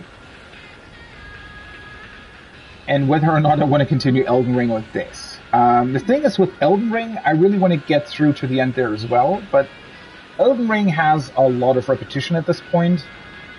And since I have streamed it like 11 hours yesterday, I also don't want to get burnt out on that. So, I don't know. Maybe I'll do a split thing as well. You know, half a day this, half a day Elden Ring or something. We'll see about that. But as I said, I can't really promise anything for tomorrow. But, still, really looking forward to continuing this. That's going to be it for the stream, though, for today. So, I hope you had fun. I certainly had a lot of fun playing this. Really looking forward to the next one, and I hope you are as well. It'd be cool if you tuned in again. Other than that, have a great rest of your evening, morning, day, wherever you are. See you on the next one. Bye-bye!